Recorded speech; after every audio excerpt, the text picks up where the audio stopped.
Ancient and Modern Celebrated Freethinkers. By John Watts. Editor's Preface. In these pages, appearing under the title of Half Hours with the Freethinkers, are collected in a readable form an abstract of the lives and doctrines of some of those who have stood foremost in the ranks of free thought in all countries and in all ages, and we trust that our efforts to place in the hands of the poorest of our party a knowledge of works and workers, some of which and whom would otherwise be out of their reach, will be received by all in a favorable light. We shall, in the course of our publication, have to deal with many writers whose opinions widely differ from our own, and it shall be our care to deal with them justly and in all cases to allow them to utter in their own words their essential thinkings. We lay no claim to originality in the mode of treatment. We will endeavor to cull the choicest flowers from the garden, and if others can make a brighter or better bouquet, we shall be glad to have their assistance. We have only one object in view, and that is, the presenting of free and manly thoughts to our readers, hoping to induce like thinking in them, and trust that noble work may follow noble thoughts. The freethinkers we intend treating of have also been free workers, endeavoring to raise men's minds from superstition and bigotry, and place before them a knowledge of the real. We have been the more inclined to issue the Half Hours with the Freethinkers, in consequence, not only of the difficulty which many have in obtaining the works of the old freethinkers, but also as an effective answer to some remarks which have lately appeared in certain religious publications, implying a dearth of thought and thinkers beyond the pale of the Church. We wish all men to know that great minds and good men have sought truth apart from faith for many ages, and that it is because few were prepared to receive them, and many united to crush them, their works are so difficult of access to the general mass at the present day. Thomas Hobbes. This distinguished freethinker was born on the 5th of April 1588, at Malmesbury, hence his cognomen of the philosopher of Malmesbury.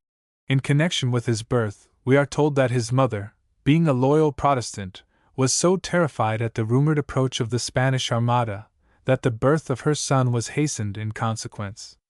The subsequent timidity of Hobbes is therefore easily accounted for.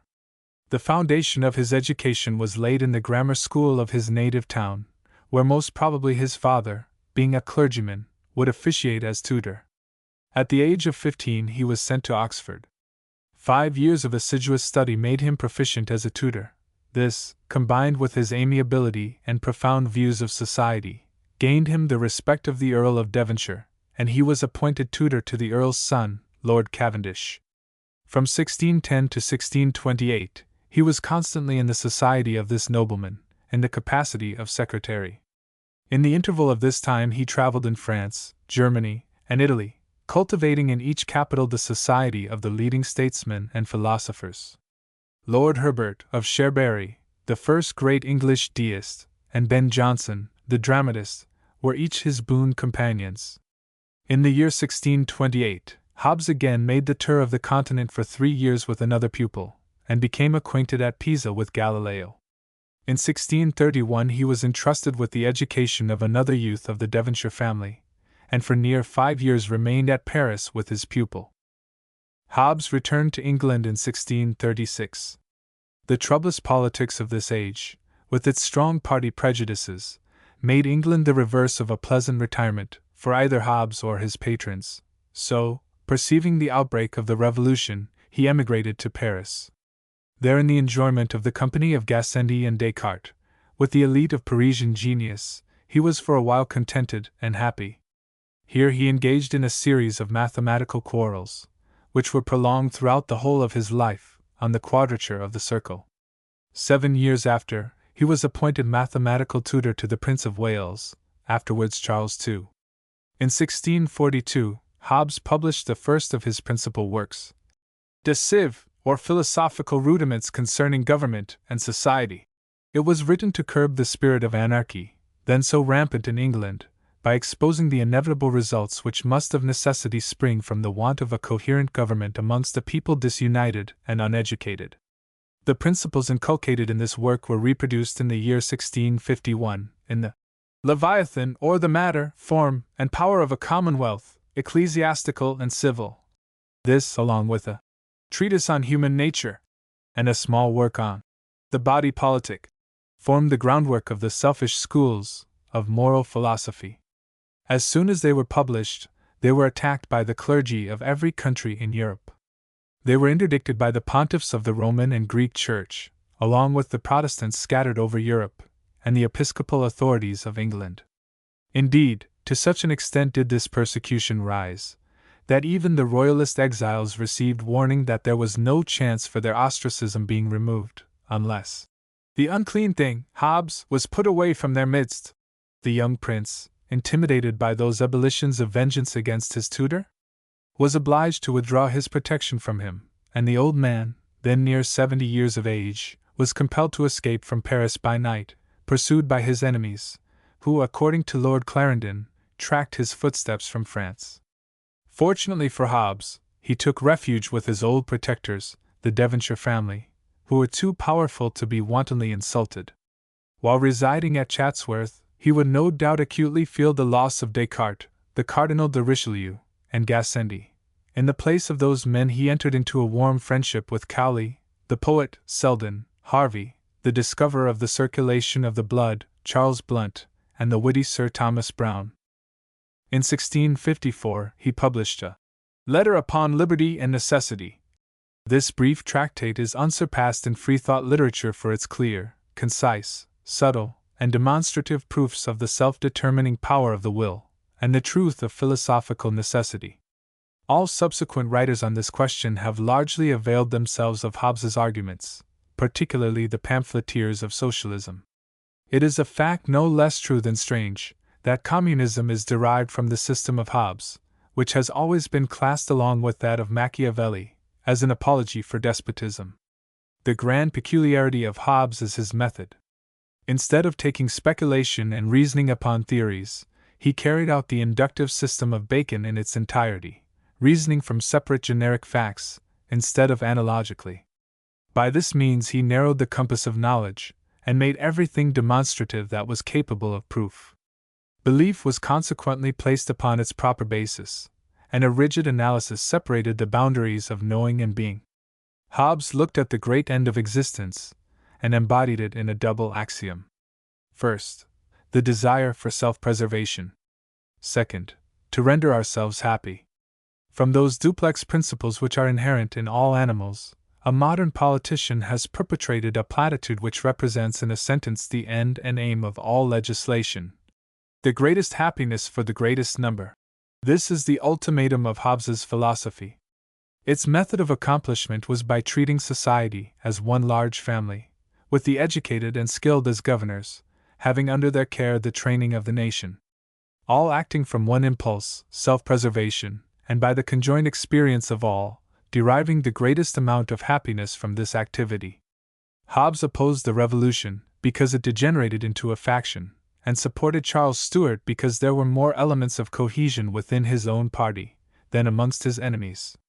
It was here where the cry of despotism arose. The Roundheads, seeing they could not detach the ablest men from the king's party, denounced their literary opponents as lovers of Belial and of tyranny.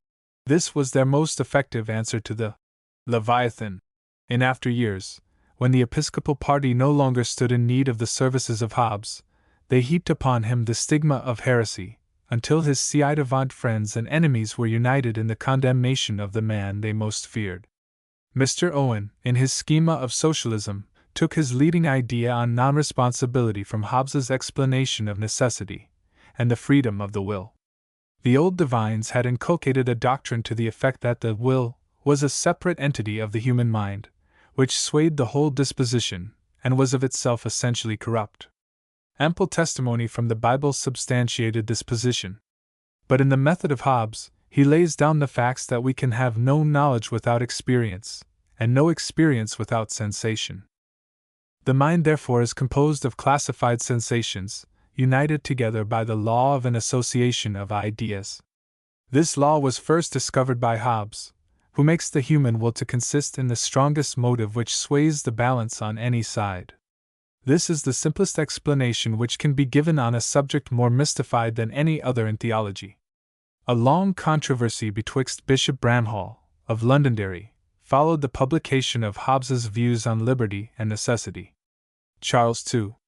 on his restoration, bestowed an annual pension of £100 on Hobbes, but this did not prevent the Parliament, in 1666, censuring the De Cive and Leviathan, besides his other works.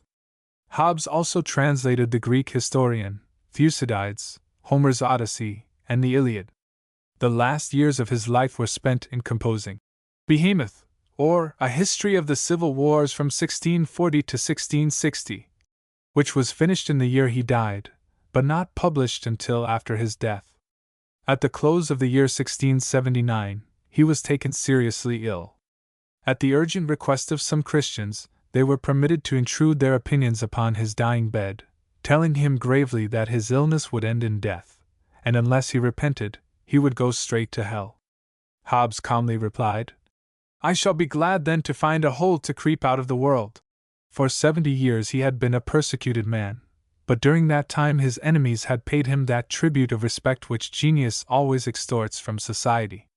He was a man who was hated and dreaded. He had reached the age of 92 when he died. His words were pregnant with meaning, and he never used an unnecessary sentence. A collection of moral apothegms might be gathered from his table talk. When asked why he did not read every new book which appeared, he said, "If I had read as much as other men, I should have been as ignorant." His habits were simple. He rose early in the morning, took a long walk through the grounds of Chatsworth, and cultivated healthful recreation. The after part of the day was devoted to study and composition. Like Sir Walter Raleigh, he was a devoted admirer of the fragrant herb. Charles II's constant witticism styled Hobbes as a bear against whom the church played their young dogs, in order to exorcise them. If there had been a few more similar bears, the priestly dogs would long since have been exterminated, for none of them escaped unhurt from their encounters with the grizzly of Malmesbury, except it was in the mathematical disputes with Dr. Wallace. He was naturally of a timid disposition. This was the result of the accident which caused his premature birth, and being besides of a reserved character, he was ill-fitted to meet the physical rebuffs of the world. It is said that he was so afraid of his personal safety that he objected to be left alone in an empty house. This charge is to some extent true, but we must look to the mitigating circumstances of the case. He was a feeble man, turned the age of 70, with all the clergy of England hounding on their dupes to murder an old philosopher because he had exposed their dogmas. It was but a few years before that Protestants and Papists had complimented each other's religion by burning those who were the weakest, and long after Hobbes's death, Protestants murdered, ruined, disgraced, and placed in the pillory dissenters and Catholics alike, and Thomas Hobbes had positive proof that it was the intention of the Church of England to burn him alive, on the stake, a martyr for his opinions. This, then, is a sufficient justification for Hobbes feeling afraid, and instead of it being thrown as a taunt at this illustrious freethinker, it is a standing stigma on those who would reenact the tragedy of persecution, if public opinion would allow it. Sir James Mackintosh says, "The style of Hobbes is the very perfection of didactic language. Short, clear, precise, pithy, his language never has more than one meaning, which never requires a second thought to find. By the help of his exact method, it takes so firm a hold on the mind that it will not allow attention to slacken. His little tract on human nature has scarcely an ambiguous or a needless word. He has so great a power of always choosing the most significant term, that he never is reduced to the poor expedient of using many in its stead. He had so thoroughly studied the genius of the language, and knew so well how to steer between pedantry and vulgarity, that 2 centuries have not superannuated probably more than a dozen of his words." Lord Clarendon describes the personal character of Hobbes as one for whom he always had a great esteem as a man, who besides his eminent parts of learning and knowledge, hath been always looked upon as a man of probity, and a life free from scandal. We now proceed to make a selection of quotations from the works of this writer, commencing with those on the necessity of the will, in reply to Bishop Bramhall. "The question is not whether a man be a free agent, that is to say, whether he can write, or forbear, speak, or be silent, according to his will, but whether the will to write, and the will to forbear, come upon him according to his will, or according to anything else in his own power. I acknowledge this liberty that I can do if I will, but to say, I can will if I will, I take to be an absurd speech. Further replying to Bramhall's argument, that we do not learn the idea of the freedom of the will from our tutors, but we know it intuitively, Hobbes says. It is true very few have learned from tutors that a man is not free to will, nor do they find it much in books. That they and in books that which the poets chaunt in the theatres, and the shepherds on the mountains, that which the pastors teach in the churches, and the doctors in the universities, and that which the common people in the markets, and all the people do assent unto, is the same that I assent unto, namely, that a man hath freedom to do if he will, but whether he hath freedom to will, is a question which it seems neither the bishop nor they ever thought of.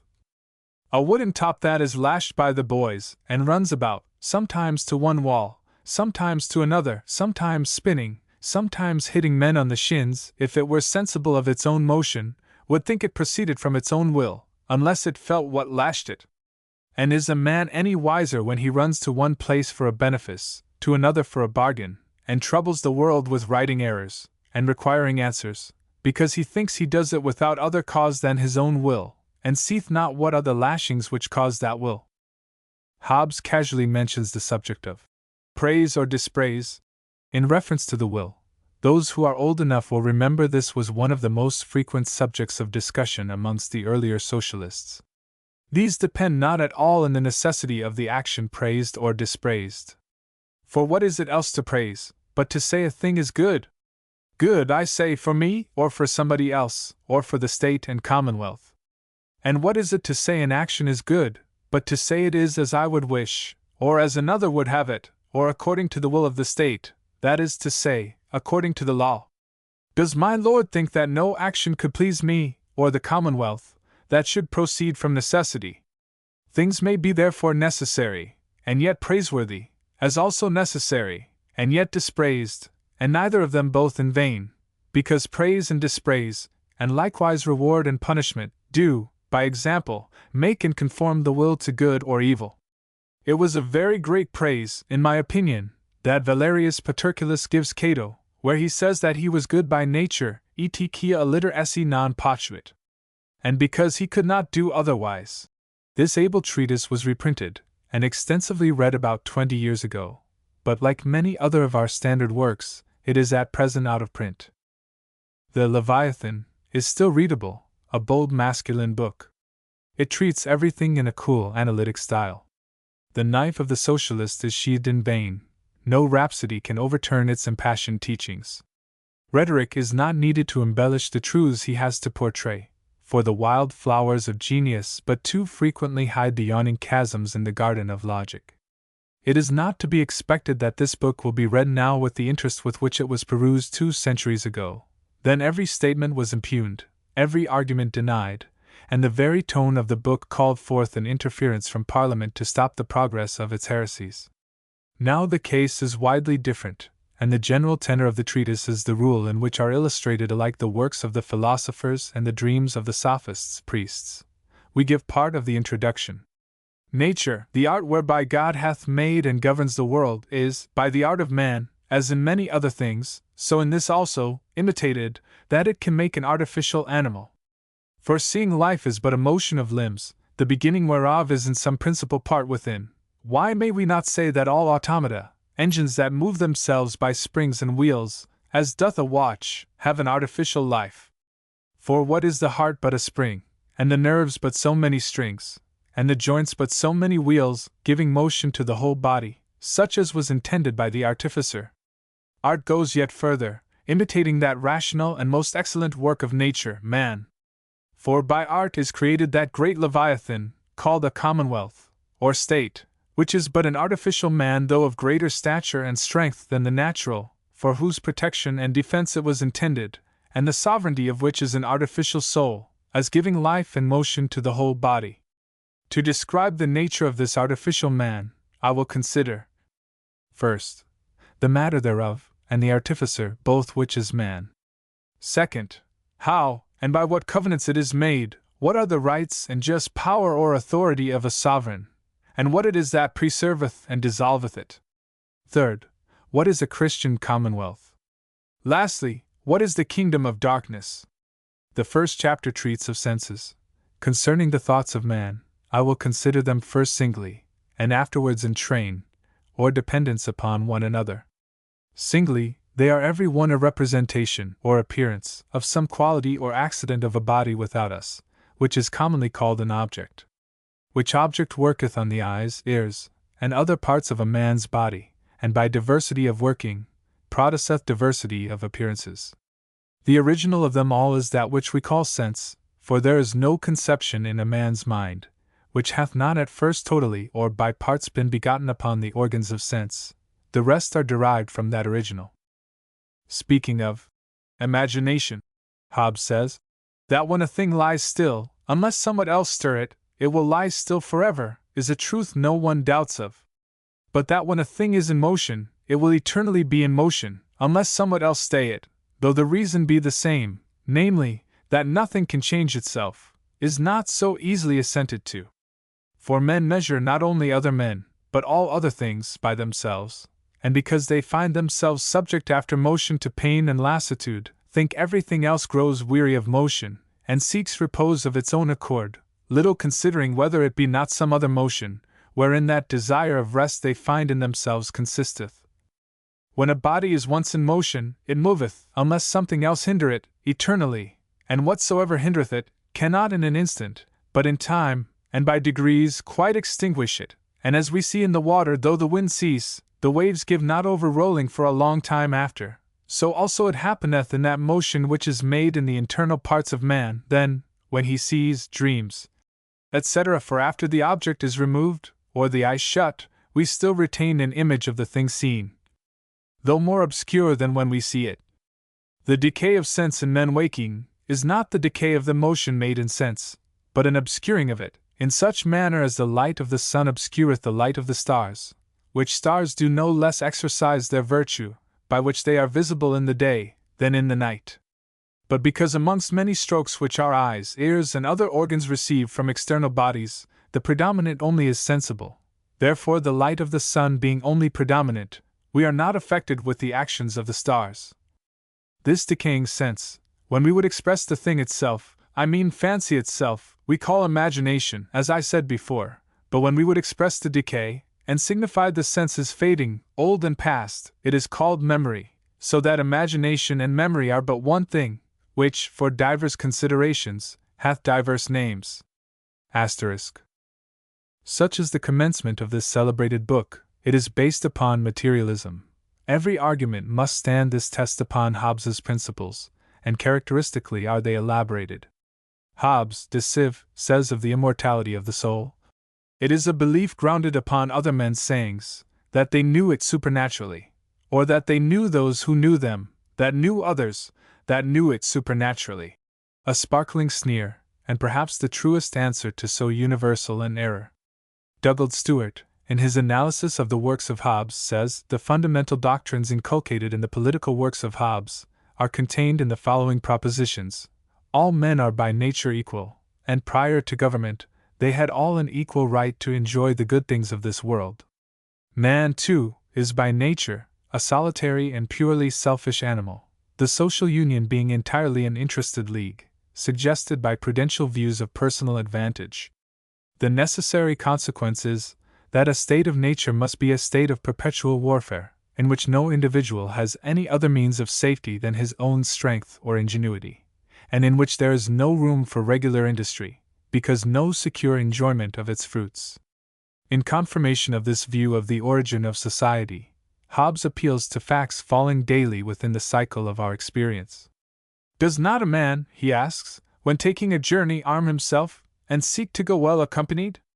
When going to sleep, does he not lock his doors? Nay, even in his own house, does he not lock his chests?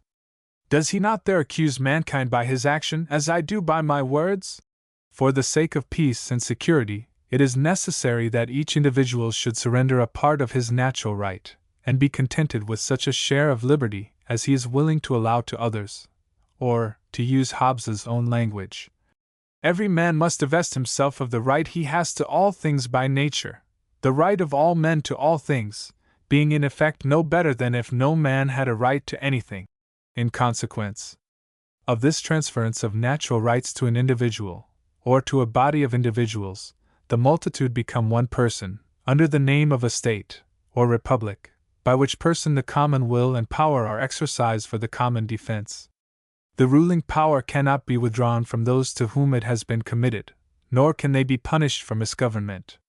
The interpretation of the laws is to be sought, not from the comments of philosophers, but from the authority of the ruler. Otherwise society would every moment be in danger of resolving itself into the discordant elements of which it was at first composed. The will of the magistrate, therefore, is to be regarded as the ultimate standard of right and wrong, and his voice to be listened to by every citizen as the voice of conscience. Such are the words of one of Hobbes's most powerful opponents. Dr. Warburton says, "The philosopher of Malmesbury was the terror of the last age, as Tyndale and Collins are of this. The press sweats with controversy, and every young churchman militant would try his arms in thundering on Hobbes's steel cap." This is a modest acknowledgment of the power of Hobbes, from the most turbulent divine of the 18th century. Victor Carmine gives the following as his view of the philosophy of Hobbes. "There is no other certain evidence than that of the senses. The evidence of the senses attests only the existence of bodies. Then there is no existence save that of bodies, and philosophy is only the science of bodies. There are two sorts of bodies: first, natural bodies, which are the theater of a multitude of regular phenomena, because they take place by virtue of fixed laws, as the bodies with which physics are occupied; second, moral and political bodies, societies which constantly change and are subject to variable laws. Hobbes's system of physics is that of Democritus, the atomistic and corpuscular of the Ionic school. His metaphysics are its corollary. All the phenomena which pass in the consciousness have their source in the organization, of which the consciousness in itself is simply a result. All the ideas come from the senses. To think is to calculate, and intelligence is nothing else than an arithmetic. As we do not calculate without signs, we do not think without words. The truth of the thought is in the relation of the words among themselves, and metaphysics are reduced to a perfect language. Hobbes is completely a nominalist. With Hobbes there are no other than contingent ideas. The finite alone can be conceived. The infinite is only a negation of the finite. Beyond that it is a mere word invented to honor a being whom faith alone can reach. The idea of good and evil has no other foundation than agreeable or disagreeable sensations. To agreeable or disagreeable sensation it is impossible to apply any other law than escape from the one and search after the other. Hence the morality of Hobbes, which is the foundation of his politics. Man is capable of enjoying and of suffering. His only law is to suffer as little, and enjoy as much, as possible. Since such is his only law, he has all the rights that this law confers upon him. He may do anything for his preservation and his happiness. He has the right to sacrifice everything to himself. Behold, then, men upon this earth, where the objects of desire are not superabundant, all possessing equal rights to whatever may be agreeable or useful to them, by virtue of the same capacity for enjoyment and suffering. This is a state of nature, which is nothing less than a state of war, the anarchy of the passions, a combat in which every man is arrayed against his neighbor. But this state being opposed to the happiness of the majority of individuals who share it, utility, the offspring of egotism itself, demands its exchange for another, to wit, the social state. The social state is the institution of a public power, stronger than all individuals, capable of making peace succeed war, and imposing on all the accomplishment of whatever it shall have judged to be useful, that is, just. Before we dismiss the father of freethought from our notice, there remains a tribute of respect to be paid to one whom it is our duty to associate with the author of the Leviathan, and who has but just passed away, one man amongst the British aristocracy with the disposition of a tribune of the people, coupled with thoughts at once elevated and free, and a position which rendered him of essential service to struggling opinion. This man saw the greatness, the profound depth, the Attic style, and the immense importance of the works of Hobbes, along with their systematic depreciation by those whose duty it should be to explain them, especially at a time when those works were not reprinted, and the public were obliged to glean their character from the refutations, so called, by mangled quotations and a distorted meaning. Impelled by this thought, and anxious to protect the memory of a philosopher, his devoted disciple, at a cost of £10,000, translated the Latin, and edited the English works of Hobbes, in a manner worthy alike of the genius of the author and the discernment of his editor. For this kindness, a seat in Parliament was lost by the organization of the clergy in Cornwall. The name of this man was Sir William Molesworth. Let freethinkers cherish the memory of their benefactor. We now take our leave of Thomas Hobbes. He had not the chivalry of Herbert, the vivacity of Raleigh, the cumulative power of Bacon, or the winning policy of Locke. If his physical deformities prevented him from being as daring as Vane, he was as bold in thought and expression as either Descartes or his young friend Blount. He gave birth to the brilliant constellation of genius in the time of Queen Anne. He did not live to see his system extensively promulgated, but his principles molded the character of the men who formed the Revolution of 1688, equally as much as Hume established the Scotch and German schools of philosophy, and Voltaire laid the train by which the French Revolution was proclaimed. Peace to his memory! It was a stormy struggle during his life, its frowns cannot hurt him now.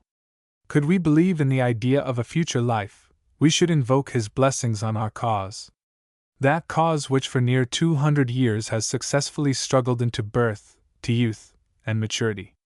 Striking down in its onward course superstitions which hath grown with centuries, and where it does not exterminate them, it supplies a purer atmosphere, and extracts the upas sting which has laid low so many, and which must yet be finally exterminated. The day is rapidly dawning when our only deities will be the works of genius, and our only prayer the remembrance of our most illustrious chiefs.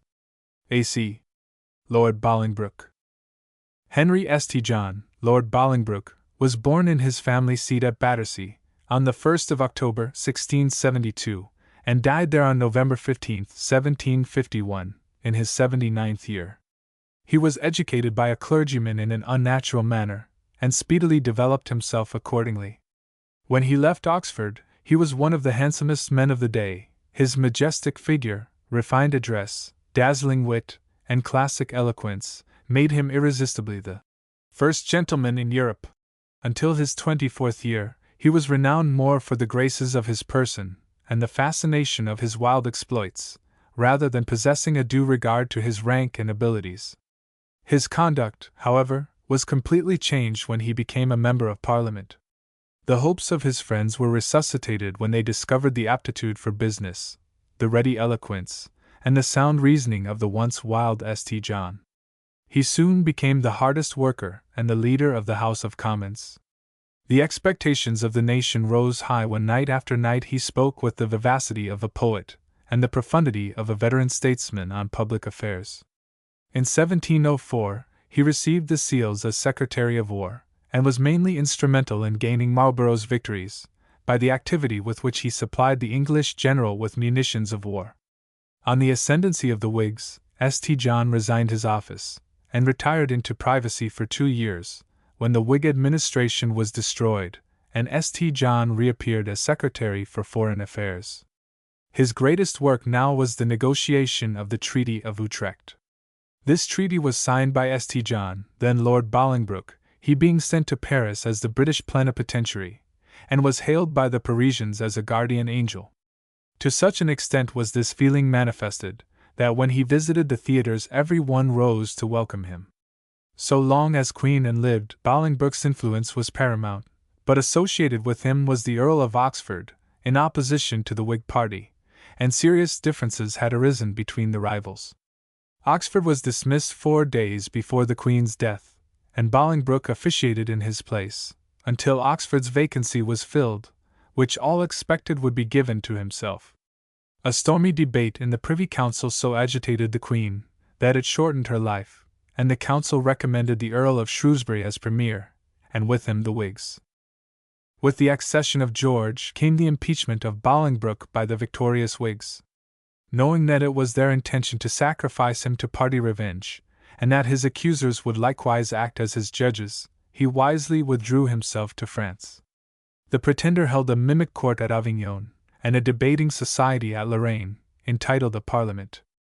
he offered Bolingbroke the office of Secretary of State, which was accepted by him, and it was only at this time that the emanations of the exiled Stuart's cabinet possessed either a solidity of aim or a definite purpose. If Louis XIV had lived longer, he might have assisted the Pretender, but with his death expired the hopes of that ill-fated dynasty. Bolingbroke strove to husband the means which the Chevalier's friends had collected, but the advice of the Duke of Ormond was listened to in preference to Bolingbroke's. The results which Bolingbroke foretold, proceeding rashly and failing ignominiously, both occurred. The insurrection broke out, and failed. No other end could have been anticipated. Intrigues were fast coiling themselves around the Secretary. He was openly blamed for the reverses in Scotland, but he was alike careless of their wrath or its issue. One morning Ormond waited upon him with 2 slips of paper from the Pretender, informing him that his services were no longer required. After his dismissal he was impeached by the lackeys of the Pretender under 7 heads, which were widely distributed throughout Europe. There is this anomaly in the life of Bolingbroke, witnessed in no other Englishman.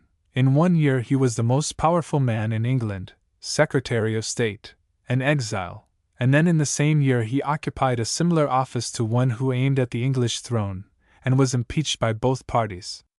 For several years he occupied himself in France with philosophical pursuits, until the year 1723, when he received a pardon, which allowed him to return to England, but still his sequestered estates were not returned, and this apology for a pardon was negotiated by a bribe of £11,000 to the German Duchess of Kendal, one of the king's mistresses. Alexander Pope was Bolingbroke's constant correspondent. Pope had won the applause of England by his poems, and was then considered the arbiter of genius. Voltaire occupied a similar position in France. Since Pope first laid the copy of his greatest epic at the feet of Bolingbroke, and begged of him to correct its errors, he had gradually won himself that renown which prosperity has endorsed. But what a unity in divergence did those philosophers present!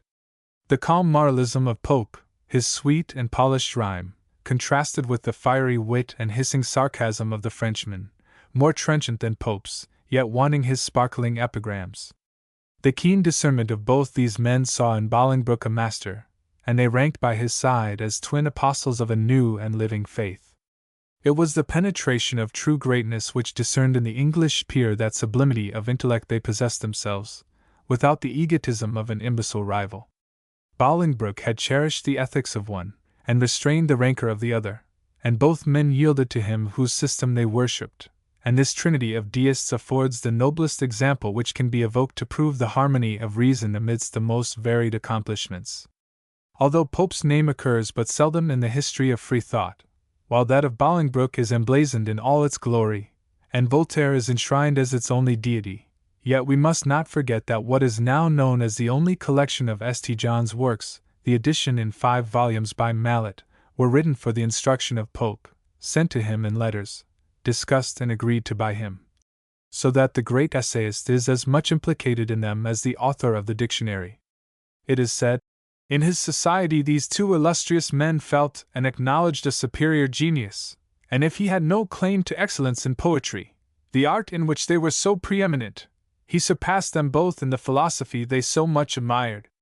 For 10 years after this period, he devoted himself to various political writings, which were widely circulated. But we must waive the pleasure at present of analyzing those, and confine our attention to the alliance between Pope and Bolingbroke in the new school of philosophy. Bolingbroke's principal friends were Pope, Swift, Mallet, Wyndham, and Atterbury. The first 3 were most in his confidence in regard to religion, and although Pope was educated a Roman Catholic, and occasionally conformed to that hierarchy, and like Voltaire, for peace, died in it, yet the philosophical letters which passed between Pope and St. John fully established him as a consistent deist, an honor to which Swift also attained, although being a dignitary of the Church. But if doubts arise on the subject, they can easily be dispelled. General Grimmard, in his Essay Sir Bolingbroke, says that he was intimate with the widow of Mallet, the poet, who was a lady of much talent and learning, and had lived upon terms of friendship with Bolingbroke, Swift, Pope, and many other distinguished characters of the day, who frequently met at her house. The general adds that the lady has been frequently heard to declare that these men were all equally deistical in their sentiments, que c'était une société de purs deists, winky face, that Swift from his clerical character was a little more reserved than the others, but he was evidently of the same sentiments at bottom. There is a remarkable passage in one of Pope's letters to Swift, which seems rather corroborative of the general's. He is inviting Swift to come and visit him. "The day is come," he says, "which I have often wished, but never thought to see, when every mortal I esteem is of the same sentiments in politics and religion." Dr. Wharton remarks upon this paragraph. At this time, therefore, 1733, he, Pope, and Bolingbroke were of the same sentiment in religion as well as politics. And Pope writing to Swift is proof sufficient that Bolingbroke, Swift, and himself were united in opinions. Wherever Swift's name is known, it is associated with his spleen on account of his not being elevated to the episcopal bench, when he was promised a vacancy, which was reserved for him. But Queen Anne absolutely refused to confer such a dignity upon the author of Gulliver's Travels, that profound satire upon society and religion, and this occurring at a time when his energetic services were so much needed in defense of the government he so assisted by pamphleteering, satire, and wholesale lampoons. Mr. Cook says, "The Earl of Nottingham, in the debate upon the Dissenters' Bill, chiefly founded his objection to the provision that the bishops should have the only power of licensing tutors, upon the likelihood there was that a man who was in a fair way for becoming a bishop was hardly suspected of being a Christian." This pointed allusion to Swift passed without comment or reply in a public assembly, composed in a great measure of his private friends and associates. This seems to intimate that the opinion of his contemporaries was not very strong in favor of Swift's religious principles. This may suffice to prove the unanimity of sentiment existing among this brilliant coterie, one a political churchman, another the greatest poet of his age, the third the most accomplished statesman of his country. Although they were united in religious conviction, it would have been certain ruin to any of the Confederates if the extent of their thoughts had reached the public ear. The Dean wrote for the present, the poet for his age, and the peer for the immediate benefit of his friends and a record for the future. But they were all agreed that some code of ethics should be promulgated, which should embody the positive speculations of Bolingbroke, with the easy grace of Pope, the elaborate research of the philosopher with the rhetoric of the poet. Swift coalesced in this idea, but was, to a certain extent, ignorant of its subsequent history. It was not thought prudent to trust Mallet and others with the secret. For this purpose the Essay of Man was designed on the principles elaborated by Bolingbroke in his private letters to Pope. It was Bolingbroke who drew up the scheme, mapped out the arguments, and sketched the similes. It was Pope who embellished its beauties, and turned it into rhyme. Dr. Wharton, the editor of Pope, also proves this. Lord Bathurst told the doctor that he had read the whole of the Essay on Man in the handwriting of Bolingbroke, and drawn up in a series of propositions which Pope was to amplify, versify, and to illustrate. If further proofs are required that Bolingbroke was not only a co-partner but coadjutor with Pope, it is found in the opening of the poem, where the poet uses the plural in speaking of Bolingbroke. This is sufficient to prove the partnership in the poem, and from the generally acknowledged fact of his connection, we have no hesitation in declaring that this poem is the grand epic of deism, and is as much the offspring of Bolingbroke as his own ideas when enunciated by others.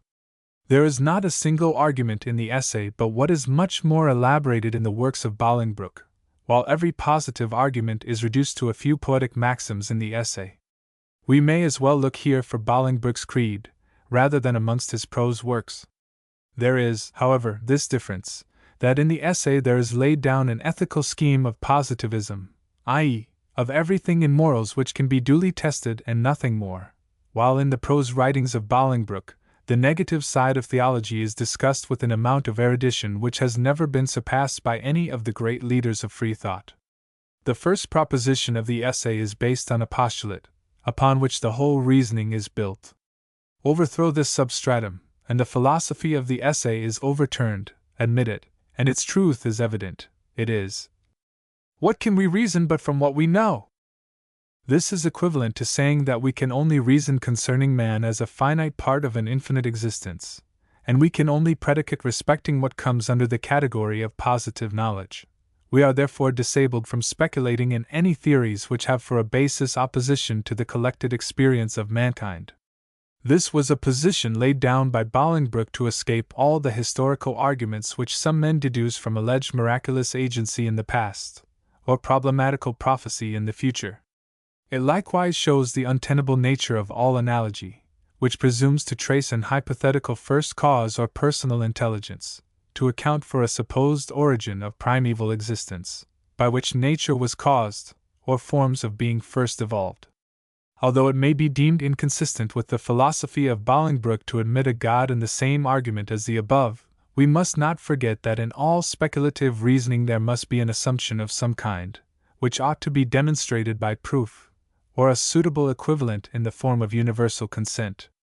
Yet in the case of the God of the essay, we look in vain for the attributes with which theists love to clothe their God, and we can but perceive inexorable necessity in the shape of rigid and unswerving laws, collected in one focus by Pope, and dignified with the name of God, so that the difference betwixt a deist of the old, and an atheist of the modern school, is one of mere words.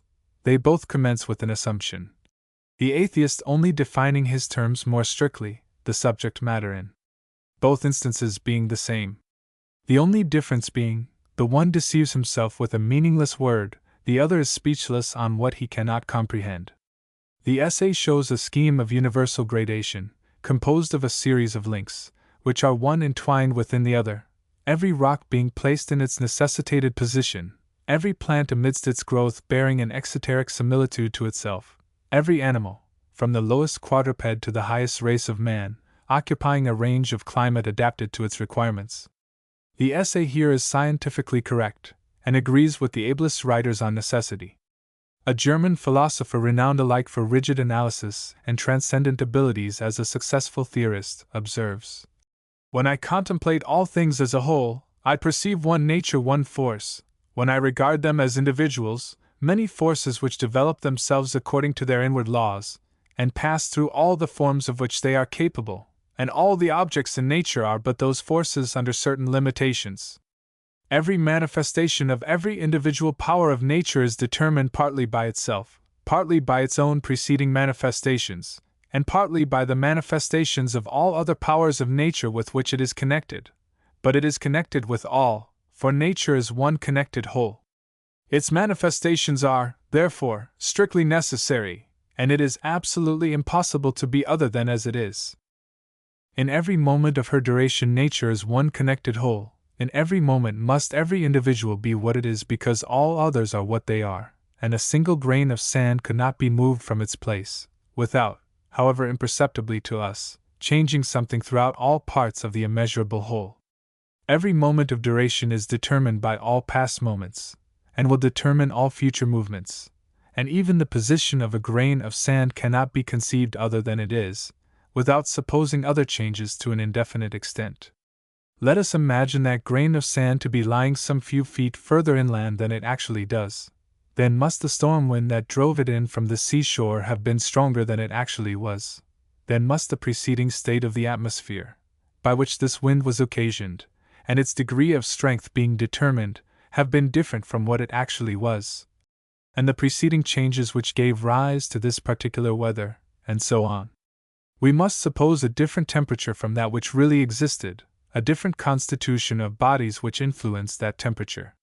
How can we know that in such a state of weather we have been supposing, in order to carry this grain of sand a few yards further, some ancestors of yours might not have perished from hunger, cold, or heat, long before the birth of that son from whom you are descended, and thus you might never have been at all, and all that you have done, and all that you ever hoped to do, must have been hindered, in order that a grain of sand might lie in a different place." The whole of the first book is devoted to the necessitated condition of man in relation to the universe. In one portion there is a succession of beautiful similes, portraying the blissful state we are in, instead of being gifted with finer sensibilities, or a prescience, which would be a curse. Pope, although an ardent disciple of Bolingbroke, did not entirely forsake the prejudices of childhood.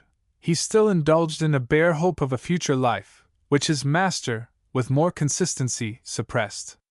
So that when the poet rhymed the propositions of St. John, he pointed them with hope in an eternal future, for that speculation which was still probability in his day is now nearly silenced by modern science. But we must not confound the ideas of futurity, which some of the deists expressed, with those of Christianity. They were as different as the dreams of Christ and Plato were dissimilar. Pope hoped for a future life of intellectual enjoyment devoid of evil, but the heaven of the gospel is equally as necessary to be counterbalanced by a hell, as the existence of a God requires the balancing support of a devil. We therefore can sympathize with the description of a heaven the poor Indian looked for. Pope durst not emphatically deny the future life theory, so he attacked it by elaborating a physical instead of a spiritual heaven. So heterodox a notion of the Indian's future sports is not to be found in theology, especially as he pictures the Indian's sports with his dog. Here was a double blow aimed at Christianity by evolving a positive idea of future pleasures, and the promulgation of sentiments anti-Christian.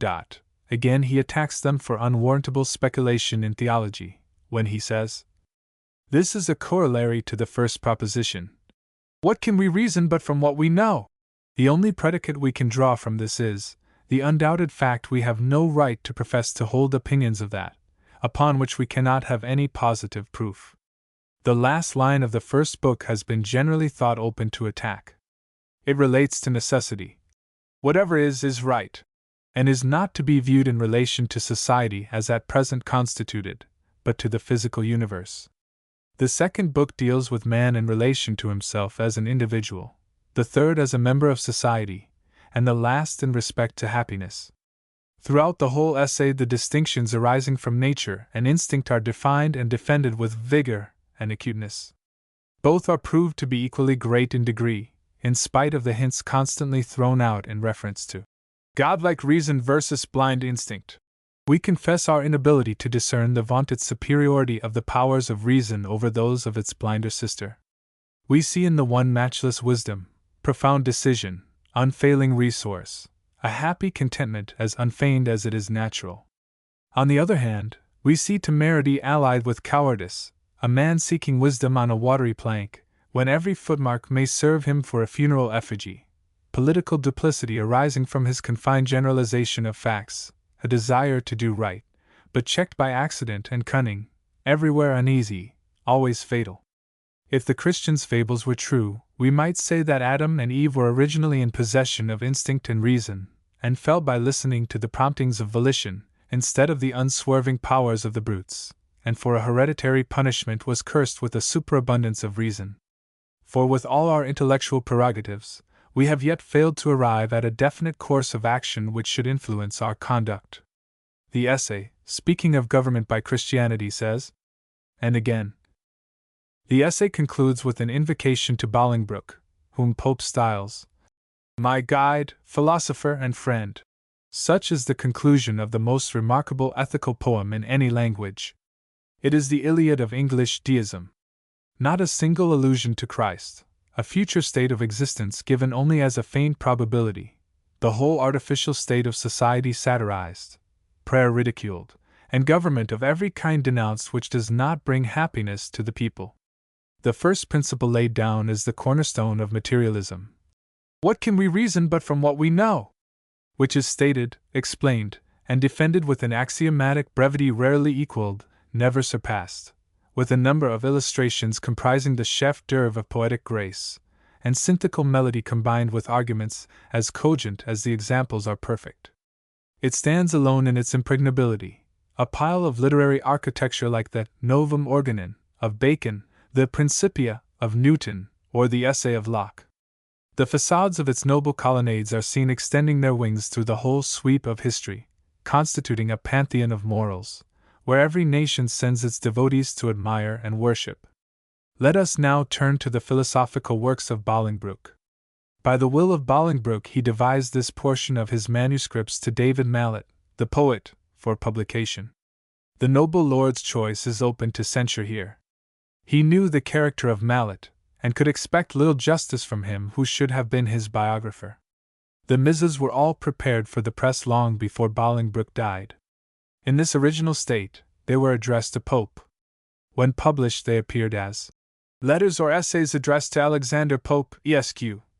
The political friends of St. John wished their suppression, fearing that they would injure his reputation by being anti-Christian. A large bribe was offered by Lord Cornbury if Mallet would destroy the works. He, no doubt, thinking more money could be made by their publication, issued them to the world in 1754, but without giving a biography or notes to the books, his work being simply correcting the errors of the press. True, there existed no stipulation that he should write the life of Bolingbroke, but no one can doubt that such was the intention of the statesman, when he bequeathed to him property which realized £10,000 in value.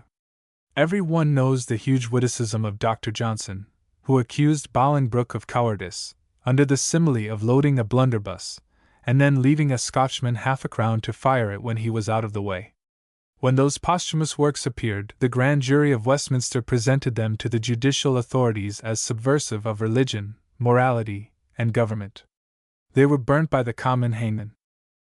With difficulty we give a quotation from Bolingbroke's Ideas of a Future Life. In Volume 4, page 348, he says, "I do not say that to believe in a future state is to believe in a vulgar error, but this I say, it cannot be demonstrated by reason, it is not in the nature of it capable of demonstration, and no one ever returned that irremediable way to give us an assurance of the fact." Again, he speaks personally in reference to himself, Pope, and Wollaston, whom he had been opposing.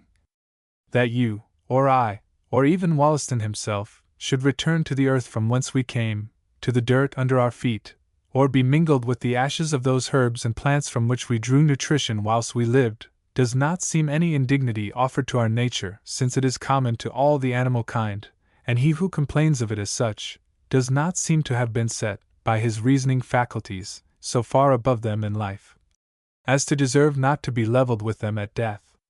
We were like them before our birth, that is nothing. So we shall be on this hypothesis, like them too after our death, that is nothing.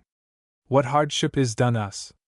Unless it be a hardship, that we are not immortal because we wish to be so, and flatter ourselves with that expectation.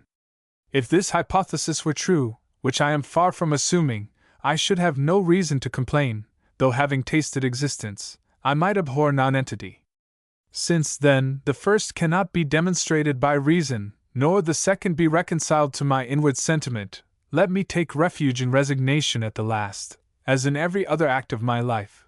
Let others be solicitous about their future state, and frighten or flatter themselves as prejudice, imaginative bad health, nay, a lowering day, or a clear sunshine shall inspire them to do. Let the tranquillity of my mind rest on this immovable rock, that my future, as well as my present state, are ordered by an almighty Creator, and that they are equally foolish and presumptuous, who make imaginary excursions into futurity, and who complain of the present. Lord Bolingbroke died in the year 1751, after a long and painful illness, occasioned by the ignorance of a quack. While lying on his deathbed he composed a discourse, entitled, Considerations on the State of the Nation. He died in peace, in the knowledge of the truth of the principles he had advocated, and with that calm serenity of mind, which no one can more fully experience than the honest freethinker. He was buried in the church at Battersea.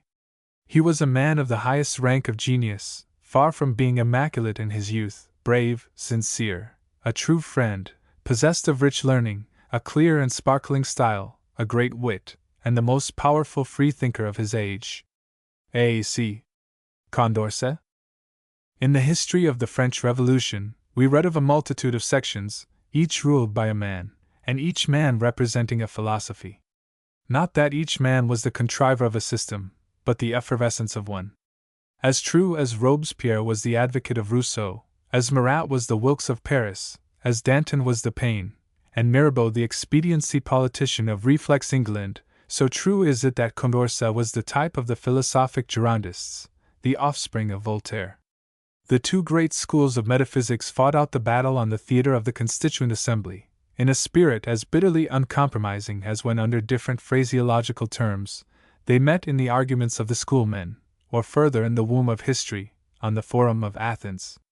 It is a fact no less true than singular, that after each mental excitement amongst the savants, whether in ancient or in modern times, after the literary shock has passed away, the people are inoculated with the strife, and destitute of the moderation of their leaders, fight for that doctrine which they conceive oppresses their rights. The French Revolution was one of those struggles. It gave rise to epic men. Not men who originated a doctrine, but those who attempted to carry it out. Condorcet was one of those men. He was the successor of Voltaire in the encyclopedic warfare. The philosopher amongst the orators. Destitute of the amazing versatility of the sage of Ferney, he imbibed the prophet's antipathy to superstition, and after a brilliant career, fell in the wild onslaught of passion. The Revolution was the arena on which was fought the battle involving the question whether Europe was to be ruled for a century by Christianity or infidelity. The irresolution of Robespierre lost to us the victory of the first passage of arms, equally as decisive as Lafayette in 1830, and Lamartine in 1848, being liberals, lost in each case the social republic by their vacillating policy. The true freethinkers of that age were the Girondists. With their heroic death, the last barrier to despotism disappeared. The consulate became the only logical path for gilded chains and empire. With the ostracism of the Republicans by Napoleon the Little, a parallel is completed between the two eras of French history. The family name of Condorcet was Caratat.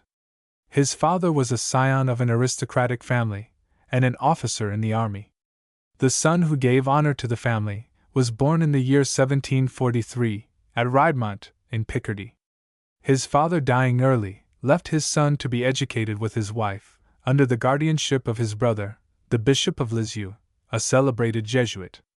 The mother of Condorcet was extremely superstitious, and in one of her fanatic ecstasies, offered up her son at the shrine of the Virgin Mary.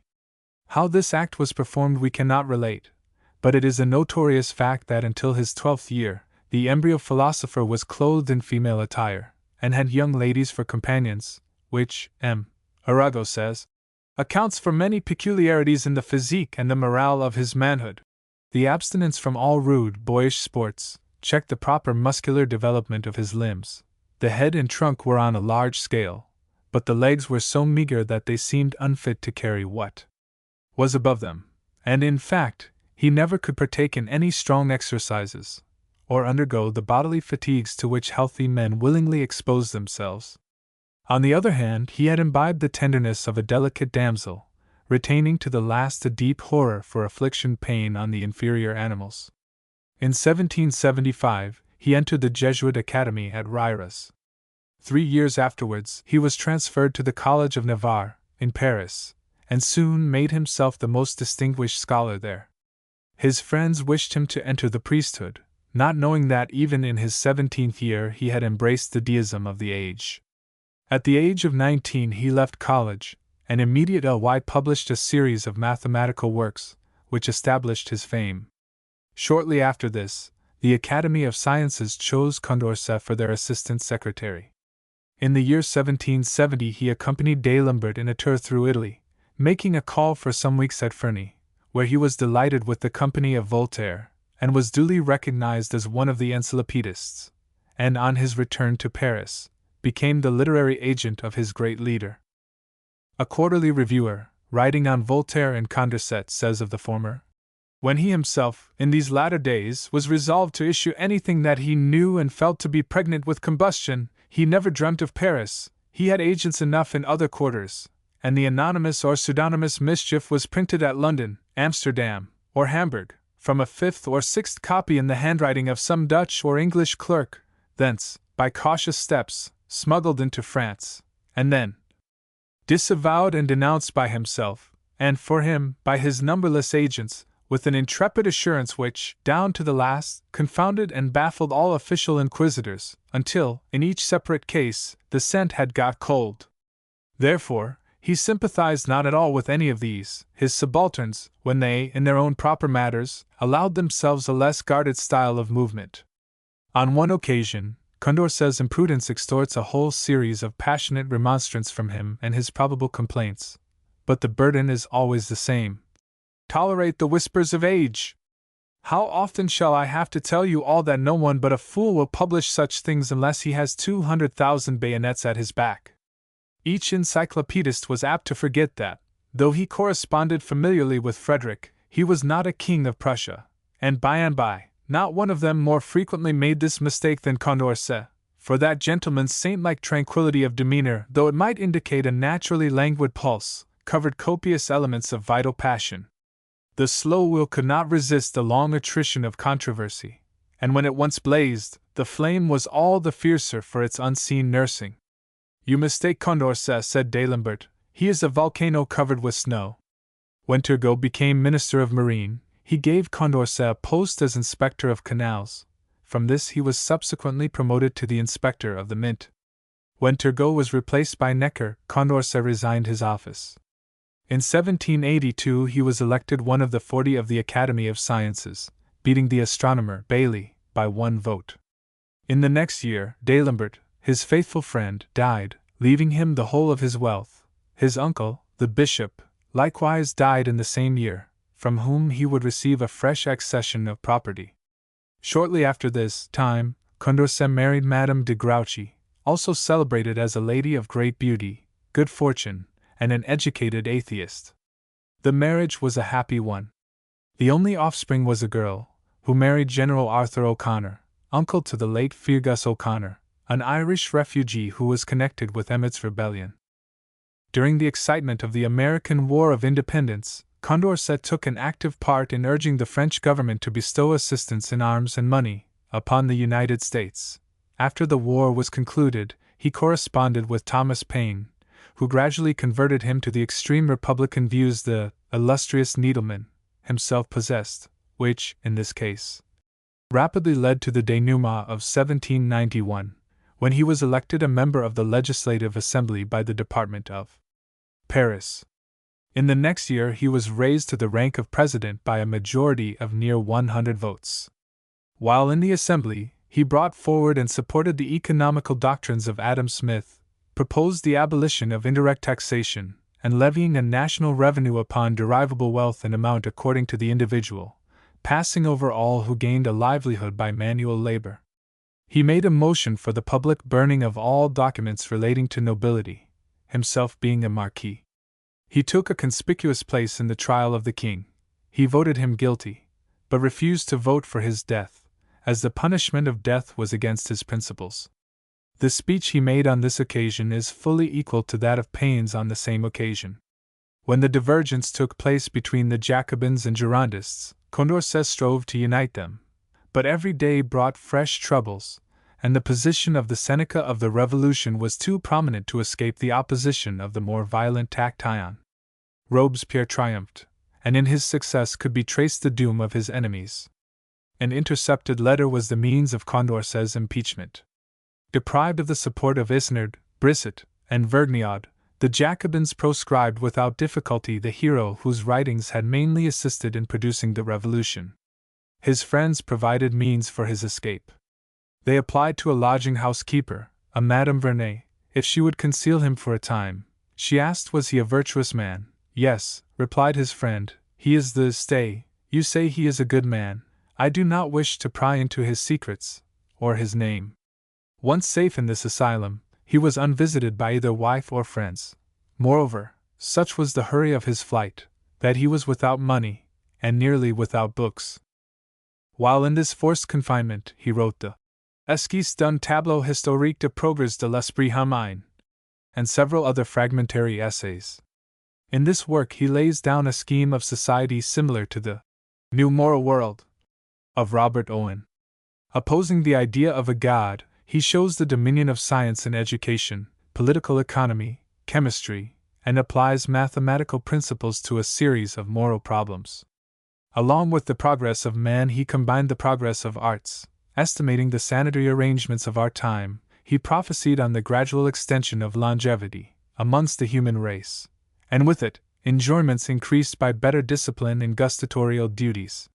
He has similar views on the softer sex to M. Proudhon, his immediate disciple, and in the close of the work, Condorcet announced the possibility of an universal language, which is daily becoming more assimilated to modern ideas. The guillotine had not been idle during the few weeks of Condorcet's retreat. Fancying that, if discovered, he might be the means of injuring his benefactress, he resolved to escape from the house of Madame Vernet. Previous to doing this, he made his will. M. Arago, describing this epoch in his closing days, says, "When he at last paused, and the feverish excitement of authorship was at an end, our colleague rested all his thoughts anew on the danger incurred by his hostess. He resolved then, I employ his own words, to quit the retreat which the boundless devotion of his tutelar angel had transformed into a paradise. He so little deceived himself as to the probable consequences of the step he meditated. The chances of safety after his evasion appeared so feeble, that before he put his plan into execution he made his last dispositions. In the pages then written, I behold everywhere the lively reflection of an elevated mind, a feeling heart, and a beautiful soul. I will venture to say, that there exists in no language anything better thought, more tender, more touching, more sweetly expressed, than the Avis d'un proscrit assez fil. Those lines, so limpid, so full of unaffected delicacy, were written on that very day when he was about to encounter voluntarily an immense danger. The presentiment of a violent end almost inevitably did not disturb him. His hand traced those terrible words, mort prochaine, with a firmness which the Stoics of antiquity might have envied. Sensibility, on the contrary, obtained the mastery when the illustrious proscribed was drawn into the anticipation that Madame de Condorcet also might be involved in the bloody catastrophe that threatened him. Should my daughter be destined to lose all, this is the most explicit allusion that the husband can insert in his last writing. The testament is short. It was written on the fly-leaf of a history of Spain. In it Condorcet directs that his daughter, in case of his wife's death, shall be brought up by Madame Vernet, whom she is to call her second mother, and who is to see her so educated as to have means of independent support either from painting or engraving, should it be necessary for my child to quit France. She may count on protection in England from my Lord Stanhope and my Lord Dare. In America, reliance may be placed on Jefferson and Back, the grandson of Franklin. She is, therefore, to make the English language her first study." Such was the last epistle ever written by Condorcet. Notwithstanding the precautions taken by his friends, he escaped into the streets. From thence, having appealed in vain to friends for assistance, he visited some quarries. Here he remained from the 5th to the evening of the 7th of April, 1794. Hunger drove him to the village of Clamate, when he applied at an hostelry for refreshment. He described himself as a carpenter out of employment, and ordered an omelette. This was an age of suspicion, and the landlord of the house soon discovered that the wanderer's hands were white and undisfigured with labor, while his conversation bore no resemblance to that of a common artificer. The good dame of the house inquired how many eggs he would have in his dish. 12, was the answer. 12 eggs for a joiner's supper. This was heresy against the equality of man. They demanded his passport. He had not got one. The only appearance of anything of the sort was a scrap of paper, scrawled over with Latin epigrams. This was conclusive evidence to the village dogberries that he was a traitor and an aristocrat. The authorities signed the warrant for his removal to Paris. Ironed to 2 officers, they started on the march. The first evening they arrived at Bourg-la-Reine, where they deposited their prisoner in the jail of that town. In the morning the jailer found him a corpse. He had taken a poison of great force, which he habitually carried in a ring. Thus ended the life of the great encyclopedist, a man great by his many virtues, who reflected honor on France by his science, his literary triumphs, and his moral heroism. He had not the towering energy of Marat, nor the gushing eloquence of Danton, either had he the superstitious devotion to abstract ideas which characterized the whole course of Robespierre's life. The oratory of Danton, like that of Marat, only excited the people to dissatisfaction. They struck down effete institutions, but they were not the men to inaugurate a new society. It is seldom we find the pioneers of civilization the best mechanics. They strike down the forest, they turn the undergrowth, they throw a log over the stream, but they seldom rear factories, or invent tubular bridges. Amongst the whole of the heroes of the French Revolution, we must admire the Girondists, as being the most daring, and, at the same time, the most constructive of all who met either in the Constituent Assembly or the Convention. The Jacobin faction dealt simply with politics through the abstract notions of Rousseau, but of what use are human rights if we have to begin de novo to put into operation? Rather, let us unite the conservative educationalism of socialism with the wild democracy of ignorance. Politics never can be successful unless married to socialism. It was not long after Condorcet's death, before the Committee of Public Instruction undertook the charge of publishing the whole of his works. For this they have been censured on many grounds. We consider that it was one of the few good things accomplished by that committee. There is nothing in the works of this writer which have a distinctive peculiarity to us. Few great writers who direct opinion at the time they write appear to posterity in the same light as they did to a public inflamed by passion and trembling under reiterated wrongs. When we look at the works of D. Holbach, we find a standard treatise, which is a landmark to the present day, but at the time the System of Nature was written, it had not won tithe the popularity which it now enjoys. It did not produce an effect superior to a new sarcasm of Voltaire, or an epigram of Diderot. Condorcet was rather the co-laborer and literator of the party, than the prophet of the new school. Voltaire was the Christ, and Condorcet the St. Paul of the new faith. In political economy, the doctrines of the English and Scotch schools were elaborated to their fullest extent. Retrenchment in pensions and salaries, diminution of armies, equal taxation, the resumption by the state of all the church lands, the development of the agricultural and mechanical resources, the abolition of the monopolies, total free trade, local government, and national education, such were the doctrines for which Turgot fought, and Condorcet popularized.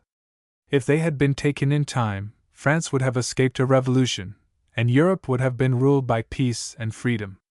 It may be asked, who brought about the advocacy of those doctrines, for they were not known before the middle of the 18th century?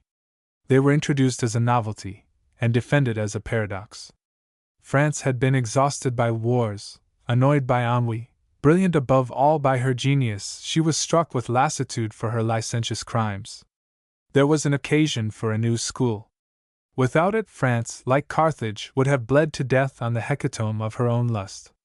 Her leading men cast their eyes to England. It was then the most progressive nation in existence. The leading men of that country were intimate with the rulers of the French. The books of each land were read with avidity by their neighbors. A difference was observable between the two, but how that difference was to be reconciled was past the skill of the wisest to unravel.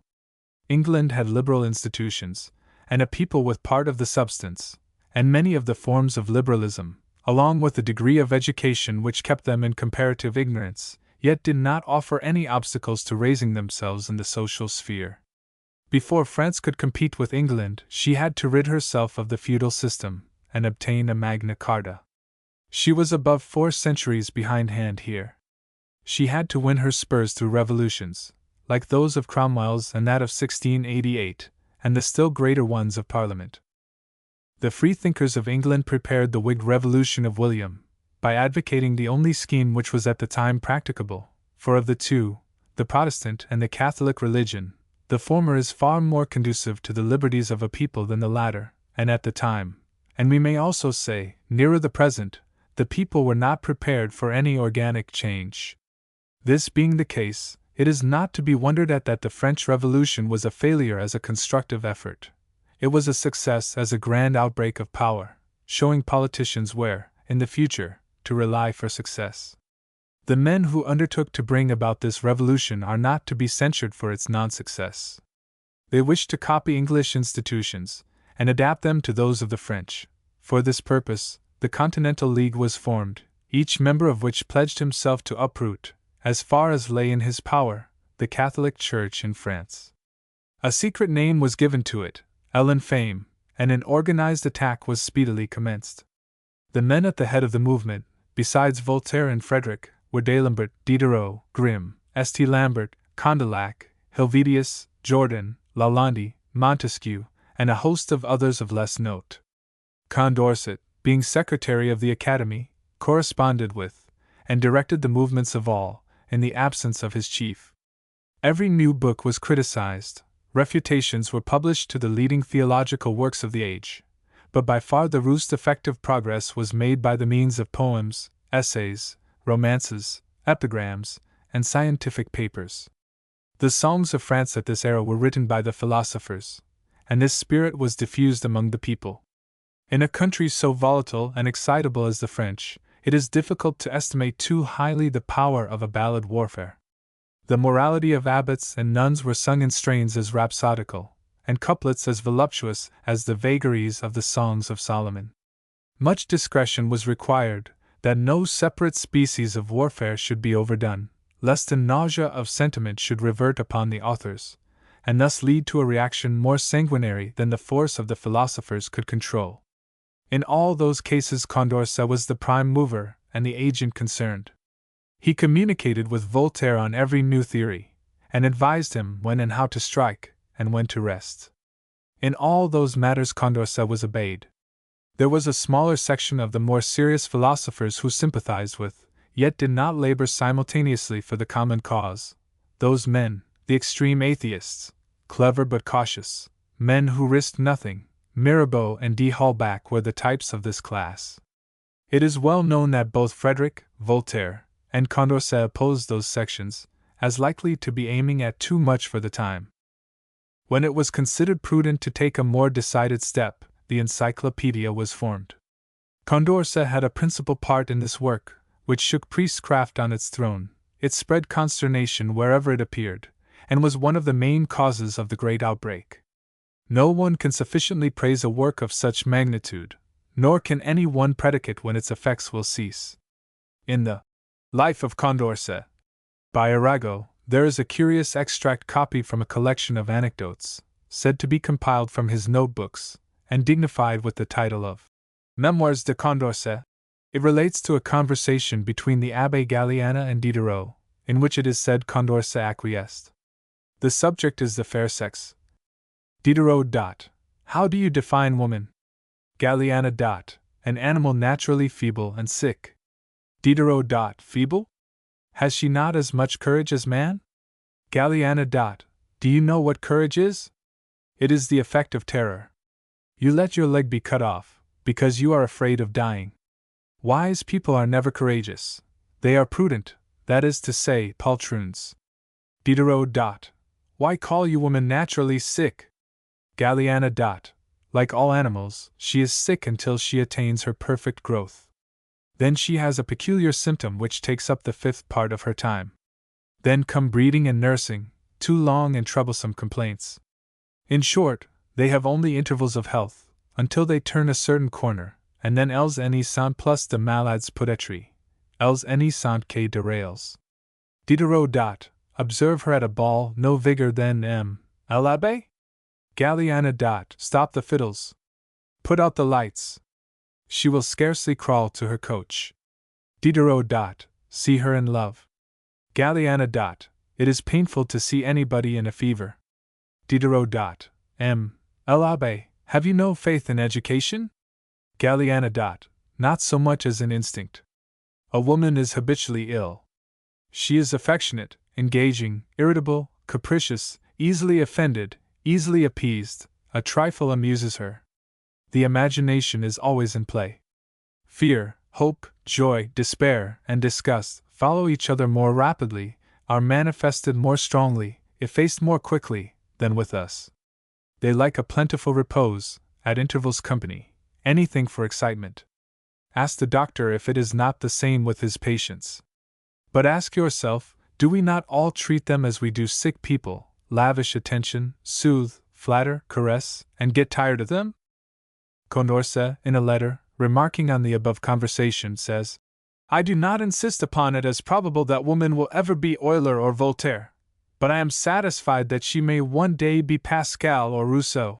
This very qualification, we consider, is sufficient to absolve Condorcet from the charge of being a woman-hater. His opponents, when driven from every other source, have fallen back on this, and alleged that he viewed the sexes as unequal, and that the stronger had a right to lord it over the weaker. But which is the weaker? Euler and Voltaire were masculine men. A woman to be masculine, in the true sense of the word, is an anomaly, to be witnessed with pain. She is not in a normal condition. she is a monster. Women should live in society fully educated and developed in their physical frame, and then they would be more feminine in proportion as they approach the character of Mary Wollstonecraft. They have no right to domineer as tyrants, and then fall into the most abject of slaves. In each of the characters of Pascal and Rousseau was an excess of sensibility, which overbalanced their other qualities, and rendered their otherwise great talents wayward, and to a certain extent fruitless. The peculiarity of man is physical power and intellectual force, that of woman is an acute sensibility. Condorcet, then, was justified in expressing the opinions he avowed upon the subject. In a paper, in the year 1766, read before the Academy, on "Ought popular errors to be eradicated?" Condorcet says, "If the people are often tempted to commit crimes in order that they may obtain the necessaries of life, it is the fault of the laws, and, as bad laws are the product of errors, it would be more simple to abolish those errors than to add others for the correction of their natural effects. Error, no doubt, may do some good, it may prevent some crimes, but it will occasion mischiefs greater than these. By putting nonsense into the heads of the people, you make them stupid, and from stupidity to ferocity there is but a step. Consider, if the motives you suggest for being just make but a slight impression on the mind, that will not direct the conduct. If the impressions be lively, they will produce enthusiasm, and enthusiasm for error. Now, the ignorant enthusiast is no longer a man, he is the most terrible of wild beasts. In fact, the number of criminals among the men with prejudices, Christians, is in greater proportion to the total number of our population than the number of criminals in the class above prejudices, Freethinkers, is to the total of that class. I am not ignorant that, in the actual state of Europe, the people are not, perhaps, at all prepared for a true doctrine of morals, but this degraded obtuseness is the work of social institutions and of superstitions. Men are not born blockheads, they become such. By speaking reason to the people, even in the little time they give to the cultivation of their intellect, we might easily teach them the little that it is necessary for them to know. Even the idea of the respect that they should have for the property of the rich is only difficult to be insinuated among them, first, because they look on riches as a sort of usurpation, of theft perpetrated upon them, and unhappily this opinion is in great part true, secondly, because their excessive poverty makes them always consider themselves in the case of absolute necessity, a case in which even very severe moralists have been of their mind, thirdly, because they are as much despised and maltreated for being poor, as they would be after they had lowered themselves by larcenies. It is merely, therefore, because institutions are bad, that the people are so commonly a little thievish upon principle. We should have much liked to have given some extended quotations from the works of Condorcet, but, owing to their general character, we cannot extract any philosophic formula which would be generally interesting. His Lettres d'un théologien are well deserving of a reprint. They created an astounding sensation when they appeared, being taken for the work of Voltaire, the light, easy, graceful style, with deeply concealed irony, the crushing retort and the fiery sarcasm. They made even priests laugh by their Attic wit and incongruous similes. But it was in the Academy, where Condorcet's influence was supreme. He immortalized the heroes as they fell, and pushed the cause on by his professional duties. He was always awake to the call of duty, and nobly did he work his battery. He is now in the last grand sleep of man. The flowers of poesy are woven in amaranth wreaths over his tomb. A.C. Spinoza. Baruch Spinoza, or Espinoza, better known under the name of Benedict Spinoza, as rendered by himself in the Latin language, was born at Amsterdam, in Holland, on the 24th of November 1632. There is some uncertainty as to this date, as there are several dates fixed by different authors, both for his birth and death, but we have adopted the biography given by Dr. C. H. Bruder in the preface to his edition of Spinoza's works. His parents were Jews of the middle, or perhaps somewhat humbler class. His father was originally a Spanish merchant, who, to escape persecution, had emigrated to Holland. Although the life of our great philosopher is one full of interesting incidents, and deserves to be treated fully, we have but room to give a very brief sketch, referring our readers, who may wish to learn more of Spinoza's life, to Louisa's Biographical History of Philosophy, Westminster Review, No. 77, and Encyclopaedia Britannica, page 144. His doctrines we will let speak for themselves in his own words, trusting thereby to give the reader an opportunity of knowing who and what Spinoza really was. One man shrinks with horror from him as an atheist. Voltaire says that he was an atheist and taught atheism. Another calls him a God-intoxicated man.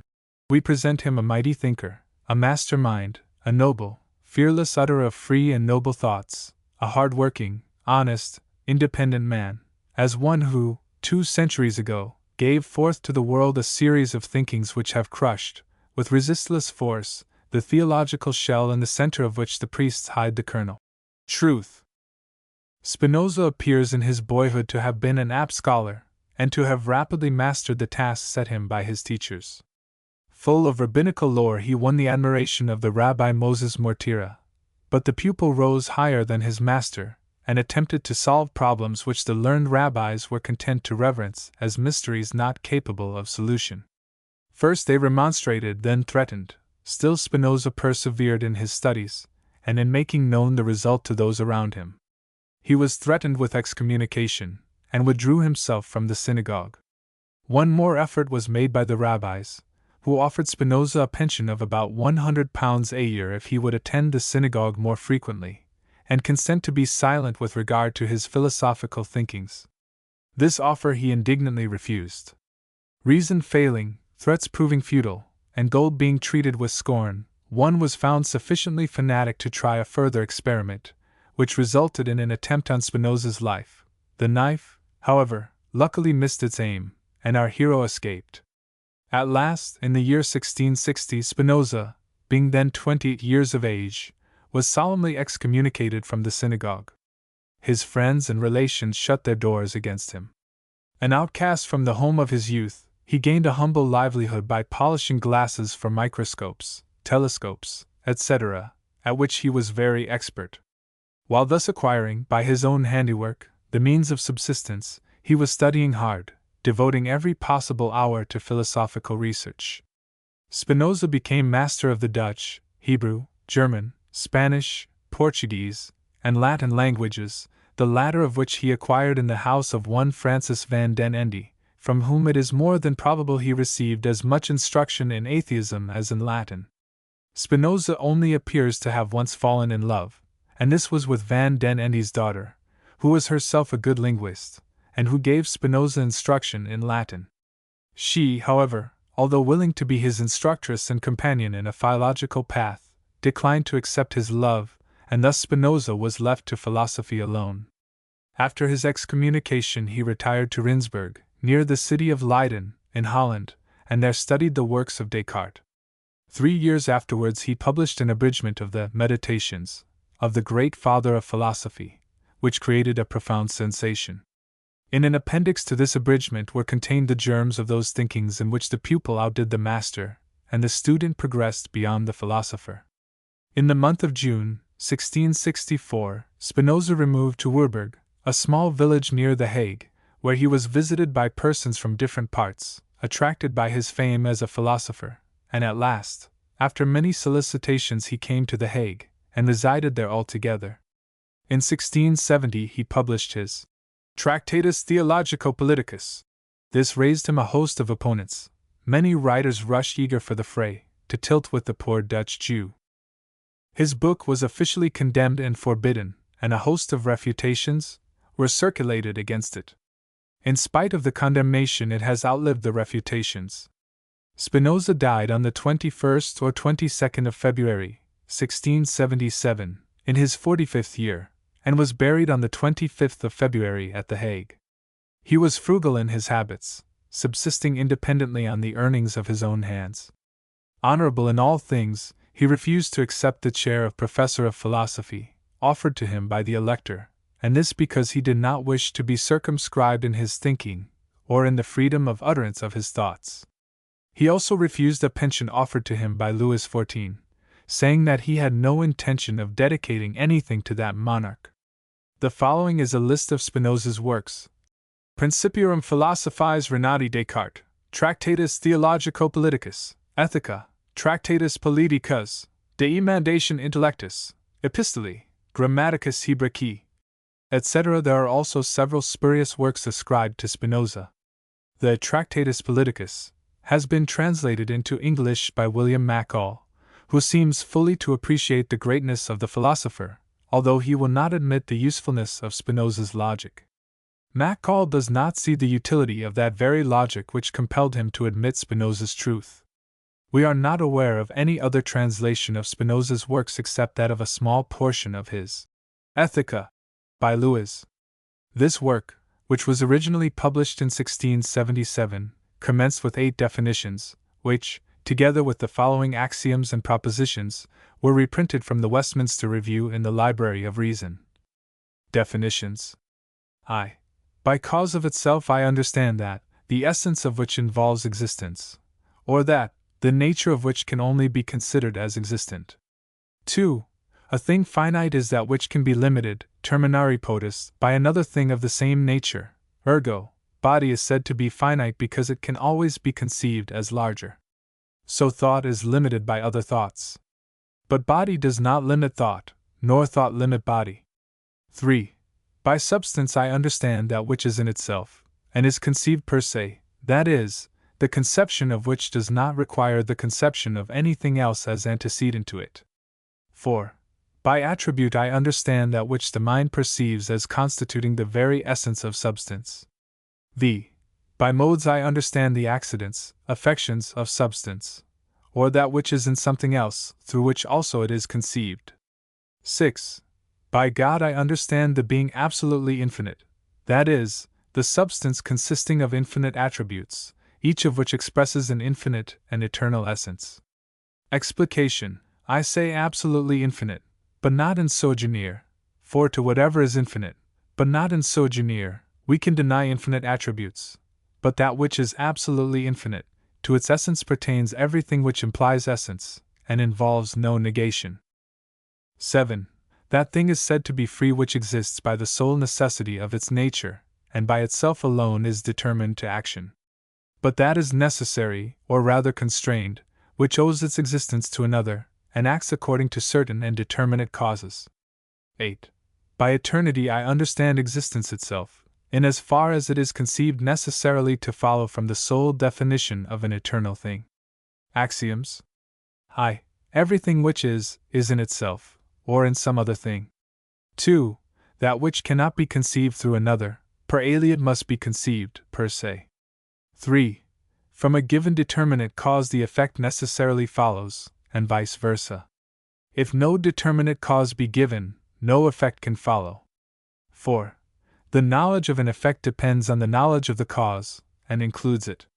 V. Things that have nothing in common with each other cannot be understood by means of each other, that is, the conception of one does not involve the conception of the other.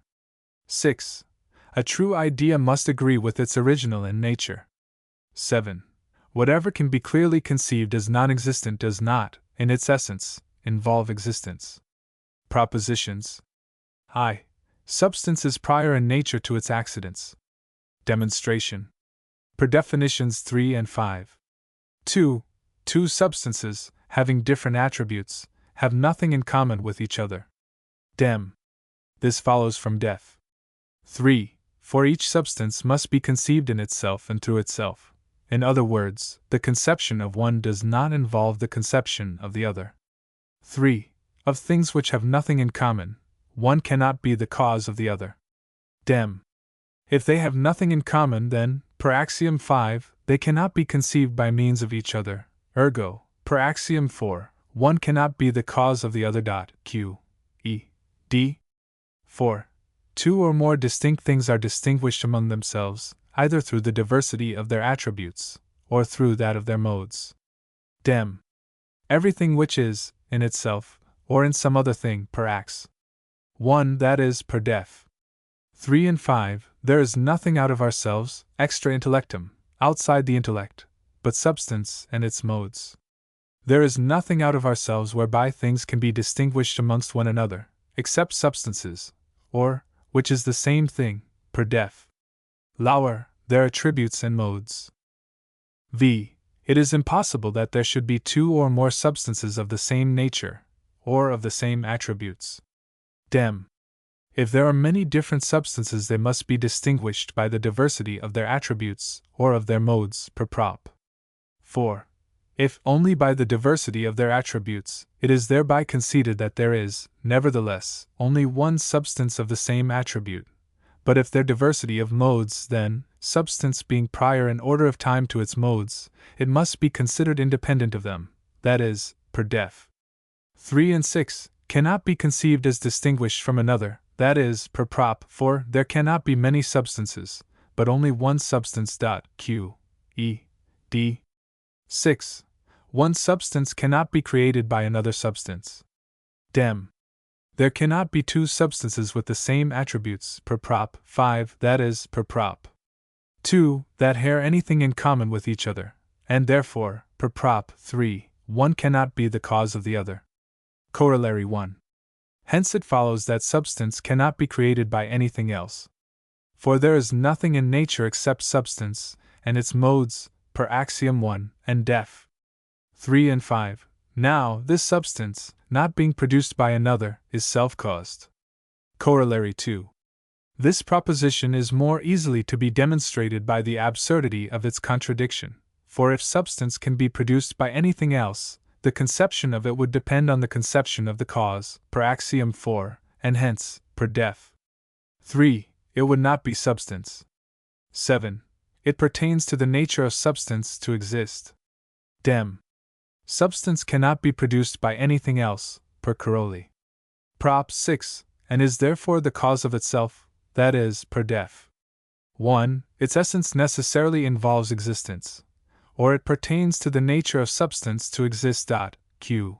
E. D. 8. All substance is necessarily infinite. Dem.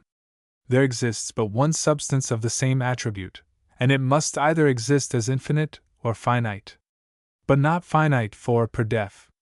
2. As finite it must be limited by another substance of the same nature, and in that case there would be two substances of the same attributes, which, per prop. 5, is absurd.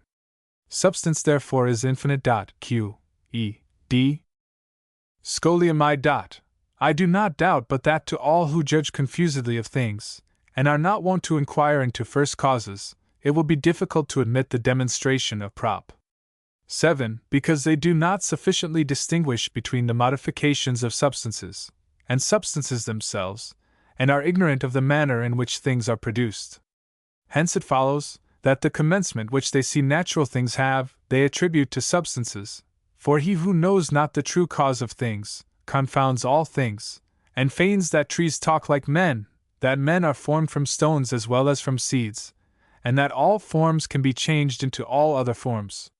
So, also, those who confound the divine nature with the human, naturally attribute human affections to God, especially as they are ignorant of how these affections are produced in the mind.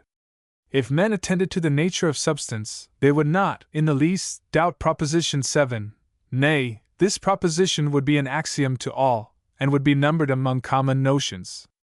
For by substance they would understand that which exists in itself, and is concerned through itself, i.e., the knowledge of which does not require the knowledge of anything as antecedent to it.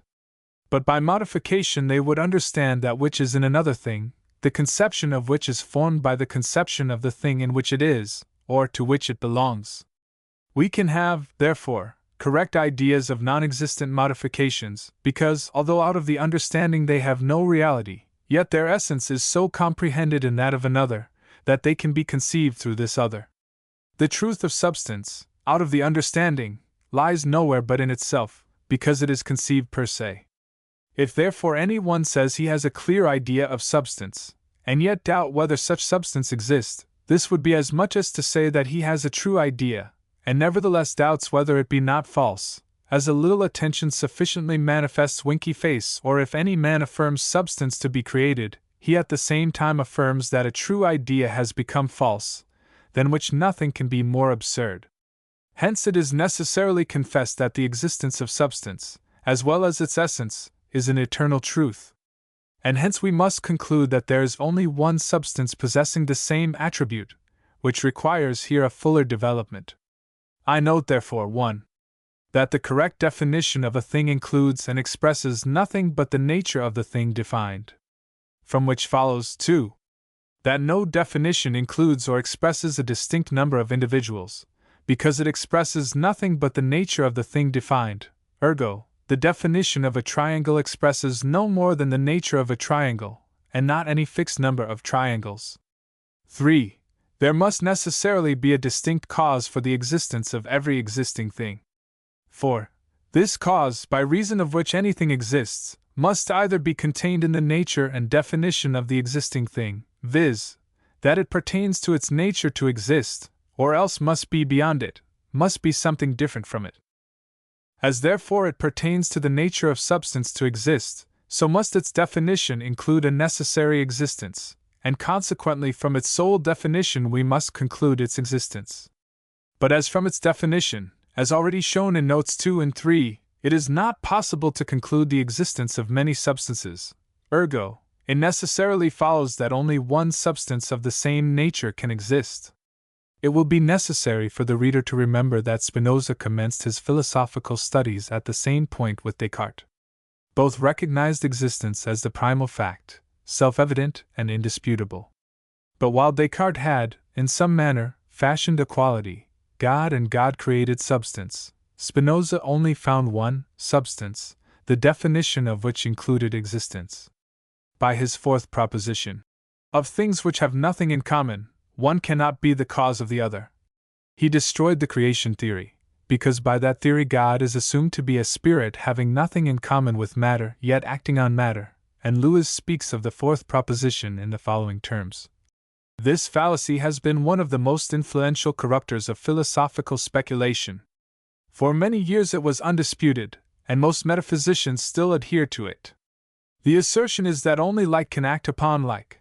But although it is true that like causes like, it is also true that like produces unlike. Thus fire produces pain when applied to our bodies, explosion when applied to gunpowder, charcoal when applied to wood. All these effects are unlike the cause. We cannot help thinking that in this instance, the usually thoughtful Lewis has either confused substance with its modes, or, for the sake of producing a temporary effect, has descended to mere sophism. Spinoza's proposition is that substances having nothing in common cannot act on one another. Lewis deals with several modes of the same substance as though they were different substances. Way more, to make his argument the more plausible, he entirely ignores in it that noumenon of which he speaks as underlying all phenomena, and uses each phenomenon as a separate existence. In each of the instances mentioned, however varied may be the modification, the essence is the same. They are merely examples of one portion of the whole acting upon another portion, and there is that in each mode which is common to the whole, and by means of which the action takes place. Much has been said of Spinoza's God and divine substance, and we must refer the reader to definition 6, in which God is defined as being infinite substance. Now, although we should be content to strike the word God out of our own tablet of philosophical nomenclature, as being a much misused, misrepresented, and entirely useless word, yet we must be very careful, when we find another man using the word, to get his precise definition, and not to use any other ourselves while in his company. Spinoza, when asked, "What name do you attach to infinite substance?" says, God. If he had said any other word we could not have quarreled with him so long as he defined the word, and adhered strictly to the terms of his definition, although we might regret that he had not either coined a word for himself, or used one less maltreated by the mass. Spinoza said, "I can only take cognizance of one substance, of which I am part, having infinite attributes of extension and thought. I take cognizance of substance by its modes, and in my consciousness of existence. Everything is a mode of the attribute of extension, every thought, wish, or feeling, a mode of the attribute of thought. I call this substance, with infinite attributes, God." Spinoza, like all other thinkers, found himself overpowered by the illimitable vastness of the infinite when attempting to grasp it by his mental powers, but unlike other men he did not endeavor to relieve himself by separating himself from that infinite, but, knowing he was a part of the whole, not divisible from the remainder, He was content to aim at perfecting his knowledge of existence rather than at dogmatizing upon an indefinable word which, if it represented anything, professed to represent an incomprehensible existence far beyond his reach. We ought not to wonder that in many parts of Spinoza's writings we find the word God treated in a less coherent manner than would be possible under the definition given in his Ethics, and for these reasons, Spinoza, from his cradle upwards, had been surrounded with books and traditions sanctified by the past, and impressed on his willing mind by his family, his tutors, and the heads of his church. A mind like his gathered all that was given, even more quickly than it was offered still. Craving for more light, and at last light came bursting on the young thinker like a lightning flash at dark midnight, revealing his mind in chains, which had been cast round him in his nursery, his school, his college, his synagogue. By a mighty effort he burst these chains, and walked forth a free man, despite the entreaties of his family, the reasonings of the rabbis, the knife of the fanatic, the curse of his church, and the edict of the state. But should it be a matter of surprise to us that some of the links of those broken chains should still hang on the young philosopher, and seeming to be a part of himself, almost imperceptibly inclined to old ways of thinking, and to old modes of utterance of those thoughts? Wonder not that a few links bang about him, but rather that he ever succeeded in breaking those chains at all. Spinoza, after his secession from his synagogue, became logically an atheist. Education and early impressions enlarged this into a less clearly defined pantheism, but the logic comes to us naked, disrobed of all by which it might have been surrounded in Spinoza's mind. If that logic be correct, then all the theologies of the world are false. We have presented it to the reader to judge of for himself. Many men have written against it. Of these some have misunderstood, some have misrepresented, some have failed, and few have left us a proof that they had endeavored to deal with Spinoza on his own ground. Mackall says, "In the glorious throng of heroic names, there are few nobler than Spinoza's. Apart altogether from the estimate we may form of his philosophy, there is something unspeakably interesting in the life and the character of the man. In his metaphysical system there are two things exceedingly distinct. There is, first, the immense and prodigious, but terrible mathematical skeleton, which his subtle intellect binds up and throws as calmly into space as we drop a pebble into the water, and whose bones, striking against the wreck of all that is sacred in belief, or bold in speculation, rattle a wild response to our wildest fantasies, and drive us almost to think in despair that thinking is madness. And there is, secondly, the divinest vision of the infinite, and the divinest incense which the intuition of the infinite ever yet poured forth at the altar of creation. The Treatise on Politics is not Spinoza's greatest work. It is, in all respects, inferior to the Ethics and to the Theologico-Political Treatise. But there are in politics certain eternal principles, and it is for setting forth and elucidating these that the treatise of Spinoza is so valuable. In the second chapter of that treatise, after defining what he means by nature, etc., he, on the sixth section, proceeds as follows. But many believe that the ignorant disturb more than follow the order of nature, and conceive of men in nature as a state within the state. For they assert that the human mind has not been produced by any natural causes, but created immediately by God, and thereby rendered so independent of other things as to have absolute power of determining itself, and of using reason aright. But experience teaches us more than enough, that it is no more in our power to have a sound mind than a sound body.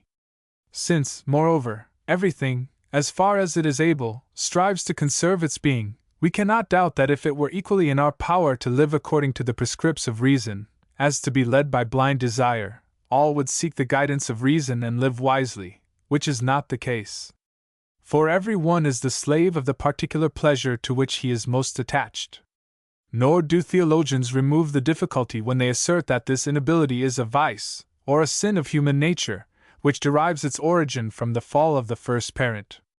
For if it was in the power of the first man to stand rather than to fall, and if he was sound in faculty, and had perfect control over his own mind, how did it happen that he, the wise and prudent, fell? But they say he was deceived and tempted by the devil. But who was it that led astray and tempted the devil himself? Who, I ask, rendered this the most excellent of intelligent creatures so mad, that he wished to be greater than God? Could he render himself thus mad, he who had a sane mind, and strove as much as in him lay to conserve his being? How, moreover, could it happen that the first man in possession of his entire mental faculties, and master of his will, should be both open to temptation, and suffer himself to be robbed of his mind? For if he had the power of using his reason aright, he could not be deceived, for as far as in him lay, he necessarily sought to conserve his own being, and the sanity of his mind. But it is supposed he had this in his power, therefore he necessarily conserved his sane mind, either could he be deceived. Which is evidently false from his history, and consequently it must be granted that it was not in the power of the first person to use reason aright, but that he, like us, was subject to passions. Spinoza is scarcely likely to become a great favorite with the Woman's Rights Convention. In his 9th chapter of the same treatise, he says, "If by nature women were equal to men, and excelled as much as they in strength of mind and in talent, truly amongst nations, so many and so different, some would be found where both sexes ruled equally, and others where the men were ruled by the women, and so educated as to be inferior to them in talent. But as this has never happened, we are justified in assuming that women, by nature, have not an equal right with men, but that they are necessarily obedient to men, and thus it can never happen that both sexes can equally rule, and still less that men be ruled by women." Lewis, in his 7th chapter on modern philosophy, thus sums up Spinoza's teachings and their result. He says, "The doctrine of Spinoza was of great importance, if for nothing more than having brought about the first crisis in modern philosophy. His doctrine was so clearly stated, and so rigorously deduced from admitted premises, that he brought philosophy into this dilemma. Either my premises are correct, and we must admit that every clear and distinct idea is absolutely true not only subjectively, but objectively. If so, my objection is true, or my premises are false. The voice of consciousness is not the voice of truth. And if so, then is my system false, but all philosophy is impossible, since the only ground of certitude, our consciousness, is pronounced unstable, our only means of knowing the truth is pronounced fallacious. Spinozism or skepticism, choose between them, for you have no other choice." Mankind refused, however, to make a choice. If the principles which Descartes had established could have no other result than Spinozism, it was worth while inquiring whether those principles might not themselves be modified. The ground of discussion was shifted, psychology took the place of ontology. It was Descartes' theory of knowledge which led to Spinozism. That theory must therefore he examined, that theory becomes the great subject of discussion. Before deciding upon the merits of any system which embraced the great questions of creation, the deity, immortality, etc., men saw that it was necessary to decide upon the competency of the human mind to solve such problems. All knowledge must be obtained either through experience, or independent of experience. Knowledge dependent on experience must necessarily be merely knowledge of phenomena. All are agreed that experience can only be experience of ourselves as modified by objects. All are agreed that to know things per se, noumena, we must know them through some other channel than experience. Have we or have we not that other channel? This is the problem. Thus, before we can dogmatize upon ontological subjects, we must settle this question: can we transcend the sphere of our consciousness, and know things per se? I. Anthony Collins. Free thought, as developed in the deistic straggles of the 17th century, had to battle for existence against the Puritanic reaction which took its second rise from the worn-out licentious age of the last of the Stuarts, and that of the no less dangerous, though concealed, libertinism of the Dutch king. A religious rancor also arose which, but for the influence of a new power, would have reenacted the tragedy of religious persecution. But this rancor became somewhat modified, from the fact that the various parties now were unlike the old schismatics, who were each balanced at the opposite ends of the same pole, extreme papacy on the one hand, and fifth monarchists on the other, when each oscillation from the Protestant center deranged the balance of enthusiasm, and drove it to the farthest verge of fanaticism, until all religious parties were hurled into one chaos of disunion. Such were the frequent changes of the 17th century, but at its close the power of deism had evolved the platform on which was to be fought the hostilities of creeds. Here, then, could not exist that commingling of sects, which were deducible in all their varied extravagance from the Bible. Theology had no longer to fight with itself, but with philosophy. Metaphysics became the Jehu of opinion, and sought to drive its chariot through the fables of the saints. The old doctrines had to be restated to meet new foes. For the Papists, Nonconformists, and Brownists were excluded to make way for the British Illuminati, who spread as much consternation through England as did the French encyclopedists across Europe. The new field of action was only planned, for when Catholicism first opposed Protestantism, its leaders little thought what a Pandoric box it was opening, nor did the divines of the latter sect ever doubt the finality of their own doctrines. They wished to replace one infallibility by another. And the same charge can be substantiated against deism. When in this Augustan age the free-thinking leaders, fresh from the trammels of Christism, first took the name of moral philosophers, they little knew they were paving the way for an atheism they so much dreaded, a democracy more unbridled than their most constitutional wishes, a political economy to be tried for half a century, and then to be discarded, a revolutionary fervor which should plough up Europe, and then give place to a communism, which the first founders of this national agitation would have gazed upon with amazement, and shrunk from with despair. Such is the progress of change. The rise of the deistic movement may be defined in a sentence. It was the old struggle of speculative opinion shifting its battleground from theology to philosophy, prior to the one being discarded, and the other developed into positive science. Amongst the most distinguished of these reformers stands the name of Anthony Collins. Who and what he was, we have little opportunity of knowing, save from the scattered notices of contemporaries. But sufficient is left on record to prove him one of the best of men, and the very Coryphaeus of deism. The twin questions of necessity and prophecy have been examined by him perhaps more ably than by any other liberal author. There are slight discrepancies in relation to the great events of his life. The Abbé Lodivicat says he was born June 21, 1676, of a rich and noble family, at Heston, in Middlesex, and was appointed treasurer of the county, but another account says Hounslow, which we think was the more likely place. He was educated at Eton and Cambridge. He studied for the bar for some time, but being wealthy, ultimately renounced jurisprudence, while his youthful studies admirably fitted him for his subsequent magisterial duties. He was clever, honest, learned, and esteemed by all who knew his character. The elder Disraeli says that he was a great lover of literature, and a man of fine genius, while his morals were immaculate, and his personal character independent. The friendship of Locke alone is sufficient to stamp the character of Collins with honor, and he was one of the most valued friends of this great man. In a volume published by P. de Mazo, a writer we shall have occasion to notice, in the year 1720, containing a collection of the posthumous works of Locke, there are several letters addressed to Collins which fully substantiate our opinion. Locke was then an old man, residing in the country, and Collins was a young man in London, who took a pleasure in executing the commissions of his illustrious friend. In one of them, dated October 29, 1703, he says, "If I were now setting out in the world, I should think it my greatest happiness to have such a companion as you, who had a true relish of truth, would in earnest seek it with me, from whom I might receive it undisguised, and to whom I might communicate what I thought true freely.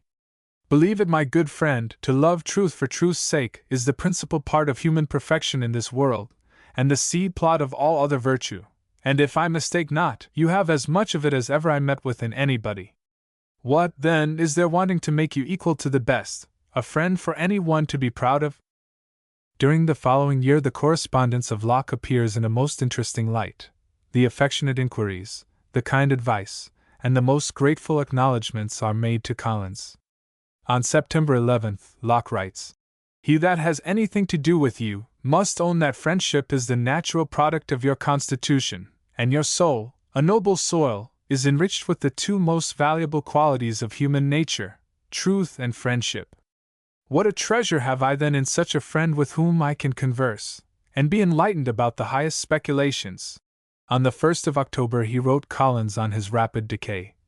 But this, I believe, he will assure you, that my infirmities prevail so fast on me, that unless you make haste hither, I may lose the satisfaction of ever seeing again a man that I value in the first rank of those I leave behind me. This was written 27 days before his death.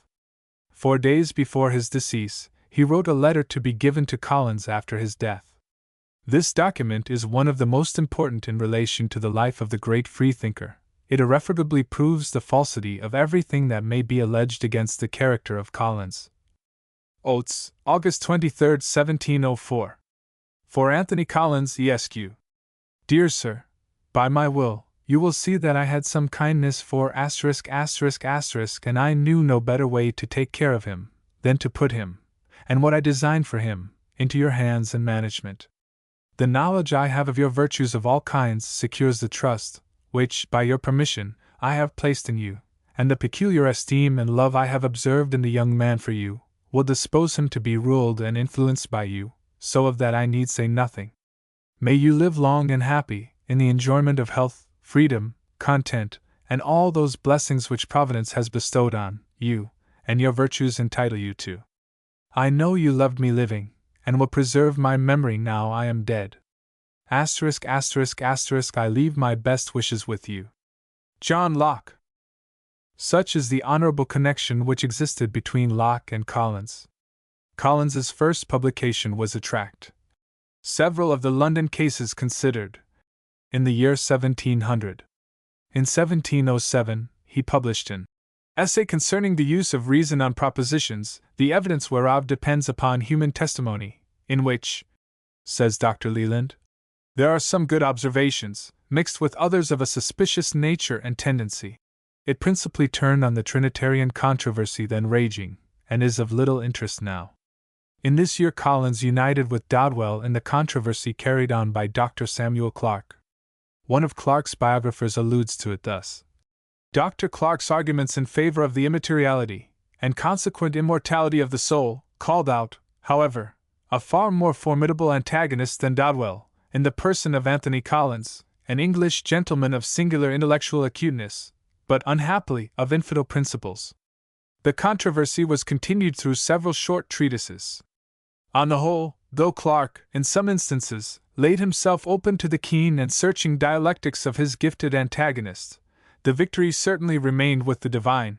Of course, it is only to be expected that such will be the opinion of an opponent, but it is further proof of Collins's ability and character. In 1703 appeared his celebrated Discourses of Free Thinking, which perhaps created the greatest sensation in the religious world, with the exception of the Age of Reason, of any book published against Christianity. This book is as able a defense of the freedom of the expression of thought without penalty, as was ever published. It is divided into 4 sections. In the first, free thinking is defined, in 5 arguments. In the second, that it is our duty to think freely on those points of which men are denied the right to think freely, such as of the nature and attributes of God, the truth and authority of Scriptures, and of the meaning of Scriptures, in 7 arguments and 11 instances. The third section is the consideration of 6 objections to free thinking, from the whole of which he concludes, 1. That freethinkers must have more understanding, and that they must necessarily be the most virtuous people. 2. That they have, in fact, been the most understanding and virtuous people in all ages. Here follows the names of a great number of men whom Collins classified as freethinkers, and of whom we have no reason to be ashamed. This book was answered by many divines, but none of them emerged from the contest with such Christian honors as the famous Dr. Bentley, considered England's greatest classical scholar. In the same year, the doctor published his reply under the signature of Philoleutheros Lipsiensis. The fame of Bentley was considered equal to Collins's, and it has always been represented that this reply completely crushed the freethinker. Nothing could be farther from the truth. Bentley principally attacked the Greek quotations and denounced Collins for his ignorance in not putting his, Bentley's, construction on every disputed word. For this reply, Bentley received the thanks of the University of Cambridge. In condition with this work, Collins is also charged with willful deception, which has been reproduced in our own lives by Devines, who perhaps never read a line of Collins. A French edition of the Discourse was translated under the personal inspection of Collins, and it is said that he altered the construction of several sentences to evade the charges brought against him by Bentley. Dr. Leland is particularly eloquent upon this, and the Rev. Mr. Lorimer, of Glasgow, triumphantly plagiarizes the complaint of the men whose defects he can only imitate. There is another charge connected with Bentley and his friends, which it is desirous should be exposed. The elder Disraeli says, Anthony Collins wrote several well-known works, without prefixing his name, but having pushed too far his curious and polemical points, he incurred the odium of a freethinker, a term which then began to be in vogue, and which the French adopted by translating it, in their way, a strong thinker or esprit fort. Whatever tendency to liberalize the mind from the dogmas and creeds prevails in these works, the talents and learning of Collins were of the first class. His morals were immaculate, and his personal character independent, but the odium theologicum of those days combined every means to stab in the dark, till the taste became hereditary with some. I may mention a fact of this cruel bigotry which occurred within my own observation, on one of the most polished men of the age. The late Mr. Cumberland, in the romance entitled His Life, gave this extraordinary fact. He said that Dr. Bentley, who so ably replied to Collins's discourse, when many years after he discovered him fallen into great distress, conceiving that by having ruined Collins's character as a writer forever, he had been the occasion of his personal misery, he liberally contributed to his maintenance. In vain I mentioned to that elegant writer, who was not curious about facts, that this person could never have been Anthony Collins, who had always a plentiful fortune, and when it was suggested to him that this A. Collins, as he printed it, must have been Arthur Collins, the historic compiler, who was often in pecuniary difficulties, still he persisted in sending the lie down to posterity, without alteration. In his second edition, observing to a friend of mine that the story, while it told well, might serve as a striking instance of his great relative's generosity, and that it should stand because it could do no harm to any but to Anthony Collins, whom he considered as little short of an atheist. Such is a specimen of Christian honor and justice. In 1715 appeared his Philosophical Inquiry into Human Liberty. Dr. Clarke was again his opponent. The publication of this work marked an epoch in metaphysics. Douglas Stewart, in criticizing the discussion on moral liberty between Clarke and Leibniz, says, but soon after this controversy was brought to a conclusion by the death of his antagonist, he, Clarke, had to renew the same argument, in reply to his countryman, Anthony Collins, who, following the footsteps of Hobbes, with logical talents not inferior to his master, and with a weight of personal character in his favor to which his master had no pretensions, gave to the cause which he so warmly espoused a degree of credit among sober and inquiring politicians, which it had never before possessed in England. The following are the principal arguments of Collins in reference to liberty and necessity. First, though I deny liberty in a certain meaning of that word, yet I contend for liberty, as it signifies a power in man to do as he wills or pleases. Secondly, when I affirm necessity, I contend only for moral necessity, meaning thereby that man, who is an intelligent and sensible being, is determined by his reason and senses, and I deny any man to be subject to such necessity as is in clocks, watches, and such other beings, which, for want of intelligence and sensation, are subject to an absolute, physical or mechanical necessity. Thirdly, I have undertaken to show that the notions I advance are so far from being inconsistent with, that they are the sole foundation of morality and laws, and of rewards and punishments in society, and that the notions I explode are subversive of them. From the above premises, Collins sought to show that man is a necessary agent. 1. From our experience through consciousness. 2. From the impossibility of liberty. 3. From the consideration of the divine prescience. 4. From the nature and use of rewards and punishments. 5. From the nature of morality.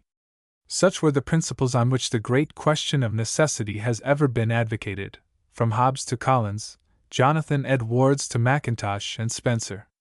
In the year 1704, Toland dedicated to him a new translation of Aesop's Fables. There are many anecdotes respecting Collins inserted in religious magazines, most of which are false, and all without proof. One of them, related in a most circumstantial manner, appears to be the favorite. It depicts Collins walking out in the country on a Sunday morning, when he meets a countryman returning from church. "Well, Hodge," says Collins, "so you have been enjoying the fresh breezes of nature this fine morning?" The clown replied that he had been worshipping nature's God, and proved it by repeating the substance of the Athanasian Creed. Upon which Collins questions him as to the residence of his God, and for a reply is told that his God is so large that he fills the universe, and so small that he dwells in his breast. This sublime fact, we are told, had more effect upon Collins's mind than all the books written against him by the clergy. When will sensible men reject such charlatanism? The next great work of Collins was his Discourse on the Grounds and Reasons of the Christian Religion, in 2 parts. The first containing some considerations on the quotations made from the Old and the New Testament, and particularly on the prophecies cited from the former, and said to be fulfilled in the latter. The second containing an examination of the scheme advanced by Mr. Whiston, in his essay towards restoring the true text of the Old Testament, and for vindicating the citations thence made in the New Testament, to which is prefixed an apology for free debate and liberty of writing. This book took the religious world by storm. It is even thought it struck more dismay amongst divines than his former essay on Freethinkers.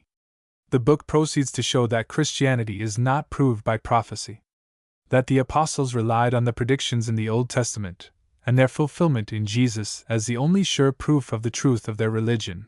If, therefore, the prophecies are not thoroughly literal, and fulfilled distinctly, there can be no proof in Christianity. He then examines the principal prophecies, and dismisses them, as allegorical fables too vague to be of any credit. In less than 2 years no less than 35 books were published in reply to this work, written by the ablest and most influential theologians in England. In 1727 Collins published another large work, The Scheme of Literal Prophecy Considered, in which he still further defends his view principally against the sophistical reasoning of Whiston, and finally vanquished the whole of his opponents. Perhaps no freethinker, with the single exception of Hobbes, was so attacked during his life as Collins. Toland and Woolston were persecuted and driven into prison and poverty, but Collins, with his profusion of wealth, could oppose Christianity with applause, mingle in the gaiety of the court, occupy a seat on the magisterial bench, be the welcome guest of the most liberal of the aristocracy, contemporary with others who even languished in prison for the propagation of similar sentiments. Since his day the clergy have grown wiser. Then the most trivial pamphlet on the deistic side created a consternation amongst the saints, and they strove who should be the first to answer it. Indeed, it was considered a test of honor amongst the clergy to be eager in the exposure of deism, but this style of warfare was discontinued after the lapse of a few years. The most discerning observers discovered that in proportion to the answers published against liberal works, the influence of the most powerful side decreased. Force, then, gradually interfered, and acts of Parliament were considered the only logical refutation of a philosophical heresy. The anomaly of our laws interfered again. Collins was rich, and so must escape the fangs of the law. Thomas Woolston was poor, so his vitals were pierced by laws which Collins escaped, yet both committed the same offense. In later times Gibbon traced the rise of Christianity, and about the same time Paine accomplished another portion of the same risk, and the government which prosecuted the plebeian flattered the patrician. But Collins's time was rapidly drawing nigh. On the 13th of December 1729, he expired, aged 53 years, and to show the esteem in which his character was held, the following notice was inserted in the newspapers of the day, all hostile to his views, yet striving to make it appear that he was, after all, not so great an infidel as his reputation honored him with. On Saturday last died at his house in Harley Square, Anthony Collins, Esq. He was a remarkably active, upright, and impartial magistrate, the tender husband, the kind parent, the good master, and the true friend. He was a great promoter of literature in all its branches, and an immovable assertor of universal liberty in all civil and religious matters. Whatever his sentiments were on certain points, This is what he declared at the time of his death, viz., that he had always endeavored, to the best of his ability, to serve God, his King, and his country, so he was persuaded he was going to that place which God hath prepared for them that serve him, and presently afterwards he said, the Catholic religion is to serve God and Rome. He was an eminent example of temperance and sobriety, and one that had the true art of living. His worst enemies could never charge him with any vice or immorality. With this character the freethinkers have no right to be dissatisfied. The Abbé Lodivicat says, his library was curious and valuable, always open to the learned, even to his opponents, whom he furnished with pleasure, both with books and arguments, which were employed in confuting him. Mr. Disraeli says he has seen a catalogue of Collins's library, elaborately drawn up in his own handwriting, and it must have contained a splendid selection of books. This is proved by the correspondence with Locke, and the extensive number of quotations spread throughout his published works. By the death of Collins, and the defalcation of one who abused the name of a deist, the cause of free thought was impeded at the time when it most needed assistance. Collins had written a great number of tracts and larger works, intending them to be published after his death. One collection of 8 octavo volumes of manuscript containing the attacks upon Christianity, by which he intended his name to be transmitted to posterity, were all arranged ready for publication as his posthumous works. To ensure their creditable appearance, and to reward a man whom he had thought worthy of confidence, and one who professed to be a disciple of Collins, he bequeathed them to de Maiseux, then a popular author and editor. He had edited the correspondence of Locke and Collins, written The Light of Bell, and subsequently edited Toland. The idea of Collins was to give his work to de Maiseux for a recompense for the trouble of publishing them, while he would derive the whole profits of their sale, which no doubt would be very large.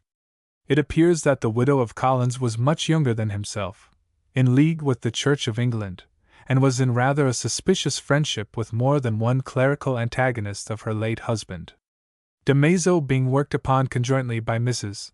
Collins and a person named Tomlinson, was induced to accept a present of 50 guineas, and relinquish the possession of the manuscripts. It was not long, however, before his conscience accused him of the great wrong done to the memory of his benefactor, and to the free-thinking cause.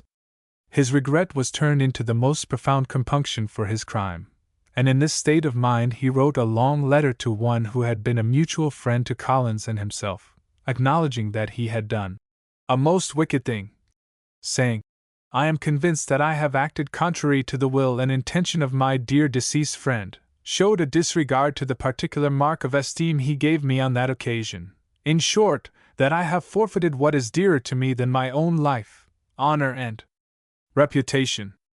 I send you the 50 guineas I received, which I do now look upon as the wages of iniquity, and I desire you to return them to Mrs. Collins, who, as I hope it of her justice, equity, and regard to Mr. Collins's intentions, will be pleased to cancel my paper.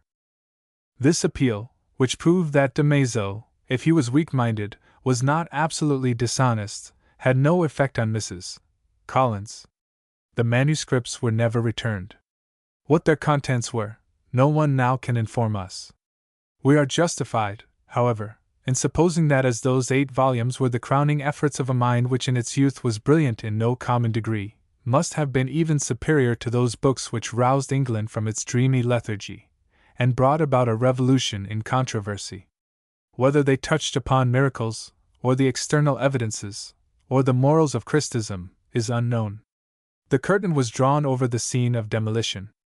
7 years after this time the controversy was reopened by Mrs.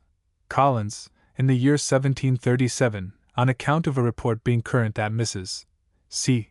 had permitted transcripts of those manuscripts to get abroad. The widow wrote some very sharp letters to de Maiseux, and he replied in a tone which speaks faithfully of the affection he still bore to Collins's memory. He concludes thus: Mr. Collins loved me and esteemed me for my integrity and sincerity, of which he had several proofs. How I have been drawn in to injure him, to forfeit the good opinion he had of me, and which, were he now alive, would deservedly expose me to his utmost contempt, is a grief which I shall carry to the grave. It would be a sort of comfort to me if those who have consented I should be drawn in, were in some measure sensible of the guilt towards so good, kind, generous a man. Such is an epitome of the secret history of the misses of Anthony Collins. If we look at the fate of the misses of other deists, we shall have good reasons for believing that some of the ablest writings, meant to give a posthumous reputation to their authors, have disappeared into the hands of either ignorant or designing persons. 5 volumes, at least, of Toland's works, meant for publication, were, by his death, irretrievably lost. Blunt's misses never appeared. 2 volumes of Tyndall's were seized by the Bishop of London and destroyed. Woolston's misses met with no better fate. Chubb carefully prepared his works, and published them in his lifetime. Bolingbroke made Mallet his confidant, as Collins did by D'Amazo. The name of St. John produced £10,000 to Mallet, but those works were left with the tacit acknowledgment that the Scotch poet should write a suitable life of the peer.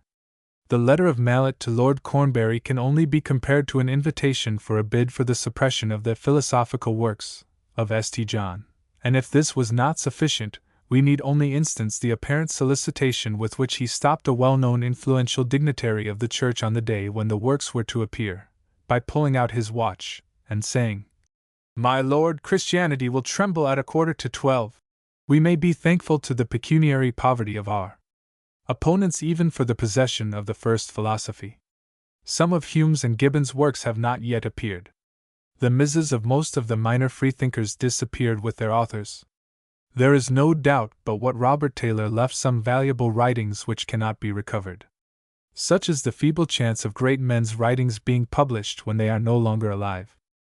With regard to the literary claims of Collins, his works are logically composed and explicitly worded. He invariably commences by stating the groundwork of his opponent's theories, and from them deduces a great number of facts and axioms of a contrary character, and upon those builds his whole chain of argument. He is seldom witty, never uses the flowers of rhetoric, combining a most rigid analysis with a synthetic scheme, admitting but of one unswerving end. He was characteristically great in purpose. He avoided carrying forward his arguments beyond the basis of his facts. Whether in treating the tangled intricacies of necessity, or the theological quagmires of prophecy, he invariably explained without confusing, and refuted without involving other subjects than those legitimately belonging to the controversy. His style of writing was serious, plain, and without an undue levity, yet withal perfectly readable. Men studied Collins who shrunk from contact with the lion-hearted Woolston, whose brusque pen too often shocked those it failed to convince. There was a timidity in many of the letters of Blunt, and a craving wish to rely more on the witticisms of Brown than was to be found in the free and manly spirit of our hero. To the general public, the abstruse speculations of the persecuted Toland were a barrier which his many classical allusions only heightened, and the musical syllables of Shaftesbury, with his style, at once so elevated, so pompous, and so quaint, or the political economic doctrines of Mandeville, all tended to exalt the name of Collins above those of his contemporaries and immediate successors. And posterity cannot fail to place his bust in that historic niche betwixt Hobbes, his master on one hand, and Bolingbroke, his successor on the other.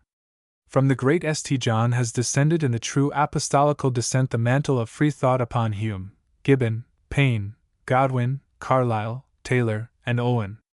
And amongst this brilliant galaxy of genius, no name is more deserving of respect than that of Anthony Collins. A.C. Descartes. René Descartes Duprat, better known as Descartes, the father of modern philosophy, was born at La Haye, in Touraine, of Breton parents, near the close of the 16th century, at a time when Bacon was like the morning sun, rising to shed new rays of bright light over the then dark world of philosophy. The mother of Descartes died while he was but a few days old, and himself a sickly child. He began to take part in the battle of life with but little appearance of ever possessing the capability for action on the minds of his fellows, which he afterwards so fully exercised. Debarred, however, by his physical weakness from many boyish pursuits, he devoted himself to study in his earliest years, and during his youth gained the title of the young philosopher, from his eagerness to learn, and from his earnest endeavors by inquiry and experiment to solve every problem presented to his notice.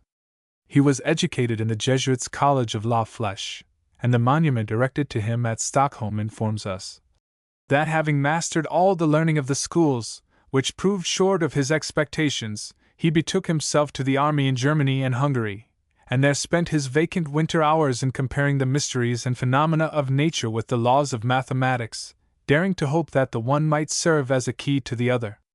Quitting, therefore, all other pursuits, he retired to a little village near Egmont, in Holland, where, spending 25 years in continual reading and meditation, he effected his design.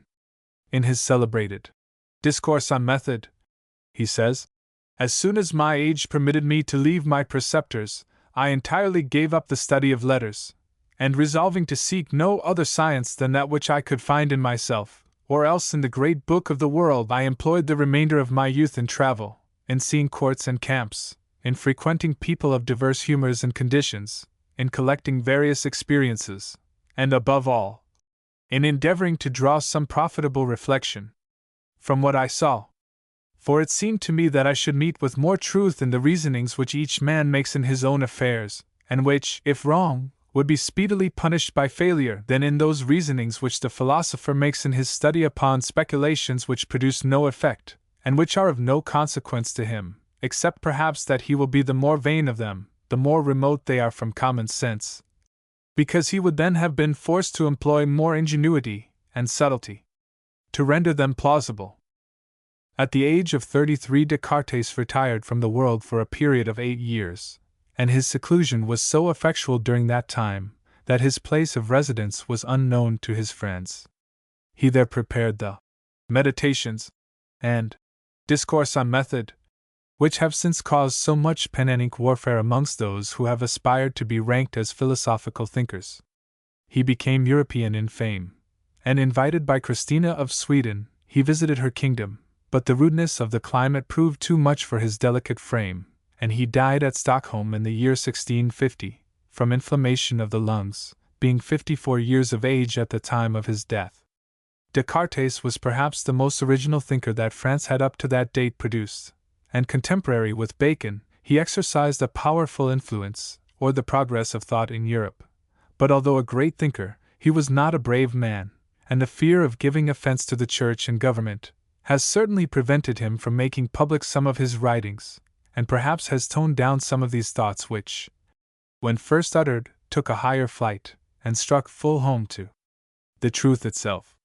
The father and founder of the deductive method, Descartes still proudly reigns to the present day, although some of his conclusions have been overturned, and others of his thinkings have been carried to conclusions which he never dared to dream of.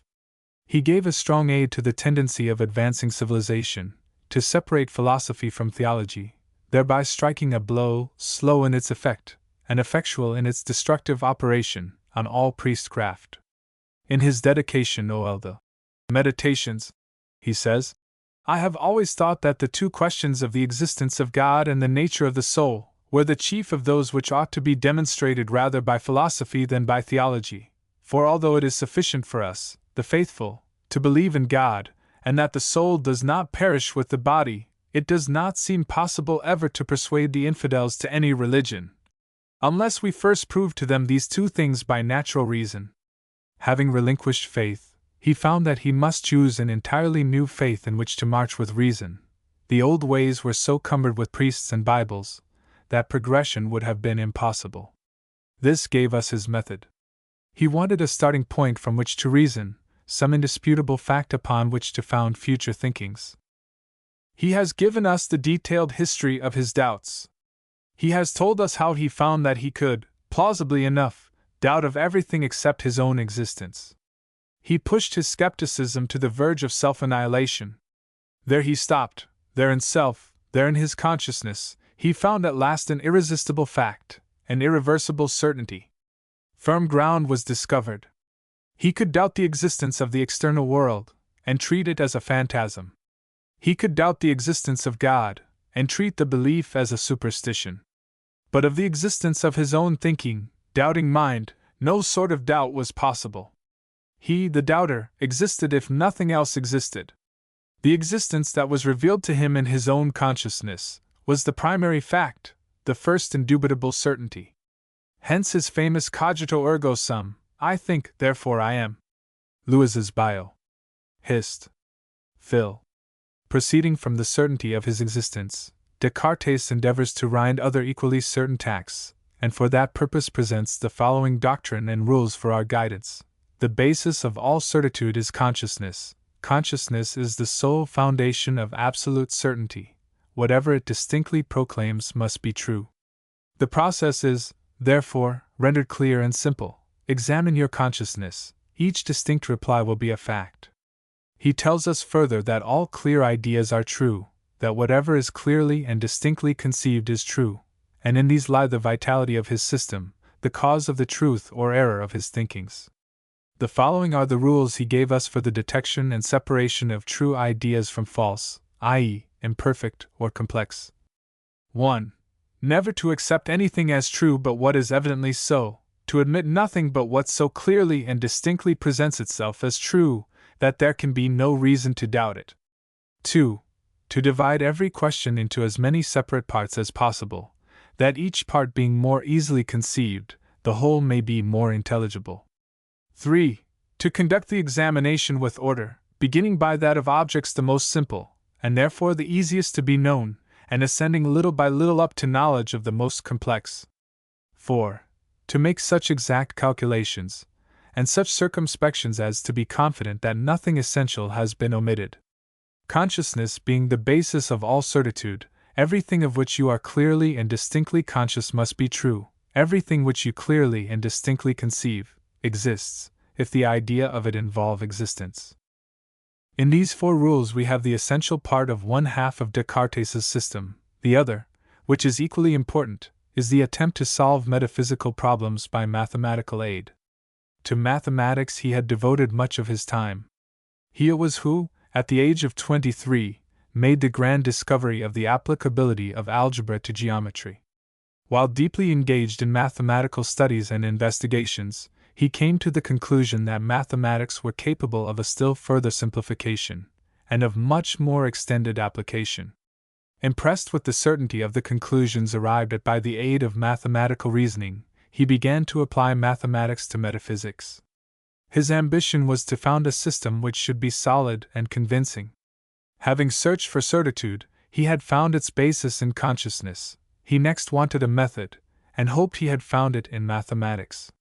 He tells us that those long chains of reasoning, all simple and easy, by which geometers used to arrive at their most difficult demonstrations, suggested to him that all things which came within human knowledge must follow each other in a similar chain, and that provided we abstain from admitting anything as true which is not so, and that we always preserve in them the order necessary to deduce one from the other, there can be none so remote to which we cannot finally attain, nor so obscure, but that we may discover them.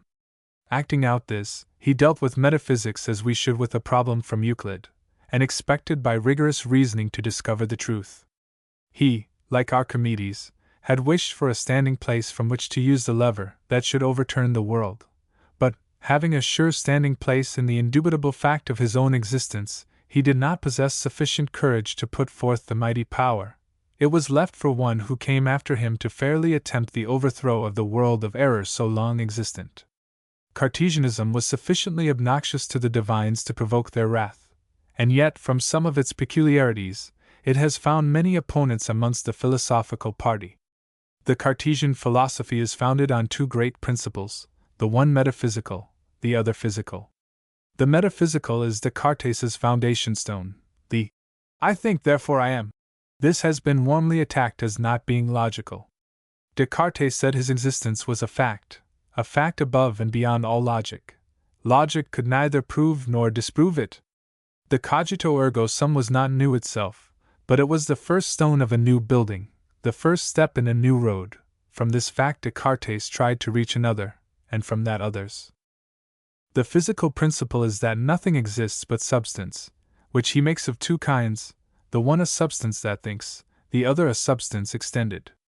Actual thought and actual extension are the essence of substance, so that the thinking substance cannot be without some actual thought, nor can anything be retrenched from the extension of a thing, without taking away so much of its actual substance. In his physical speculations, Descartes has allowed his imagination to run very wild. His famous theory of vortices is an example of this. Assuming extension to be the essence of substance, he denied the possibility of a vacuum by that assumption. For if extension be the essence of substance, wherever extension is, there substance must be. This substance he assumes to have originally been divided into equal angular particles, each endowed with an equal degree of motion. Several systems or collections of these particles he holds to have a motion about certain equidistant points, or centers, and that the particles moving round these compose so many vortices. These angular particles, by their intestine motions, he supposes to become, as it were, ground into a spherical form. The parts rubbed off are called matter of the first element, while the spherical globules he calls matter of the second element, and since there would be a large quantity of this element, he supposes it to be driven towards the center of each vortex by the circular motion of the globules, and that there it forms a large spherical body such as the Sun. This sun being thus formed, and moving about its own axis with the common matter of the vortex, would necessarily throw out some parts of its matter through the vacuities of the globules of the second element constituting the vortex, and this especially at such places as are farthest from its poles, receiving, at the same time by these poles, as much as it loses in its equatorial parts. And by these means it would be able to carry round with it those globules that are nearest, with the greater velocity, and the remoter, with less. And further, those globules which are nearest the center of the sun must be smallest, because, were they greater or equal, they would, by reason of their velocity, have a greater centrifugal force, and recede from the center if it should happen that any of these sun-like bodies, in the centers of the several vortices, should be so encrusted and weakened as to be carried about in the vortex of the true sun. If it were of less solidity, or had less motion than the globules towards the extremity of the solar vortex, it would descend towards the sun, till it met with globules of the same solidity, and susceptible of the same degree of motion with itself and thus, being fixed there, it would be forever after carried about by the motion of the vortex, without either approaching any nearer to, or receding from the sun, and so become a planet. Supposing, then, all this, we are next to imagine that our system was at first divided into several vortices, in the center of each of which was a lucid spherical body, and that some of these being gradually incrustated, were swallowed up by others which were larger and more powerful, till at last they were all destroyed and swallowed up by the biggest solar vortex, except some few which were thrown off in right lines from one vortex to another, and so became comets. It should also be added that in addition to the two elements mentioned above, those particles which may yet exist, and be only in the course of reduction to their globular form and yet still retain their angular proportions, form a third element. This theory has found many opponents, but in this state of our work we conceive our duty to be that of giving a simple narrative of the philosopher's ideas, rather than a history of the various criticisms upon those ideas, the more especially as our pages scarcely afford room for such a mode of treatment. Having formed his method, Descartes proceeded to apply it. The basis of certitude being consciousness, he interrogated his consciousness, and found that he had an idea of a substance infinite, eternal, immutable, independent, omniscient, omnipotent. This he called an idea of God. He said, "I exist as a miserably imperfect finite being, subject to change, ignorant, incapable of creating anything. I find by my finitude that I am not the infinite, by my liability to change that I am not the immutable, by my ignorance that I am not the omniscient, in short, by my imperfection, that I am not the perfect. Yet an infinite, immutable, omniscient, and perfect being must exist, because infinity, immutability, omniscience, and perfection are applied as correlatives in my ideas of finitude, change, etc. God therefore exists. His existence is clearly proclaimed in my consciousness, and therefore ceases to be a matter of doubt any more than the fact of my own existence. The conception of an infinite being proved his real existence, for if there is not really such a being I must have made the conception, but if I could make it I can also unmake it, which evidently is not true, therefore there must be externally to myself an archetype from which the conception was derived. All that we clearly and distinctly conceive as contained in anything is true of that thing. Now, we conceive clearly and distinctly that the existence of God is contained in the idea we have of him, ergo, God exists. Lewis's Bio. Hist. Phil. Descartes was of opinion that his demonstrations of the existence of God equal or even surpass in certitude the demonstrations of geometry. In this opinion we must confess we cannot share. He has already told us that the basis of all certitude is consciousness, that whatever is clearly and distinctly conceived must be true, that imperfect and complex conceptions are false ones. The first proposition, all must admit, is applicable to themselves. I conceive a fact clearly and distinctly, and, despite all resistance, am compelled to accept that fact, and if that fact be accepted beyond doubt, no higher degree of certainty can be attained. That 2 and 2 are 4, that I exist, are facts which I never doubt.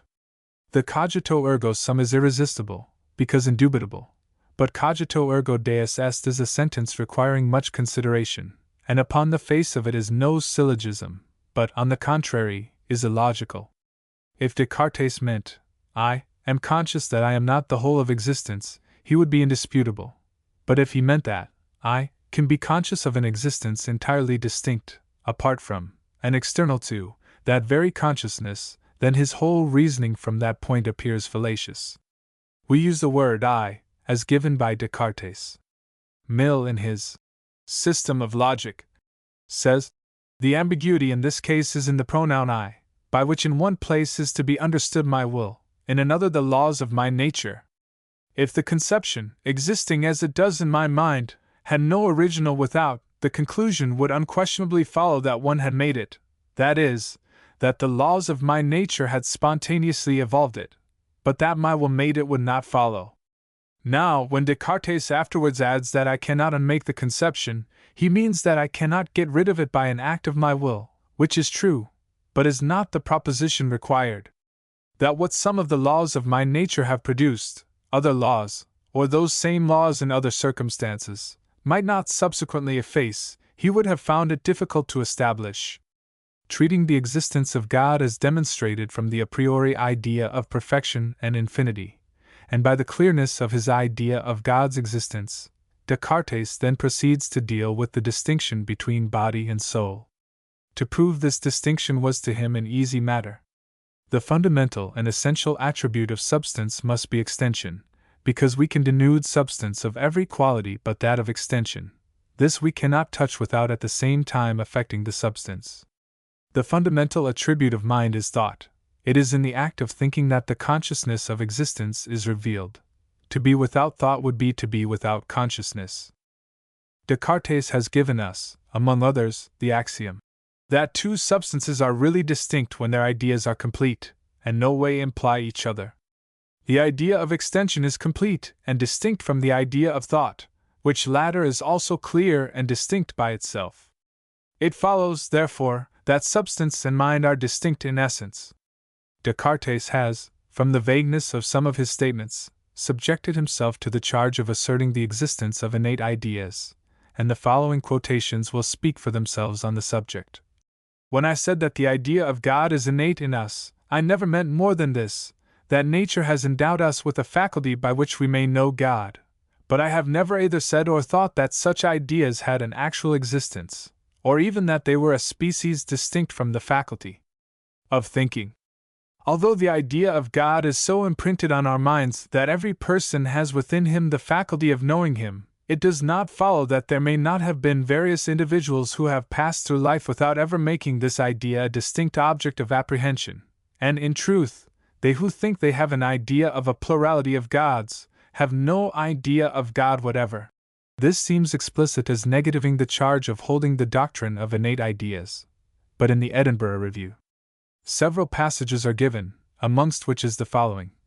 By the word idea I understand all that can be in our thoughts, and I distinguish three sorts of ideas, adventitious, like the common idea of the sun, framed by the mind, such as that which astronomical reasoning gives of the sun, and innate, as the idea of God, mind, body, a triangle, and generally all those which represent true, immutable, and eternal essences. With regard to these rather opposite statements, Lewis says if Descartes Descartes, when pressed by objections, gave different explanations, we must only set it down to a want of a steady conception of the vital importance of innate ideas to his system. The fact remains that innate ideas form the necessary groundwork of the Cartesian doctrine. The radical error of all ontological speculation lies in the assumption that we have ideas independent of experience, because experience can only tell us of ourselves or of phenomena. Of noumena it can tell us nothing. The fundamental question, then, of modern philosophy is this: have we any ideas independent of experience? Descartes' disciples are of two classes, the mathematical cultivators of physics and the deductive cultivators of philosophy.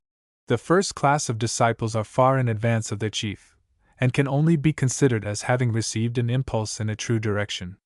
The second class unhesitatingly accepted his principles, and continued his thinking, although they developed his system in a different manner, and arrived at stronger conclusions than Descartes' courage would have supported. Some of the physical speculations of Descartes have been much ridiculed by subsequent writers, but many reasons may be urged, not only against that ridicule, but also against the more moderate censure which several able critics have dealt out against the intellectual character of Descartes.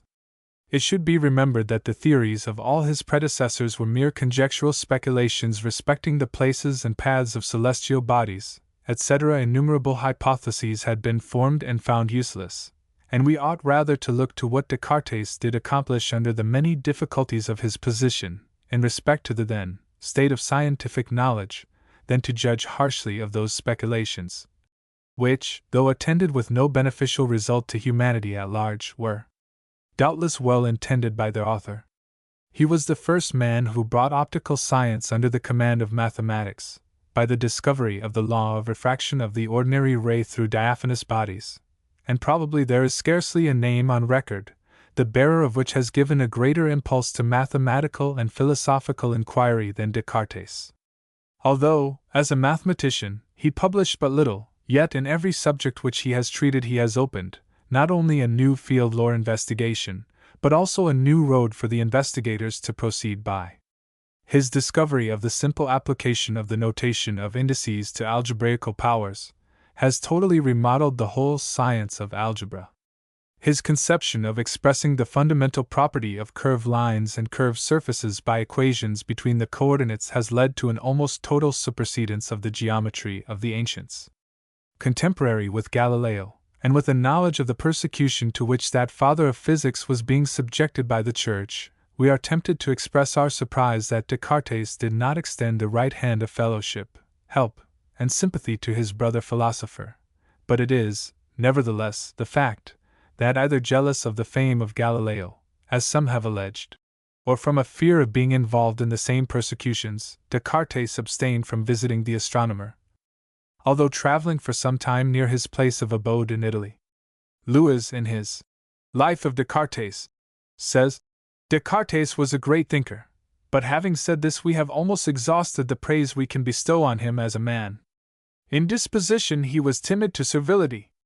While promulgating the proofs of the existence of the deity, he was in evident alarm lest the Church should see something objectionable in them. He had also written an astronomical treatise, but hearing of the fate of Galileo he refrained from publishing, and always used some chicanery in speaking of the world's movement. He was not a brave man. He was also not an affectionate one. There was in him a deficiency of all finer feelings. But he was even-tempered, and studious of not giving offense. We are tempted, after a careful perusal of the life and writings of Descartes and his contemporaries, to be of opinion that he was a man who wished to be considered the chief thinker of his day, and who shunned and rejected the offers of friendship from other philosophers, lest they, by being associated with him, should jointly wear laurels which he was cultivating solely to form a crown for himself. Despite all, his brow still bears a crown, and his fame has a freshness that we might all be justly proud of, if appertaining to ourselves. We trust that in these few pages we have succeeded in presenting Descartes, to such of our readers who were unacquainted with his writings, sufficiently well to enable them to appreciate him, and to induce them to search further, and at the same time we hope that those better acquainted with him will not blame us for the omission of much which they may consider more important than the matter which appears in this little tract.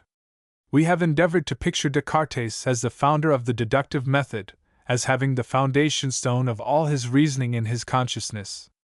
I. M. de Voltaire. François-Marie Arouet, better known by the name of Voltaire, was born at Châtenay, on the 20th of February 1694. By assuming the name of Voltaire, young Arouet followed the custom, at that time generally practiced by the rich citizens and younger sons, who, leaving the family name to the heir, assumed that of a fief, or perhaps of a country house. The father of M. de Voltaire was treasurer to the Chamber of Accounts, and his mother, Margaret d'Aumart, was of a noble family of Poitou. The fortune which the father enjoyed enabled him to bestow a first-class education upon the young Arouet, who was sent to the Jesuits' college, where the sons of the nobility received their education. While at school, Voltaire began to write poetry, and gave signs of a remarkable genius. His tutors, Fathers Porry and Jay, from the boldness and independence of his mind predicted that he would become the apostle of deism in France. This prediction he fulfilled. Voltaire was, says Lord Brougham, through his whole life, a sincere believer in the existence and attributes of the deity. He was a firm and decided, and an openly declared unbeliever in Christianity. But he was, without any hesitation or any intermission, a theist.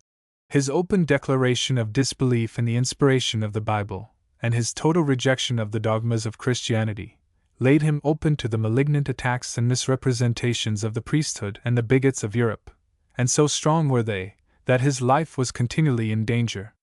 Lord Brougham, in his Men of Letters of the Time of George III, says, Voltaire's name is so intimately connected in the minds of all men with infidelity, in the minds of most men with irreligion, and in the minds of all who are not well informed, with these qualities alone, that whoever undertakes to write his life and examine his claims to the vast reputation which all the hostile feelings excited by him against himself have never been able to destroy, or even materially to impair, has to labor under a great load of prejudice, and can hardly expect, by any detail of particulars, to obtain for his subject even common justice at the hands of the general reader. Voltaire was born in a corrupt age, and in a capital where it was fashionable to be immoral.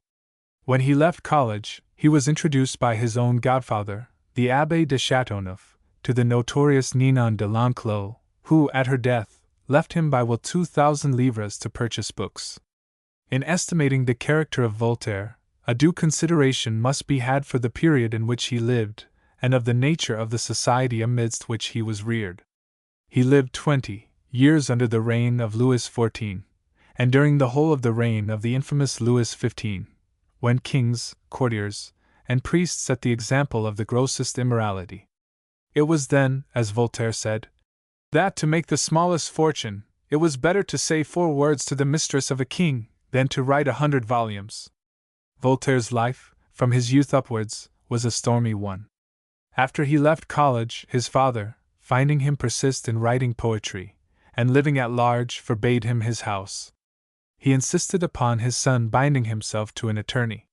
But his restless disposition quite unfitted him for regular employment, and he soon quitted the profession. He early made the acquaintance of the most celebrated men of his time, but his genius, his wit, and his sarcasm soon raised up numerous enemies. At the age of 22, he was accused of having written a satire upon Louis XIV, who was just dead, and was thrown into the Bastille. But he was not cast down. It was here that he sketched his poem of the League, corrected his tragedy of Oedipus, and wrote some merry verses on the misfortune of being a prisoner. The Regent Duke of Orleans, being informed of his innocence, restored him to freedom, and granted him a recompense. I thank your Royal Highness, said Voltaire, for having provided me with food, but I hope you will not hereafter trouble yourself concerning my lodging. Voltaire, with his activity of mind, and living to so great an age, must necessarily produce many works. They are voluminous, consisting of history, poetry, and philosophy. His dramatic pieces are numerous, many of which are considered second only to Shakespeare's. Oedipus, Zadig, Ingenue, Zaire, Henriade, Irene, Tancred, Mahomet, Merope, Saul, Alzire, Le Fanatisme, Mariam, Gaston de Foix, Enfant Prodigue, Pucelle d'Orleans. An essay on Fire, the Elements, History of Charles XII, Lectures on Man, Letters on England, Memoirs, Voyage of Sacramentado, Micromegas, Maid of Orleans, Brutus, Adelaide, Death of Caesar, Temple of Taste, Essay on the Manners and Spirit of Nations, an Examination of the Holy Scriptures, and the Philosophical Dictionary, are works that emanated from the active brain of this wit, poet, satirist, and philosopher. In 1722, while at Brussels, Voltaire met Jean-Baptiste Rousseau, whose misfortunes he deplored, and whose poetic talents he esteemed. Voltaire read some of his poems to Rousseau, and he in return read to Voltaire his Ode addressed to posterity, which Voltaire, it is asserted, told him would never arrive at the place to which it was addressed. The two poets parted irreconcilable foes. In 1725, Voltaire was again shut up in the Bastille, through attempting to revenge an insult inflicted upon him by a courtier. At the end of 6 months he was released, but ordered to quit Paris. He sought refuge in England, in 1726. He was the guest in that country of a Mr. Falconer, of Wandsworth, whose hospitality he remembered with affection so long as life lasted. Voltaire was known to most of the wits and freethinkers of that day in England. At this early age he was at war with Christianity. His visit to England, says Lamartine, gave assurance and gravity to his incredulity, for in France he had only known libertines, in England he knew philosophers. He went to visit Congreve, who had the affectation to tell him that he, Congreve, valued himself, not on his authorship, but as a man of the world. To which Voltaire administered a just rebuke by saying, "I should never have come so far to see a gentleman." Voltaire soon acquired an ample fortune, much of which was expended in aiding men of letters, and in encouraging such youth as he thought discovered the seeds of genius. The use he made of riches might prevail on envy itself to pardon him their acquirement. His pen and his purse were ever at the service of the oppressed. Calas, an infirm old man, living at Toulouse, was accused of having hung his son, to prevent his becoming a Catholic. The Catholic population became inflamed, and the young man was declared to be a martyr. The father was condemned to the torture and the wheel, and died protesting his innocence. The family of Calas was ruined and disgraced. Voltaire, assuring himself of the innocence of the old man, determined to obtain justice for the family. To this end he labored incessantly for 3 years. In all this time, he said, a smile did not escape him for which he did not reproach himself as for a crime. His efforts were successful. Nor was this the only cause in which he was engaged on the side of the weak and the wronged against the powerful and the persecuting. His whole life, though maligned as an infidel and a scoffer, was one long act of benevolence. On learning that a young niece of Corneille languished in a condition unworthy of his name, Voltaire, in the most delicate manner, invited her to his house, and she there received an education suitable to the rank that her birth had marked for her in society. "It is the duty of a soldier," he said, "to succor the niece of his general." Voltaire lived for a time at the court of Frederick the Great of Prussia, and for many years carried on a correspondence with that monarch. He quarreled with the king, and left the court in a passion. An emissary was dispatched to him to request an apology, who said he was to carry back to the king his answer verbatim. Voltaire told him that the king might go to the devil. On being asked if that was the message he meant to be delivered, "Yes," he answered, "and add to it that I told you that you might go there with him." In his Memoirs, he has drawn a most amusing picture of his Prussian Majesty. He also says, "Priests never entered the palace, and in a word, Frederick lived without religion, without a council, and without a court." Wearied with his rambling and unsettled mode of living, Voltaire bought an estate at Ferney, in the Pays de Gex, where he spent the last 20 years of his life. He rebuilt the house, laid out gardens, kept a good table, and had crowds of visitors from all parts of Europe. Removed from whatever could excite momentary or personal passion, he yielded to his zeal for the destruction of prejudice, which was the most powerful and active of all the sensations he felt. This peaceful life, seldom disturbed except by the threats of persecution rather than persecution itself, was adorned by those acts of enlightened and bold benevolence, which, while they relieve the sufferings of certain individuals, are of any service to the whole human race. He was known to Europe as the Sage of Ferney. After an absence of more than 27 years, he revisited Paris in the beginning of 1778. He had just finished his play of Irene, and was anxious to see it performed. His visit was an ovation. He had outlived all his enemies. After having been the object of unrelenting persecution by the priests and corrupt courtiers of France for a period of more than 50 years, he yet lived to see the day when all that was most eminent in station or most distinguished in talents, all that most shone in society, or most ruled in court, seemed to bend before him. At this period he, for the first time, saw Benjamin Franklin. They embraced each other in the midst of public acclamations, and it was said to be Solon who embraced Sophocles. Voltaire did not survive his triumph long.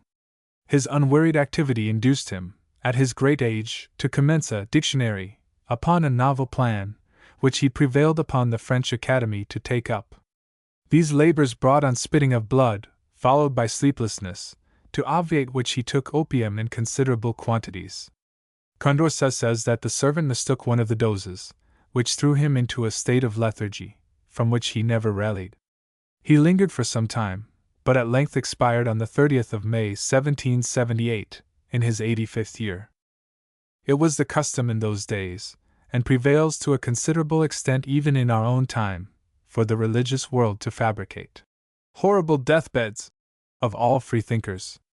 Voltaire's last moments were distorted by his enemies after the approved fashion, and notwithstanding the most unqualified denial on the part of Dr. Burard and others, who were present at his death, there are many who believe these falsehoods at this moment. Voltaire died in peace, with the exception of the petty annoyances to which he was subjected by the priests. The philosophers, too, who wished that no public stigma should be cast upon him by the refusal of Christian burial, persuaded him to undergo confession and absolution. This, to oblige his friends, he submitted to, but when the cure one day drew him from his lethargy by shouting into his ear, "Do you believe the divinity of Jesus Christ?" Voltaire exclaimed, "In the name of God, sir, speak to me no more of that man, but let me die in peace." This put to flight all doubts of the pious, and the certificate of burial was refused. But the prohibition of the Bishop of Troyes came too late. Voltaire was buried at the monastery of Celières, in Champagne, of which his nephew was abbot. Afterwards, during the first French Revolution, the body, at the request of the citizens, was removed to Paris, and buried in the Pantheon. Lamartine, in his History of the Girondists, page 149, speaking of the ceremony, says, "On the 11th of July, the departmental and municipal authorities went in state to the barrier of Charenton, to receive the mortal remains of Voltaire, which were placed on the ancient site of the Bastille, like a conqueror on his trophies. His coffin was exposed to public gaze, and a pedestal was formed for it of stones torn from the foundations of this ancient stronghold of tyranny. And thus Voltaire when dead triumphed over those stones which had triumphed over and confined him when living." On one of the blocks was the inscription, "Receive on this spot, where despotism once fettered thee, the honors decreed to thee by thy country." The coffin of Voltaire was deposited between those of Descartes and Mirabeau, the spot predestined for this intermediary genius between philosophy and policy, between the design and the execution. The aim of Voltaire's life was the destruction of prejudice and the establishment of reason. "Deists," said W. J. Fox in 1819, "have done much for toleration and religious liberty. It may be doubted if there be a country in Europe where that cause has not been advanced by the writings of Voltaire." In the preface and conclusion to the Examination of the Scriptures, Voltaire says, "The ambition of domineering over the mind is one of the strongest passions. A theologian, a missionary, or a partisan of any description is always for conquering like a prince, and there are many more sects than there are sovereigns in the world. To whose guidance shall I submit my mind? Must I be a Christian because I happen to be born in London or in Madrid? Must I be a Mussulman because I was born in Turkey? As it is myself alone that I ought to consult, the choice of a religion is my greatest interest. One man adores God by Muhammad, another by the Grand Lama, and another by the Pope. Weak and foolish men! Adore God by your own reason. I have learnt that a French vicar, of the name of John Meslier, who died a short time since, prayed on his deathbed that God would forgive him for having taught Christianity. I have seen a vicar in Dorsetshire relinquish a living of £200 a year, and confess to his parishioners that his conscience would not permit him to preach the shocking absurdities of the Christians. But neither the will nor the testament of John Meslier, nor the declaration of this worthy vicar, are what I consider decisive proofs. Uriel Acosta, a Jew, publicly renounced the Old Testament in Amsterdam.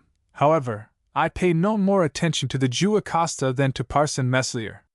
I will read the arguments on both sides of the trial, with careful attention, not suffering the lawyers to tamper with me, but will weigh, before God, the reasons of both parties, and decide according to my conscience. I commence by being my own instructor. I conclude that every sensible man, every honest man, ought to hold Christianity in abhorrence. The great name of theist, which we can never sufficiently revere, is the only name we ought to adopt. The only gospel we should read is the grand book of nature, written with God's own hand, and stamped with His own seal. The only religion we ought to profess is, to adore God, and act like honest men.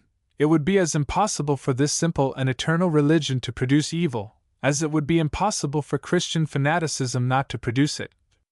But what shall we substitute in its place? Say you? What? A ferocious animal has sucked the blood of my relatives.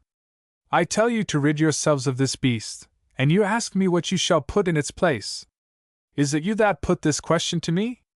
Then you are 100 times more odious than the pagan pontiffs, who permitted themselves to enjoy tranquility among their ceremonies and sacrifices, who did not attempt to enslave the mind by dogmas, who never disputed the powers of the magistrates, and who introduced no discord among mankind. You have the face to ask what you must substitute in the place of your fables. As will be seen by his exclamation on his deathbed, Voltaire was no believer in the divinity of Christ. He disbelieved the Bible in toto. The accounts of the doings of the Jewish kings, as represented in the Old Testament, he has unsparingly ridiculed in the drama of Saul.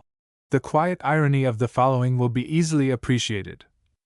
Divinity of Jesus. The Socinians, who are regarded as blasphemers, do not recognize the divinity of Jesus Christ. They dare to pretend, with the philosophers of antiquity, with the Jews, the Mahometans, and most other nations, that the idea of a God-man is monstrous, that the distance from God to man is infinite, and that it is impossible for a perishable body to be infinite, immense, or eternal. They have the confidence to quote Eusebius, Bishop of Caesarea, in their favor, who in his Ecclesiastical History, Book I, Chapter 9, declares that it is absurd to imagine the uncreated and unchangeable nature of Almighty God taking the form of a man. They cite the Fathers of the Church, Justin and Tertullian, who have said the same thing, Justin in his Dialogue with Tryphonius, and Tertullian in his Discourse against Praxeas. They quote St. Paul, who never calls Jesus Christ God, and who calls him man very often. They carry their audacity so far as to affirm that the Christians passed 3 entire ages in forming by degrees the apotheosis of Jesus, and that they only raised this astonishing edifice by the example of the pagans, who had deified mortals. At first, according to them, Jesus was only regarded as a man inspired by God, and then as a creature more perfect than others. They gave him some time after a place above the angels, as St. Paul tells us. Every day added to his greatness. He in time became an emanation, proceeding from God. This was not enough. He was even born before time. At last he was God consubstantial with God. Crellius, Voquelsius, Natales, Alexander, and Hornbeck have supported all these blasphemies by arguments, which astonish the wise and mislead the weak. Above all, Faustus Socinus spread the seeds of this doctrine in Europe, and at the end of the 16th century, a new species of Christianity was established. There were already more than 300. Philosophical Dictionary, Volume 1, page 405. Though a firm and consistent believer in the being of a God, Voltaire was no bigot. The calm reasoning of the following passage does honor to its author. Faith.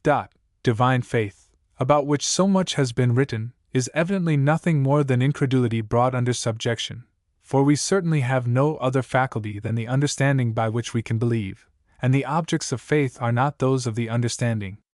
We can believe only what appears to be true, and nothing can appear true but in one of the three following ways: by intuition or feeling, as I exist, I see the sun, or by an accumulation of probability amounting to certainty, as there is a city called Constantinople, or by positive demonstration, as triangles of the same base and height are equal.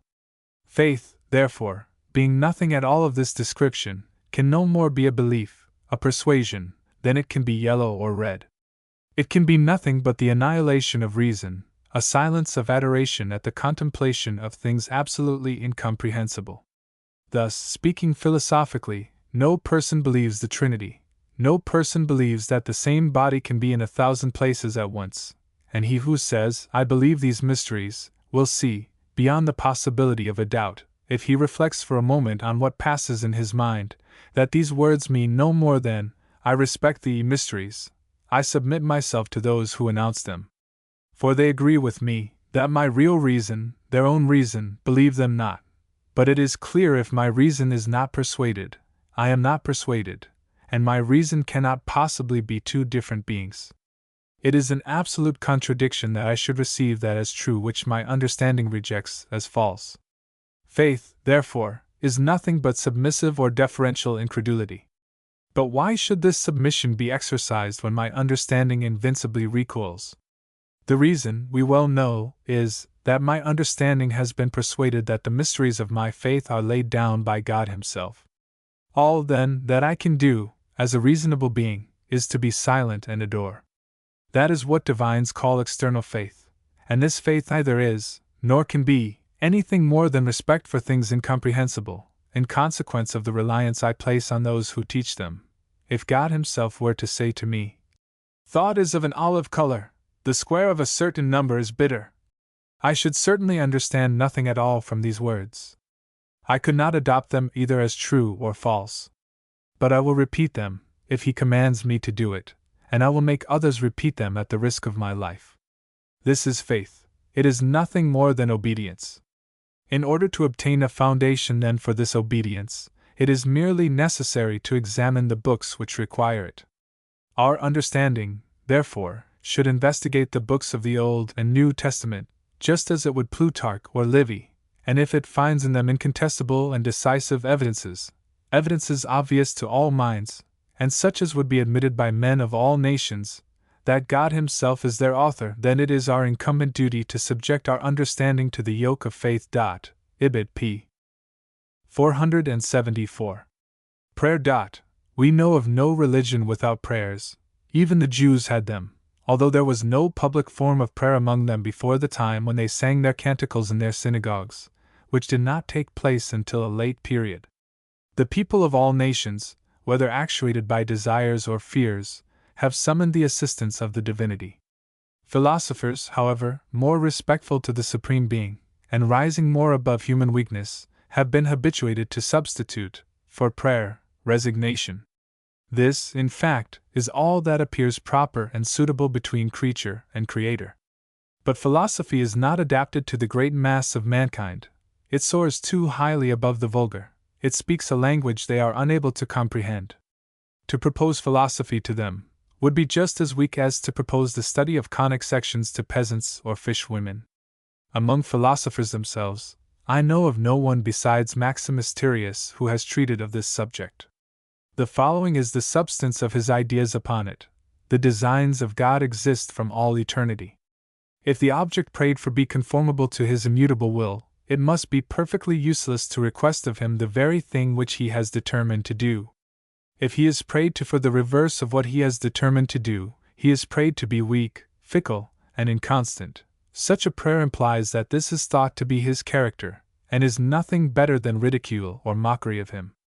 You either request of Him what is just and right, in which case He ought to do it, and it will be actually done without any solicitation, which in fact shows distrust of His rectitude, or what you request is unjust, and then you insult him. You are either worthy or unworthy of the favor you implore. If worthy, he knows it better than you do yourself. If unworthy, you commit an additional crime in requesting that which you do not merit. In a word, we offer up prayers to God only because we have made him after our own image. We treat him like a pasha, or a sultan, who is capable of being exasperated and appeased. In short, all nations pray to God, the sage is resigned, and obeys him. Let us pray with the people, and let us be resigned to him with the sage. We have already spoken of the public prayer of many nations, and of those of the Jews. That people have had one from time immemorial, which deserves all our attention, from its resemblance to the prayer taught us by Jesus Christ himself. This Jewish prayer is called the Kaddish, and begins with these words: O God! Let thy name be magnified and sanctified, make thy kingdom to prevail, let redemption flourish, and the Messiah come quickly. As this radish is recited in Chaldee, it has induced the belief that it is as ancient as the captivity, and that it was at that period that the Jews began to hope for a Messiah, a liberator, or Redeemer, whom they have since prayed for in each seasons of their calamities. Ibid, Volume 2, page 350. Voltaire's contempt for the Bible led him to use the language of Holy Writ in the coarsest jokes, though, perhaps, with such material, the jokes could not well be otherwise than coarse. The following letter he addressed to M. Balin, intendant of Lyons, on account of a poor Jew taken up for uttering contraband goods. This kind of writing obtained for Voltaire the title of Scoffer. Blessings on the Old Testament, which gives me this opportunity of telling you that amongst all those who adore the New, there is not one more devoted to your service than myself, a certain descendant of Jacob, a peddler, as all these gentlemen are, whilst he is waiting for the Messiah, waits also for your protection, which at present he has the most need of. Some honest men of the first trade of St. Matthew, who gather together the Jews and Christians at the gates of your city, have seized something in the breeches pocket of an Israelitish page, belonging to the poor circumcised, who has the honor to tender you this billet, with all proper submission and humility. I'd beg leave to join my amen to his at a venture. I but just saw you at Paris as Moses saw the deity, and should be very happy in seeing you face to face. If the word face can any ways be applied to me, preserve some remembrance of your old eternal humble servant, who loves you with that chaste and tender affection, which the religious Solomon had for his 300 Shuamites. Voltaire's prodigious wit and sarcasm were so exuberant, that he expended them upon all people and all subjects, even himself, when occasion admitted of it. In one of his letters, addressed to the Elector Palatine, September 9, 1761, he gives this excuse for not attending at the court. I should really make an excellent figure amidst the rejoicings of your Electoral Highness. It was only, I think, in the Egypt of antiquity that skeletons were admitted to a place in their festivals. To say the truth, my lord, it is all over with me. I laugh indeed sometimes, but am forced to acknowledge that pain is an evil. It is a comfort to me that your Highness is well, but I am fitter for an extreme unction than a baptism. May the peace serve for an era to mark the prince's birth, and may his august father preserve his regard for, and accept the profound respects of his little Swiss, Voltaire. In politics, Voltaire was not very far advanced. He seems to have had no idea of a nation without a king. A monarch who should not commit any very flagrant acts of tyranny was as much as he appeared to desire. He evidently did not foresee the great revolution that was so soon to burst forth in France, but that he mainly contributed by his writings to bring it about, there can be no doubt. His influence upon the men of his time, both in France and Europe, is ably depicted by such writers as Lamartine, Quinet, and Brougham. Voltaire's was the one great mind of his day, whose thoughts engrossed the attention of all men. He was great by his learning, his genius, and his benevolence, and this man was the champion of reason, the enemy of superstition, and an infidel. Quinet, in his lectures on the Romish Church, says, I watch, for 40 years, the reign of one man who is in himself the spiritual director, not of his country, but of his age. From the corner of his chamber, he governs the kingdom of spirits. Intellects are every day regulated by his, one word written by his hand traverses Europe. Princes love, and kings fear him. They think they are not sure of their kingdom if he be not with them. Whole nations, on their side, adopt without discussion, and emulously repeat, every syllable that falls from his pen. Who exercises this incredible power, which had been nowhere seen since the Middle Ages? Is he another Gregory too? Is he a pope? No, Voltaire. We conclude our sketch with the eloquent words of Lamartine, who describes, in a few sentences, the inestimable services rendered to free thought and intellectual progression by the sage of Ferney. If we judge of men by what they have done, then Voltaire is incontestably the greatest writer of modern Europe. No one has caused, through the powerful influence of his genius alone, and the perseverance of his will, so great a commotion in the minds of men. His pen aroused a world, and has shaken a far mightier empire than that of Charlemagne, the European empire of a theocracy. His genius was not force but light. Heaven had destined him not to destroy but to illuminate, and wherever he trod, light followed him, for reason, which is light, had destined him to be first her poet, then her apostle, and lastly her idol. J. W. John Toland. In the Augustan age of free thought, no British writer achieved more renown, or performed greater services to biblical criticism, than John Toland. His life would fill a volume, while his works would stock a library.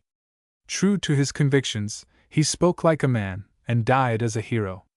His books are strewn with classical illustrations, and deal so with abstract, and to us, uninteresting arguments, that we shall simply give a brief sketch of the life of this extraordinary man. He gave his thoughts to the scholars at the same time that Woolston addressed the people. Conjointly they revolutionized opinion in our favor. Toland was born on November 30th, 1670, at Londonderry, in Ireland. It is said his registered name was James Junius. Another account says Julius Caesar. But we have been unable to find any authentic date for either supposition, and whatever his name was registered, we have indisputable evidence that he was always called John Toland. We have less proof as to his parentage. Some writers allege that he was the natural son of a Catholic priest, while others contend that he was born of a family once affluent, but at the time of his birth in very reduced circumstances. Whether this was the case or the reverse, young Toland received a liberal education. He was early taught the classics, studied in the Glasgow College, and on leaving Glasgow he was presented with letters of credit from the city magistrates, highly flattering to him as a man and a scholar. He received the diploma of A.M. at Edinburgh, the day previous to the Battle of the Boyne. He finished his studies at the University of Leiden. The first work of importance which Toland published was a Life of John Milton, containing besides the history of his works, several extraordinary characters of men and books, sects, parties, and opinions. This work being violently opposed, was speedily followed by a Minter, or a defense of Milton's life, containing 1. A general apology for all writings of that kind. 2. A catalogue of books, attributed in the primitive times to Jesus Christ, his apostles, and other eminent persons, with several important remarks relating to the canon of Scripture. 3. A complete history of the book, entitled I Can Basie Like, proving Dr. Gaudin, and not King Charles I, to be the author of it, etc. Those works established the fame of Toland, as well as formed the groundwork for persecution, which hunted him even on his deathbed. In the year 1699 Toland collected, edited, and published, from the original Misses, the whole of the works of James Harrington, prefixed by a memoir of this extraordinary theorist. In his preface he says that he composed this work in his beloved retirement at Cannon, near Banstead, in Surrey. From this, along with other excerpts scattered through his works, we cannot but infer that at the outset of his career he possessed a moderate competence of worldly wealth and social position. He says his idea was to transmit to posterity the worthy memory of James Harrington, a bright ornament to useful learning, a hearty lover of his native country, and a generous benefactor to the whole world, a person who obscured the false luster of our modern politicians, and equaled, if not exceeded, all the ancient legislators. This to us is an interesting fact, for it shows the early unanimity which existed between the earlier reformers in politics and those of theology. The supervision of the Oceana, by Toland, bears the same inferential analogy, as if Mr. Holyoake were the biographer and publisher of the New Moral World, and its author. In 1700 he published Anglia Libera, or The Limitation and Succession of the Crown of England, Explained and Asserted, etc. This book is concluded by the following apothegm, assuring the people that no king can ever be so good as one of their own making, as there is no title equal to their approbation, which is the only divine right of all magistracy, for the voice of the people is the voice of God. In 1702, Toland spent some time in Germany, publishing a series of letters to a friend in Holland, entitled Some Remarks on the King of Prussia's Country, on his government, his court, and his numerous palaces. About this time appeared The Art of Governing by Parties. This was always a favorite subject of the old freethinkers, and is still further elucidated by Bolingbroke. In 1707 he published a large treatise in English and Latin, as A Philippic Oration, to incite the English against the French, a work I have never seen. We now return to an earlier date, and shall trace the use of his theological works. The first of note, 1696, was Christianity Not Mysterious, showing that there is nothing in the gospel contrary to reason, nor above it, and that no Christian doctrine can be properly called a mystery. As soon as this book was issued from the press, it was attacked with unmanly virulence. One man, Peter Brown, who was more disgustingly opposed to Toland than the rest, was made a bishop, and by far the greatest majority amongst the Anglican clergy, who attacked him, were all rewarded by honors and preferment.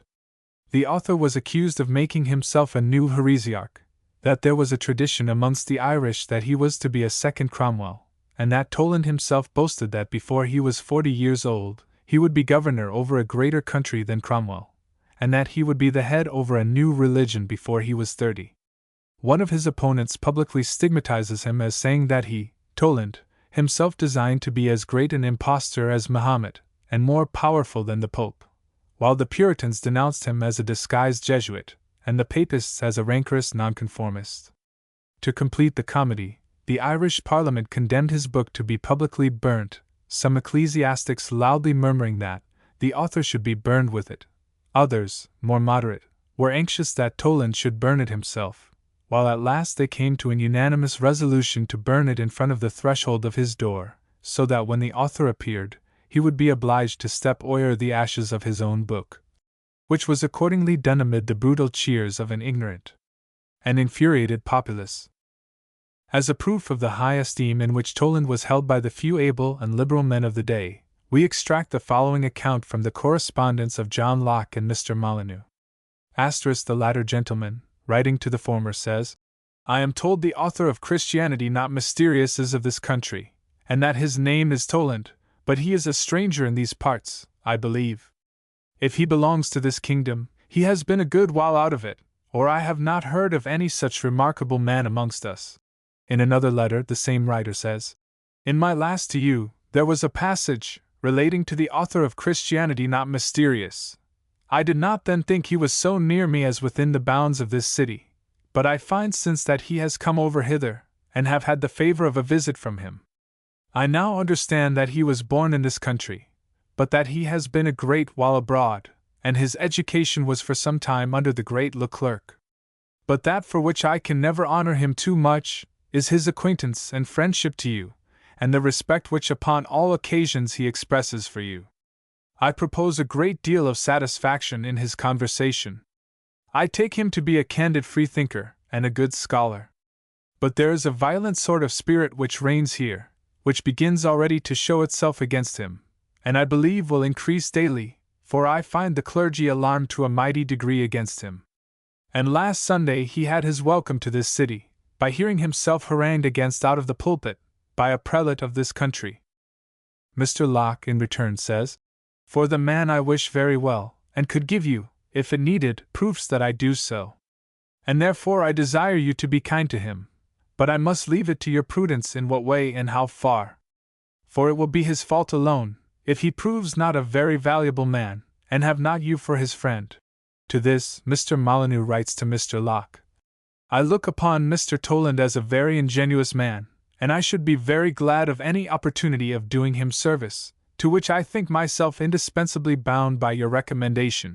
Soon after this, Mr. Molyneux describes the treatment Toland underwent in Ireland. In another letter to Locke, he has had his opposers here, as you will find by a book which I have sent to you. The author, Peter Brown, is my acquaintance, but two things I shall never forgive in his book. The one is the foul language and opprobrious names he gives Mr. Toland. The other is upon several occasions, calling in the aid of the civil magistrate, and delivering up Mr. Toland to secular punishment. This, indeed, is a killing argument, but some will be apt to say that where the strength of his reason failed him, then he flies to the strength of his sword, and this reminds me of a business that was very surprising to many, the presentment of some pernicious books and their authors by the grand jury of Middlesex. This is looked upon as a matter of dangerous consequence, to make our civil courts judges of religious doctrines, and no one knows upon a change of affairs whose turn it may be next to be condemned. But the example has been followed in this country, and Mr. Toland and his book have been presented here by a grand jury, not one of whom I am persuaded ever read one leaf in Christianity not mysterious. Let the Sorbonne forever now be silent. A learned grand jury, directed by as learned a judge, does the business much better. The dissenters here were the chief promoters of this matter, but when I asked one of them what if a violent Church of England jury should present Mr. Baxter's books as pernicious, and condemn them to the flames by the common executioner, he was sensible of the error, and said he wished it had never been done. Mr. Locke, in his reply, coincides with his friend, and says, "The dissenters had best consider, but they are a sort of men which will always be the same," a remark which 150 years has not failed in its truthfulness. Mr. Molyneux concludes his remarks in reference to Toland, as follows. Mr. Toland is at length driven out of our kingdom. The poor gentleman at last wanted a meal's meat, and the universal outcry of the clergy ran so strong against him, that none durst admit him to their tables. The little stock of money which he had was soon exhausted, he fell to borrowing, and to complete his hardships, the Parliament fell on his book, voted it to be burnt by the common hangman, and ordered the author to be taken into custody by the sergeant-at-arms, and to be prosecuted by the Attorney General. Hereupon he is fled out of this kingdom, and none here knows where he has directed his course. From this correspondence we glean the following facts. 1. That John Locke and Mr. Molyneux were favorable to free thought. 2. That, on Locke's authority, Toland possessed abilities of no common order. 3. That Toland was unjustly persecuted, and he met with the sympathy of the liberals. Toland, having received a foretaste of his country's vengeance, retired for 2 years to Germany, where he was welcomed by the first scholars of the age. Hearing that the House of Convocation, in London, was about to denounce 2 of his works as heretical, Christianity Not Mysterious, and A Minter, he hastened to England, and published 2 letters to the Prolocutor, which were never laid before Convocation. He insisted that he should be heard in his own defense before sentence was passed on his works, but as usual this wish was denied him. A legal difficulty prevented the bishops from prosecuting the works, and Toland gave the world a full account in his Vindicius Liberius. The Letters to Serena, written in a bold, honest, unflinching manner, were the next performances of Toland. The first letter is on the origin and force of prejudices. It is founded on a reflection of Cicero, that all prejudices spring from moral, and not physical sources, and while all admit the power of the senses to be infallible, all strive to corrupt the judgment, by false metaphor and unjust premises. Toland traces the progress of superstition from the hands of a midwife to those of a priest, and shows how the nurse, parent, schoolmaster, professor, philosopher, and politician all combine to warp the mind of man by fallacies from his progress in childhood, at school, at college, and in the world. How the child is blinded with an idea, and the man with a word. The second letter is A History of the Soul's Immortality Among the Heathens. A lady had been reading Plater's Phaedo, and remarked as to how Cato could derive any consolation from the slippery and vague suppositions of that verbiant dialogue. Toland, therefore, for her edification, drew up a list of the specifications of the ancients on the subject, analyzing, in its progress, the varying phases of the fables of the Elysian fields, the Charons, the Styx, etc., deriving them all from the ancient Egyptians.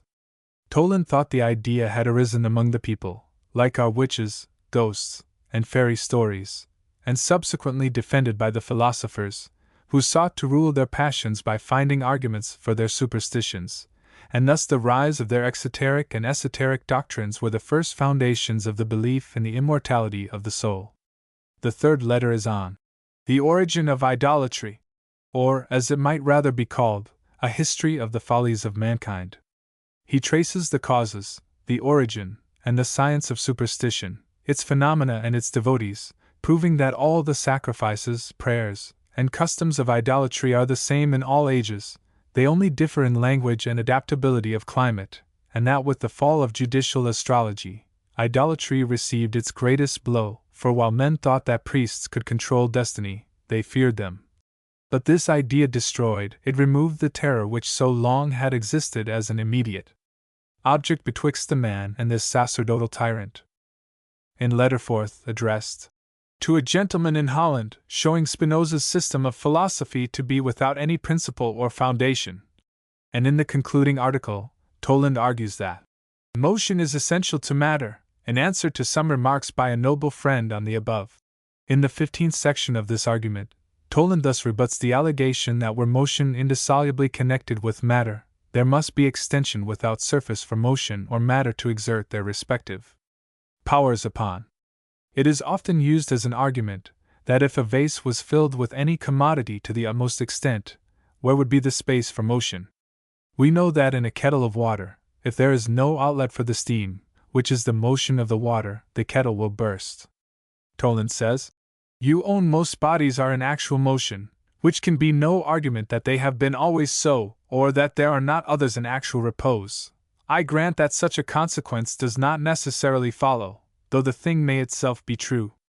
But, however, it may not be amiss to consider how far this actual motion reaches, and is allowed, before we come to treat of rest. Though the matter of the universe be everywhere the same, yet according to its various modifications it is conceived to be divided into numberless particular systems, vortices or whirlpools of matter, and these again are subdivided into other systems greater or less, which depend on one another, as every one on the whole, in their centers, textures, frame, and coherence.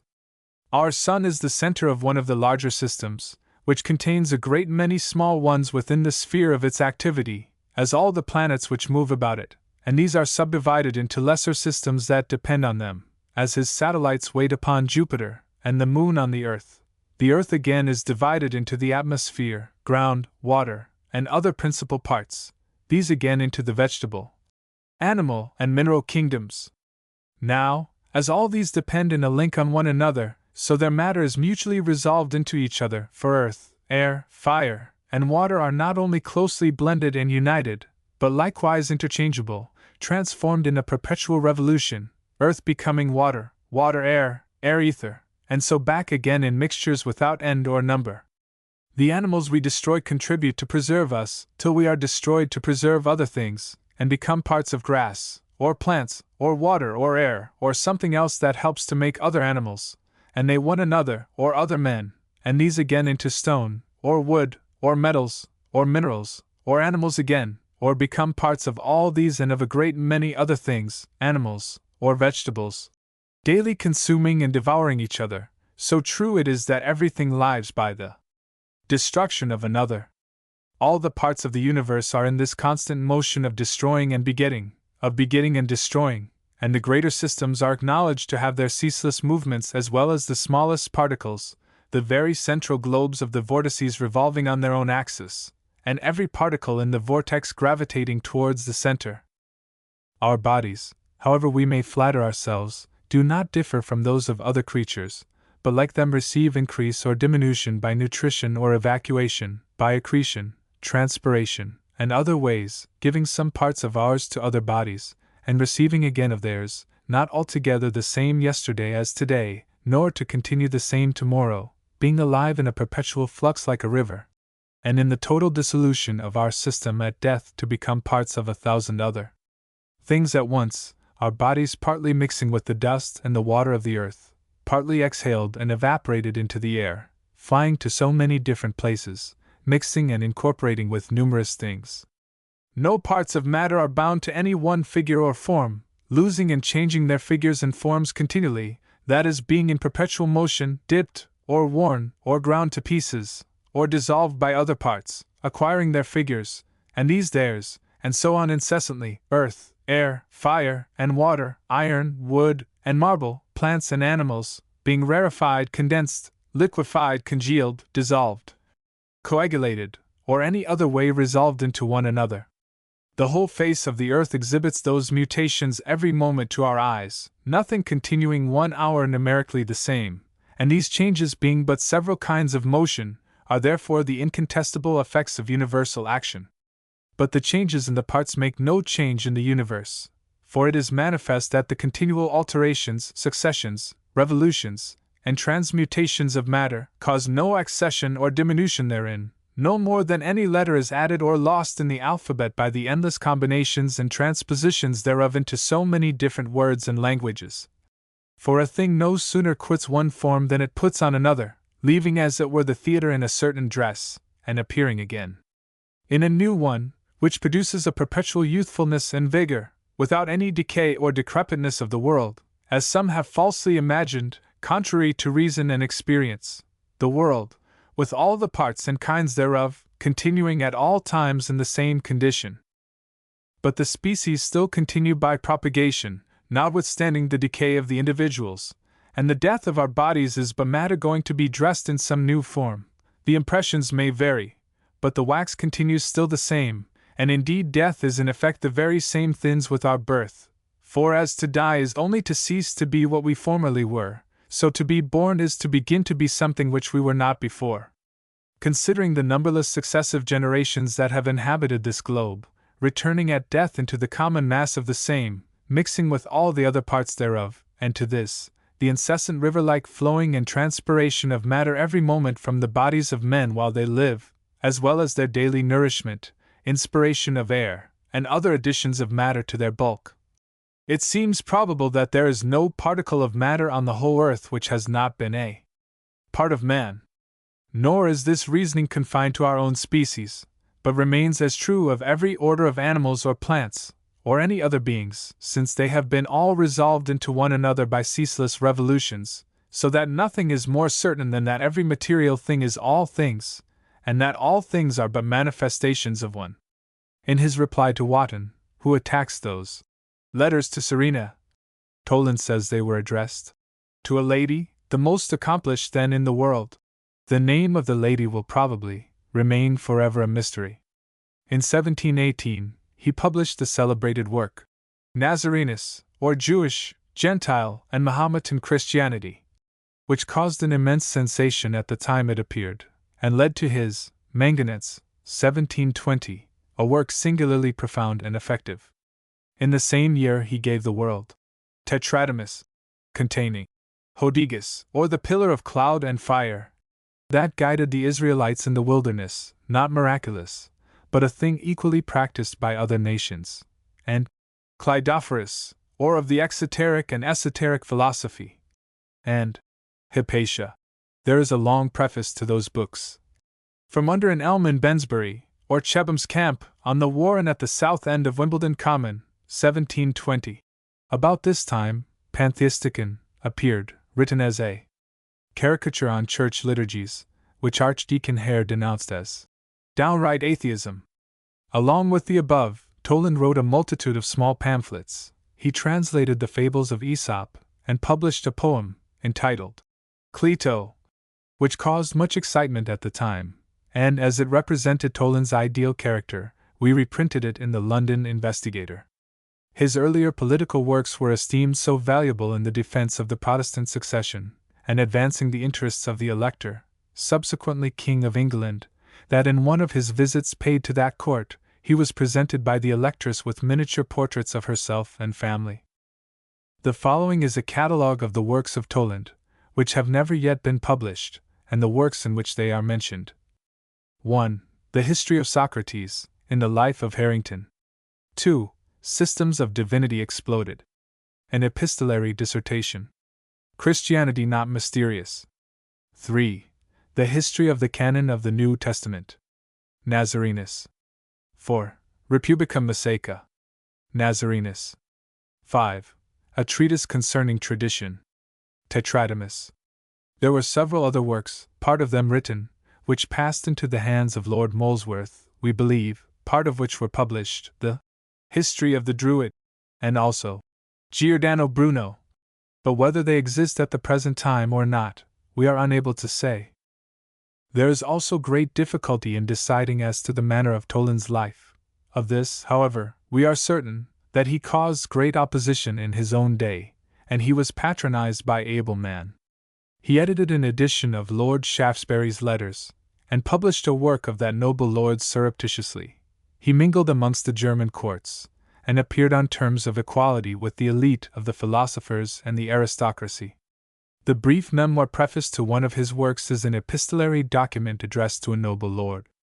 His acquaintance with Locke, Shaftesbury, Collins, Molesworth, and Molyneux must have proceed from other causes than his genius, or why was Toland exalted when Mandeville, Chubb, and the brave Woolston are never so much as alluded to? We consider that there is a strong probability that he was wealthy, or at least possessed of a moderate competence. His abilities were of a curious order. He seemed to be one of a school which rose about his time to advocate free thought, but shackled by a dogma. His collegiate education gave him an early liking for the dead languages, and he carried out the notion of the ancients, that the exoteric or esoteric methods were still in force. From a careful perusal of the works of the Fathers, and the contemporary books of the heathens, he fancied that all the superstitions in the world differed but in degree, that religion was but the organic cause of superstition, the arguments made for it by the philosophers to propitiate the vulgar. This idea, in the main, was agreed to by Woolston, although his violent discourses, which were addressed to the unlearned, contained within them the germ of their intrinsic popularity. Yet even Woolston's works, notwithstanding their bluff exterior, had something more within them than what the people could appreciate, or even the present race of freethinkers can always understand, for underneath that unrivaled vein of sarcasm, there was in every instance an esoteric view, which comprehended the meaning by which the earlier Christians understood the Gospels, and rendered them on the same scale as the works of the ancients. The renowned William Whiston was another who interpreted Scripture in a similar manner. All those writers would have been Swedenborgians if there had been no free thought, while Whiston would have been an atheist had there been no representative of that school. We do not consider Toland, then, as an absolute deist. At that time the age was not so far progressed as to admit a biblical scholar into the extreme advanced list, and when a man has spent the whole of his childhood in a sectarian family, and his youth and early manhood in a university, it is an impossibility to throw off at one struggle the whole of his past ideas. He may be unfettered in thought, and valiant in speech. Still there is the encyclopedia of years hanging upon him as a drag to that extreme development which he wishes, but cannot, bring his passions to follow. Not that we would by any means observe that Toland was comparatively behind his age, but that even in his more daring works he still had a vague idea of Scripture being partly inspired, although overlaid with a mass of ecclesiastical verbiage. It also seems a mystery how the works of Woolston could be condemned, his person seized, while in the case of Toland we hear of nothing but his works being burnt. Why was Convocation so idle? Why make idle threats, and let their victim ramble at large? Was it because the one had powerful friends and the other had none? Or was it that in the earlier portion of the career of Toland, the invisible hand of Bolingbroke stayed the grasp of persecution? Or was Shaftesbury's memory so esteemed, that his friend was untouched? Those particulars we cannot learn, but they will take rank with other parallel cases, as when the same government prosecuted Paine, and gave Gibbon a sinecure, or nearer our own times when a series of men were imprisoned for atheism, and Sir William Molesworth published similar sentiments without hindrance. In the History of the Soul's Immortality, Toland thus gives the explanation respecting the exoteric and esoteric doctrines of Pythagoras. Pythagoras himself did not believe the transmigration which has made his name so famous to posterity, for in the internal or secret doctrine he meant no more than the eternal revolution of forms in matter, those ceaseless vicissitudes and alterations which turn everything into all things, and all things into anything, as vegetables and animals become part of us, we become part of them, and both become parts of 1,000 other things in the universe, each turning into water, water into air, etc., and so back again in mixtures without end or number. But in the external or popular doctrine he imposed on the mob by an equivocal expression that they should become various kinds of beasts after death, thereby to deter them the more effectually from wickedness. Though the poets embellished their pieces with the opinion of the soul's immortality, yet a great number of them utterly rejected it, for Seneca was not single in saying. We now dismiss John Toland from our view. He was one of the most honest, brave, truthful, and scholastic of the old deists. His memory will be borne on the wings of centuries, and if ever a true millennium does arise, the name of this sterling freethinker will occupy one of the brightest niches in its pantheon of worthies. A.C. Comte de Volney. Constantine Francis Chashboeuf de Volney was born on February 3, 1757, at Craon, in Anjou. His father, a distinguished advocate, not wishing his son to bear the name of Chassepouf, resolved that he should assume that of Boiscarais. With this name Constantine Francis was first known in the world, studying at the College of Ancinous and Angers. He afterwards commenced his Oriental travels, changing his name to Volney. At the age of 17, finding himself his own master, and possessed of £50 a year, inherited from his mother, he went to Paris, in order to study the sciences, preferring the study of medicine and physiology, although giving great attention to history and the ancient languages. On inheriting a legacy of £240, he visited Egypt and Syria, starting on foot, a knapsack on his back, a gun on his shoulder, and his £240 in gold concealed in a belt. When he arrived in Egypt, he shut himself up for 8 months in a Coptic monastery, in order to learn Arabic, after which he commenced his travels through Egypt and Syria, returning to France after an absence of 4 years, and publishing his Voyage en Egypte et en Syrie, which was acknowledged by the French army, on their conquering Egypt, to be the only book that had never deceived them. The French government named him Director of Commerce and Agriculture in Corsica, but being elected a deputy of the Tiers État of the Seneschals of Anjou, he resigned the government appointment, holding the maxim that a national deputy ought not in any way to be a pensioner. He opposed all secret deliberations, and wished to admit the constituents and the citizens. He was made secretary on the 23rd of November 1790, and in the debates, which arose upon the power of the king to determine peace and war, Volney proposed and carried the resolution that the French nation renounces from this moment the undertaking any war tending to increase their territory. In 1792, he accompanied Pozzo di Borgo to Corsica, in compliance with invitations from many influential inhabitants, who sought his information.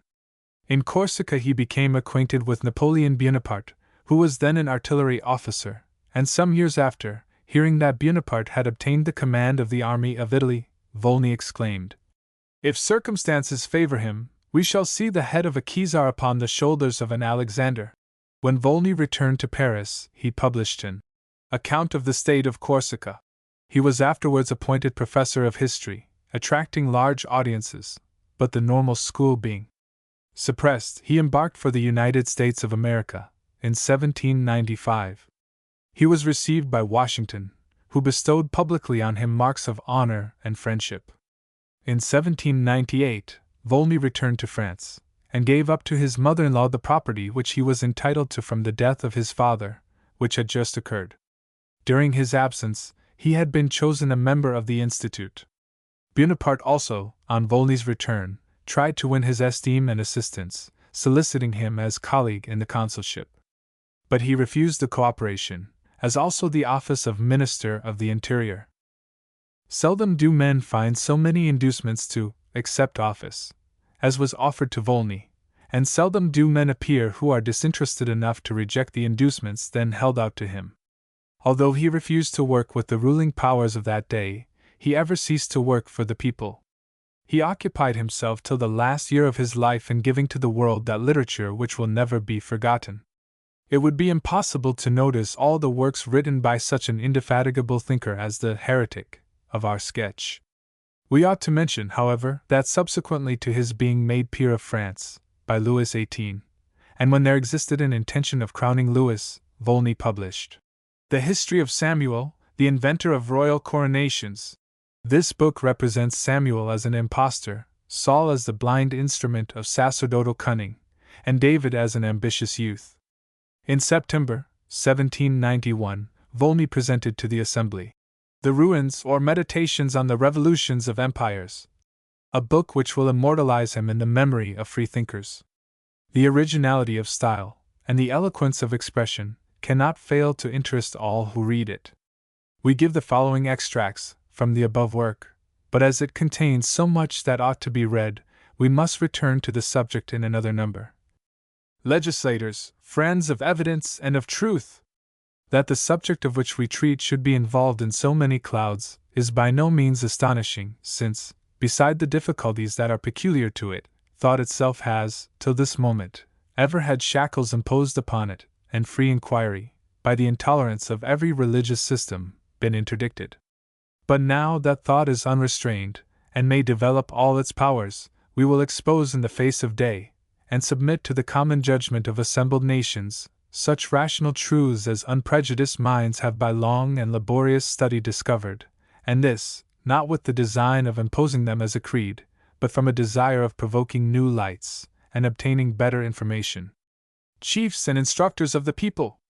You are not ignorant of the profound obscurity in which the nature, origin, and history of the dogmas you teach are enveloped. Imposed by force and authority, inculcated by education, maintained by the influence of example, they were perpetuated from age to age, and habit and inattention strengthened their empire.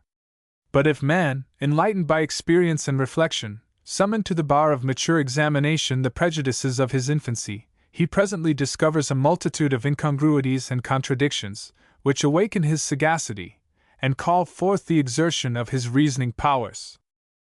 At first, remarking the various and opposite creeds into which nations are divided, we are led boldly to reject the infallibility claimed by each, and arming ourselves alternately with their reciprocal pretensions, to conceive that the senses and the understanding, emanating directly from God, are a law not less sacred, and a guide not less sure, than the indirect and contradictory codes of the prophets. If we proceed to examine the texture of the codes themselves, we shall observe that their pretended divine laws, that is to say, laws immutable and eternal, have risen from the complexion of times, of places, and of persons, that these codes issue one from another in a kind of genealogical order, mutually borrowing a common and similar fund of ideas, which every institutor modifies agreeably to his fancy. If we ascend to the source of those ideas, we shall find that it is lost in the night of time, in the infancy of nations, in the very origin of the world, to which they claim alliance, and there, immersed in the obscurity of chaos, and the fabulous empire of tradition, they are attended with so many prodigies as to be seemingly inaccessible to the human understanding. But this prodigious state of things gives birth to a ray of reasoning that resolves the difficulty, for if the miracles held out in systems of religion have actually existed, if, for instance, metamorphoses, apparitions, and the conversations of one or more gods, recorded in the sacred books of the Hindus, the Hebrews, and the Parsis, are indeed events in real history, it follows that nature in those times was perfectly unlike the nature that we are acquainted with now, that men of the present age are totally different from the men that formerly existed, but consequently, that we ought not to trouble our heads about them. On the contrary, if those miraculous facts have had no real existence in the physical order of things, they must be regarded solely as productions of the human intellect, and the nature of man, at this day, capable of making the most fantastic combinations, explains the phenomenon of those monsters in history. The only difficulty is to ascertain how and for what purpose the imagination invented them. If we examine with attention the subjects that are exhibited by them, if we analyze the ideas which they combine and associate, and weigh with accuracy all their concomitant circumstances, we shall find a solution perfectly conformable to the laws of nature.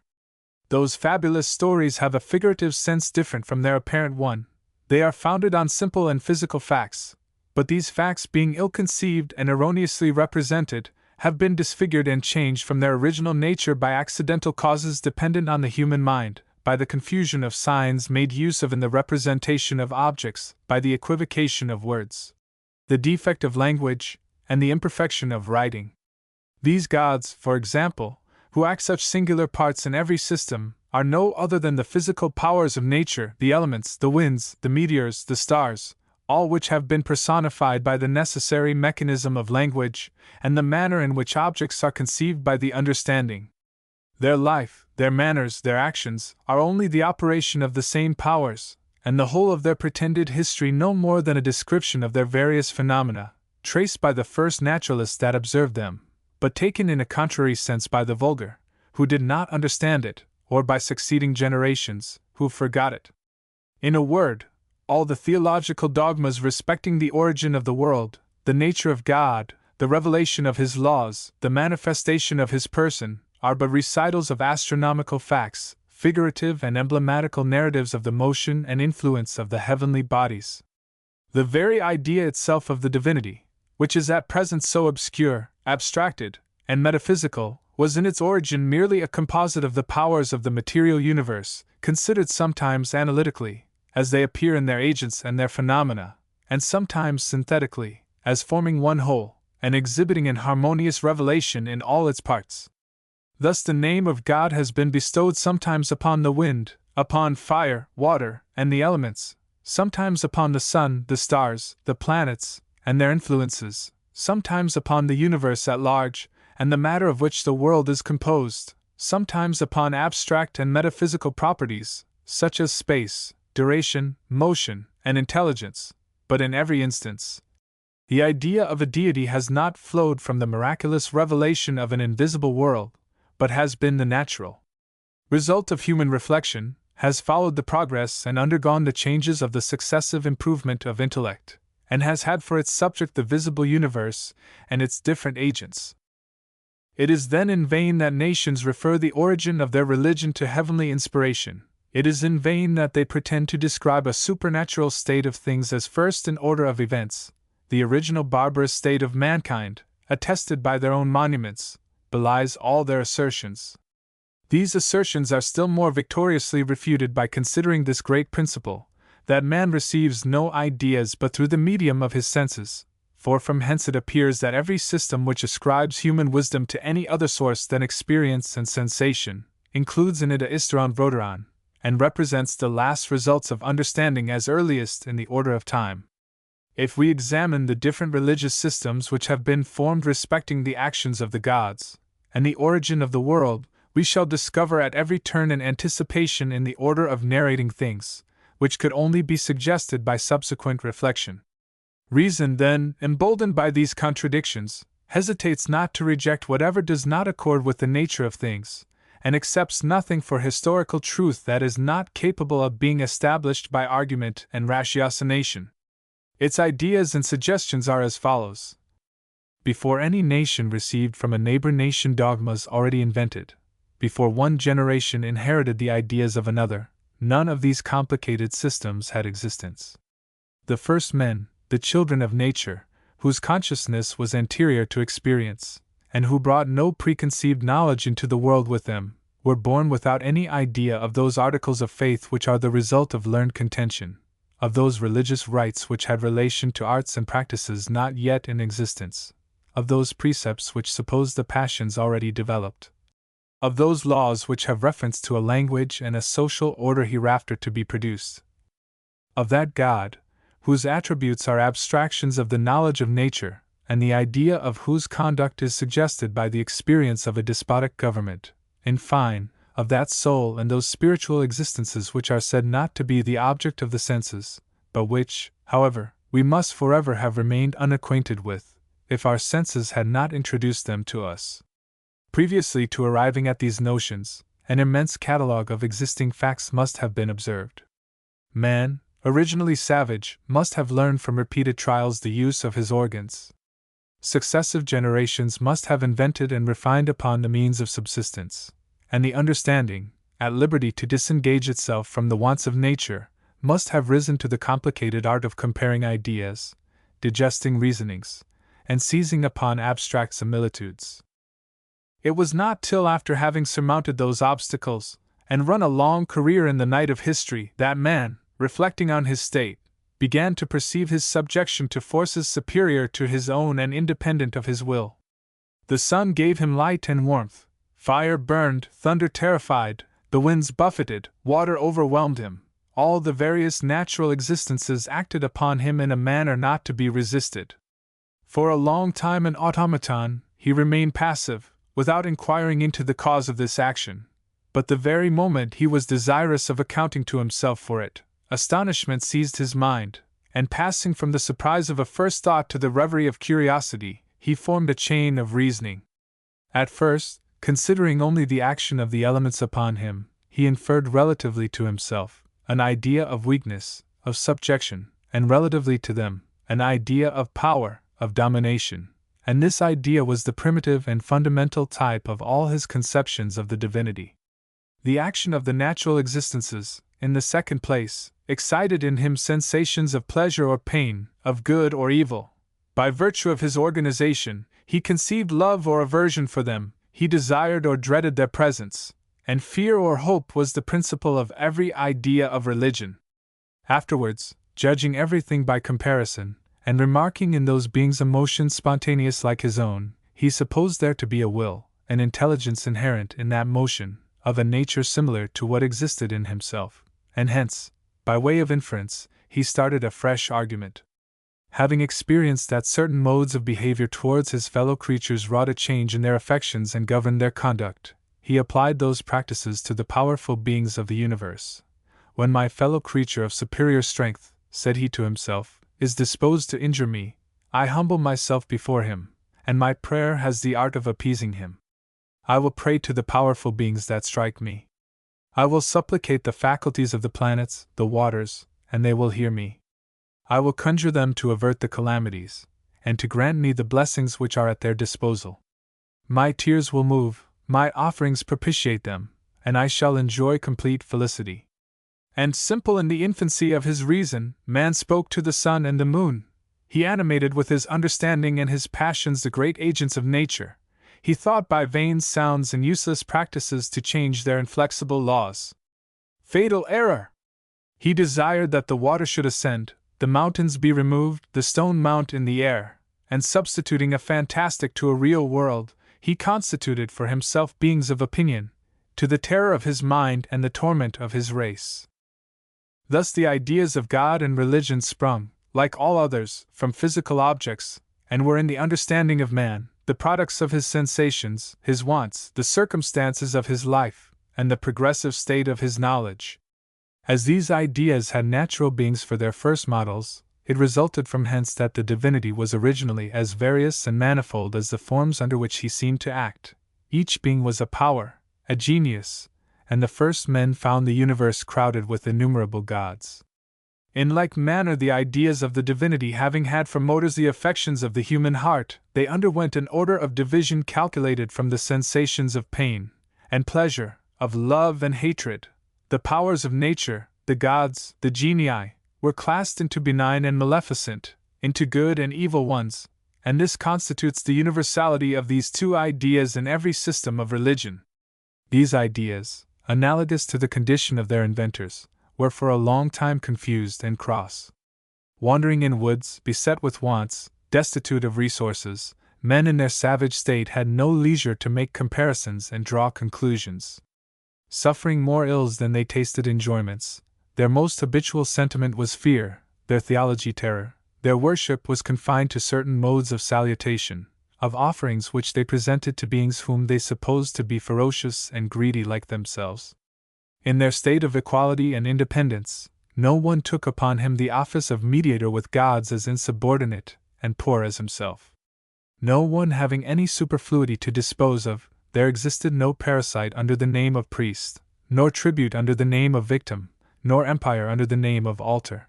Their dogmas and morality, jumbled together, were only self-preservation, and their religion, an arbitrary idea without influence on the mutual relations existing between men. was but a vain homage paid to the visible powers of nature. Such was the first and necessary origin of every idea of the divinity. In reality, when the vulgar heard others talk of a new heaven and another world, they gave a body to these fictions, they erected on it a solid stage in real scenes, and their notions of geography and astronomy served to strengthen, if they did not give rise to the delusion. On the one hand, the Phoenician navigators, those who passed the Pillars of Hercules to fetch the pewter of Thule and the amber of the Baltic, related that at the extremity of the world, the boundaries of the ocean, the Mediterranean, where the sun sets to the countries of Asia, there were fortunate islands, the abode of an everlasting spring, and at a farther distance, Hyperborean regions, placed under the earth, relatively to the tropics, where reigned an eternal night. From those stories, badly understood, and no doubt confusedly related, the imagination of the people composed the Elysian fields, delightful spots in a world below, having their heaven, their sun, and their stars, and Tartarus, a place of darkness, humidity, mire, and chilling frost. Now, inasmuch as mankind, inquisitive about all that of which they are ignorant, and desirous of a protracted existence, had already exerted their faculties respecting what was to become of them after death, inasmuch as they had early reasoned upon that principle of life which animates the body, and which quits it without changing the form of the body, and had conceived to themselves airy substances, phantoms, and shades. They loved to believe that they should resume in the subterranean world that life which it was so painful to lose, and this abode appeared commodious for the reception of those beloved objects which they could not prevail on themselves to renounce. On the other hand, the astrological and philosophical priests told such stories of their heavens as perfectly quadrate with these fictions. Having, in their metaphorical language, denominated the equinoxes and solstices the gates of heaven, or the entrance of the seasons, they explained the terrestrial phenomena by saying that through the gate of Horn, first the bull, afterwards the ram, vivifying fires descended, which, in spring, gave life to vegetation and aquatic spirits, which caused, at the solstice, the overflowing of the Nile.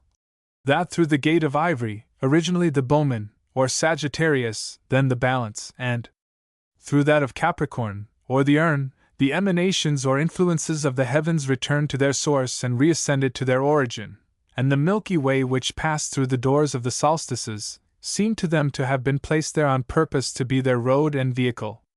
The celestial scene farther presented, according to their atlas, a river, the Nile, designated by the windings of the Hydra Winky-Face together with a barge, the vessel Argo, and the dog Sirius, both bearing relation to that river, of which they foreboded the overflowing.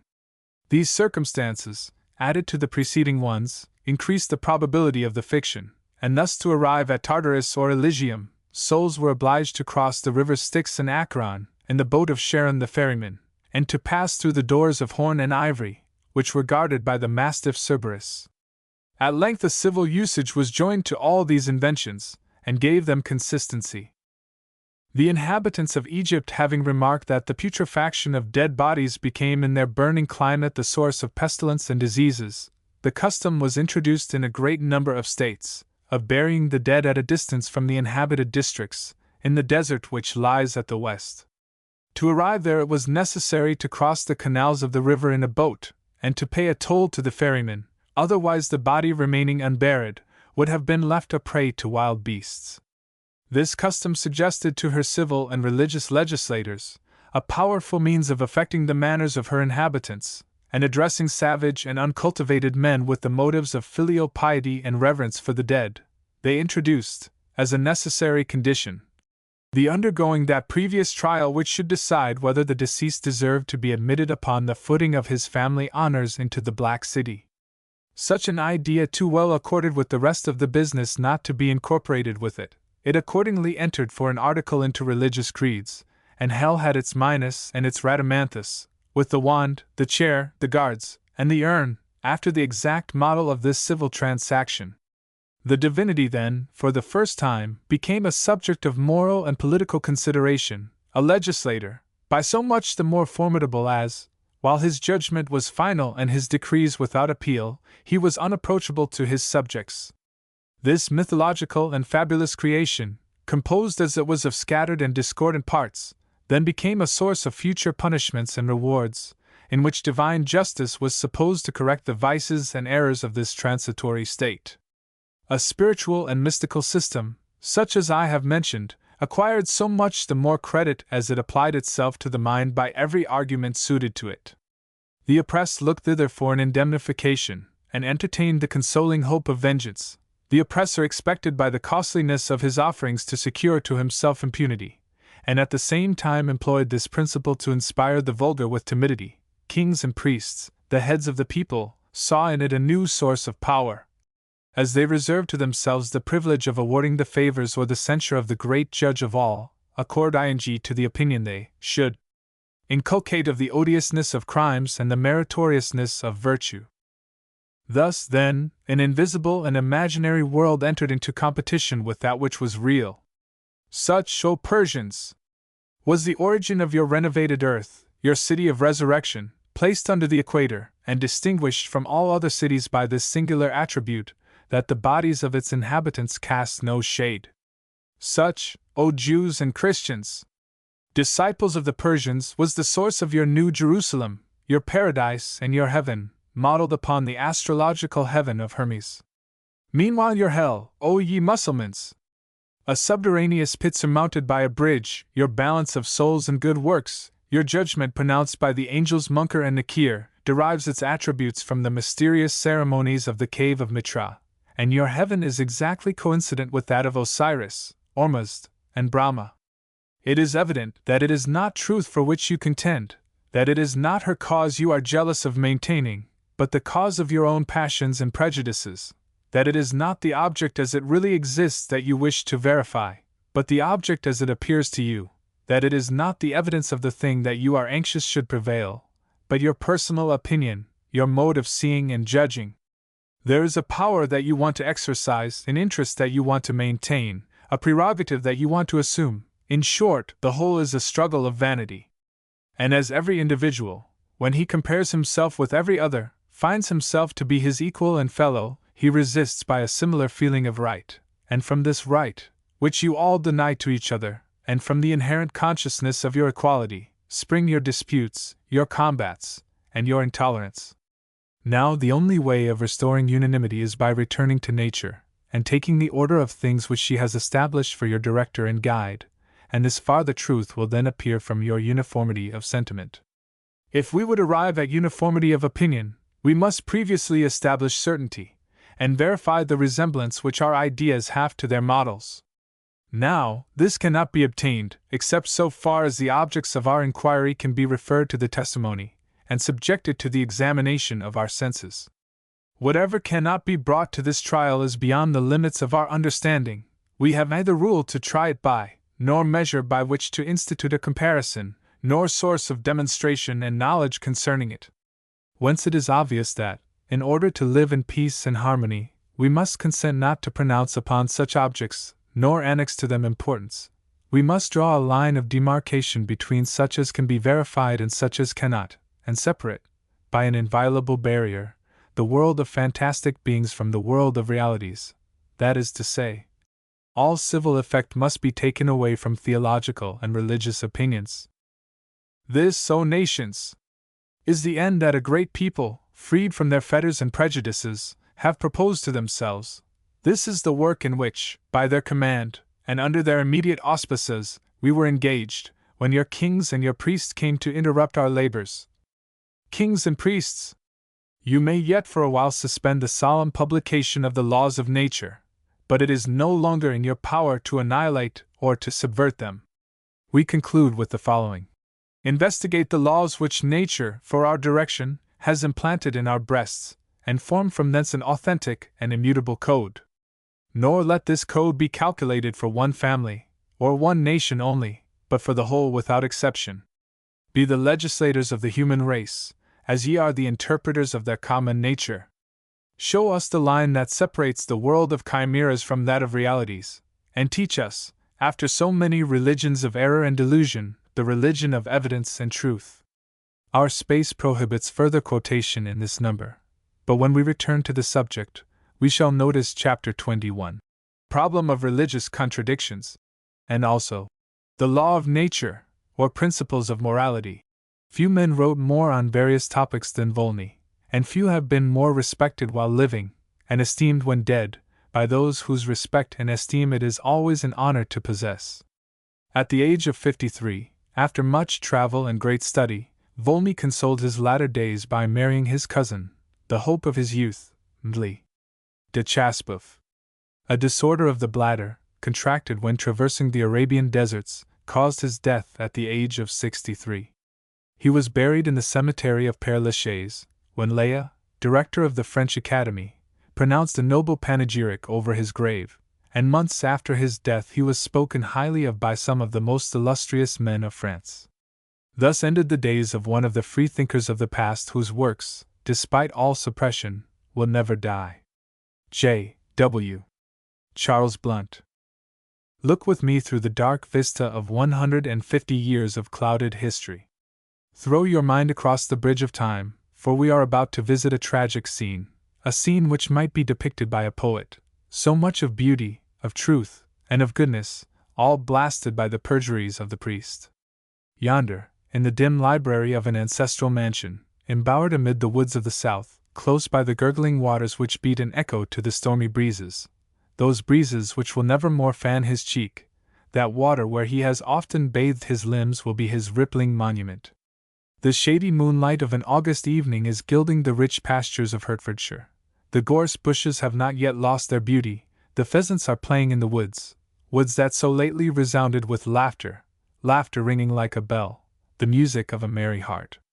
Withdraw those curtains which hide the heart-struck and the dead. Above you is the exquisite picture of Eleonora, gazing into the very bed at that form which lay shrouded in nothingness. You see the broad manly brow, even now the brown hair rises in graceful curls over that damp forehead. The lips are locked in an eternal smile, as if to mock the closed eyes and the recumbent form. Is it true that pictures of those we love are endowed with a clairvoyant power of gazing at those who have caressed them in life? If it is, then on that August night the wife of Charles Blount was watching over his bier. But who is that pale form, with dishevelled hair and weeping eyes, with an alabaster skin stained with the blue spots of grief? The rapid upheaving swells of that fair bosom tell of affection withered, not by remorse, but by superstition. See her, how she nervously grasps that dead man's hand, how she imprints kisses on his lips. Her hair, which yesterday was glossy as the raven's, is now as bleached as the driven snow. Today she utters her plaintive cries, tomorrow she hastens to join her lover in the tomb. This is a sad history. It should be written with the juice of hemlock, as a warning to genius of impatient love. While the fair girl watches by the couch of the suicide, while from the painted canvas Eleonora gleams on the living and the dead, while the clouds of night gather silently over that ancestral hall, around the drooping corn on the bold sloping park, and the clear blue river, all so quiet and gentle, let us gather up the events of the past, and learn the cause of a death so tragic, a grief so piercing. In the year 1672, at the age of 19 years, a young man, the son of a baronet, led to the altar the lovely daughter of Sir Timothy Tyrrell. Flowers strewed the path of the wedded pair, and for years their life was one scene of bliss. At last, struck down by disease, Charles Blount stood by the side of his dying wife. In his arms his Eleonora yielded her last sigh. He buried her by the willow tree in the old churchyard. The lily blended with the white rose, and the myrtle overshadowed the grave. It was here where the widower rested in the evening, here where he taught his children the virtues of their dead mother. Sometimes he gazed at the azure skies, and strange fancies beguiled the mind of the mourner. When he saw the sun sink to the west, gilding the world with its glorious rays, he mused on the creeds of many lands. He fancied he saw a heaven and a God, and traced in the lines of light the patriarchal worshippers of the world. He looked at the sun and its worshippers, those who sought the origin of purity by worshipping that which is the origin of all good. He looked at the fables of Greece, and found delight in the thought of Sappho uttering her diapason of joy in lyrics which told of love and beauty, at Egypt, where the priests, in their esoteric cunning, searched in vain for that which gives life, and motion, and joy, and then he glanced at the Christian heaven, but here all was dark, dark as the Plutonian caverns of Homer's hell. He wished to meet his Eleonora, not in pagan dreams, not in Christian parables, but in the world of realities. He looked with eager eyes upon the world around him, in society, at court, and in the homes of his country. But wherever he went, there was but one thought, one feeling. He wished a mother for his children, a mother like the sainted dead. There was but one who answered the ideal, like in features, in passion, and in beauty, to the lost Eleonora. Born of the same parents, loved by the same brother, educated by the same teachers, imbued with the same thoughts, she was the model of her dead sister. With a sisterly love for her brother, she was already both mother and aunt to her sister's children. With deliberate thoughts, with convulsive passion, the love of Charles Blount passed the bounds of that of a brother. Longing to make her his wife, he adored her with the passion he had lavished on the dead. It seemed as if the shade of Eleonora was perpetually prompting him to bestow all his affection on the young and beautiful Eliza. She caressed his children with the pride of an aunt, she traced the image of her sister in the laughing eyes of the merry babes, still she was not happy. How could she be happy? She loved him as a man, as a brother. She was a Christian, he an infidel. She was bound by creeds, he by conduct. She was doing the duty she owed to the dead. He sought to do it by uniting himself to the living. Eliza was anxious to marry, but there existed something which, to her mind, was greater than human duties, and it often outraged them. God and the Church demanded her first attention, and then her lover and his children. The Church, in cruel mockery of human rights, stepped between her judgment and her affections. It denied the power of a woman to occupy the married home of her deceased sister. She was willing to pledge her love to Charles Blount at the altar, but the priest mocked her prayers and denounced her affections. The occasion was too good to be lost. Episcopalism sought revenge on its opponent, and it triumphed. Eliza felt the force of Blount's arguments. She wandered with him through the green fields, but her sorrow was too great to pluck the wild roses. The luscious fruits of summer were passed untasted. A heart sick and in trouble, a mind wandering from her sister's grave to her children, and then at the anathema of the Church, made her a widowed maid. To overcome her scruples, her lover wrote a book, inviting the clergy to refute it, defending the marriage with the deceased wife's sister. But ever as he spoke there was a film before her eyes. There was a gaunt priest, with canonical robes, stood before the gates of heaven.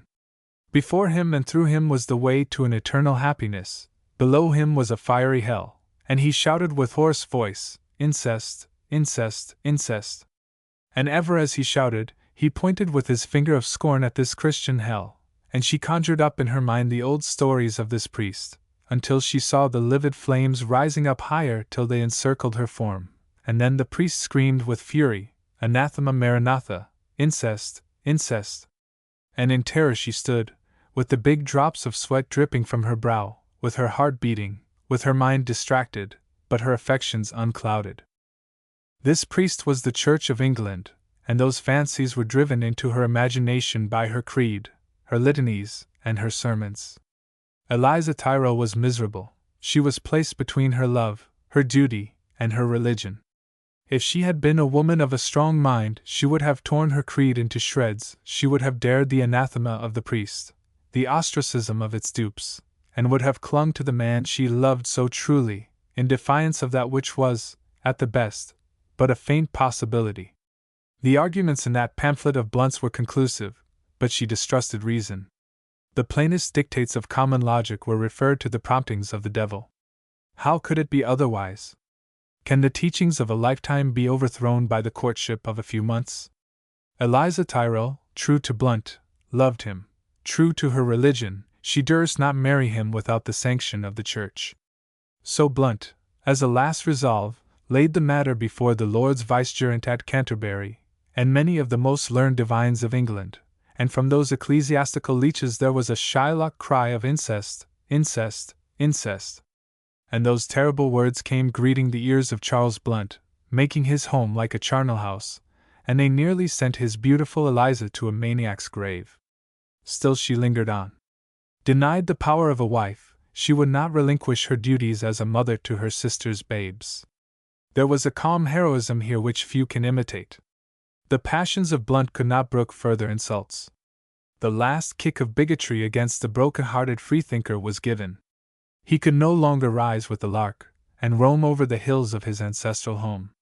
To him the birds, as they warbled, spoke of joys never to return.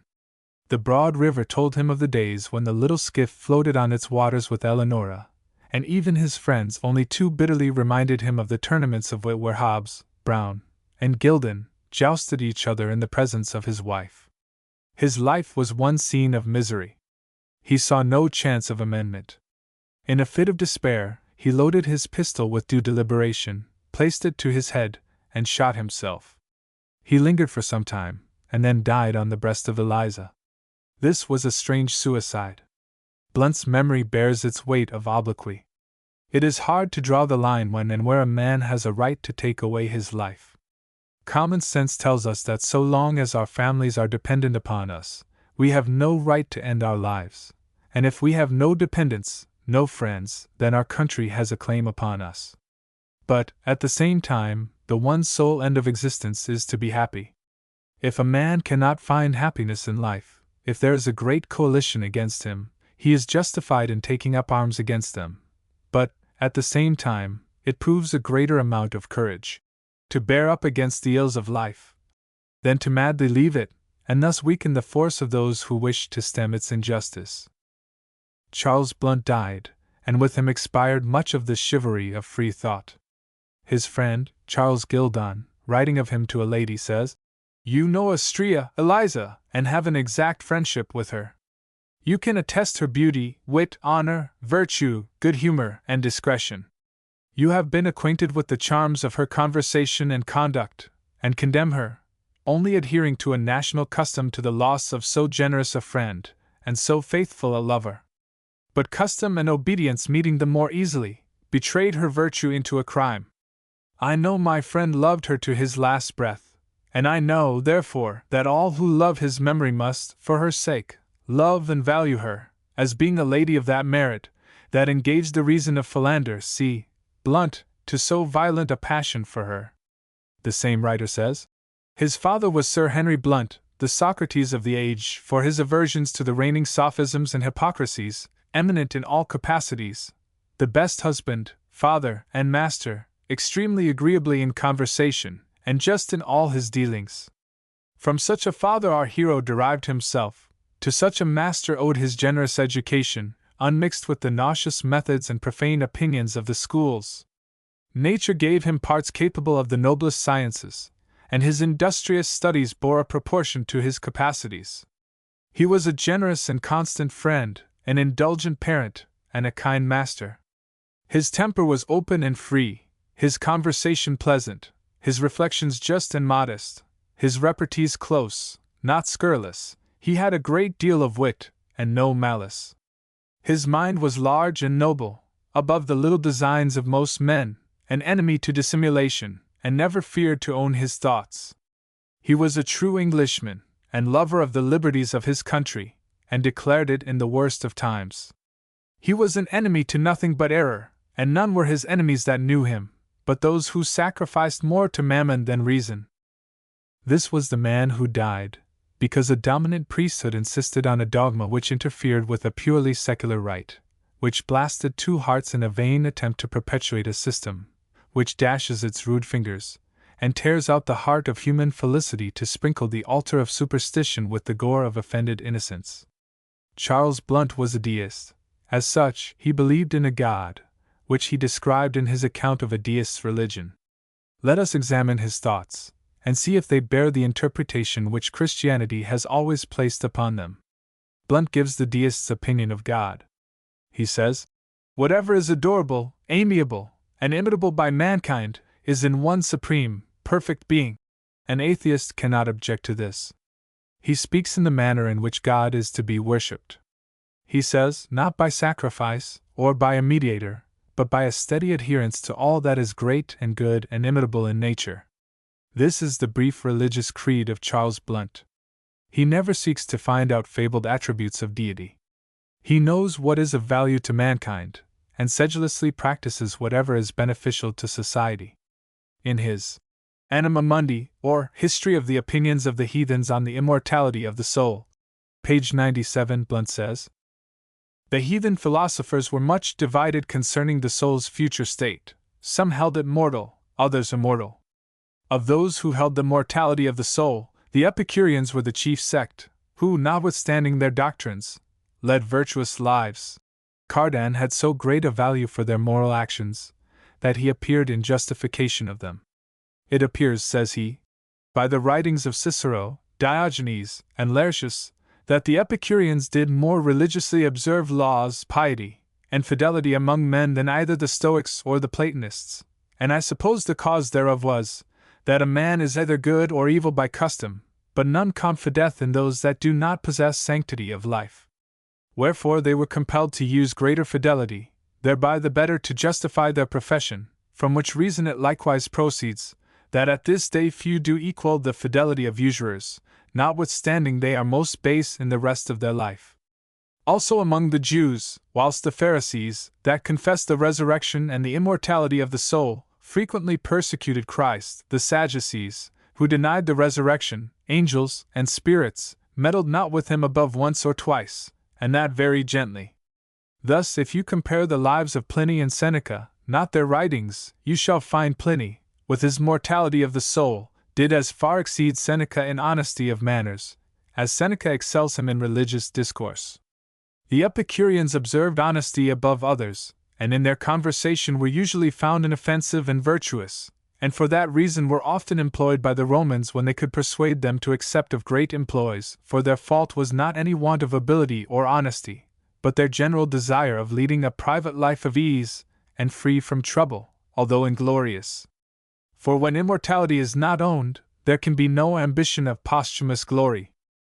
The Epicureans, instead of those bloody scenes of gallantry, which tyrants applaud, undertook to manage carefully the inheritance of orphans, bringing up, at their own charge, the children of their deceased friends, and were counted good men, unless it were in front of religious worship, for they constantly affirmed that there were no gods, or, at least, such as concern themselves with human affairs, according to the poets. Neither doth the hope of immortality conduce to fortitude, as some vainly suggest, for Brutus was not more valiant than Cassius, and if we will confess the truth, the deeds of Brutus were more cruel than those of Cassius, for he used the Rhodians, who were his enemies, far more kindly than Brutus did those amicable cities which he governed. In a word, though they both had a hand in Caesar's murder, yet Brutus was the only parricide. So that the Stoics, which believed a providence, lived as if there were none, whereas the Epicureans, who denied it, lived as if there were. The next sect to the Epicureans, in point of incredulity, concerning the soul, I conceive to be the skeptics, who were by some esteemed, not only the modestest, but the most perspicuous of all sections. They neither affirmed nor denied anything, but doubted of all things. They thought all our knowledge seemed rather like truth, than to be really true, and that for such like reasons as these. 1. They denied any knowledge of the divine nature, because, they say, to know adequately is to comprehend, and to comprehend is to contain, and the thing contained must be less than that which contains it. To know inadequately is not to know. 2. From the uncertainty of our senses, as, for instance, our eyes represent things at a distance to be less than they really are. A straight stick in the water appears crooked, the moon to be no bigger than a cheese, the sun greater at rising and setting than at noon. The shore seems to move, and the ship to stand still, square things to be round at a distance, an erect pillar to be less at the top. Neither, say they, do we know whether objects are really as our eyes represent them to us, for the same thing which seems white to us seems yellow to a jaundiced man, and red to a creature afflicted with red eyes. Also, if a man rubs his eyes, the figure which he beholds seems long or narrow, and therefore it is not improbable that goats, cats, and other creatures, which have long pupils of the eye, may think those things long which we call round. For as glasses represent the object variously, according to their shape, so it may be with our eyes. And so the sense of hearing deceives. Thus, the echo of a trumpet, sounded in a valley, makes the sound seem before us, when it is behind us. Besides, how can we think that an ear, which has a narrow passage, can receive the same sound with that which has a wide one? Or the ear, whose inside is full of hair, to hear the same with a smooth ear? Experience tells us that if we stop, or half stop, our ears, the sound cometh different as when the ears are open. Nor is the smelling, taste, or touch less subject to mistake, for the same sense please some, and displease others, and so in our tastes. To a rough and dry tongue that very thing seems bitter, as in an ague, which to the most moist tongue seems otherwise, and so is it in other creatures. The like is true of the touch, for it were absurd to think that those creatures which are covered with shells, scales, or hairs, should have the same sense in touching with those that are smooth. Thus one and the same object is diversely judged of, according to the various qualities of the instruments of sense, which convinceth to the imagination, from all which the skeptic concluded, that what these things are in their own nature, whether red, white, bitter, or sweet, he cannot tell. For, says he, why should I prefer my own conceit in affirming the nature of things to be thus, or thus, because it seemeth so to me, when other living creatures, perhaps, think it is otherwise? But the greatest fallacy is in the operation of our inward senses, for the fancy is sometimes persuaded that it hears and sees what it does not, and our reasoning is so weak, that in many disciplines scarce one demonstration is found, though this alone produces science. Wherefore it was Democritus's opinion that truth is hid in a well, that she may not be found by men. Now, although this doctrine be very inconsistent with Christianity, yet I could wish Adam had been of this persuasion, for then he would not have mortgaged his posterity for the purchase of a twilight knowledge. Now, from these sinister observations it was that they esteemed all our sciences to be but conjectures, and our knowledge but opinion. Whereupon, doubting the sufficiency of human reason, they would not venture to affirm or deny anything of the soul's future state, but civilly and quietly gave way to the doctrines and ordinances under which they lived, without raising or espousing any new opinions. Speaking of the origin of the world, Gildon gives the following as a translation from Ocellus Lucanus. Again, says he, as the frame of the world has been always, so it is necessary that its parts should likewise always have existed. By parts, I mean the heaven, earth, and that which lieth betwixt, viz., the sky, for not without these, but with these, and of these, the world consists. Also, if the parts exist, it is necessary that the things which are within them should also coexist, as with the heavens, the sun, moon, fixed stars, and planets, with the earth, animals, plants, minerals, gold, and silver, with the air, exhalations, winds, and alterations of weather, sometimes heat and sometimes cold, for with the world all those things do, and ever have existed, as parts thereof. Nor hath man had any original production from the earth, or elsewhere, as some believe, but have always been, as now he is, coexistent with the world, whereof he is a part. Now, corruptions and violent alterations are made according to the parts of the earth, by winds and waters imprisoned in the bowels thereof. But a universal corruption of the earth never hath been, nor ever shall be. Yet these alterations have given occasion for the invention of many lies and fables. And thus are we to understand them that derive the original of the Greek history from Inachus, the Argive, not that he really was the original, as some make him, but because a most memorable alteration did then happen, and some were so unskilful as to attribute it to Inachus. But for the universe, and all the parts whereof it subsists, as it is at present, so it ever was, and ever shall be, one nature perpetually moving, and another perpetually suffering, one always governing, and the other always being governed. The course which nature takes in governing the world is by one contrary prevailing over another, as thus, the moisture in the air prevaileth over the dryness of the fire, and the coldness of the wafer over the heat of the air, and the dryness of the earth over the moisture of the water, and so the moisture of the water over the dryness of the earth, and the heat in the air over the coldness of the water, and the dryness in the fire over the moisture of the air. And thus the alterations are made and produced, out of one another. As nature cannot create by making something out of nothing, so neither can it annihilate, by turning something into nothing, whence it consequently follows, as there is no excess, so there is no diminution in the universe, no more than in the alphabet by the infinite combination and transposition of letters, or in the wax by the alteration of the seal stamped upon it. Now, as for the forms of natural bodies, no sooner doth any one abandon the matter he occupied, but another instantly steps into the place thereof, No sooner hath one acted his part and is retired, but another comes presently forth upon the stage, though it may be in a different shape, and so act a different part, so that no portion of the matter is, or at any time can be, altogether void and empty. But like Proteus, it burns itself into 1,000 shapes, and is always supplied with one form or another, there being in nature nothing but circulation. The following are the principal works of Blunt: Anima Mundi, or an historical narration of the opinions of the ancients concerning man's soul after this life, according to enlightened nature, published in 1679.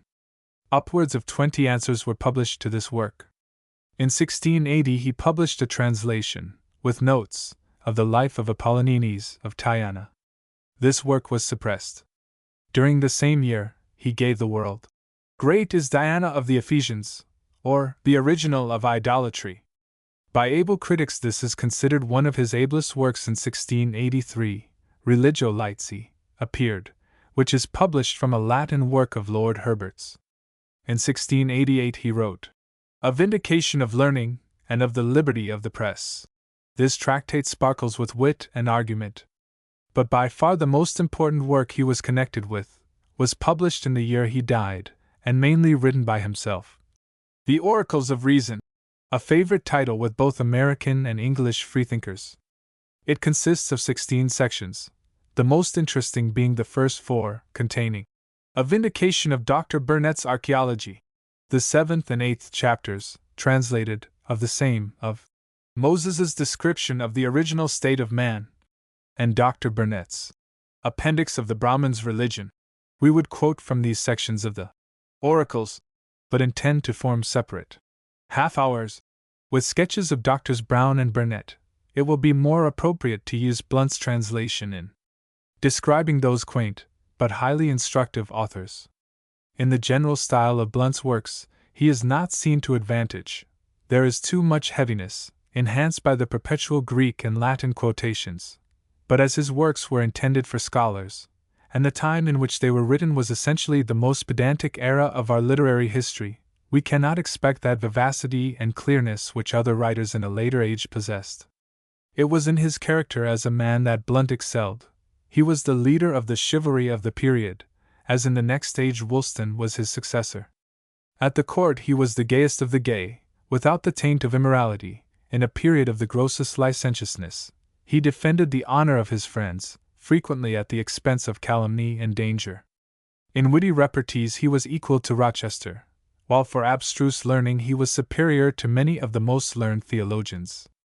Daintily brave and skillfully alive to the requirements of friends and foes, he passed through life in the gilded barge of pleasure, and ended it sailing through a cloud where he foundered. But the darkness which enveloped his history is now charged with that sympathetic power which draws the young to his grave, and compels the gloomiest to shed a tear over his unhappy fate. At the close of August, in 1693, a few friends met near the grave of Blunt, to join in their last respects to their lost friend. Foremost amongst them was Charles Gildon, who so soon repented of the part he had taken in the Oracles of Reason, but never forgot the kindness he experienced from Blunt. He lived long enough for Pope to be revenged on his apostasy, by inserting his name in his great satire. At the time we speak he was mournful and deeply grieved at the loss he had sustained. Near him was Harvey Wilwood, whose bold demeanor and sorrowful countenance told of heart-struck grief, for of the few able to appreciate the genius of Blunt, he was one of the earliest and most devoted in his friendship. Now we see the noble lord, whom Blunt always addressed as the most ingenious Strephon. Along with him there is the pretty Anne Rogers, with Savage, and Major Arkwright. We look in vain for Eliza Tyrrell. They talk slowly over him, that is no more. They recount to themselves the intellectual achievements, and the brilliant hours they have spent in the past, and while they speak so kindly, and think so deeply, they kneel on the hallowed spot, but not to pray. Some of them pledge their enmity against Christian laws and Christian priests, and they executed it. During this time, the calm radiance of the lunar light shines on the church of Ridge, illumining those ghostly tablets of white marble, where the forefathers of Blunt lie entombed. The baronial arms are emblazoned on the wall. Heraldic pomp is keeping watch over the mouldering bones of the now leveled grate. and Rogers weeps wildly for Eliza and Eleonora. Those metaphysical disquisitions which have exalted woman to so high a nature, that devotion to aesthetics which woman should always cultivate, not as a household slave, but as one of equal rights with man, and his leader in everything which concerns taste, elegance, and modesty, such gifts in no ordinary degree had in Rogers, and often in dialectic subtlety had she mastered her relative, who stood by her side, and given tokens of her admiration of Blunt's philosophy and conduct. Strephon was passionately attached to his confidant and friend, and could not give so calm an expression to his loss. He wept wildly, for he had lost one who tempered his rebuke with a kind word, and pointed out that Epicurean path which leads to enjoyment without excess, to pleasure without a reaction. It was a memorable meeting. While the remembrance of past deeds of love lighted up the eye and made the blood course faster through their veins, and Rogers detailed the following episode in his character. Blunt had visited the court of King James, and had been singled out by that monarch for one of his savage fits of spleen. "I hear, Mr. Blunt, you are very tenacious of the opinions of Sir Henry, your father, and you consider his conduct during the rebellion as worthy of imitation. Is it so?" "Your Majesty," replies Blunt, "has been correctly informed. I admire my father's conduct." "What?" says James. "In opposing his king?" Blunt quickly answered. "A king, my liege, is the chief magistrate of the Commonwealth, and is so hereditarily while he obeys the laws of that Commonwealth, whose power he represents. But when he usurps the direction of that power, he is king no longer, and such was the case with your royal father." With a scowl of defiance on his face, King James left the Freethinker, and sought more congenial company, and as Rogers told the story, each eye was dimmed with tears. The moon had risen high in the heavens ere the mourners prepared to depart. The first streaks of dawn broke through the eastern sky, and revealed the grave watered with tears, where the most chivalrous freethinker of his age reposed, in that sleep which knows of no awakening. A.C. Percy Bysshe Shelley. Percy Bysshe Shelley, the son and heir of a wealthy English baronet, Sir Timothy Shelley, of Castle Goring, in the county of Sussex, was born at Field Place, near Horsham, in that county, on the 4th of August 1792. Ushered into the world in the midst of wealth and fashion, with all the advantages of family distinction, the future of Shelley's life appeared a bright one. But the sunshine of the morning only served to render the darkness which came over his noontide more dark, and to make poor Shelley still more susceptible of the hardships he had to encounter. First educated at Eton, his spirit there manifested itself by an unflinching opposition to the fagging system, and by revolt against the severe discipline of the school. In his Revolt of Islam, Shelley has thus portrayed his feeling.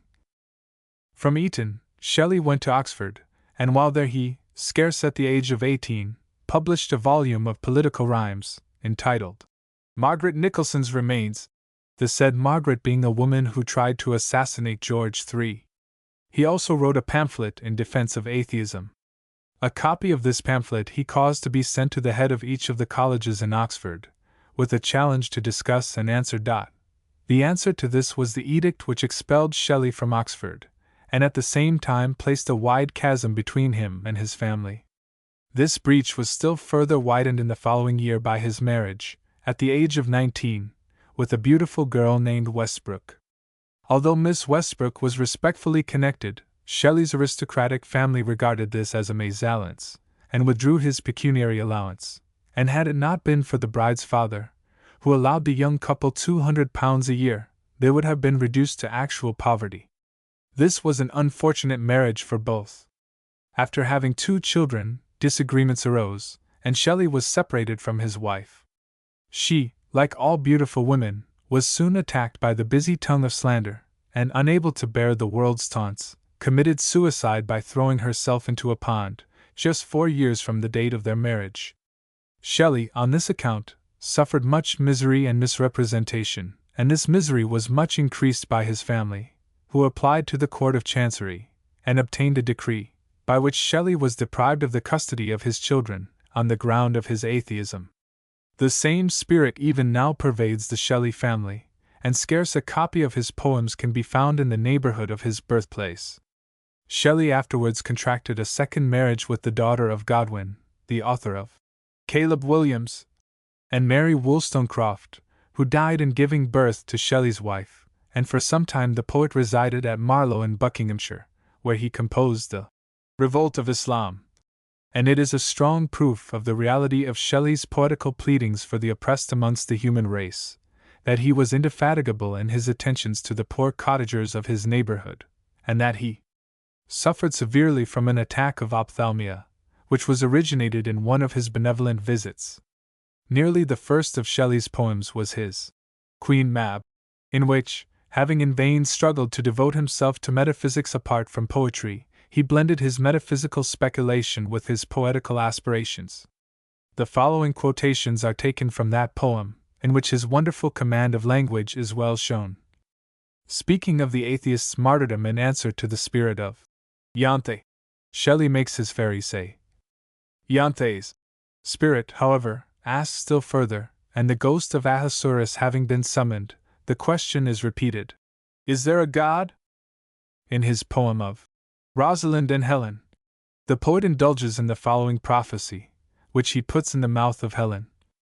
Beside the poems mentioned, Shelley wrote The Cenci, Alastor, Prometheus Unbound, and many others, including a beautiful little ode to a skylark, and the well-known sensitive plant. Shelley was a true and noble man. No poet was ever warmed by a more genuine and unforced aspiration. De Quincey says, Shelley would, from his earliest manhood, have sacrificed all that he possessed for any comprehensive purpose of good for the race of man. He dismissed all insults and injuries from his memory. He was the sincerest and most truthful of human creatures. If he denounced marriage as a vicious institution, that was but another phase of the partial lunacy which affected him, for to no man were purity and fidelity more essential elements in the idea of real love. Again, De Quincey speaks of Shelley's fearlessness, his gracious nature, his truth, his purity from all fleshliness of appetite, his freedom from vanity, his diffusive love and tenderness. This testimony is worth much, the more especially when we remember that it is from the pen of Thomas De Quincey, who, while truthfully acknowledging the man, hesitates not to use polished irony, rough wit, and covert sneering, when dealing with the man's uttered thinkings. That Shelley understood the true mission of a poet, and the true nature of poetry, will appear from the following extract from one of his prose essays. Poetry, he says, is the record of the best and happiest moments of the happiest and best minds. We are aware of evanescent visitations of thought and feeling, sometimes associated with place and person, sometimes regarding our own mind alone, and always arising unforeseen, and departing unbidden, but elevating and delightful beyond all expression. Poets are not only subject to these experiences, as spirits of the most refined organization, but they can color all they combine with the evanescent lines of this ethereal world. A word, a trait in the representation of a scene or passion will touch the enchanted chord, and reanimate in those who have ever experienced these emotions, the sleeping, the cold, the buried image of the past. Poetry thus makes immortal all that is best and most beautiful in the world. It arrests the vanishing apparitions which haunt the interlineations of life, and veiling them, or in language or in form, sends them forth among mankind, bearing sweet news of kindred joy to those with whom their sisters abide, because there is no portal of expression from the caverns of the spirit which they inhabit into the universe of things. Shelley's beautiful imagery and idealistic drapery is sometimes so accumulated in his poems that it is difficult to follow him in his thinkings. In his verse he wishes to stand high as a philosophical reasoner, and this, together with his devotion to the cause, which even men of De Quincey's stamp call insolent infidelity, has prevented Shelley from becoming so popular as he might have been. Shelley lived a life of strife, passed his boyhood and youth in struggling to be free, misunderstood and misinterpreted, and when at last in his manhood happier circumstances were gathering around him, a blast of wind came, and the waves of the sea washed away one who was really and truly a man and a poet. On Monday, July 8, 1822, being then in his 29th year, Shelley was returning from Leghorn to his home at Larissaye, in a schooner-rigged boat of his own, with one friend and an English servant, When the boat had reached about 4 miles from the shore, the storm suddenly rose, and the wind suddenly shifted. From excessive smoothness, all at once the sea was foaming, and breaking, and getting up in a heavy swell. The boat is supposed to have filled to leeward, and carrions, 2 tons of ballast, to have sunk instantaneously. All on board were drowned. The body of Shelley was washed on shore 8 days afterwards, near Via Reggio, in an advanced state of decomposition, and was therefore burned on a funeral pyre in the presence of Leigh Hunt, Lord Byron, Mr. Trelawney, and a Captain Shenley. Thus died Shelley in the midday of life, and ere the warm sun of that midday could dispel the clouds that had gathered round the morning of his career. The following comparison made between the personal appearance of Shelley and of Byron, by Gilfillan, has been called by De Quincey an eloquent parallel, and we therefore conclude the present number by quoting it. In the forehead and head of Byron there is more massive power and breadth. Shelley has a smooth, arched, spiritual expression. Wrinkle there seems none on his brow. It is as if perpetual youth had there dropped its freshness. Byron's eye seems the focus of pride and lust. Shelley's is mild, pensive, fixed on you, but seeing you through the mist of his own idealism. Defiance curls on Byron's nostril, and sensuality steps his full large lips. The lower features of Shelley's face are frail, feminine, flexible. Byron's head is turned upwards as if, having risen proudly above his contemporaries, he were daring to claim kindred, or demand a contest with a superior order of beings. Shelley's is half bent, in reverence and humility, before some vast vision seen by his own eye alone. Misery erect, and striving to cover its retreat under an aspect of contemptuous fury, is the permanent and pervading expression of Byron's countenance. Sorrow, softened and shaded away by hope and habit, lies like a holier day of still moonshine upon that of Shelley. In the portrait of Byron, taken at the age of 19, you see the unnatural age of premature passion. His hair is young, his dress is youthful, but his face is old. In Shelley you see the eternal child, none the less that his hair is grey, and that sorrow seems half his immortality. I. Claude Arion Helvetius. If France, at the present day, has not reason to be proud of its leading man, it has in former times produced those minds that shed luster upon the country, and who, by their literature, add immortality to its renown. During the 18th century, when religious persecution and intolerance were rampant throughout Europe, France furnished men to check oppression and expose superstition, while others followed to lay the foundation of excellence and greatness in the examination and cultivation of its true source, the mind. Helvetius sought to direct men's attention to self-examination, and to show how many disputes might be avoided if each person understood what he was disputing about. Helvetius on the Mind is a work that ought to be read widely and studied attentively, especially by rising young men, as it is one of those secular works too rarely found among our literature. Claude Arion Helvetius was born in Paris in the year 1715. After his preparatory studies, he was sent to the college of Louis le Grand, having for his tutor the famous Poree, who bestowed additional attention upon Helvetius, perceiving in him great talent and genius. Early in life Helvetius formed the friendship of some of the leading minds of France, Montesquieu being his intimate friend. Voltaire, too, sought his correspondence when at the age of 23, calling him his young Apollo and his son of Parnassus. The first literary attempts of Helvetius consisted of poetry. Epistles on Happiness, which appeared as a posthumous production, with the lavish commendations of Voltaire. After 10 years' thought and study, Helvetius in 1758 published a work entitled De l'Esprit, which brought upon him a great amount of persecution. The Parliament of Paris condemned it, and Helvetius was removed from the office he held of Maître d'Hôtel to the Queen. Voltaire remarks, "It is a little extraordinary that they should have persecuted, disgraced, and harassed a much respected philosopher of our days, the innocent, the good Helvetius, for having said that if men had been without hands they could not have built houses, or worked in tapestry." Apparently those who have condemned this proposition have a secret for cutting stones and wood, and for sewing with the feet. I have no doubt that they will soon condemn to the galleys the first who shall have the insolence to say that a man cannot think without his head, For, some bachelor will tell him, the soul is a pure spirit, the head is nothing but matter. God can place the soul in the nails, as well as in the skull, therefore I proscribe you as impious. During the persecution raised against him, Helvetius visited England in 1764. In 1765 he visited Prussia, being well received by Frederick, in whose place he lodged. Voltaire strongly advised Helvetius to leave France in these words: "In your place, I should not hesitate a moment to sell all that I have in France. There are some excellent estates in my neighborhood, and there you might cultivate in peace the arts you love."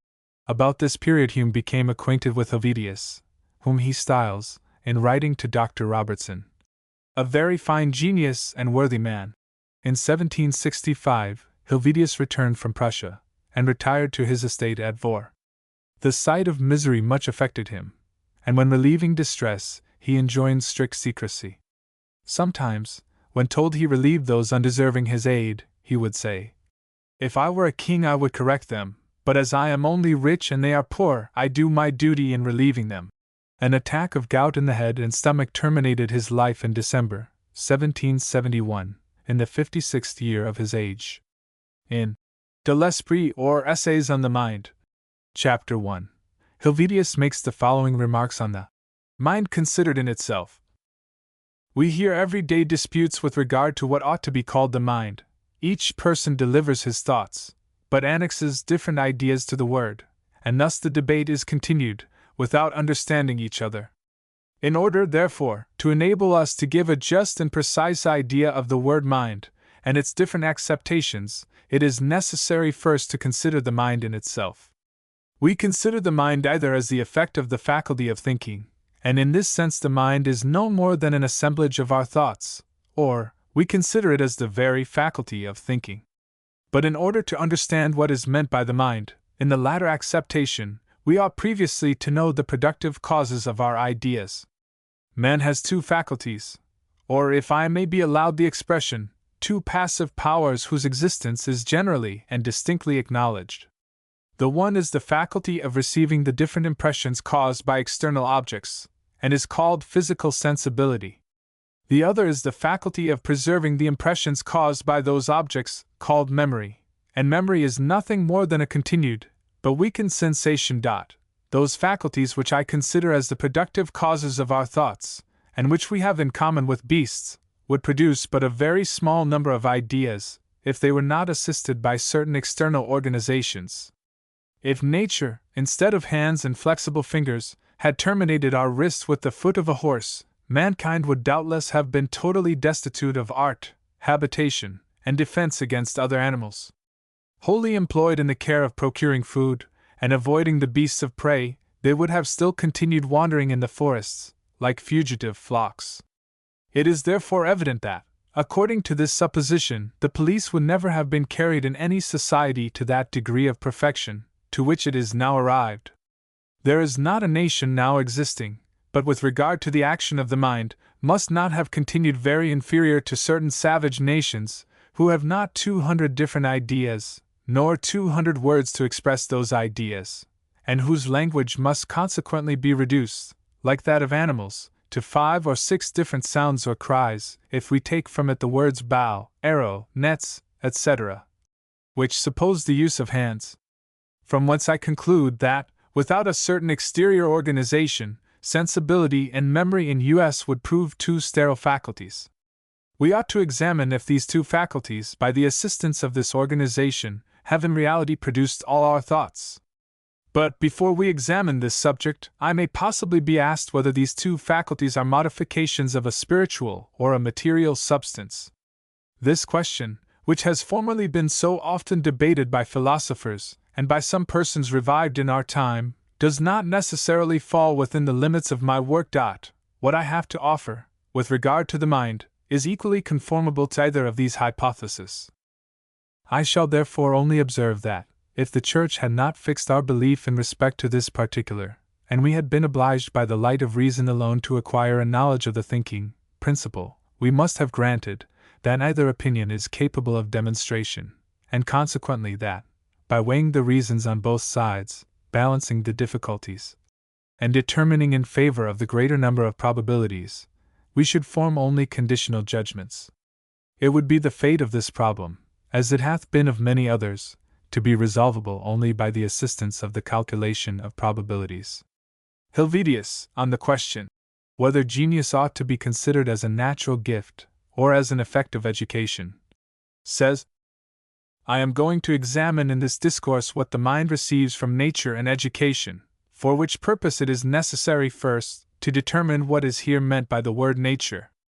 This word may raise in our minds a confused idea of a being or a force that has endued us with all our senses. Now the senses are the sources of all our ideas. Being deprived of our senses, we are deprived of all the ideas relative to them. A man born blind has for this reason no idea of colors. It is then evident that, in this signification, genius ought to be considered as a gift of nature. But if the word be taken in a different acceptation, and we suppose that among the men well formed and endued with all their senses, without any perceivable defect of their organization, nature has made such a remarkable difference, and formed such an unequal distribution of the intellectual powers, that one shall be so organized as to be stupid, and the other be a man of genius, the question will become more delicate.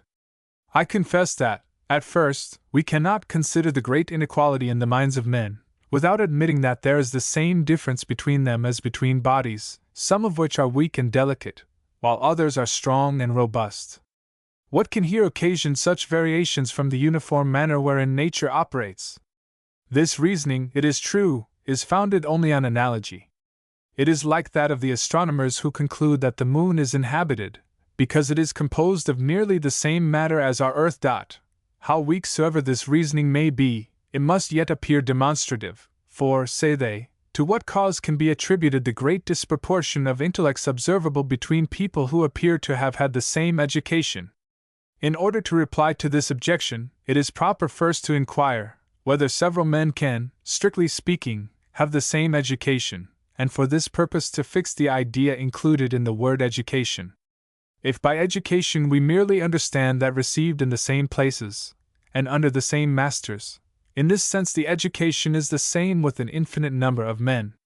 But if we give to this word a more true and extensive signification, and in general comprehend everything that relates to our instruction, then I say that nobody receives the same education, because each individual has, for his preceptors, if I may be allowed to say so, the form of government under which he lives, his friends, his mistresses, the people about him, whatever he reads, and in short chance, that is, an infinite number or events, with respect to which our ignorance will not permit us to perceive their causes, and the chain that connects them together. Now, this chance has a greater share in our education than is imagined. It is this places certain objects before us, and in consequence of this, occasions more happy ideas, and sometimes leads to the greatest discoveries. To give some examples, it was chance that conducted Galileo into the gardens of Florence, when the gardeners were working the pumps. It was that which inspired those gardeners, when, not being able to raise the water above the height of 32 feet, to ask him the cause, and by that question pique the vanity of the philosopher, put in action by so casual a question, that obliged him to make this natural effect the subject of his thoughts, till, at last, by discovering the weight of the air, he found the solution of the problem. In the moment when the peaceful soul of Newton was employed by no business, and agitated by no passion, it was also chance that, drawing him under an apple tree, loosened some of the fruit from the branches, and gave that philosopher the first idea of his system on gravitation. It was really this incident that afterwards made him turn his thoughts to inquire whether the moon does not gravitate towards the earth with the same force as that with which bodies fall on its surface. It is then to chance that great geniuses are frequently obliged for their most happy thoughts. How many great minds are confounded among the people of moderate capacities for want of a certain tranquility of soul, the question of a gardener, or the fall of an apple, of the exclusive qualities of the mind and soul. Helvetius observes, my view in the preceding chapters was to affix clear ideas to the several qualities of the mind. I propose in this to examine if there are talents that must necessarily exclude each other. This question, it is said, is determined by facts. No person is, at the same time, superior to all others in many different kinds of knowledge. Newton is not reckoned among the poets, nor Milton among the geometricians. The verses of Leibniz are bad. There is not a man who, in a single art, as poetry or painting, has succeeded in all the branches of it. Corneille and Racine have done nothing in comedy comparable to Molière. Michelangelo has not drawn the pictures of Albany, nor Albany painted those of Julius Romano. The genius of the greatest men appears then to be confined within very narrow limits. This is doubtless true, but I ask, what is the cause? Is it time or is it wit, which men want to render themselves illustrious in the different arts and sciences? The progress of the human mind, it is said, ought to be the same in all the arts and sciences. The operations of the mind are reduced to the knowledge of the resemblances and differences that subsist between various objects.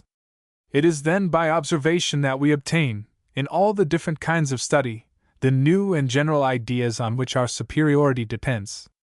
Every great physician, every great chemist, may then become a great geometrician, a great astronomer, a great politician, and the first, in short, in all the sciences. This fact being stated, it will doubtless be concluded that it is the short duration of human life that forces superior minds to limit themselves to one kind of study. It must, however, be confessed that there are talents and qualities possessed only by the exclusion of some others. Among mankind some are filled with the love of glory, and are not susceptible of any other of the passions. Some may excel in natural philosophy, civil law, geometry, and, in short, in all the sciences that consist in the comparison of ideas. A fondness for any other study can only distract or precipitate them into errors. There are other men susceptible not only of the love of glory, but an infinite number of other passions. These may become celebrated in different kinds of study, where the success depends on being moved. Such is, for instance, the dramatic kind of writing. But in order to paint the passions, we must, as I have already said, feel them very warmly. We are ignorant both of the language of the passions and of the sensations they excite in us, when we have not experienced them. Thus, ignorance of this kind always produces mediocrity. If Fontenelle had been obliged to paint the characters of Radamistus, Brutus, or Catiline, that great man would certainly have fallen much below mediocrity. Let a man, for instance, like M. de Fontenelle, contemplate, without severity, the wickedness of mankind. Let him consider it, let him rise up against crimes without hating the criminals, and people will applaud his moderation, and yet, at the same instant, they will accuse him of being too lukewarm in friendship. They do not perceive that the same absence of the passions, to which he owes the moderation they commend, must necessarily render him less sensible of the charms of friendship. The abuse of words, by different schools of philosophers, is thus ably pointed out. Descartes had before Locke observed that the Peripatetics, entrenching themselves behind the obscurity of words, were not unlike a blind man, who, in order to be a match for his clear-sighted antagonist, should draw him into a dark cavern. Now, added he, if this man can introduce light into the cavern, and compel the Peripatetics to fix clear ideas to their words, the victory is his own.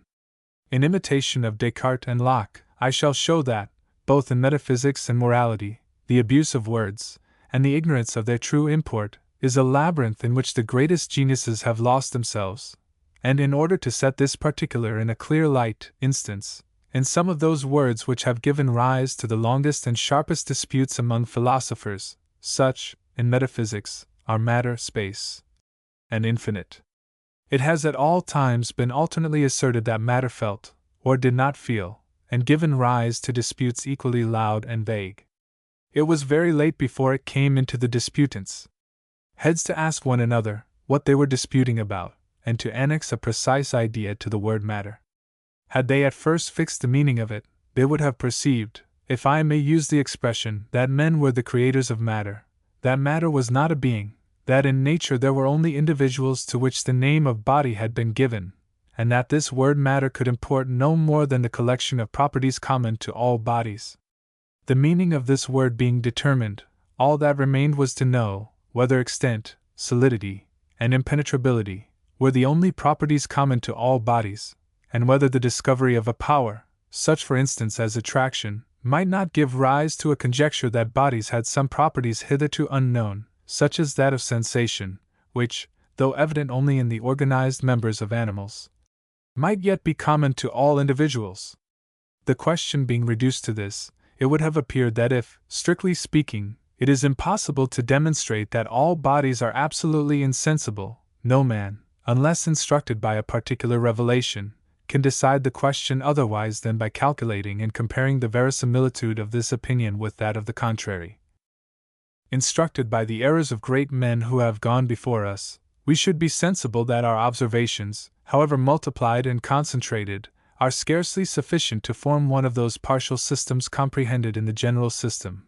Add that it is from the depth of imagination that the several systems of the universe have hitherto been drawn, and, as our informations of remote countries are always imperfect, so the informations philosophers have of the system of the world are also defective. With a great genius and a multitude of combinations, the products of their labors will be only fictions till time and chance shall furnish then, with a general fact, to which all others may be referred. What I have said of the word matter, I say also of space. Most of the philosophers have made a being of it, and the ignorance of the true sense of the word has occasioned long disputes. They would have been greatly shortened by annexing a clear idea to this word, for then the sages would have agreed that space, considered in bodies, is what we call extension, that we owe the idea of a void, which partly composes the idea of space, to the interval seen betwixt two lofty mountains, an interval which, being filled only by air, that is, by a body which at a certain distance makes no sensible impression on us, must have given us an idea of a vacuum, being nothing more than a power of representing to ourselves mountains separated from each other, and the intervening distances not being filled by other bodies.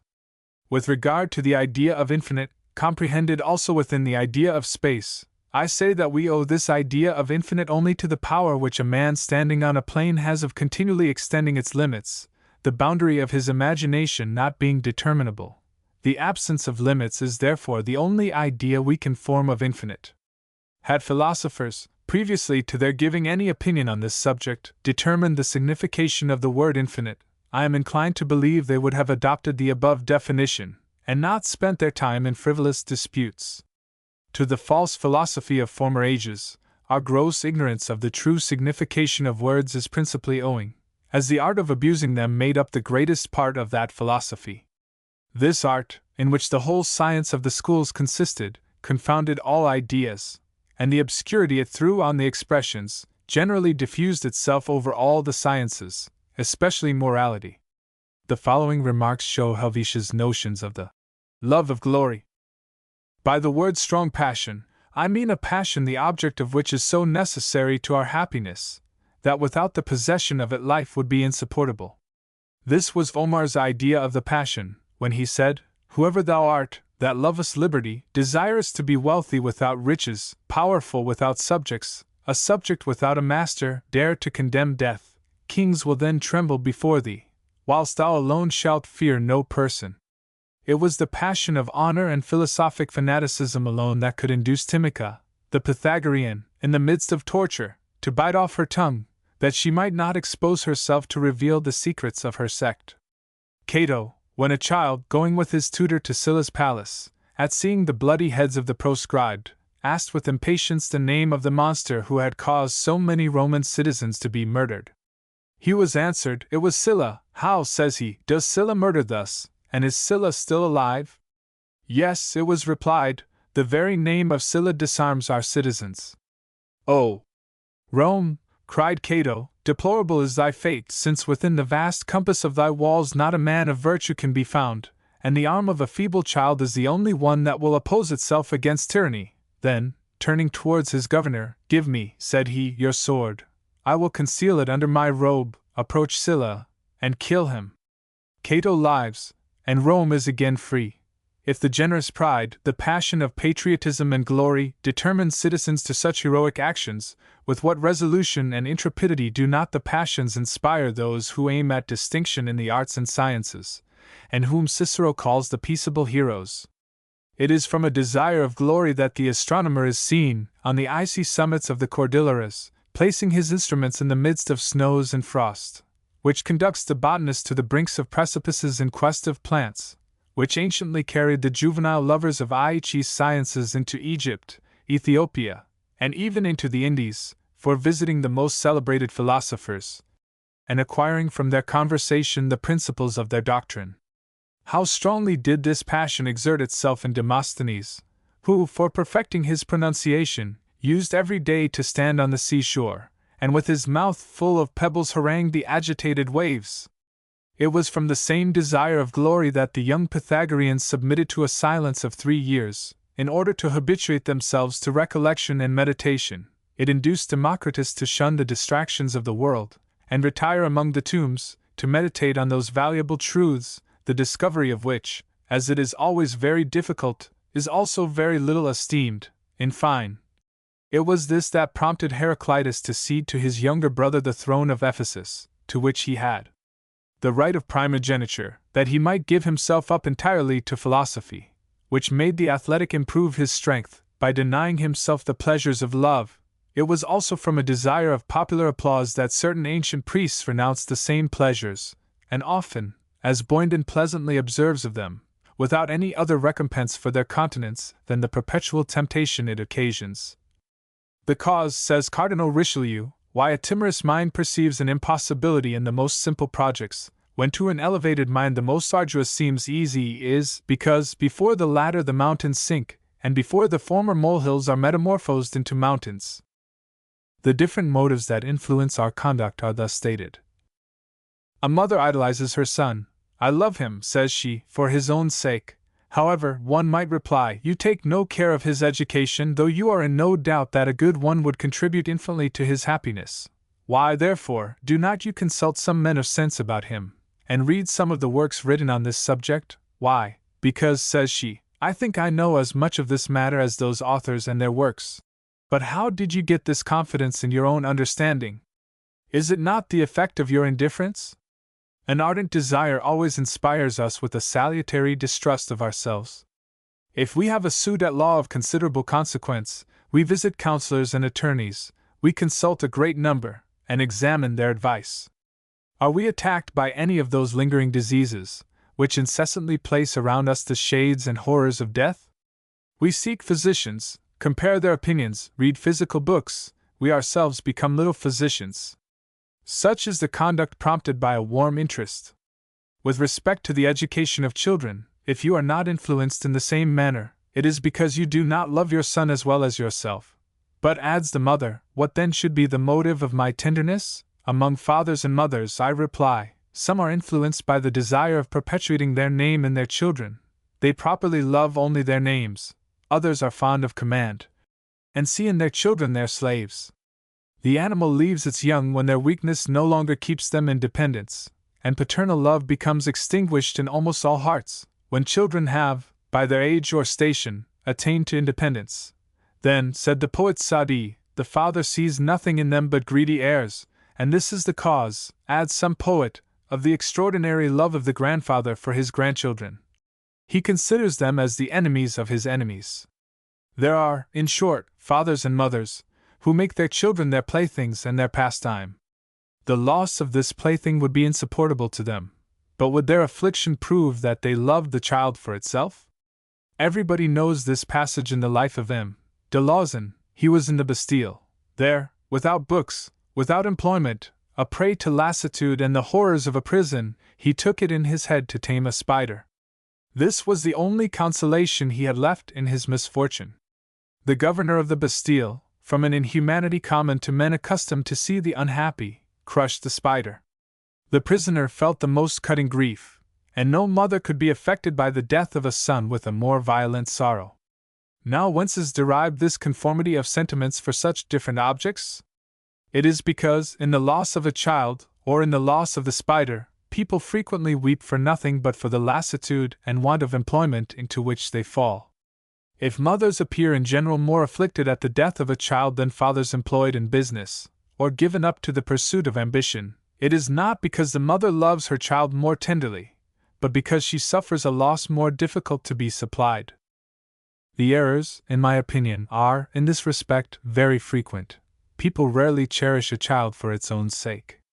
That paternal love of which so many men make a parade, and by which they believe themselves so warmly affected, is most frequently nothing more than an effect, either of a desire of perpetuating their names, or of pride of command. Do you not know that Galileo was unworthily dragged to the prison of the Inquisition, for having maintained that the sun is placed in the center, and does not move around the earth? That his system first offended the weak, and appeared directly contrary to that text of Scripture, Sun, stand thou still? However, able divines have since made Galileo's principles agree with those of religion. Who has told you that a divine more happy or more enlightened than you will not remove the contradiction which you think you perceive between your religion and the opinion you resolve to condemn? Who forces you by a precipitate censure to expose, if not religion, at least its ministers, to the hatred excited by persecution? Why, always borrowing the assistance of force and terror, would you impose silence on men of genius, and deprive mankind of the useful knowledge they are capable of dispensing? You obey, you say, the dictates of religion, but it commands you to distrust yourselves, and to love your neighbor. If you do not act in conformity to these principles, you are then not actuated by the Spirit of God. But you say, by whom then are we inspired? By laziness and pride. It is laziness, the enemy of thought, which makes you averse to those opinions, which you cannot, without study and some fatigue of attention, unite with the principles received in the schools, but which, being proved to be philosophically true, cannot be theologically false. It is pride, which is ordinarily carried to a greater height in the bigot than in any other person, which makes him detest in the man of genius the benefactor of the human race, and which exasperates him against the truths discovered by humility. It is then this laziness and this pride, which, disguising themselves under the appearance of zeal, render them the persecutors of men of learning, and which in Italy, Spain, and Portugal have forged chains, built gibbets, and held the torch to the piles of the Inquisition. Thus the same pride, which is so formidable in the devout fanatic, and which in all religions makes him persecute, in the name of the Most High, the men of genius, sometimes arms against them the men in power. After the example of those Pharisees, who treated as criminals the persons who did not adopt all their decisions, how many viziers treat, as enemies to the nation, those who do not blindly approve their conduct. J.W. Francis W. D'Arrasmont. The previous issues of this publication contain notices of the lives and writings of men of eminence in the world of free thought. This number is devoted to a review of the career and works of a most talented and accomplished lady, a free thinker and Republican. As a proof, if any proof were needed, that women, if adequately educated, are equally capable with men to become teachers and reformers, the works of the subject of present notice afford abundant evidence. The efforts now being made to procure an adjustment of the laws relating to women, whereby they will be protected in their property, and consequently improved in their social position, deserve the support of all classes. When females become independent, there will be less ignorance among women and more happiness among men. Frances Wright, afterwards Madame D'Arrasmont, was a native of Dundee. She was born on the 6th of September, 1795. She came of a wealthy family, who had been extensive holders of city property from the year 1500. Her father was a man of considerable literary attainments, and to his active antiquarian researches and donations the British Museum is indebted for many rare and valuable coins and medals. He died young, as also his wife, leaving 3 children, 2 girls and a boy. Frances was then but 2 years and a half old. At the wish of her grandfather, General Duncan Campbell, she was taken to England, and reared as a ward of Chancery, under the guardianship of a maternal aunt. She grew to be very tall in person, erect, and of a commanding figure, large eyes, and magnificent head, with a face somewhat masculine, but well formed, and decidedly handsome. Her brother was sent to India, at the age of 15, as a cadet in the East India Company's service, and was killed on the passage out in an encounter with a French vessel. Her sister passed her life with her, and died in Paris in 1831. At an early age, Miss Wright gave evidence of great intellectual ability. The education she received was of a very superior kind. She diligently applied herself to the various branches of science, and to the study of ancient and modern letters and the arts, being impelled by a strong desire for knowledge. At the age of 19, she published her first work, A Few Days in Athens, Her attention was early drawn to the sufferings of the lower classes, and on reflection she became convinced that some great vice lay at the foundation of the whole of human practice. She determined to endeavor to discover and assist in removing it. She read Baca's History of the American Revolution, and resolved to visit that country, it appearing to her young imagination as the land of freedom and hope. After having familiarized herself with the government and institutions of America, she sailed for New York 1818. She returned to England in 1820 and published a large volume, entitled Views of Society and Manners in America. It was dedicated to Jeremy Bentham and had a large sale. The work being translated into most of the continental languages, she became known to the prominent reformers of Europe. In 1821, she made her first visit to Paris, and was there introduced to General Lafayette, who, having previously read her work on America, invited her to that city. A Republican in all her views and hopes, she was highly appreciated by Lafayette and other eminent supporters of the Liberal party in France. She remained in Paris until 1824, when she returned to the United States, and immediately undertook a project for the abolition of slavery upon a plan somewhat different from any that then engaged the attention of philanthropists. For this purpose she purchased 2,000 acres of land at Chickasaw Bluff, now Memphis, Tennessee, intending to make a good farm rather than a cotton plantation. She then purchased several slave families, gave them their liberty, and removed them to the farm, residing there herself to direct their labor. Commencing this novel undertaking with all that enthusiasm for which she was remarkable, she continued the experiment some 3 years and a half, when her health gave way, and suffering under severe sickness, she made a voyage to Europe for her recovery. During her absence, the farm got involved in difficulties by the influence of her enemies, and finally, the whole project falling through, the Negroes were sent off to Haiti at her expense. She gave much time and money to the carrying forward of this experiment, and though it was a failure, it strikingly exhibited her strong sympathy and benevolence for an oppressed and degraded class of beings. Returning from Europe, she went to New Harmony, Indiana, to assume the proprietorship of a periodical, the Harmony Gazette, which had been published under the direction of Robert Dale Owen. In 1828, leaving Mr. Owen in charge of the paper, she began a lecturing tour through the Union, and probably no man, and certainly no woman, ever met with such furious opposition. Her views, as announced in her paper, had made her generally known, and being somewhat new and radically anti-theological, brought down upon her head the rancor of religious bigotry. As no church or hall would be open for her, she lectured in theaters, and her ability and eloquence drew great audiences. On one occasion, while preparing to lecture in a theater at Baltimore, she was threatened with the destruction of her life if she attempted to speak. She calmly replied that she thought she knew the American people, and for every riotous fanatic that might annoy her, 100 good citizens would protect her, and she was not afraid to place herself in their hands. She judged rightly. She went to the theater, which was crammed from pit to ceiling, and lectured to an admiring and enthusiastic audience. In other cities she was not always so fortunate. More or less rioting occurred, while the press, almost without exception, denounced her in the bitterest terms. Subsequently, her paper was removed to New York. Some years afterwards she again made a lecturing tour, but this time she spoke on subjects of a political nature, and met with a better reception.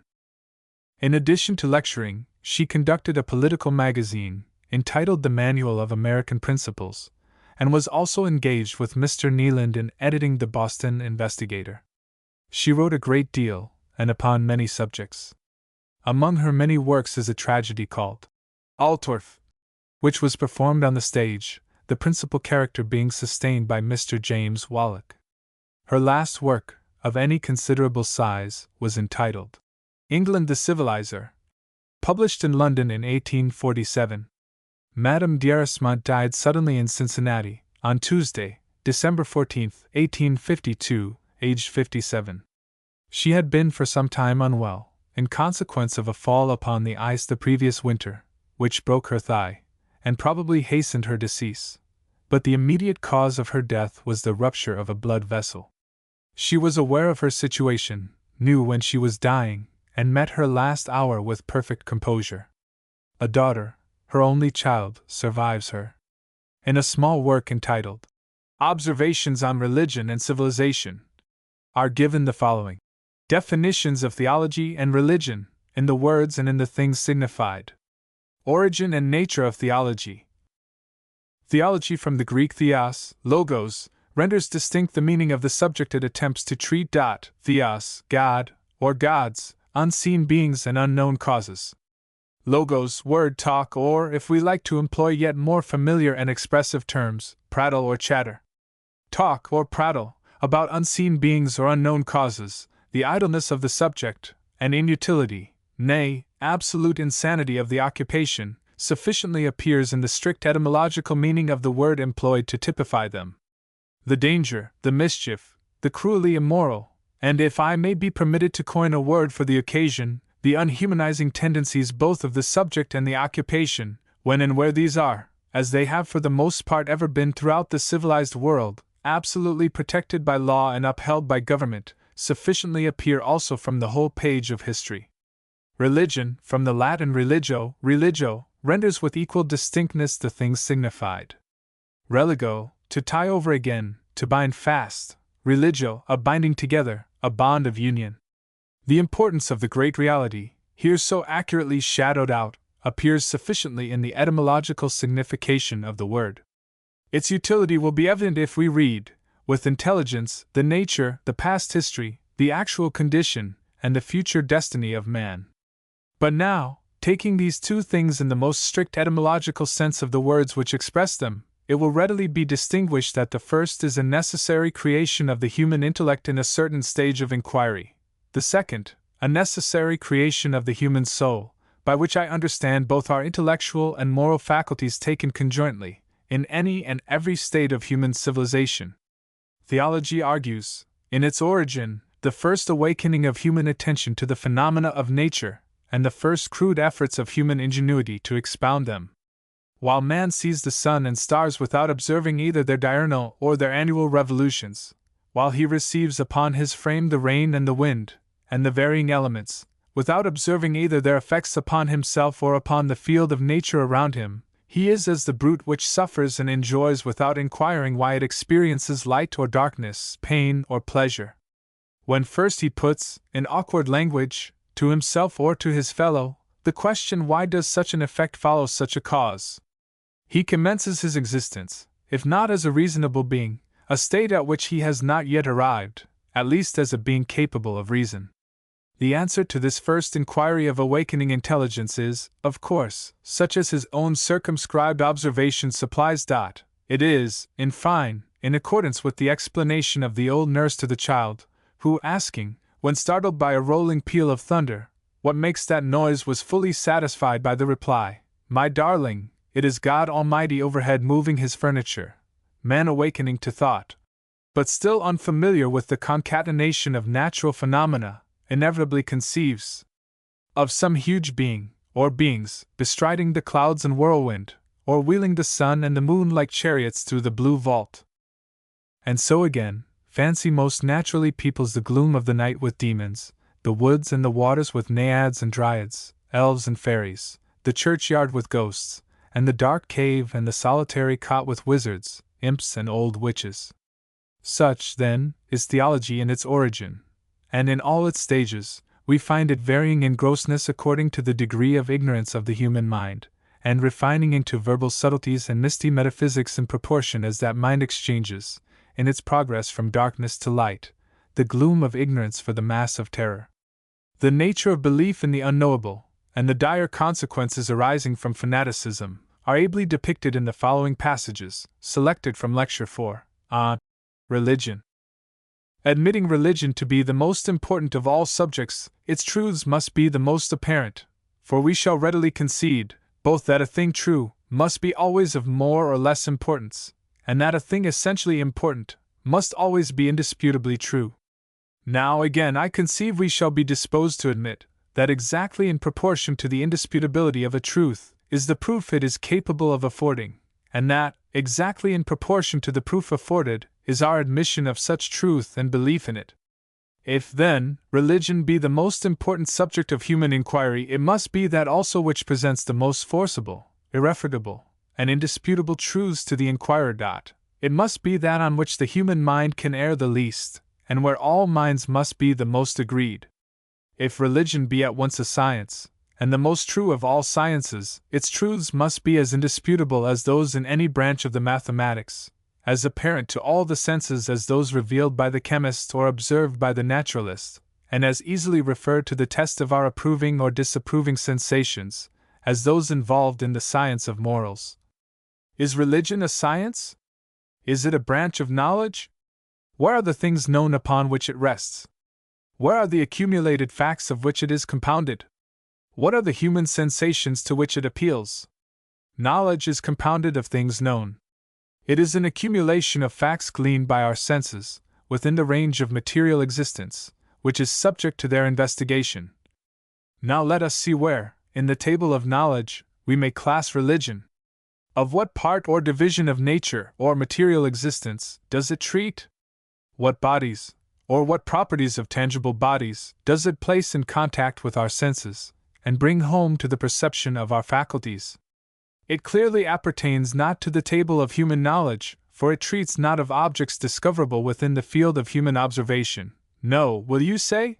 But its knowledge is superhuman, unearthly, its field is in heaven. My friends, the knowledge which is not human is of slippery foundation to us human creatures. Things known constitute knowledge, and here is a science treating of things unseen, unfelt, uncomprehended. Such cannot be knowledge. What, then, is it? Probability? Possibility?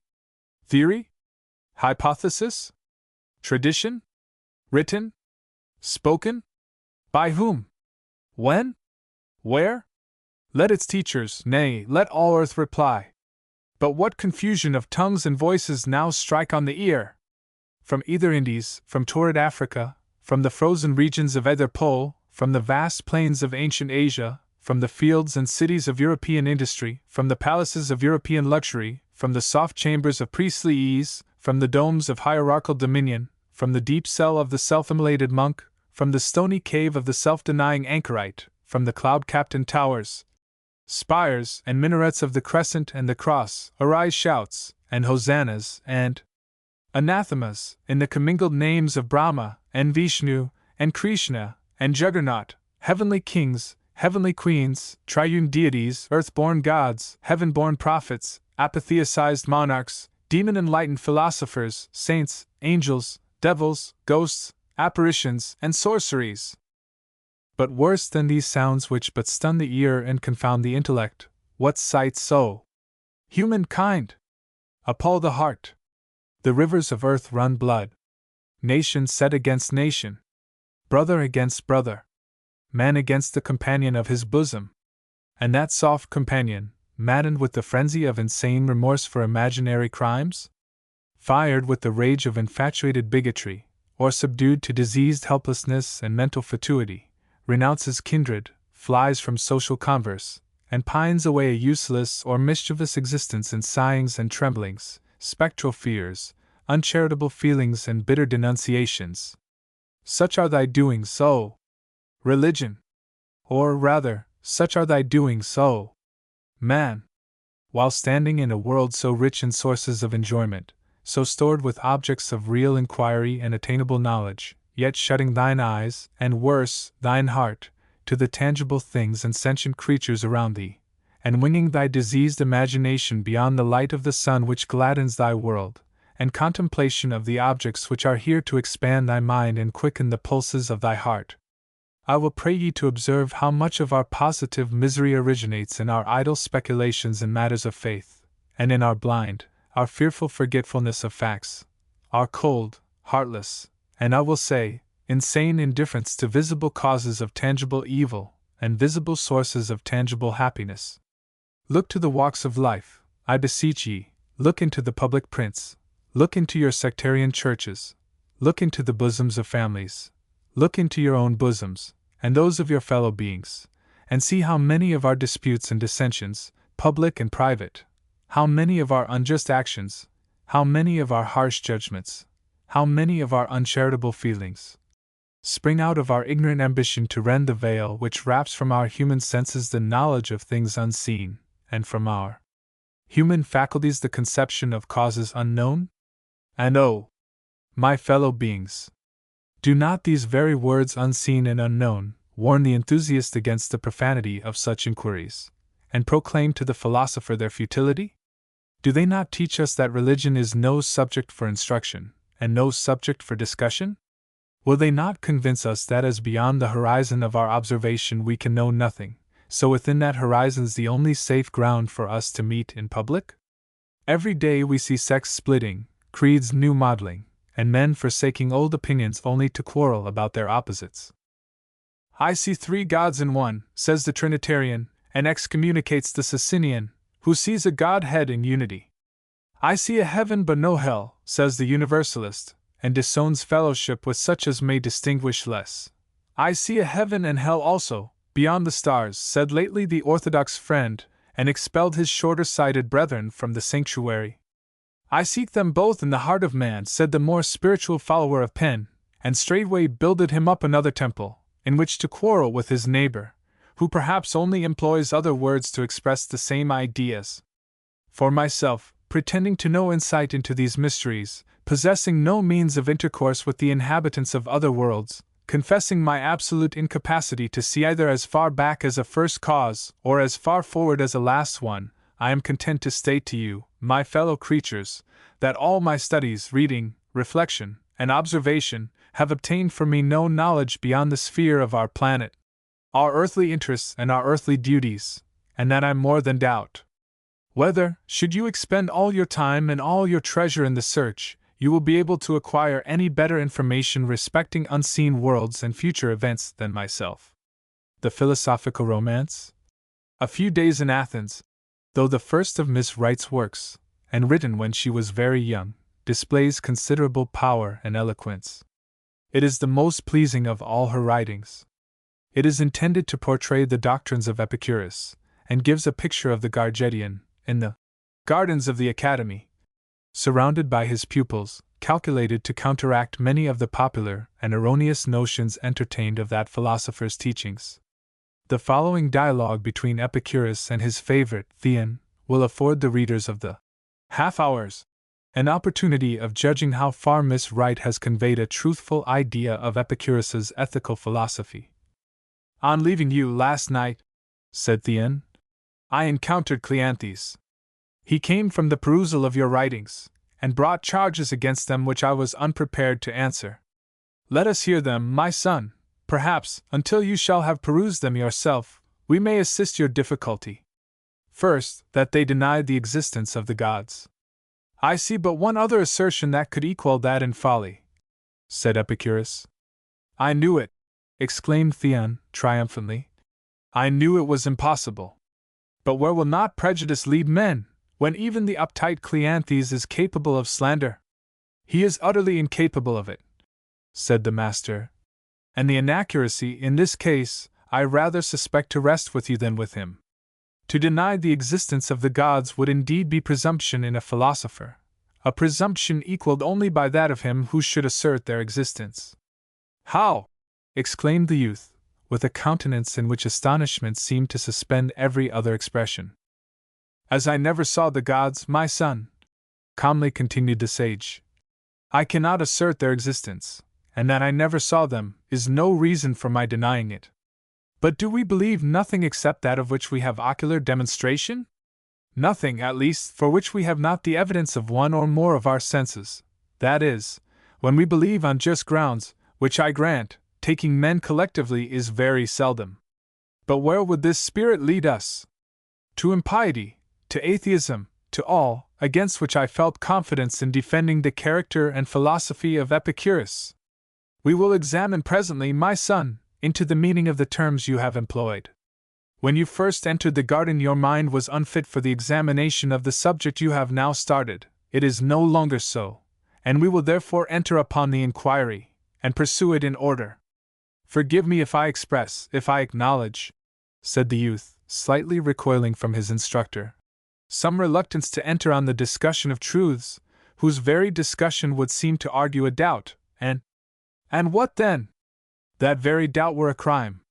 If the doubt of any truth shall constitute a crime, then the belief of the same truth should constitute a virtue. Perhaps a duty would rather express it. When you charge the neglect of any duty as crime, or account its fulfillment a virtue, you suppose the existence of a power to neglect or fulfill, and it is the exercise of this power, in the one way or the other, which constitutes the merit or demerit. Is it not so? Certainly. Does the human mind possess the power to believe or disbelieve, at pleasure, any truths whatsoever? I am not prepared to answer, but I think it does, since it possesses always the power of investigation. But possibly not the will to exercise the power. Take care lest I beat you with your own weapons. I thought this very investigation appeared to you a crime? Your logic is too subtle, said the youth, for my inexperience. Say rather, my reasoning too close. Did I bear you down with sounding words and weighty authorities, and confound your understanding with hair-drawn distinctions, you would be right to retreat from the battery. I have nothing to object to the fairness of your deductions, said Thien.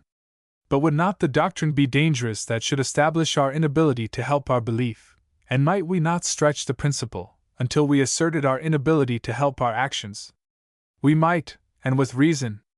But we will not now traverse the ethical pons asinorum of necessity, the most simple and evident of mortal truths, and the most darkened, tortured, and belabored by moral teachers.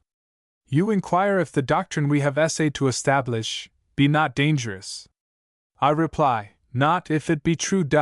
Nothing is so dangerous as error, nothing so safe as truth.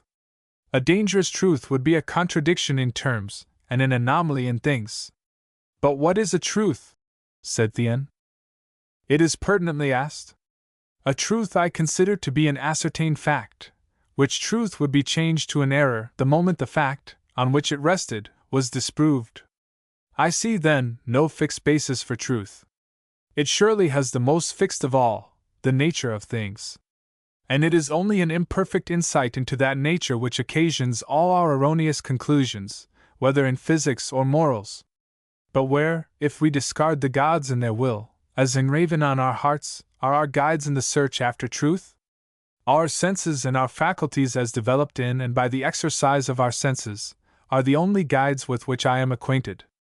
And I do not see why, even admitting a belief in the gods, and in a superintending providence, the senses should not be viewed as the guides provided by them, for our direction and instruction. But here is the evil attendant on an ungrounded belief, whatever be its nature. The moment we take one thing for granted, we take other things for granted. We are started in a wrong road, and it is seldom that we gain the right one, until we have trodden back our steps to the starting place. I know but of one thing that a philosopher should take for granted, and that only because he is forced to it by an irresistible impulse of his nature, and because, without doing so, either truth nor falsehood could exist for him.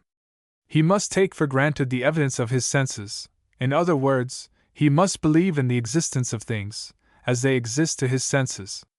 I know of no other existence, and can therefore believe in no other, although, reasoning from analogy, I may imagine other existences to be. This, for instance, I do as respects the gods. I see around me, in the world I inhabit, an infinite variety in the arrangement of matter, a multitude of sentient beings, possessing different kinds and varying grades of power and intelligence, from the worm that crawls in the dust, to the eagle that soars to the sun, and man who marks to the sun its course. It is possible, it is moreover probable, that, in the worlds which I see not, in the boundless infinitude and eternal duration of matter, beings may exist, of every countless variety, and varying grades of intelligence, inferior and superior to our own, until we descend to a minimum and rise to a maximum, to which the range of our observation affords no parallel, and of which our senses are inadequate to the conception. Thus far, my young friend, one believe in the gods, or in what you will of existences removed from the sphere of my knowledge. That you should believe, with positiveness, in one unseen existence or another, appears to me no crime, although it may appear to me unreasonable, and so, my doubt of the same should appear to you no moral offense, although you might account it erroneous. I fear to fatigue your attention, and will, therefore, dismiss, for the present, these abstruse subjects. But we shall both be amply repaid for their discussion, if this truth remain with you, that an opinion, right or wrong, can never constitute a moral offense, nor be in itself a moral obligation. It may be mistaken, it may involve an absurdity, or a contradiction. It is a truth, or it is an error, it can never be a crime or a virtue. Chapter 14. Miss Wright was a poetess, as well as a politician and writer on ethics.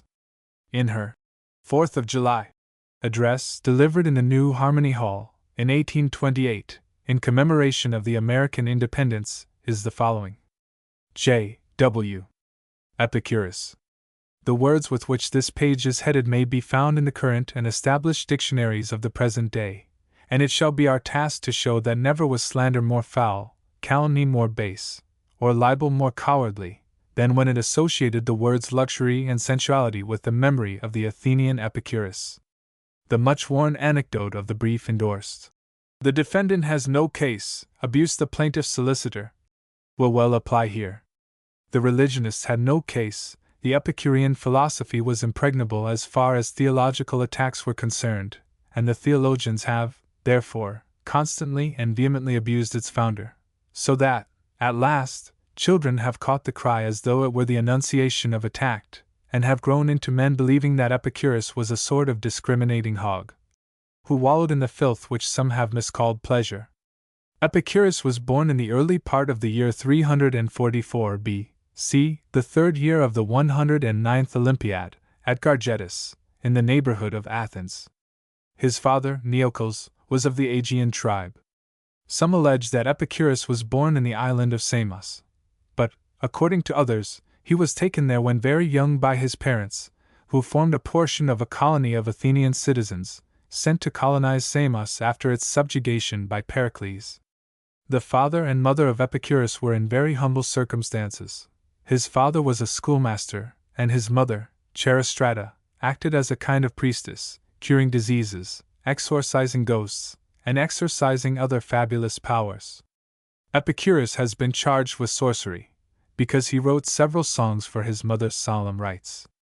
Until 18, he remained at Samos and the neighboring Isle of Teos, from whence he removed to Athens, where he resided until the death of Alexander, when, disturbances arising, he fled to Colophon. This place, Mytilene, and Lampsacus, formed the philosopher's residence until he was 36 years of age, at which time he founded a school in the neighborhood of Athens. He purchased a pleasant garden, where he taught his disciples until the time of his death.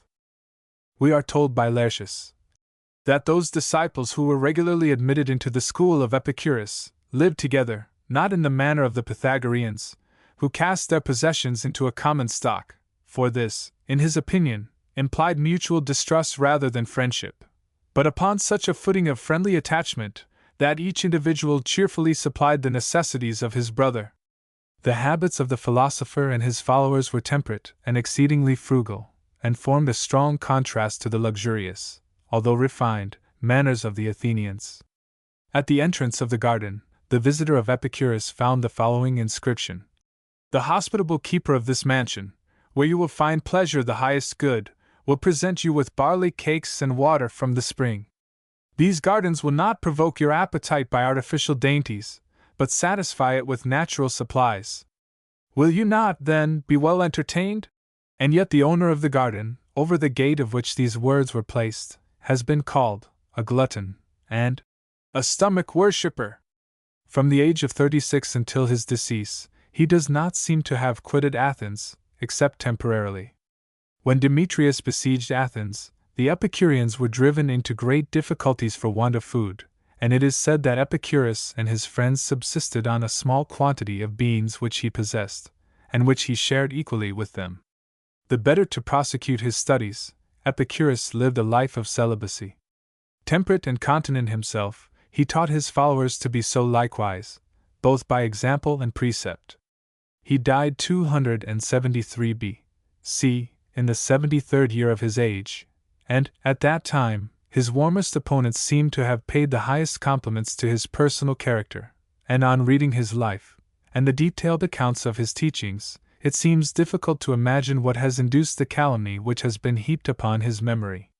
We cannot quote from his own works, in his own words, because, although he wrote very much, only a summary of his writings has come to us uninjured, but his doctrines have been so fully investigated and treated on, both by his opponents and his disciples, that there is no difficulty or doubt as to the principles inculcated in the school of Epicurus. The sum of his doctrine concerning philosophy, in general, is this: philosophy is the exercise of reason in the pursuit and attainment of a happy life, whence it follows that those studies which conduce neither to the acquisition nor the enjoyment of happiness are to be dismissed as of no value. The end of all speculation ought to be, to enable men to judge with certainty what is to be chosen, and what to be avoided, to preserve themselves free from pain, and to secure health of body, and tranquility of mind. True philosophy is so useful to every man, that the young should apply to it without delay, and the old should never be weary of the pursuit, for no man is either too young or too old to correct and improve his mind, and to study the art of happiness. Happy are they who possess by nature a free and vigorous intellect, and who are born in a country where they can prosecute their inquiries without restraint, for it is philosophy alone which raises a man above vain fears and base passions, and gives him the perfect command of himself. As nothing ought to be dearer to a philosopher than truth, he should pursue it by the most direct means, devising no actions himself, nor suffering himself to be imposed upon by the fictions of others, either poets, orators, nor logicians, making no other use of the rules of rhetoric or grammar, than to enable him to speak or write with accuracy and perspicuity, and always preferring a plain and simple to an ornamented style.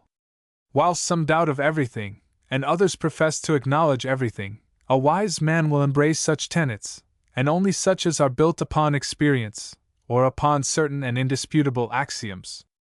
The following is a summary of his moral philosophy.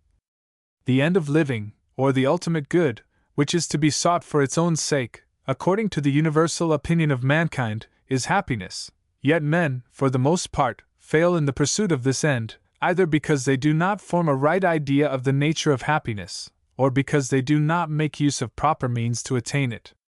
Since it is every man's interest to be happy through the whole of life, it is the wisdom of every one to employ philosophy in the search of felicity without delay, and there cannot be a greater folly than to be always beginning to live. The happiness which belongs to man is that state in which he enjoys as many of the good things, and suffers as few of the evils incident to human nature as possible, passing his days in a smooth course of permanent tranquility. A wise man, though deprived of sight or hearing, may experience happiness in the enjoyment of the good things which yet remain, and when suffering torture, or laboring under some painful disease, can mitigate the anguish by patience, and can enjoy, in bis afflictions, the consciousness of bis own constancy. But it is impossible that perfect happiness can be possessed without the pleasure which attends freedom from pain, and the enjoyment of the good things of life. Pleasure is in its nature good, as pain is in its nature evil. The one is, therefore, to be pursued, and the other to be avoided, for its own sake. Pleasure, or pain, is not only good, or evil, in itself, but the measure of what is good or evil, in every object of desire or aversion, for the ultimate reason why we pursue one thing, and avoid another, is because we expect pleasure from the former, and apprehend pain from the latter. If we sometimes decline a present pleasure, it is not because we are averse to pleasure itself, but because we conceive that in the present instance, it will be necessarily connected with a greater pain. In like manner, if we sometimes voluntarily submit to a present pain, it is because we judge that it is necessarily connected with a greater pleasure. Although all pleasure is essentially good, and all pain essentially evil, it doth not thence necessarily follow that in every single instance the one ought to be pursued, and the other to be avoided. But reason is to be employed in distinguishing and comparing the nature and degrees of each, that the result may be a wise choice of that which shall appear to be, upon the whole, good. That pleasure is the first good appears from the inclination which every animal, from its first birth, discovers to pursue pleasure and avoid pain, and is confirmed by the universal experience of mankind, who are incited to action by no other principle than the desire of avoiding pain or obtaining pleasure. There are two kinds of pleasure, one consisting in a state of rest, in which both body and mind are undisturbed by any kind of pain, the other arising from an agreeable agitation of the senses, producing a correspondent emotion in the soul. It is upon the former of these that the enjoyment of life chiefly depends.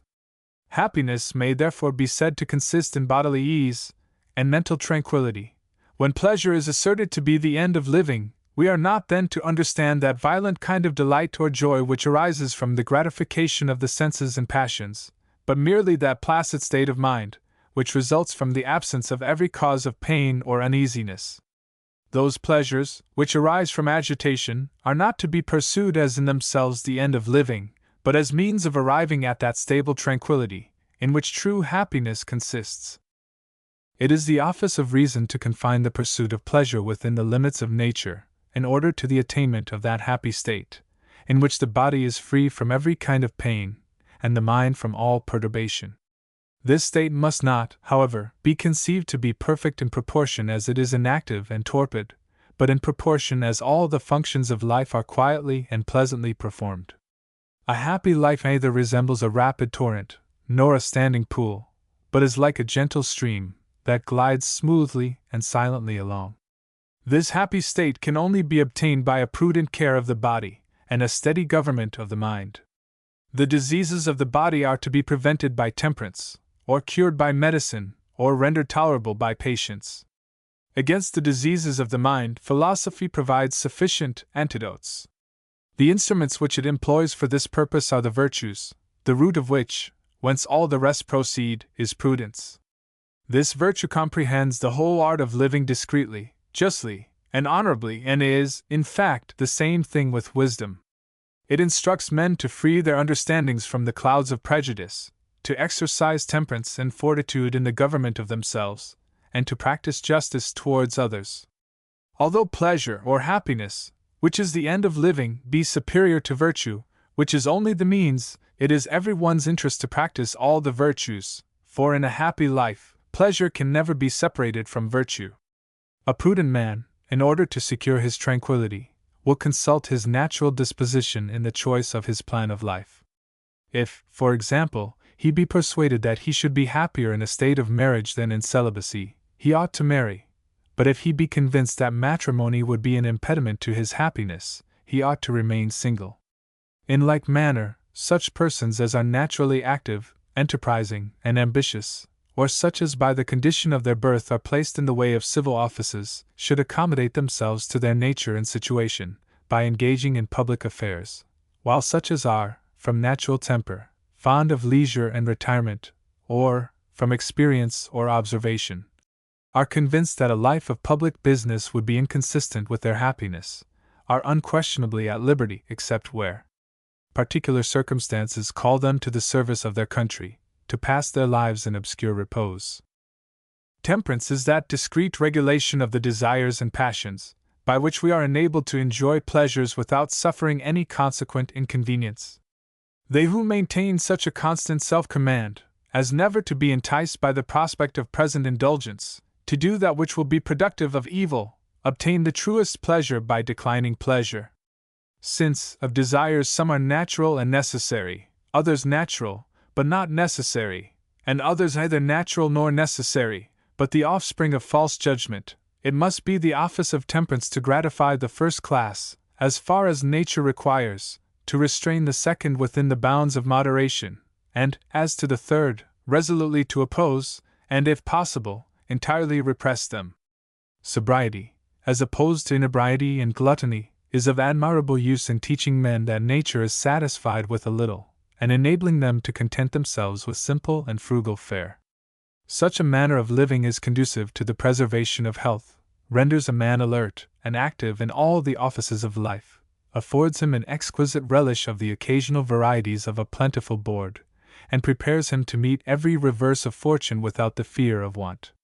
Continence is a branch of temperance, which prevents the diseases, infamy, remorse, and punishment to which those are exposed who indulge themselves in unlawful amours. Music and poetry, which are often employed as incentives to licentious pleasure, are to be cautiously and sparingly used. Gentleness, as opposed to an irascible temper, greatly contributes to the tranquility and happiness of life, by preserving the mind from perturbation, and arming it against the assaults of calumny and malice.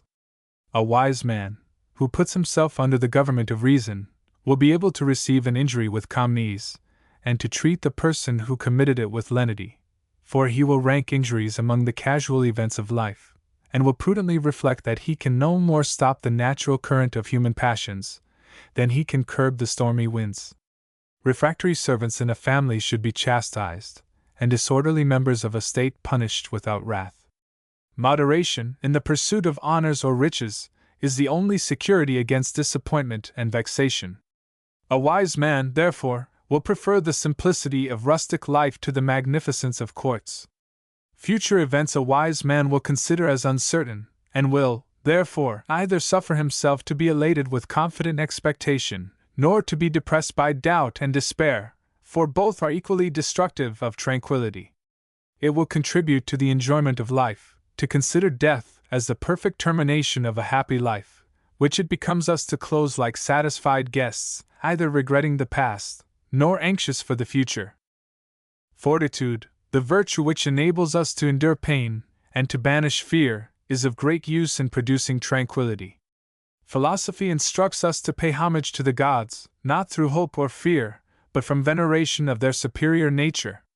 It moreover enables us to conquer the fear of death, by teaching us that it is no proper object of terror, since, whilst we are, death is not, and when death arrives, we are not, so that it neither concerns the living nor the dead. The only evils to be apprehended are bodily pain, and distress of mind. Bodily pain it becomes a wise man to endure with patience and firmness, because, if it be slight, it may easily be borne, and if it be intense, it cannot last long. Mental distress commonly arises not from nature, but from opinion. A wise man will therefore arm himself against this kind of suffering, by reflecting that the gifts of fortune, the loss of which he may be inclined to deplore, were never his own, but depended upon circumstances which he could not command. If, therefore, they happen to leave him, he will endeavor, as soon as possible, to obliterate the remembrance of them, by occupying his mind in pleasant contemplation, and engaging in agreeable avocations. Justice respects man as living in society, and is the common bond without which no society can subsist. This virtue, like the rest, derives its value from its tendency to promote the happiness of life. Not only is it never injurious to the man who practices it, but nourishes in his mind calm reflections and pleasant hopes, whereas it is impossible that the mind in which injustice dwells should not be full of disquietude. Since it is impossible that iniquitous actions should promote the enjoyment of life, as much as remorse of conscience, legal penalties, and public disgrace must increase its troubles. Every one who follows the dictates of sound reason will practice the virtues of justice, equity, and fidelity. In society, the necessity of the mutual exercise of justice, in order to the common enjoyment of the gifts of nature, is the ground of those laws by which it is prescribed. It is the interest of every individual in a state to conform to the laws of justice, for by injuring no one, and rendering to every man his due, he contributes his part towards the preservation of that society, upon the perpetuity of which his own safety depends. Nor ought any one to think that he is at liberty to violate the rights of his fellow citizens, provided he can do it securely, for he who has committed an unjust action can never be certain that it will not be discovered, and however successfully he may conceal it from others, this will avail him little, since he cannot conceal it from himself. In different communities, different laws may be instituted, according to the circumstances of the people who compose them. Whatever is thus prescribed is to be considered as a rule of justice, so long as the society shall judge the observance of it to be for the benefit of the whole. But whenever any rule of conduct is found upon experience not to be conducive to the public good, being no longer useful, it should no longer be prescribed. Nearly allied to justice are the virtues of beneficence, compassion, gratitude, piety, and friendship. He who confers benefits upon others procures to himself the satisfaction of seeing the stream of plenty spreading around him from the fountain of his beneficence. At the same time, he enjoys the pleasure of being esteemed by others. The exercise of gratitude, filial affection, and reverence for the gods is necessary, in order to avoid the hatred and contempt of all men. Friendships are contracted for the sake of mutual benefit, but by degrees they ripen into such disinterested attachment that they are continued without any prospect of advantage. Between friends there is a kind of league, that each will love the other as himself. A true friend will partake of the wants and sorrows of his friend, as if they were his own. If he be in want, he will relieve him. If he be in prison, he will visit him. If he be sick, he will come to him. Nay, situations may occur in which he would not scruple to die for him. It cannot then be doubted that friendship is one of the most useful means of procuring a secure, tranquil, and happy life. No man will, we think, find anything in the foregoing summary to justify the foul language used against Epicurus and his moral philosophy. The secret is in the physical doctrines, and this secret is that Epicurus was actually, if not intentionally, an atheist. The following is a summary of his physical doctrine. Nothing can ever spring from nothing, nor can anything ever return to nothing. The universe always existed, and will always remain, for there is nothing into which it can be changed. There is nothing in nature, nor can anything be conceived, besides body and space. Body is that which possesses the properties of bulk, figure, resistance, and gravity. It is this alone which can touch or be touched. Space is the region which is, or may be, occupied by body, and which affords it an opportunity of moving freely. That there are bodies in the universe is attested by the senses. That there is also space is evident, since otherwise bodies would have no place in which to move or exist, and of their existence and motion we have the certain proof of perception. Besides these, no third nature can be conceived, for such a nature must either have bulk and solidity, or want them, that is, it must either be body or space. This does not, however, preclude the existence of qualities, which have no subsistence but in the body to which they belong. The universe, consisting of body and space, is infinite, for it has no limits. Bodies are infinite in multitude, space is infinite in magnitude. The term above, or beneath, high or low, cannot be properly applied to infinite space. The universe is to be conceived as immovable, since beyond it there is no place into which it can move, and as eternal and immutable, since it is neither liable to increase nor decrease, to production nor decay. Nevertheless, the parts of the universe are in motion, and are subject to change. All bodies consist of parts, of which they are composed, and into which they may be resolved, and these parts are either themselves simple principles, or may be resolved into such. These first principles, or simple atoms, are divisible by no force, and therefore must be immutable. This may also be inferred from the uniformity of nature, which could not be preserved if its principles were not certain and consistent. The existence of such atoms is evident, since it is impossible that anything which exists should be reduced to nothing. A finite body cannot consist of parts infinite, either in magnitude or number. Divisibility of bodies ad infinitum is therefore conceivable.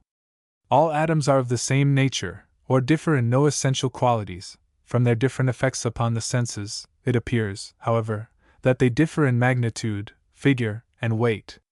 Atoms exist in every possible variety of figure, round, oval, conical, cubical, sharp, hooked, etc., but in every shape they are, on account of their solidity, infrangible, or incapable of actual division. Gravity must be an essential property of atoms, for since they are perpetually in motion, or making an effort to move, they must be moved by an internal impulse, which may be called gravity. The principle of gravity, that internal energy which is the cause of all motion, whether simple or complex, being essential to the primary corpuscles or atoms, they must have been incessantly and from eternity in actual motion. Epicurus, who boasts that he was an inquirer and a philosopher in his 13th year, was scarcely likely to bow his mind to the mythology of his country.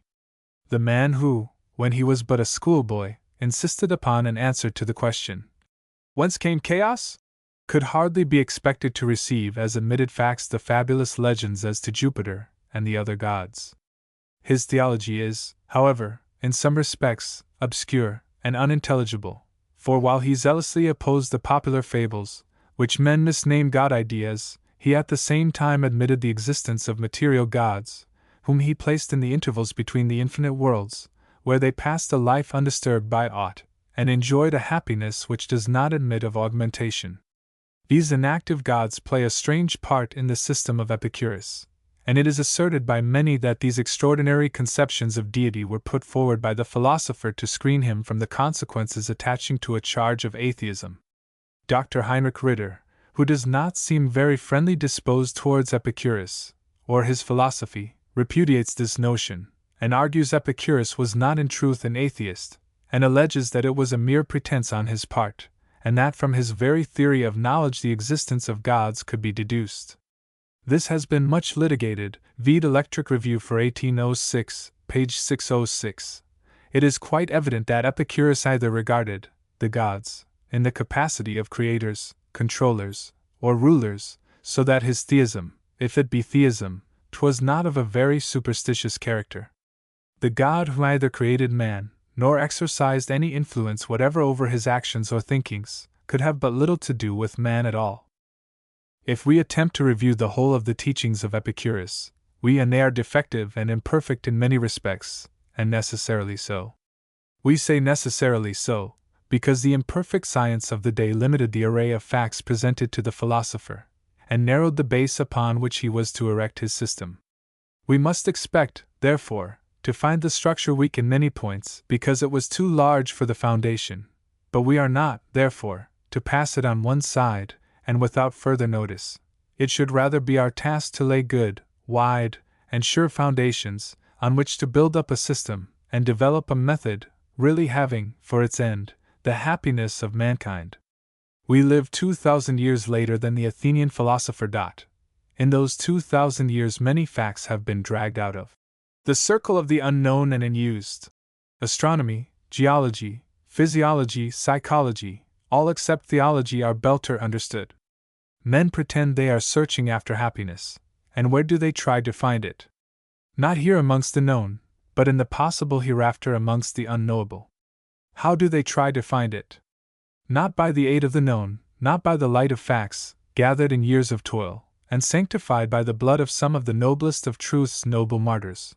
No, but in the darkness of the unknown and unknowable, in the next world. Question the men who fly to theology for happiness, and they will tell you that the most learned of the theologians sum up their knowledge in the word incomprehensible. Is it wonderful that their happiness is somewhat marred, here, by quarrels as to the true definition of hereafter? G. H. Lewis says of the Epicurean philosophy that the attempt failed because the basis was not broad enough. The Epicureans are therefore to be regarded as men who ventured on a great problem, and failed because they only saw part of the truth. And we might add that Christianity, and every other religious entity, fails because the professors expect to obtain happiness in the next life, and neglect to work for it in the present one. Epicurus says, no life can be pleasant except a virtuous life, and he charges you to avoid whatever may be calculated to create disquiet in the mind, or give pain to the body. The Rev. Habakkuk Smanat, of Little Bethel, says that all pleasure here is vanity and vexation in the hereafter, and he charges you to continually worry and harass your mind with fears that you may be condemned to hell, and doubts whether you will be permitted to enter heaven. Which is the best, the philosophy of Epicurus, or the theology of Smirnoff? G. H. Lewis says, Epicureanism, in leading man to a correct appreciation of the moral end of his existence, in showing him how to be truly happy, has to combat with many obstructions which hide from him the real road of life. These obstructions are his illusions, his prejudices, his errors, his ignorance. This ignorance is of two kinds, as Victor Cousin points out: ignorance of the laws of the external world, which creates absurd superstitions, and troubles the mind with false fears and false hopes. Hence the necessity of some knowledge of physics. We can scarcely blame Epicurus that he was not in advance of his time, as far as the physical sciences are concerned, and therefore imparted an imperfect system of physics. We must, with our improved knowledge, ourselves remove the obstruction. The second kind of ignorance is that of the nature of man. Socrates had taught men to regard their own nature as the great object of investigation, and this lesson Epicurus willingly gave ear to. But man does not interrogate his own nature out of simple curiosity, or simple erudition. He studies his nature in order that he may improve it. He learns the extent of his capacities, in order that he may properly direct them. The aim, therefore, of all such inquiries must be happiness. We may add that the result of all such inquiries will be happiness, if the inquirer will but base his investigation and experiments upon facts.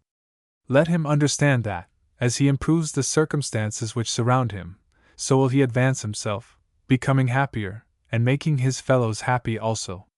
Remember the words of Epicurus, and seek that pleasure for yourself which appears the most durable, and attended with the greatest pleasure to your fellow men. I. Zeno, the Stoic. In the previous number we gave a short sketch of the opinions of Epicurus. In this we shall deal with the founder of a rival sect, the Stoics. Amongst the disciples and students in the Stoic schools have been many illustrious names, and not the least worthy is the name with which we are now dealing. Zeno was born at Citius, a small maritime town in the island of Cyprus. This place having been originally peopled by a colony of Phoenicians, Zeno is sometimes called a Phoenician, but at the period when he flourished, it was chiefly inhabited by Greeks. The date of his birth is uncertain, but must have been about the year BC 362. His father was a merchant, and Zeno appears to have been, in the early part of his life, engaged in mercantile pursuits. He received a very liberal education from his father, whom, we are told, perceived in his son a strong inclination for philosophical studies, and who purchased for Zeno the writings of the Socratic philosophers, which were studied with avidity, and which undoubtedly exercised a considerable influence over his future thinkings.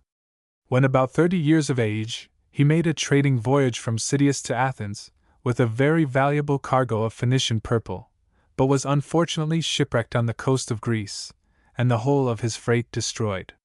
It is supposed that this severe loss, which must have considerably reduced his means, materially influenced Zeno, and induced him to embrace the tenets of the Cynics, whose leading principle was a contempt of riches. We are told that upon his first arrival in Athens, he went into the shop of a bookseller, and took up, by accident, a volume of the Commentaries of Xenophon. After reading a few pages, Zeno was so much delighted with the work, that he asked the bookseller to direct him where he might meet such men as the author.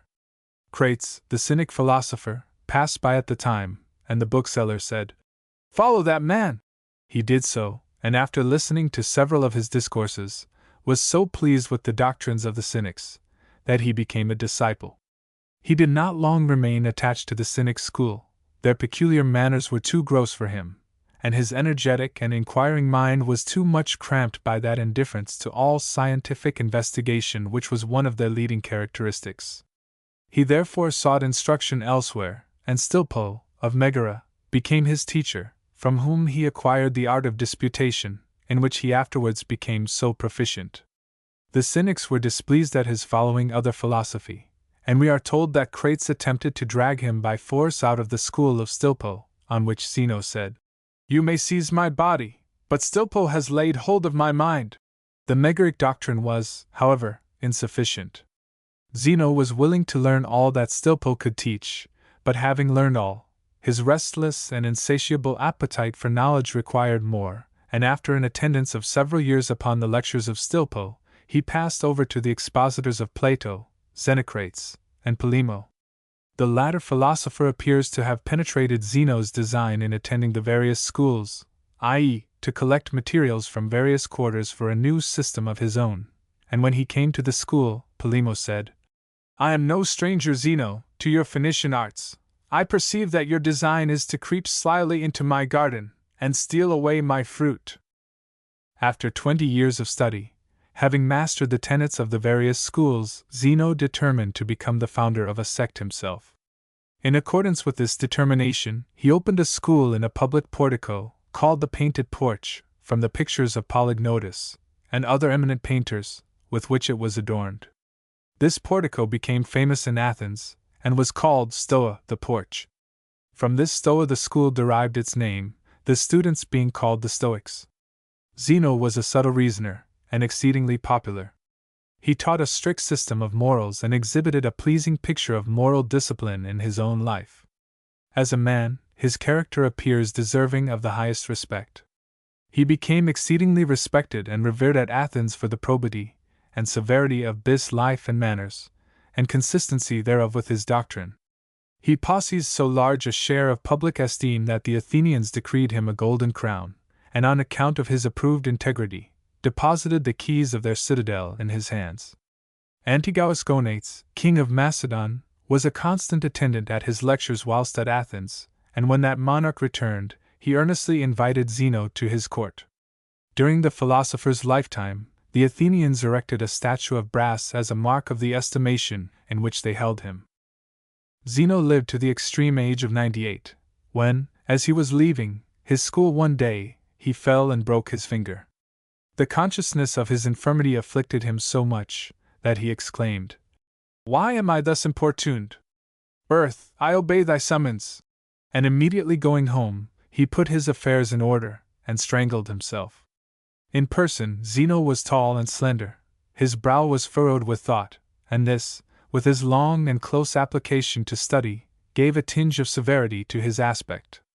Although of a feeble constitution, he preserved his health by his great abstemiousness, his diet consisting of figs, bread, and honey. He was plain and modest in his dress and habits, and very frugal in all his expenses, showing the same respect for the poor as for the rich, and conversing as freely with the slave as he did with the king. Independent in spirit, he broke off all communication with his friend Democharis, because that person had offered to procure a gratuity for Zeno from the king of Macedon. His system appears to have been little more than a collection from his various lessons of whatever was most in unison with his peculiar habit of thought, and an attempt to reconcile and combine in one system the various elements of different theories. Taking from so many schools various portions of their doctrine, he seems to have provoked the antagonism of many of his contemporaries, and several philosophers of learning and ability employed their eloquence to diminish the growing influence of the new school. Towards the close of his life, he found a powerful antagonist in the person of Epicurus, and the Epicureans and Stoics have since treated each other as rival sections. Zeno's school appears to have been generally a resort for the poor, and it was a common joke amongst his adversaries that poverty was the charm for which he was indebted for his scholars. The list of his disciples, however, contains the names of some very rich and powerful men, who may have regarded the Stoic theory as a powerful counteragent to the growing effeminacy of the age. After Zeno's death, the Athenians, at the request of Antigonus, erected a monument to his memory in the Ceramicura. From the particulars which have been related concerning Zeno, it will not be difficult to perceive what kind of influence his circumstances and character must have had upon his philosophical system. If his doctrines be diligently compared with the history of his life, it will appear that, having attended upon many eminent preceptors, and being intimately conversant with their opinions, he compiled, out of their various tenets, an heterogeneous system, on the credit of which he assumed to himself the title of the founder of a new sect.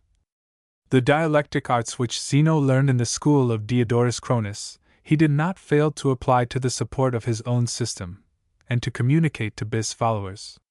As to the moral doctrine of the Cynic sect, to which Zeno strictly adhered to the last, there can be no doubt that he transferred it almost without alloy into his own school.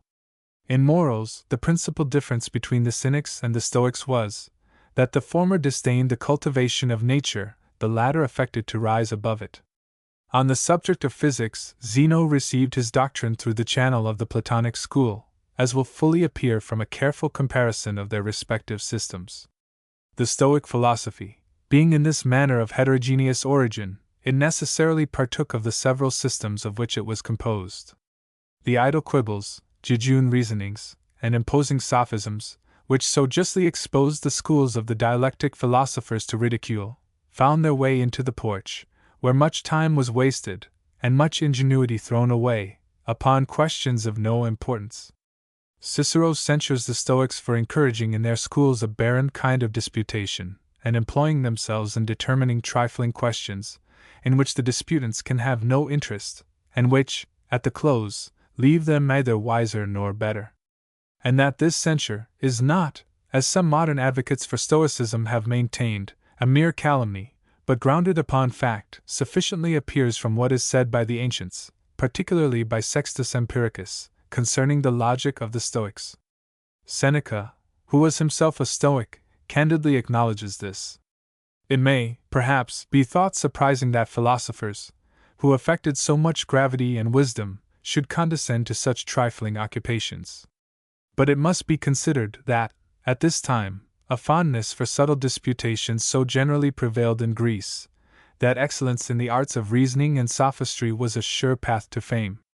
The Stoics, with whom vanity was unquestionably a ruling passion, were ambitious for this kind of reputation. Hence it was that they engaged with so much vehemence in verbal contests, and that they largely contributed towards the confusion, instead of the improvement, of science, by substituting vague and ill-defined terms in the room of accurate conceptions. The moral part of the Stoical philosophy, in like manner, partook of the defects of its origin. It may be as justly objected against the Stoics as the Cynics, that they assumed an artificial severity of manners, and a tone of virtue above the condition of a man. Their doctrine of moral wisdom was an ostentatious display of words, in which little regard was paid to nature and reason. It professed to raise human nature to a degree of perfection before unknown, but its real effect was merely to amuse the ear and captivate the fancy, with fictions which can never be realized.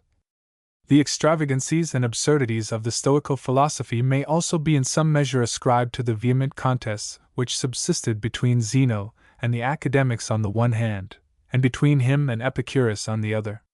For, not only did these disputes give rise to many of the dogmas of Stoicism, but led Zeno and his followers, in the warmth of controversy, to drive their arguments to the utmost extremity, and to express themselves with much greater confidence than they would probably otherwise have done.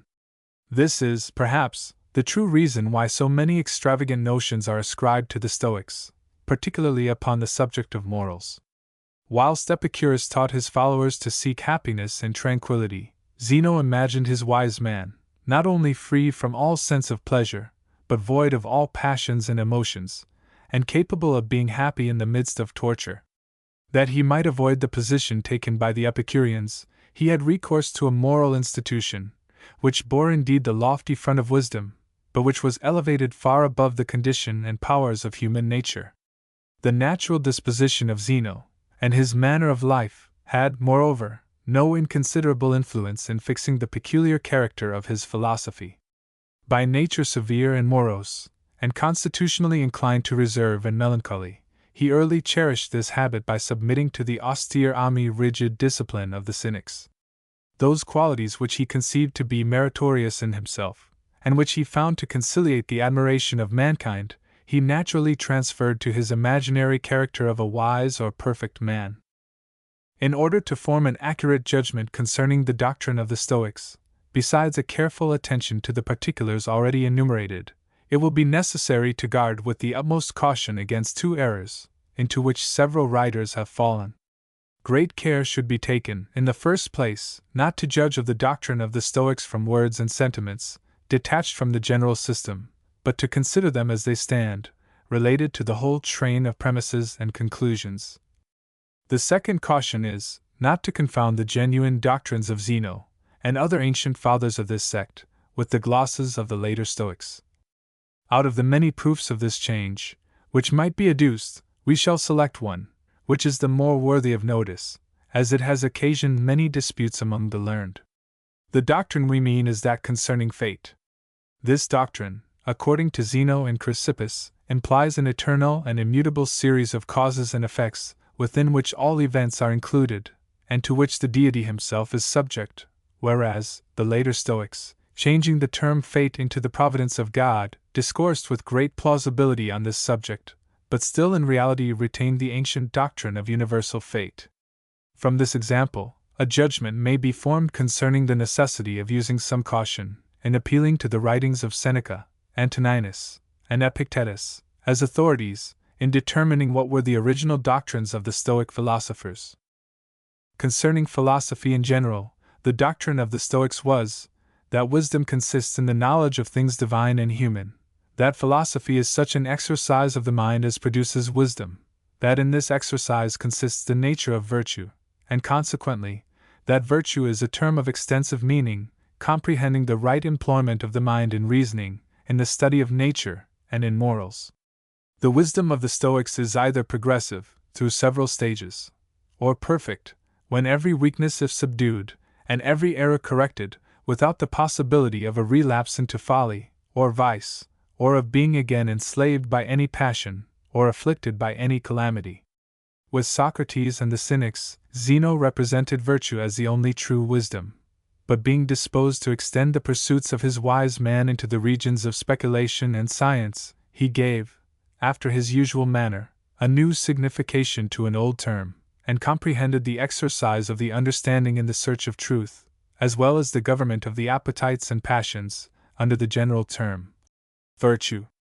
The great importance of the united exercise of the intellectual and active powers of the mind are thus beautifully asserted by the philosophical emperor. Let every one endeavor so to think and act, that his contemplative and active faculties may at the same time be going on towards perfection.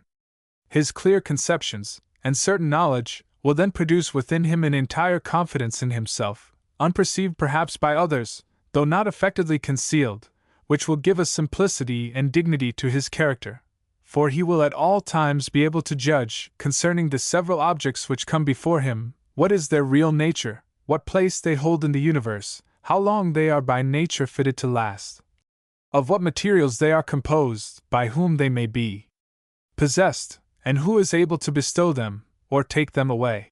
The sum of the definitions and rules given by the Stoics concerning logic is this: logic is either rhetorical or dialectic. Rhetorical logic is the art of reasoning and discoursing on those subjects which require a diffuse kind of declamation. Dialectic is the art of close argumentation in the form of disputation or dialogue. The former resembles an open, the latter, a closed hand. Rhetoric is of three kinds: deliberative, judicial, and demonstrative. The dialectic art is the instrument of knowledge, as it enables a man to distinguish truth from error, and certainty from bare probability. This art considers things as expressed by words, and words themselves. External things are perceived by a certain impression, made either upon some parts of the brain, or upon the percipient faculty, which may be called an image since it is impressed upon the mind, like the image of a seal upon wax. This image is commonly accompanied with a belief of the reality of the thing perceived, but not necessarily, since it does not accompany every image, but those only which are not attended with any evidence of deception. Where only the image is perceived by itself, the thing is apprehensible. Where it is acknowledged and approved as the image of some real thing, the impression is called apprehension, because the object is apprehended by the mind as a body is grasped by the hand.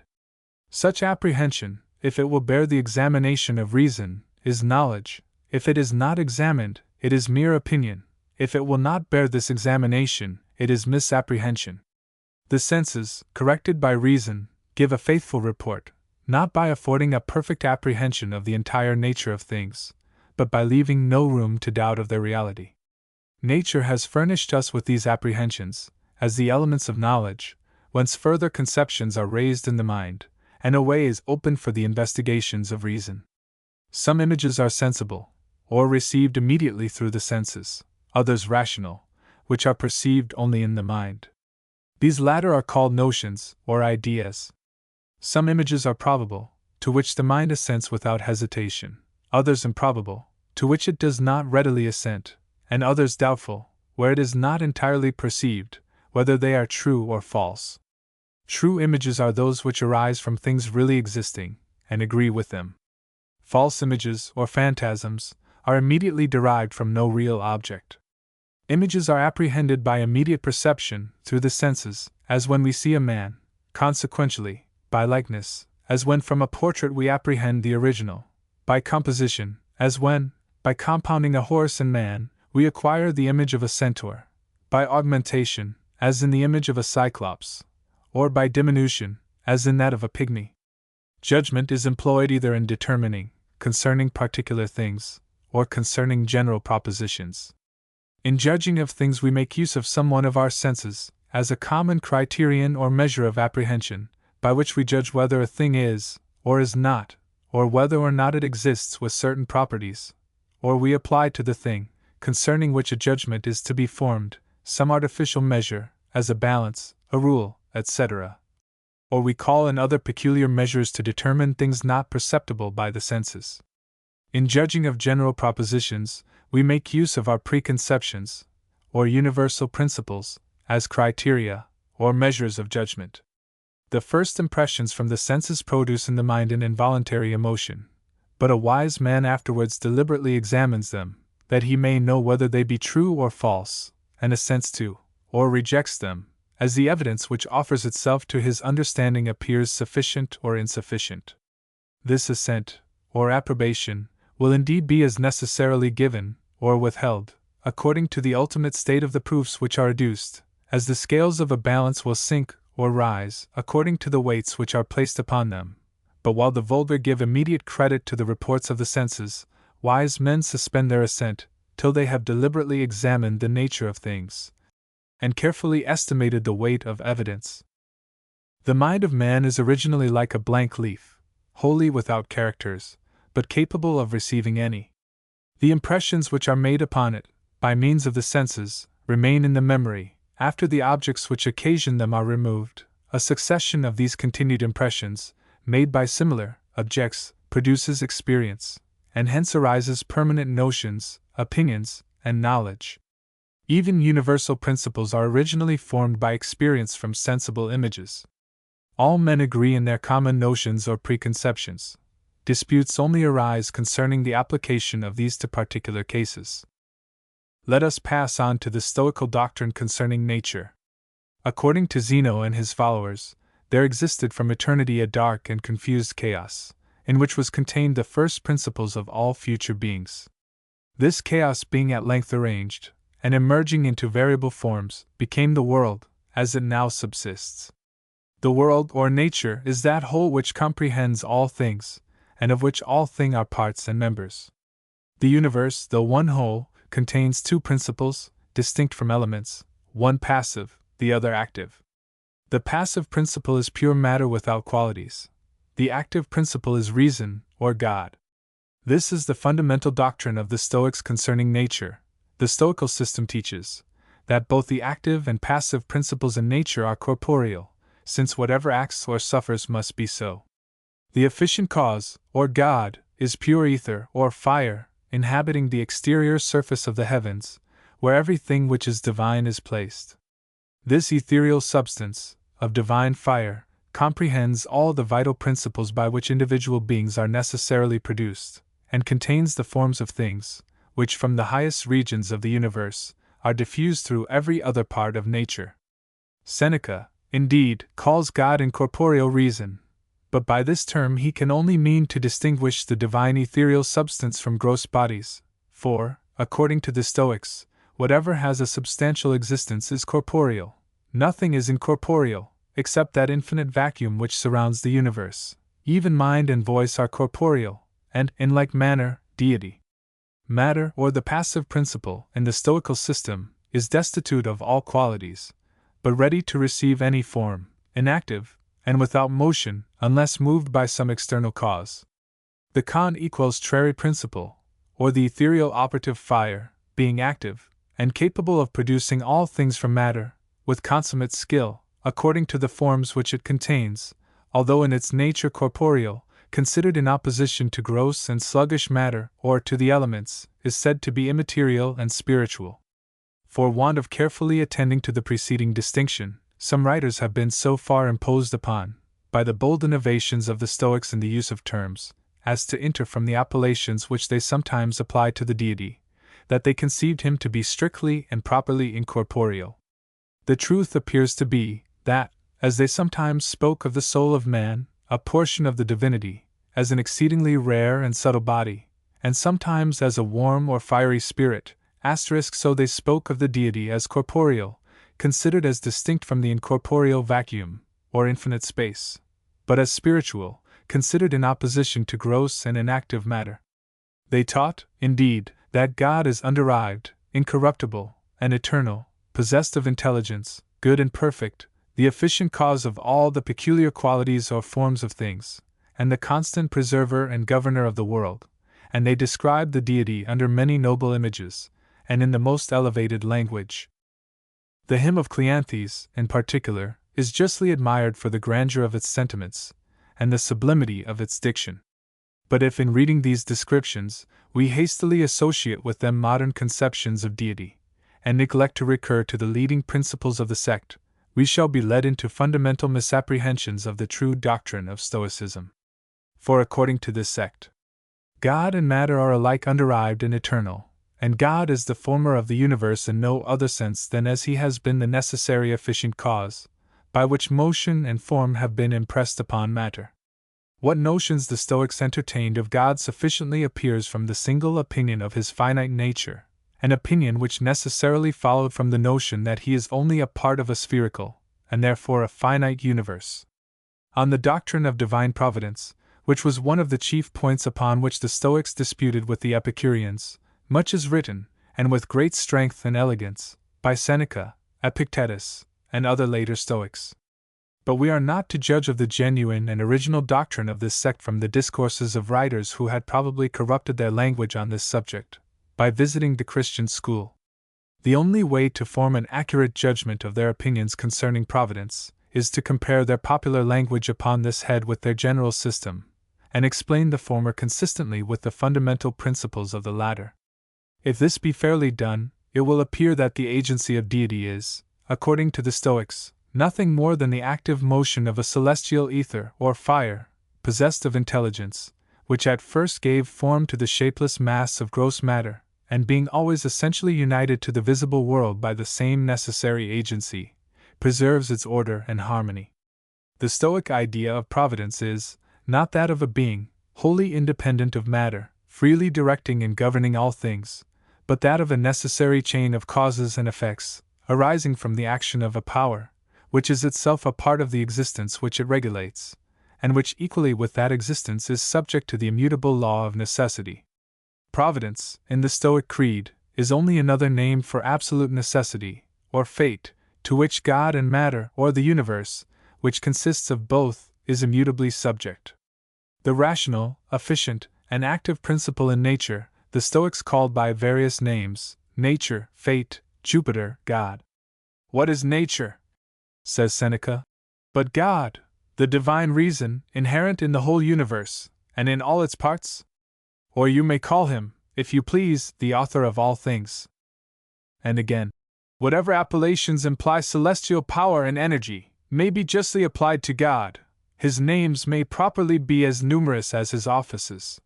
The term nature, when it is at all distinguished in the Stoic system from God, denotes not a separate agent, but that order of things which is necessarily produced by his perpetual agency.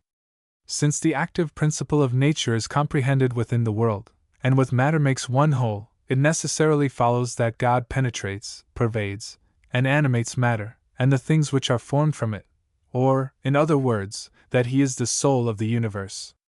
The universe is, according to Zeno and his followers, a sentient and animated being. Nor was this a new tenet, but, in some sort, the doctrine of all antiquity. Pythagoras, Heraclitus, and after these, Zeno, taking it for granted that there is no real existence which is not corporeal, conceived nature to be one whole, consisting of a subtle ether and gross matter, the former the active, the latter the passive principle, as essentially united as the soul and body of man. That is, they supposed God, with respect to nature, to be, not a coexisting, but an informing principle. Concerning the second principle in the universe, matter, and concerning the visible world, the doctrine of the Stoics is briefly this: matter is the first essence of all things, destitute of, but capable of receiving, qualities. Considered universally, it is an eternal whole, which neither increases nor decreases. Consider with respect to its parts, it is capable of increase or diminution, of collision and separation, and is perpetually changing. Bodies are continually tending towards dissolution, matter always remains the same. Matter is not infinite, but finite, being circumscribed by the limits of the world, but its parts are infinitely divisible. The world is spherical in its form, and is surrounded by an infinite vacuum. The action of the divine nature upon matter first produced the element of moisture, and then the other elements, fire, air, and earth, of which all bodies are composed. Air and fire have essential levity, or tend towards the exterior surface of the world. earth and water have essential gravity, or tend towards the center. All the elements are capable of reciprocal conversion, air passing into fire, or into water, earth into air and water. But there is this essential difference among the elements, that fire and air have within themselves a principle of motion, while water and earth are merely passive.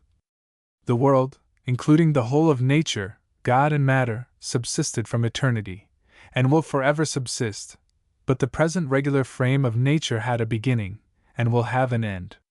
The parts tend towards a dissolution, but the whole remains immutably the same. The world is liable to destruction from the prevalence of moisture, or of dryness, the former producing a universal inundation, the latter a universal conflagration. These succeed each other in nature as regularly as winter and summer. When the universal inundation takes place, the whole surface of the earth is covered with water, and all animal life is destroyed, after which nature is renewed and subsists as before, till the element of fire, becoming prevalent in its turn, dries up all the moisture, converts every substance into its own nature, and at last, by a universal conflagration, reduces the world to its pristine state. At this period, all material forms are lost in one chaotic mass, all animated nature is reunited to the deity, and nature again exists in its original form, as one whole, consisting of God and matter. From this chaotic state, however, it again emerges, by the energy of the efficient principle, and gods, and men, and all the forms of regulated nature are renewed, and to be dissolved and renewed in endless succession. The above is collated from Ritter, Enfield, and Lewis, as a specimen of one of the earlier phases of free thought. Free thought as then expressed had many faults and flaws, but it has grown better every day, extending and widening its circle of utterance, and we hope that it will continue to do so. I. Matthew Tyndall. It is easy to mark the progress of the age by recurring to the history of past freethinkers. Bishops, established and dissenting, are now repeating the parts the oldies played. They were sadly treated for setting the example, modern divines follow with applause. Matthew Tyndall was an example of this. He labored to establish religion on the foundation of reason and nature. It was to be expected that Christians would be pleased at efforts which would have no effect but to strengthen its foundations. The effort was met by reprobation, and resented as an injury. It is but a just retaliation that believers should now have to establish in vain that evidence they once denounced. Matthew Tyndall was an English deistical writer, who was born at Beer Terrace, in Devonshire, 1656.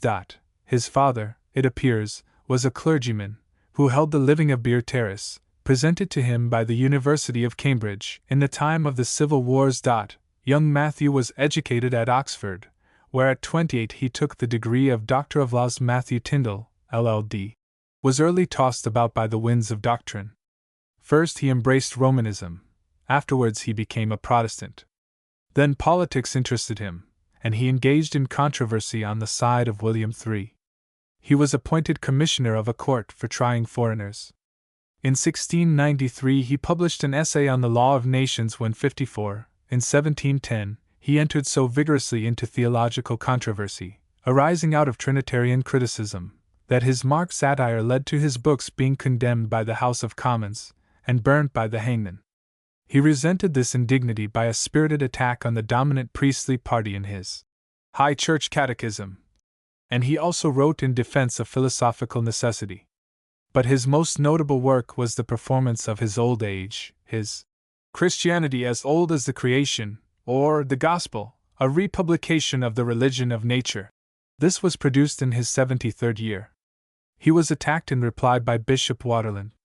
It is generally agreed that in point of good spirit and good temper the bishop was far inferior to the deist.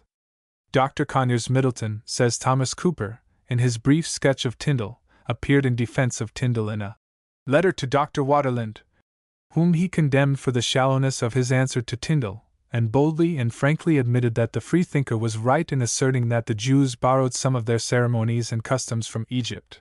That allegory was, in some cases, employed in the Scriptures, where common readers took the relation for fact, and that the Scriptures are not of absolute and universal inspiration. The following sentence, which will be found in this letter of Dr. Conyers Middleton, does honor to his name. If religion consists in depreciating moral duties and depressing natural reason, if the duty of it be to hate and persecute for a different way of thinking where the best and wisest have never agreed, then I declare myself an infidel, and to have no share in that religion. Matthew Tyndall died at his house in Coldbath Fields, of the Stone, 1773, aged 77. Rysbrack, the famous statuary, took a model of him. Tyndall opens his great work thus.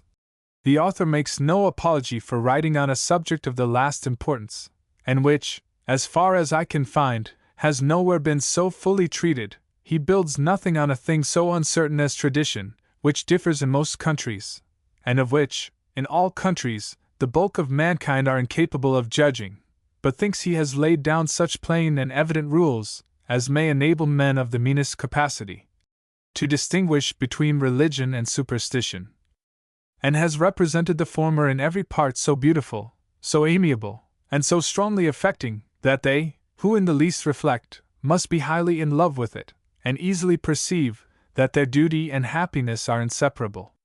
The character of the performance will be seen from a few of the propositions he maintains. That God, at all times, has given mankind sufficient means of knowing whatever he requires of them.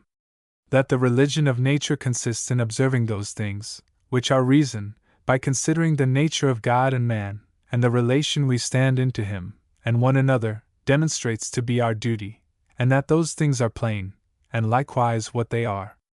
That the perfection and happiness of all rational beings, supreme as well as subordinate, consist in living up to the dictates of their nature. That God requires nothing for his own sake, no, not the worship we are to render him, nor the faith we are to have in him. That the not adhering to those notions reason dictates, concerning the nature of God, has been the occasion of all superstition, and those innumerable mischiefs, that mankind, on the account of religion, have done either to themselves or one another. The bulk of mankind, by their reason, must be able to distinguish between religion and superstition, otherwise they can never extricate themselves from that superstition they chance to be educated in. Tyndall deals with the question of the obscurity of revelation in these terms, sufficiently salient to alarm the very proper divines of that day. Had God, from time to time, spoken to all mankind in their several languages, and his words had miraculously conveyed the same ideas to all persons, yet he could not speak more plainly than he has done by the things themselves, and the relation which reason shows there is between them. Nay, since it is impossible in any book, or books, that a particular rule could be given for every case, we must even then have had recourse to the light of nature to teach us our duty in most cases, especially considering the numberless circumstances which attend us, and which, perpetually varying, may make the same actions, according as men are differently affected by them, either good or bad.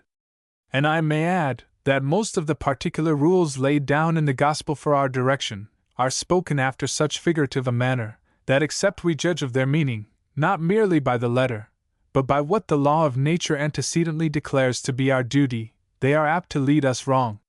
And if precepts relating to morality are delivered after an obscure manner, when they might have been delivered otherwise, what reason can you assign for its being so, but that infinite wisdom meant to refer us to that law for the explaining them? Sufficient instances of this nature I shall give you hereafter, though I must own, I cannot carry this point so far as a learned divine, who represents the Scriptures more obscure, which one would think impossible, than even the Fathers. He tells us that a certain author, viz., Flaccus Illyricus, has furnished us with 150 reasons for the obscurity of the Scriptures, adding, I think I may truly say that the writing of the prophets and apostles abound with tropes, and metaphors, types, and allegories, parables, and dark speeches, and are as much, nay, much more unintelligible in many places, than the writings of the ancients. It is well this author, who talks of people being stark Bible mad, stopped here, and did not with a celebrated wit cry, the truly illuminated books are the darkest of all. The writer above mentioned supposes it impossible that God's will should be fully revealed by books, except, says he, it might be said perhaps without a figure, that even the world itself could not contain the books which should be written. But with submission to this reverend person, I cannot help thinking, but that Such is the divine goodness, God's will is so clearly and fully manifested in the book of nature that he who runs may read it. In the next extract we make, we find Tyndall quoting two striking passages from Lord Shaftesbury, followed by an acute vindication of the integrity of the law of nature over the Scriptures. Had the heathen distinguished themselves by creeds made out of spite to one another, and mutually persecuted each other about the worship of their gods, they would soon have made the number of their votaries as few as the gods they worshipped. But we don't find, except in Egypt, that motherland of superstition, that they ever quarreled about their gods, though their gods sometimes quarreled, and fought about their votaries. By the universal liberty that was allowed by the ancients, matters, as a noble author observes, were so balanced that reason had fair play, learning and science flourished. Wonderful was the harmony and temper which arose from these contrarieties. Thus superstition and enthusiasm were mildly treated, and being let alone, they never raged to that degree as to occasion bloodshed, wars, persecutions, and devastations. But a new sort of policy has made us leap the bounds of natural humanity, and out of a supernatural charity, has taught us the way of plaguing one another most devoutly. It has raised an antipathy that no temporal interest could ever do, and entailed on us a mutual hatred to all eternity. And savage zeal, with meek and pious semblance, works dreadful massacre, and for heaven's sake, horrid pretense, makes desolate the earth. And further, Shaftesbury observes, the Jupiter of strangers was, among the ancients, one of the solemn characters of divinity, the peculiar attribute of the supreme deity, benign to mankind, and recommending universal love, mutual kindness, and benignity between the remotest and most unlike of the human race. Such was the ancient heathen charity and pious duty towards the whole of mankind, both those of different nations and different worship. But, good God! How different a character do bigots give us of the deity, making him an unjust, cruel, and inconsistent being, requiring all men to judge for themselves, and act according to their consciences, and yet authorizing some among them to judge for others, and to punish them for not acting according to the consciences of those judges, though ever so much against their own. These bigots thought they were authorized to punish all those that differ with them in their religious worship, as God's enemies. But had they considered that God alone could discern men's hearts, and alone discover whether any, by conscientiously offering him a wrong worship, could become his enemies, and that infinite wisdom best knew how to proportion the punishment to the fault, as well as infinite power how to inflict it, they would, surely, have left it to God to judge for himself, in a cause which immediately related to himself, and where they were not so much as parties concerned, and as likely to be mistaken as those they would punish. Can one, without horror, think of men's breaking through all the rules of doing as they would be done unto, in order to set themselves up for standards of truth for God as well as man? Do not these impious wretches suppose that God is not able to judge for himself, at least, not able to execute his own judgment? And that, therefore, he has recourse, forsooth, to their superior knowledge or power, and they are to revenge his injuries, root out his enemies, and restore his lost honor, though with the destruction of the better part of mankind?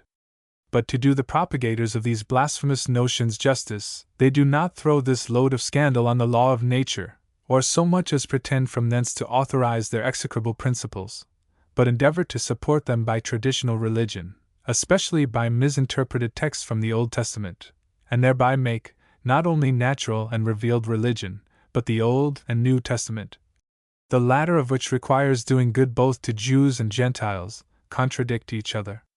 But to return, if what the light of nature teaches us concerning the divine perfections, when duly attended to, is not only sufficient to hinder us from falling into superstition of any kind whatever, but, as I have already shown, demonstrates what God, from his infinite wisdom and goodness, can, or cannot command, how is it possible that the law of nature and grace can differ? How can it be conceived that God's laws, whether internally or externally revealed, are not at all times the same, when the author of them is, and has been immutably the same forever?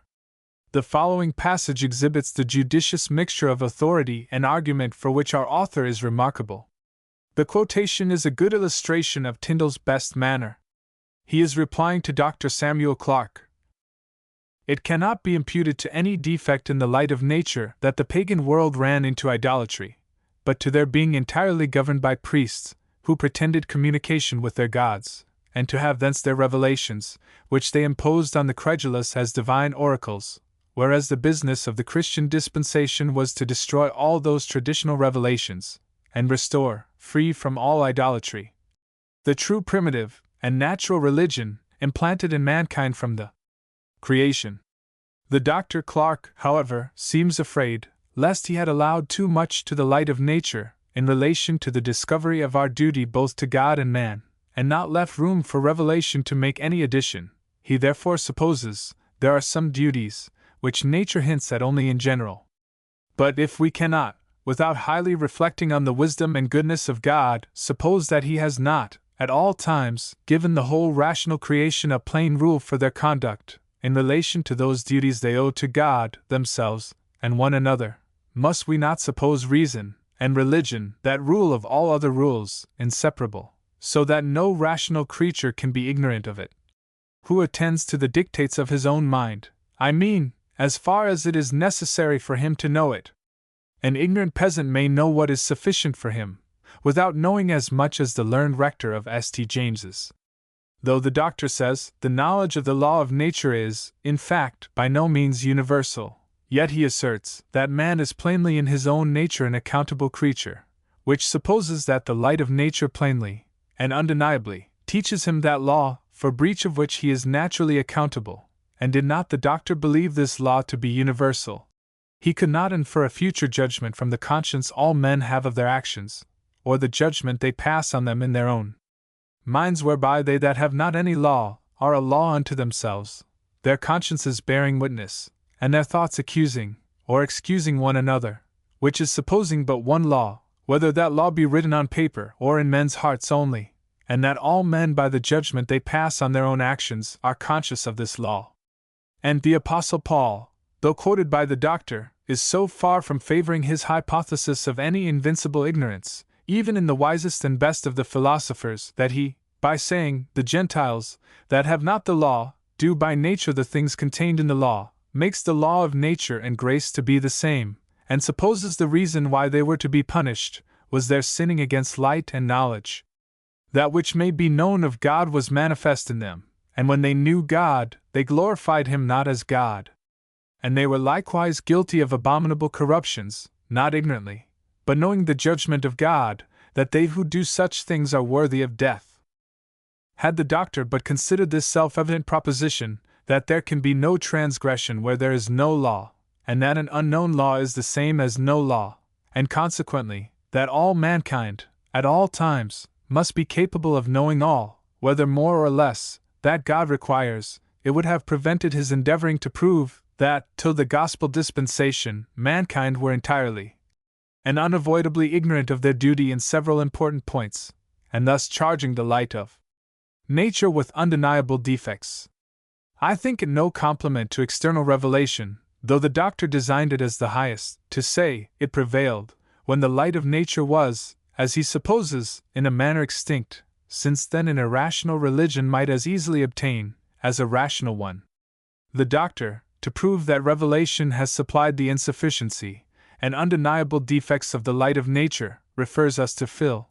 4:1, which he introduces after this pompous manner: let any man of an honest and sincere mind consider, whether that practical doctrine has not, even in itself, the greatest marks of a divine original, wherein whatsoever things are true, whatsoever things are honest, whatsoever things are just, whatsoever things are pure, whatsoever things are lovely, whatsoever things are of good report, if there be any virtue, if there be anything praiseworthy, all these, and these only, are earnestly recommended to man's practice.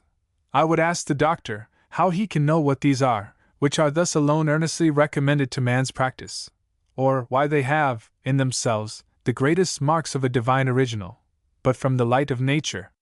Nay, how can the doctor know there are defects in the light of nature, but from that light itself? Which supposes this light is all we have to trust to, and consequently, all the doctor has been doing, on pretense of promoting the honor of revelation, is introducing universal skepticism. And I am concerned, and grieved, to see a man, who had so great a share of the light of nature, employing it to expose that light, of which before he had given the highest commendation, and which can have no other effect than to weaken even his own demonstration, drawn from that light, for the being of a God. I shall mention but one text more, which, had not the doctor thought it highly to his purpose, for showing the insufficiency of the light of nature, he would not have ushered it in after this most solemn manner. When men have put themselves into this temper and frame of mind, let them try if they can any longer reject the evidence of the gospel. If any man will do his will, he shall know of the doctrine, whether it be of God. Is it not strange, to see so judicious a divine right after such a manner, as if he thought the best way to support the dignity of revelation was to derogate from the immutable and eternal law of nature? And while he is depressing it, extol revelation for those very things it borrows from that law? In which, though he asserts there are undeniable defects, yet he owns that God governs all his own actions by it, and expects that all men should so govern theirs. But I find the doctor's own brother, the Dean of Rum, is entirely of my mind, as to those texts the doctor quotes, viz., Rom. 2:14 and Phil 4:8. As to the first, viz., Rom. 2:14, he says, the apostle supposes that the moral law is founded in the nature and reason of things, that every man is endued with such powers and faculties of mind as render him capable of seeing and taking notice of this law, and also with such a sense and judgment of the reasonableness and fitness of conforming his actions to it, that he cannot but in his own mind acquit himself when he does so, and condemn himself when he does otherwise. And as to the second, viz., Phil 4:8, where the same apostle recommends the practice of virtue, upon the forementioned principles of comeliness and reputation. These principles, says he, if duly attended to, were sufficient to instruct men in the whole of their duty towards themselves and towards each other. And they would also have taught them their duty towards God, their Creator and Governor, if they had diligently pursued them. For according as the apostle expresses it, Rom. 20, the invisible things of God from the creation of the world are clearly seen, being understood by the things that are made, even his eternal power and Godhead. The same fitness and decency that appears in men's regular behavior towards each other, appears also in their behavior towards God. And this, likewise, is founded in the nature and reason of things, and is what the circumstances and condition they are in do absolutely require. Thus we see therein moral virtue, or good consists, and what the obligation to it is from its own native beauty and excellency. One more example of Tyndale's style will show how skillfully and cogently he forced the great authorities of his day to bear witness to the truth of his leading proposition, the natural antiquity of all the reasonable precepts of the Bible. The most accurate Dr. Barrow gives this character of the Christian religion, that its precepts are no other than such as physicians prescribe for the health of our bodies, as politicians would allow to be needful for the peace of the state, as Epicurean philosophers recommend for the tranquility of our minds and pleasures of our lives, such as reason dictates, and daily shows conducive to our welfare in all respects, which consequently, were there no law enacting them, we should in wisdom choose to observe, and voluntarily impose them on ourselves, confessing them to be fit matters of law, and most advantageous and requisite to the good, general and particular, of mankind.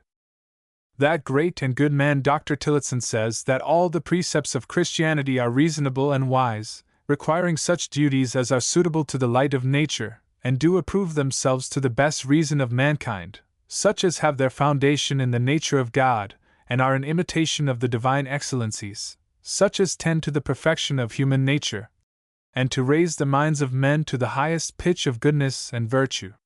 They command nothing that is unnecessary, they omit nothing that may tend to the glory of God, or the welfare of men, nor do they restrain us in anything, but what is contrary to the regular inclinations of nature, or to our reason and true interests. They forbid us nothing but what is base and unworthy to serve our humors and passions, to make ourselves fools and beasts. In a word, nothing but what tends to our private harm, or prejudice, or to public disorder and confusion. The late Dean of Canterbury, in a sermon preached in defense of Christianity, says, what can be a more powerful incentive to obedience than for a rational creature clearly to discern the equity, the necessity, the benefit, the decency and beauty of every action he is called to do, and thence to be duly sensible how gracious a master he serves, one that is so far from loading him with fruitless, arbitrary, and tyrannical impositions, that each command abstracted from his command who issues it is able to recommend itself, and nothing required but what every wise man would choose of his accord, and cannot, without being his own enemy, wish to be exempted from, and this character of Christianity he makes to be essential to its being from God, and therefore must make it the same with natural religion, which has this character impressed on it. There was none of the doctrines of our Savior, says the late Archbishop of York, calculated for the gratification of men's idle curiosities, the busying and amusing them with airy and useless speculations, much less were they intended for an exercise of our credulity, or a trial how far we could bring our reason to submit to our faith, but as on the one hand they were plain and simple, and such as by their agreeableness to the rational faculties of mankind did highly recommend themselves to our belief, so on the other hand they had an immediate relation to practice, and were the general principles and foundation on which all human and divine virtues were naturally to be superstructed. Does not every one see that if the religion of nature had been put instead of Christianity, these descriptions would have exactly agreed with it? The judicious Dr. Scott affirms, God never imposes laws on us pro imperio, as arbitrary tests and trials of our obedience. The great design of them, says he, is to do us good and direct our actions to our own interest. This, if we firmly believe, will infinitely encourage our obedience, for when I am sure God commands me nothing but what my own health, ease, and happiness requires, and that every law of His is both a necessary and sovereign prescription against the diseases of my nature, and He could not prescribe less than He has, without being defective in His care of my recovery and happiness, with what prudence and modesty can I grudge to obey Him? Nay, the most considerate men, even among the Papists, do not scruple to maintain there's nothing in religion but what is moral. The divines of Port Royal, for instance, say, all the precepts, and all the mysteries that are expressed in so many different ways in the holy volumes, do all center in this one commandment of loving God with all our heart, and in loving our neighbors as ourselves, for the Scripture, it is St. Austin who says it, forbids but one only thing, which is concupiscence, or the love of the creature, as it commands but one only thing, which is charity, and the love of God. Upon this double precept is founded the whole system of the Christian religion, and it is unto this, say they, according to the expression of Jesus Christ, that all the ancient law and the prophets have reference, and we may add also, all the mysteries, and all the precepts of the new law, for love, says St. Paul, is the fulfilling of the law, and these divines likewise cite a remarkable passage of St. Austin on this subject, viz. He that knows how to love God, and to regulate his life by that love, knows all that the Scripture propounds to be known, and might add the authority of a greater man, and a Papist too, who says, religion adds nothing to natural probity, but the consolation of doing that for love and obedience to our Heavenly Father, which reason itself requires us do in favor of virtue. Tyndale was a solid, rather than a brilliant writer, but he perfectly knew what he was about, and the work from which we quote was well conceived and carefully executed. His ground was skillfully chosen, his arguments were placed on an eminence where his friends could see them, and where his enemies could not assail them. Dr. Leland, in his view of deistical writers, is quite in a rage with him, because he discredits book revelation, to set up nature's revelation. His real offense was, that he did prove that nature was the only source of truth and reason, the criterion by which even divine revelation must be judged. He carried men back to the gospel of nature, by the side of which the gospel of the Jewish fishermen did not show to advantage. Tyndale did put something in the place of that which he was supposed desirous of removing. How unwilling Christians of that day were to admit of improvement in religion, is shown by the number of attacks Tyndale's work sustained. The Bishop of London published a second pastoral letter against it. Dr. Thomas Burnet confuted it. Mr. Law fully answered it. Dr. Stebbing obviated the principal objections in it. The same learned and judicious writer, observes Leland, a second time entered the lists in answer to the 14th chapter of a book entitled Christianity as Old as the Creation. Mr. Baldney issued a second letter to a deist, occasioned by Tyndall's work. Mr. Anthony Oakey gave a short view of the whole controversy. Dr. Ferrer, Dr. John Conybeare, particularly engaged public attention as Dr. Tyndall's antagonists. Mr. Simon Brown produced a solid and excellent answer, and Dr. Leland, with many blushes, tells us that he himself issued in Dublin, in 1773, 2 volumes, taking a wider compass than the other answers. Christianity as Old as the Creation is a work which freethinkers may yet consult with advantage, as a repertory of authorities no longer accessible to the readers of this generation. What these authorities allege will be found to have intrinsic value, to be indeed lasting testimonies in favor of rationalism. In passing in review the noble truths, Tyndall insists that it is impossible not to wonder at the policy, or rather want of policy displayed by Christians. Tyndall is an author whom they might be proud of, if they were really in love with reason. Tyndall's opponents have shown how instinctively the children of faith distrust the truths of nature. After all the refutations and confutations and answers made to the great deist, Tyndall's work has maintained its ground, and the truths he so ably and spiritedly vindicated have spread wider since and taken deeper root. J. W. David Hume. Lord Brougham has rendered service not only to letters, but also to free thought, by his admirable lives, incomparably the best we have, of Voltaire, Rousseau, Hume, Gibbon, etc. From Lord Brougham we learn, whose life in this sketch we follow, that David Hume, related to the Earl of Hume's family, was born in Edinburgh, in April, 1711. Refusing to be made a lawyer, he was sent, in 1734, to a mercantile house in Bristol. The desk, not suiting the embryo historian's genius, we find him in 1737 at La Flèche, in Anjou, writing his stillborn Treatise on Human Nature, which in 1742, in separate essays, attracted some notice. Keeper and companion to the Marquis of Annandale in 1745, private secretary to General St. Clair in 1747, he visited on embassy the courts of Vienna and Turin. While at Turin he completed his Inquiry Concerning the Human Understanding, the Treatise on Human Nature, in a new form. Returned to Scotland, he published his Political Discourses, in 1752, and the same year his Inquiry Concerning the Principles of Morals. The Essays, moral and metaphysical, are the form in which we now read these speculations. In 1752, Hume became librarian to the Faculty of Advocates. In 1754 he published the first volume of his History of England. In 1755 appeared his Natural History of Religion. In 1763 he accompanied the British ambassador to Paris. In 1765 he became charge d'affaires. In 1766 he was appointed Under Secretary of State under Marshal Conway. In 1775 he was seized with a mortal disease, which he bore without any abatement of his cheerfulness, and on the 25th of August, Le Bon David, as he was styled in Paris, died, to use his own words, having no enemies, except all the Whigs, all the Tories, and all the Christians, which was something to his honor, and a testimony of the usefulness of his life.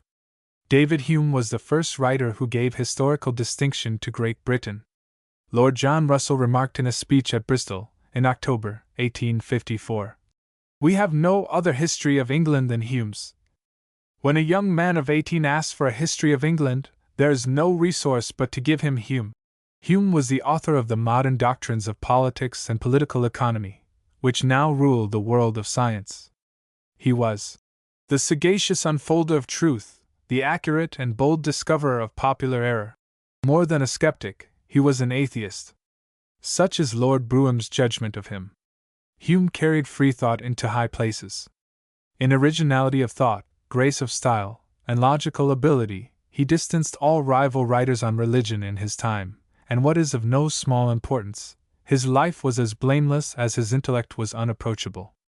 Our first extract from his writings is a felicitous statement of the pro and con, on the questions of polygamous and single marriages. A man, in conjoining himself to a woman, is bound to her according to the terms of his engagement. In begetting children, he is bound, by all the ties of nature and humanity, to provide for their subsistence and education. When he has performed these two parts of duty, no one can reproach him with injustice or injury. And as the terms of his engagement, as well as the methods of subsisting his offspring, may be various, it is mere superstition to imagine that marriage can be entirely uniform, and will admit only of one mode or form. Did not human laws restrain the natural liberty of men, every particular marriage would be as different as contracts or bargains of any other kind or species. As circumstances vary, and the laws propose different advantages, we find that in different times and places, they impose different conditions on this important contract. In Tonquin, it is usual for the sailors, when the ship comes into the harbor, to marry for the season, and, notwithstanding this precarious engagement, they are assured, it is said, of the strictest fidelity to their bed, as well as in the whole management of their affairs, from those temporary spouses. I cannot, at present, recollect my authorities, but I have somewhere read that the Republic of Athens, having lost many of its citizens by war and pestilence, allowed every man to marry 2 wives in order the sooner to repair the waste which had been made by these calamities. The poet Euripides happened to be coupled to 2 noisy vixens, who so plagued him with their jealousies and quarrels, that he became ever after a professed woman-hater, and is the only theatrical writer, perhaps the only poet, that ever entertained an aversion to the sex. The advocates for polygamy may recommend it as the only effectual remedy for the disorders of love, and the only expedient for freeing men from that slavery to the females which the natural violence of our passions has imposed upon us. By this means alone can we regain our right of sovereignty and, sating our appetite, re-establish the authority of reason in our minds, and of consequence, our own authority in our families. Man, like a weak sovereign, being unable to support himself against the wiles and intrigues of his subjects, must play one faction against another, and become absolute by the mutual jealousy of the females. To divide and to govern is an universal maxim, and by neglecting it, the Europeans undergo a more grievous and a more ignominious slavery than the Turks or Persians, who are subjected indeed to a sovereign that lies at a distance from them, but in their domestic affairs rules with an uncontrollable sway. On the other hand, it may be urged with better reason that this sovereignty of the male is a real usurpation, and destroys that nearness of rank, not to say equality, which nature has established between the sexes. We are, by nature, their lovers, their friends, their patrons. Would we willingly exchange such endearing appellations for the barbarous title of master and tyrant? In what capacity shall we gain by this inhuman proceeding? As lovers or as husbands? The lover is totally annihilated, and courtship, the most agreeable scene in life, can no longer have place where women have not the free disposal of themselves, but are bought and sold like the meanest animal. The husband is as little a gainer, having found the admirable secret of extinguishing every part of love, except its jealousy. No rose without its thorn, but he must be a foolish wretch indeed, that throws away the rose and preserves only the thorn. But the Asiatic manners are as destructive to friendship as to love. Jealousy excludes men from all intimacies and familiarities with each other. No one dares bring his friend to his house or table, lest he bring a lover to his numerous wives. Hence, all over the East, each family is as much separate from another, as if they were so many distinct kingdoms. No wonder then that Solomon, living like an Eastern prince, with his 700 wives, and 300 concubines, without one friend, could write so pathetically concerning the vanity of the world. Had he tried the secret of one wife or mistress, a few friends, and a great many companions, he might have found light somewhat more agreeable. Destroy love and friendship, what remains in the world worth accepting? Next we quote his famous statement of the principle of utility in morals. There has been a controversy started of late much better worth examination, concerning the general foundation of morals, whether they be derived from reason or from sentiment, whether we attain the knowledge of them by a chain of argument and induction, or by an immediate feeling and finer internal sense, whether, like all sound judgment of truth and falsehood, they should be the name to every rational intelligent being, or whether, like the perception of beauty and deformity, they be founded entirely on the particular fabric and constitution of the human species. The ancient philosophers, though they often affirm that virtue is nothing but conformity to reason, yet, in general, seem to consider morals as deriving their existence from taste and sentiment. On the other hand, our modern inquirers, though they also talk much of the beauty of virtue and deformity of vice, yet have commonly endeavored to account for these distinctions by metaphysical reasonings, and by deductions from the most abstract principles of the understanding. Such confusion reigned in these subjects that an opposition of the greatest consequence could prevail between one system and another, and even in the parts of almost each individual system, and yet nobody, till very lately, was ever sensible of it. The elegant Lord Shaftesbury, who first gave occasion to remark this distinction, and who, in general, adhered to the principles of the ancients, is not, himself, entirely free from the same confusion. In all determinations of morality, the circumstance of public utility is ever principally in view, and wherever disputes arise, either in philosophy or common life, concerning the bounds of duty, the question cannot, by any means, be decided with greater certainty than by ascertaining, on any side, the true interests of mankind. If any false opinion, embraced from appearances, has been found to prevail, as soon as farther experience and sounder reasoning have given us juster notions of human affairs, we retract our first sentiment, and adjust anew the boundaries of moral good and evil. Giving alms to common beggars is naturally praised, because it seems to carry relief to the distressed and indigent. But when we observe the encouragement thence arising to idleness and debauchery, we regard that species of charity rather as a weakness than a virtue. Tyrannicide, or the assassination of usurpers and oppressive princes, was highly extolled in ancient times, because it both freed mankind from many of these monsters, and seemed to keep the others in awe whom the sword or poniard could not reach. But history and experience having since convinced us that this practice increases the jealousy and cruelty of princes, a Timoleon and a Brutus, though treated with indulgence on account of the prejudices of their times, are now considered as very improper models for imitation. Liberality in princes is regarded as a mark of beneficence. But when it occurs that the homely bread of the honest and industrious is often thereby converted into delicious cakes for the idle and the prodigal, we soon retract our heedless praises. The regrets of a prince, for having lost a day, were noble and generous.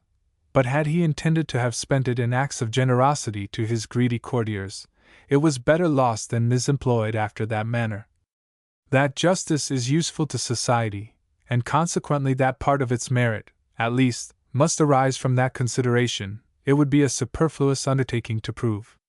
That public utility is the sole origin of justice, that reflections on the beneficial consequences of this virtue are the sole foundation of its merit.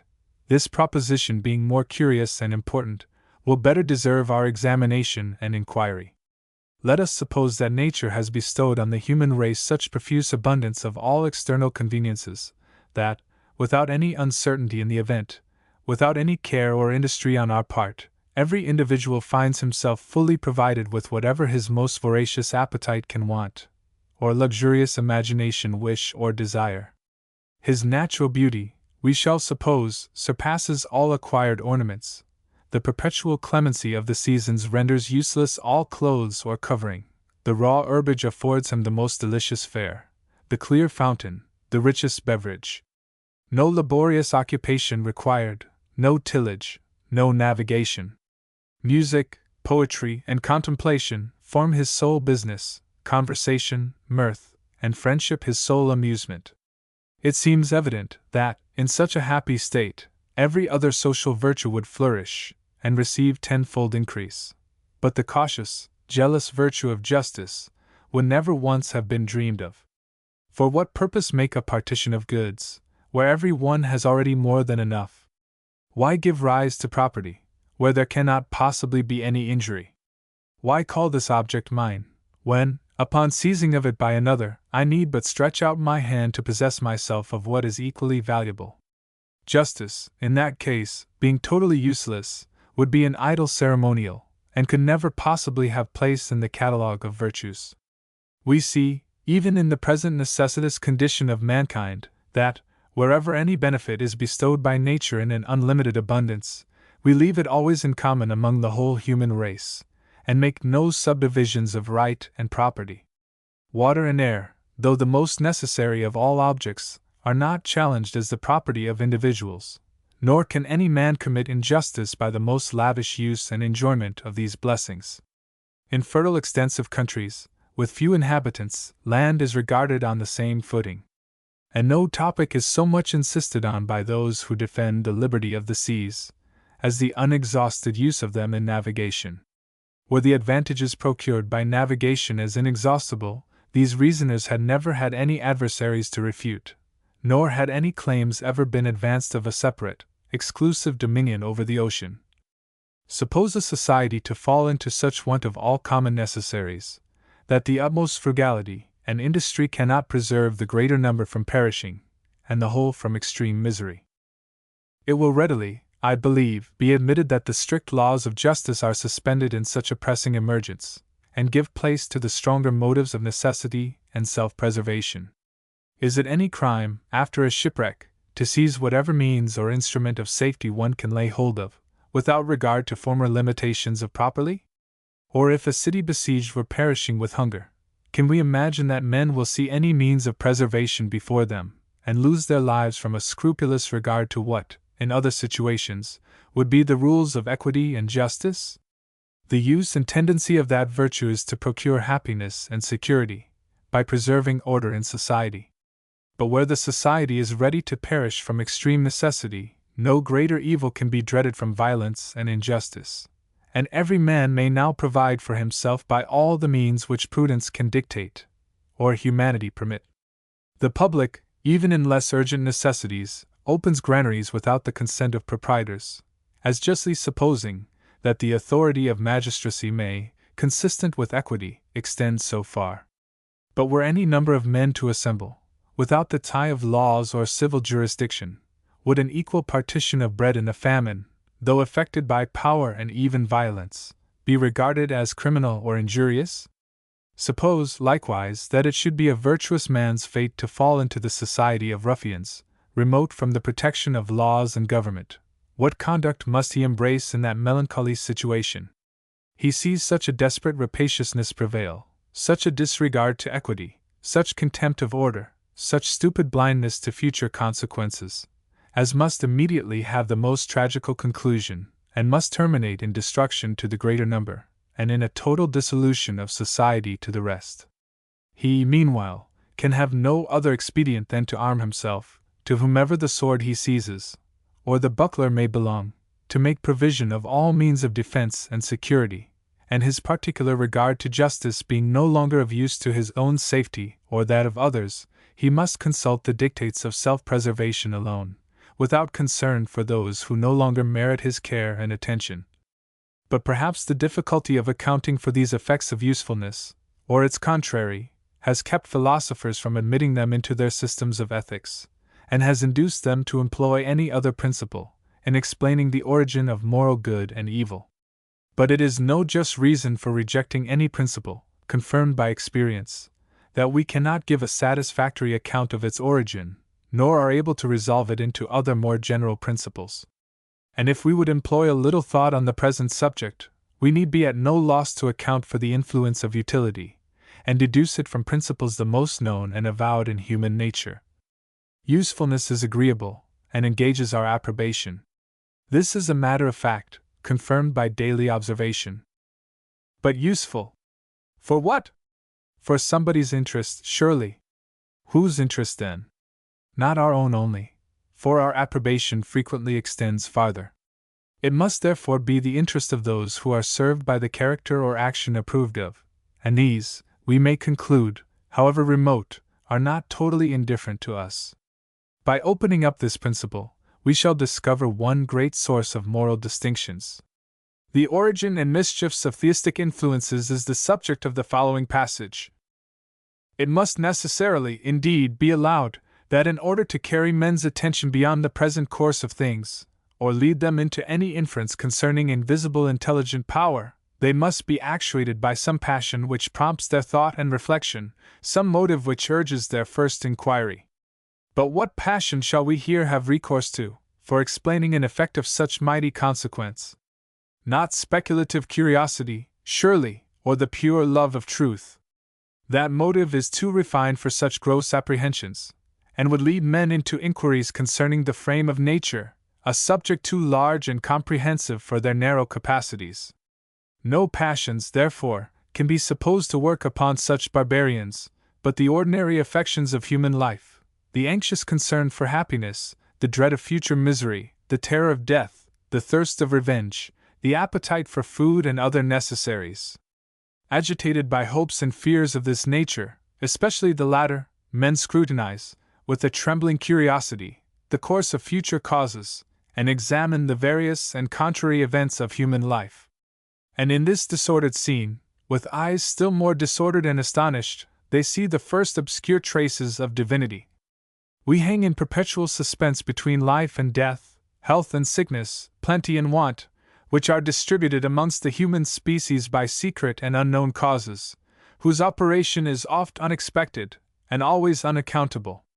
These unknown causes, then, become the constant object of hope and fear, and while the passions are kept in perpetual alarm by an anxious expectation of the events, the imagination is equally employed in forming ideas of those powers on which we have so entire a dependence.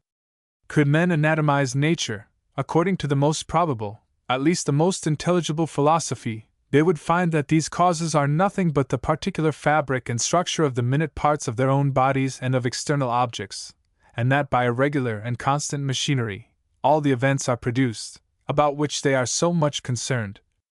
There is an universal tendency among mankind to conceive all beings like themselves, and to transfer to every object those qualities with which they are familiarly acquainted, and of which they are intimately conscious.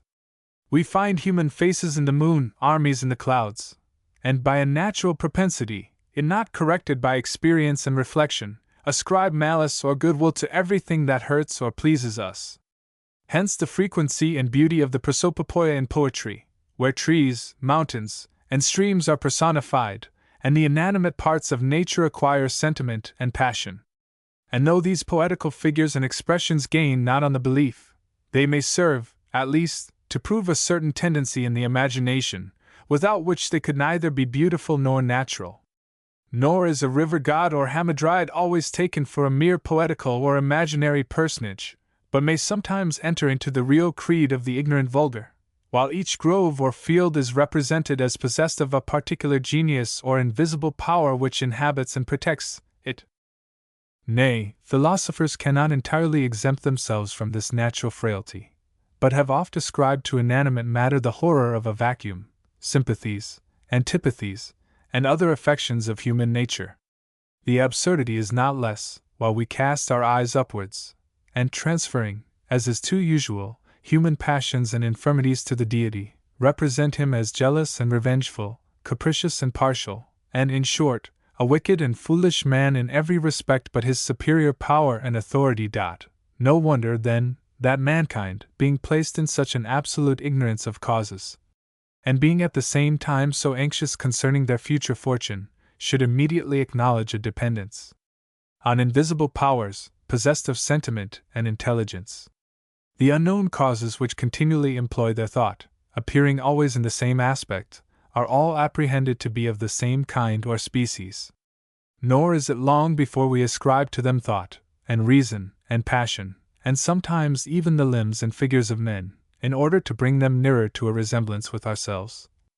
It is remarkable that the principles of religion have a kind of flux and reflux in the human mind, and that men have a natural tendency to rise from idolatry to theism, and to sink again from theism into idolatry. The vulgar, that is, indeed, all mankind, a few excepted, being ignorant and uninstructed, never elevate their contemplation to the heavens, or penetrate by their disquisitions into the secret structure of vegetable or animal bodies, so far as to discover a supreme mind or original providence, which bestowed order on every part of nature. They consider these admirable works in a more confined and selfish view, and finding their own happiness and misery to depend on the secret influence and unforeseen concurrence of external objects, they regard, with perpetual attention, the unknown causes which govern all these natural events, and distribute pleasure and pain, good and ill, by their powerful but silent operation. The unknown causes are still appealed to on every emergency, and in this general appearance or confused image are the perpetual objects of human hopes and fears, wishes and apprehensions. By degrees, the active imagination of men, uneasy in this abstract conception of objects, about which it is incessantly employed, begins to render them more particular, and to clothe them in shapes more suitable to its natural comprehension. It represents them to be sensible, intelligent beings like mankind, actuated by love and hatred, and flexible by gifts and entreaties, by prayers and sacrifices. Hence the origin of religion, and hence the origin of idolatry or polytheism. More has been written by theologians in endeavors to refute the following passage than has ever been called forth by the wit of man before by the same number of words. A miracle is a violation of the laws of nature, and as a firm and unalterable experience has established these laws, the proof against a miracle, from the very nature of the fact, is as entire as any argument from experience can possibly be imagined. Why is it more than probable that all men must die, that lead cannot, of itself, remain suspended in the air, that fire consumes wood, and is extinguished by water, unless it be that these events are found agreeable to the laws of nature, and there is required a violation of these laws, or, in other words, a miracle to prevent them? Nothing is esteemed a miracle, if it ever happen in the common course of nature. It is no miracle that a man, seemingly in good health, should die on a sudden, because such a kind of death, though more unusual than any other, has yet been frequently observed to happen. But it is a miracle that a dead man should come to life, because that has never been observed in any age or country. There must, therefore, be an uniform experience against every miraculous event, otherwise the event would not merit that appellation. And as an uniform experience amounts to a proof, there is here a direct and full proof, from the nature of the fact, against the existence of any miracle, nor can such a proof be destroyed, or the miracle rendered credible, but by an opposite proof which is superior. The plain consequence is, and it is a general maxim worthy of our attention, that no testimony is sufficient to establish a miracle, unless the testimony be of such a kind that its falsehood would be more miraculous than the fact which it endeavors to establish. And even in that case there is a mutual destruction of arguments, and the superior only gives us an assurance suitable to that degree of force which remains after deducting the inferior. When any one tells me that he saw a dead man restored to life, I immediately consider with myself whether it be more probable that this person should either deceive or be deceived, or that the fact which he relates should really have happened. I weigh the one miracle against the other, and according to the superiority which I discover, I pronounce my decision, and always reject the greater miracle. If the falsehood of his testimony would be more miraculous than the event which he relates, then, and not till then, can he pretend to command my belief or opinion. There is not to be found, in all history, any miracle attested by a sufficient number of men, of such unquestioned good sense, education, and learning, as to secure us against all delusion in themselves, of such undoubted integrity, as to place them beyond all suspicion of any design to deceive others, of such credit and reputation in the eyes of mankind, as to have a great deal to lose in case of their being detected in any falsehood, and at the same time attesting facts performed in such a public manner, and in so celebrated a part of the world, as to render the detection unavoidable, all which circumstances are requisite to give us a full assurance of the testimony of men. One of the best attested miracles in all profane history is that which Tacitus reports of Vespasian, who cured a blind man in Alexandria by means of his spittle, and a lame man by the mere touch of his foot, in obedience to a vision of the god Seriphus, who had enjoined them to have recourse to the emperor for these miraculous cures. The story may be seen in that fine historian, where every circumstance seems to add weight to the testimony, and might be displayed at large with all the force of argument and eloquence, if any one were now concerned to enforce the evidence of that exploded and idolatrous superstition. The gravity, solidity, age, and probity of so great an emperor, who through the whole course of his life conversed in a familiar manner with his friends and courtiers, and never affected those extraordinary airs of divinity assumed by Alexander and Demetrius. The historian, a contemporary writer, noted for candor and veracity, and withal, the greatest and most penetrating genius, perhaps of all antiquity, and so free from any tendency to credulity, that he even lies under the contrary imputation of atheism and profaneness. The persons, from whose authority he related the miracle of established character for judgment and veracity, as we may well presume, eyewitnesses of the fact, and confirming their testimony, after the Flavian family was despoiled of the empire, and could no longer give any reward as the price of a lie. Utrumque, ca interfuer, nunc quoque memorant, post quam nullum mendatio pretium. To which, if we add the public nature of the facts, as related, it will appear that no evidence can well be supposed stronger for so gross and so palpable a falsehood. These extracts will give some idea of the grace, and power, and penetration of Hume. The society he kept, the abilities with which he was justly credited, the reputation his works deservedly won for him, made him a man of mark and influence in his day.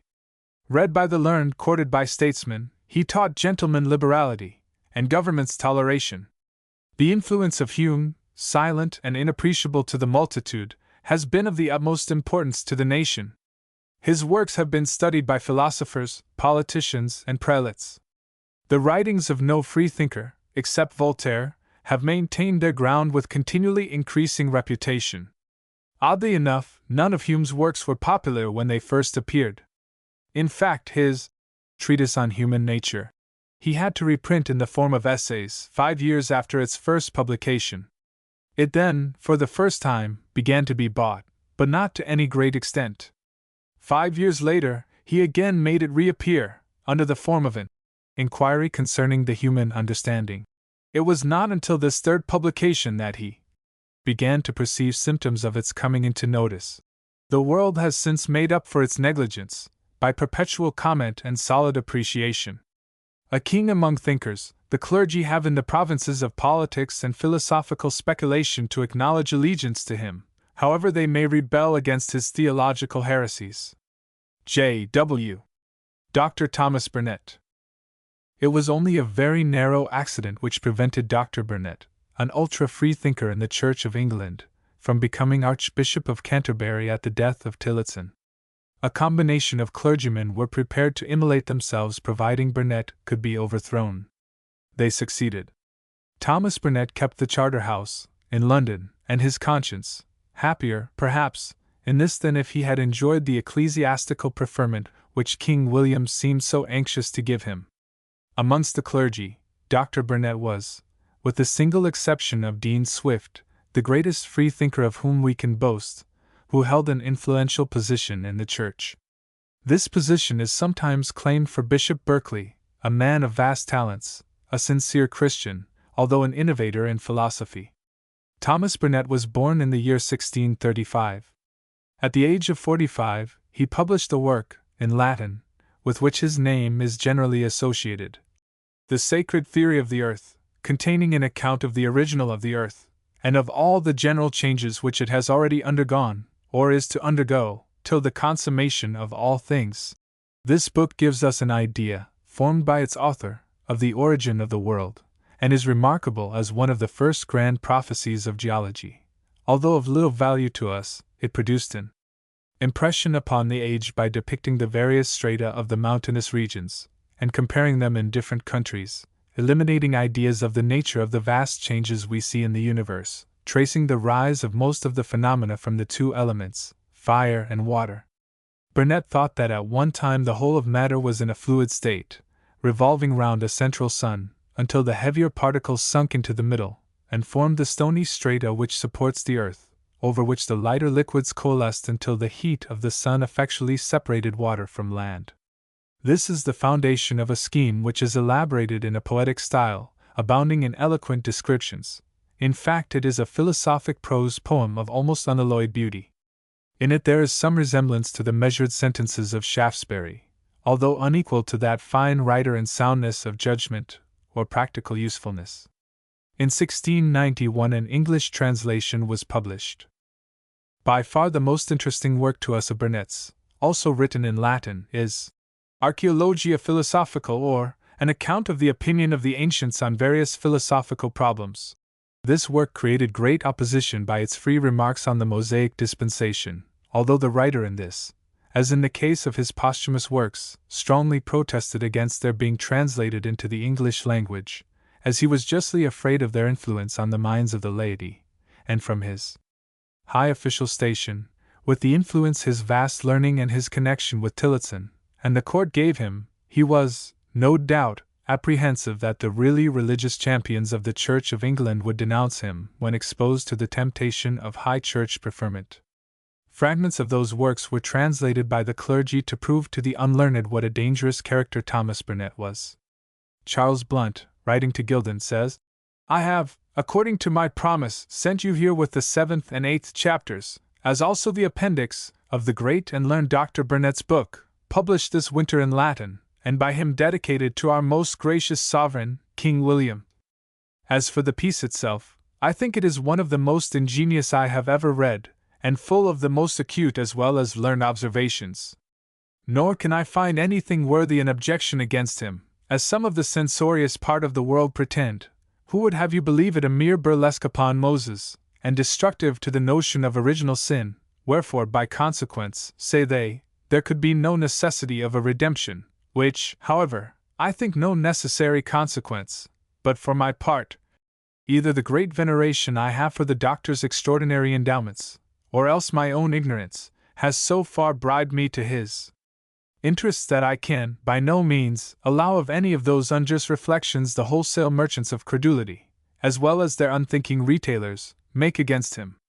It is true, in the 7th chapter he seems to prove that many parts of the Mosaic history of the creation appear inconsistent with reason, and in the 8th chapter the same appears no less inconsistent with philosophy, wherefore he concludes, as many fathers of the Church have done before him, that the whole rather seems to have been but a pious allegory. Dr. Burnet took the meaning of much of the Bible to be but a pious allegory, and as such he strove to popularize it with the clergy. We do not believe that he intended to enlighten any but the clergy. He foresaw the flood of fierce democracy, and, like other able men with vested rights in the ignorance of the people, he strove to temporize, to put off still further the day of Christianity's downfall. We place him in this biographical niche not because he dashed into the fray, like bold Hobbes or chivalrous Woolston, and took part in the battle of priestcraft because he thought it was right, but rather because he was a freethinker in disguise, longing for episcopal honors, yet by one false step, the publishing of Archaeologia, lost an archbishopric, and gave the authority of a great name to struggling opinion. His accession to our ranks was a brilliant accident. He died, at the age of 80 years, in 1715. After his demise, 2 works were translated and published, both expressive of his liberal views. The first, On Christian Faith and Duties, throwing overboard the whole of the speculative tenets of the Bible, and giving practical effect to the morals taught in the New Testament, without striving to refute, or even apparently to disbelieve, their authority, but advising the clergy to treat them as a dead letter. The other posthumous treatise was On the State of the Dead and the Reviving, which shadows forth a scheme of deism, inasmuch as Burnet here flatly contradicts the usual ideas of hell torments, or hell fire, while asserting the necessity of those who have not been as good in this life as they ought to be, undergoing a probationary purification before they attain supreme happiness, yet, eventually, every human being would inhabit a heavenly Elysium, where perennial pleasure would reign, and sorrow be forever unknown. Those sentiments indicate a high degree of liberal culture, although they do not sufficiently embody our ideal of one of the great freethinkers of the past.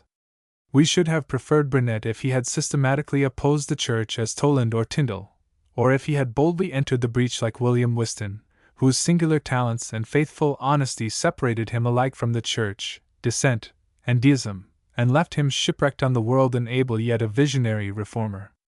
With more ability than Chubb, he resembled him in his weak policy. He chose to cut his sneers in slices, and serve them up for a scholarly party rather than hazard the indignation of the ignorant amongst the clergy. We are, however, certain that although Thomas Burnet was deficient in many points where he might have done effective service, yet we honor him for the boldness with which he faced the scholars with his Latin works. he threw an apple of discord amongst their ranks which has served, in a constantly increasing manner, to divide and distract their attention. The result has been a constant internecine war in the Church, by which free thought has largely profited. We conclude our sketch of Dr. Burnet by quoting some extracts from the 7th chapter of the Archaeologia Philosophica, as translated by Charles Blunt in the Oracles of Reason, concerning Moses's description of paradise and the original of things. We have, says Burnet, hitherto made our inquiries into the originals of things, as well as after a true knowledge of paradise amongst the ancients, yet still with reference to sacred writ, where it gave us any manner of light on the subject, but think it altogether unnecessary to define the place or situation of paradise, since in respect to the theory of the earth, it is much the same thing where you place it, providing it be not on our modern earth.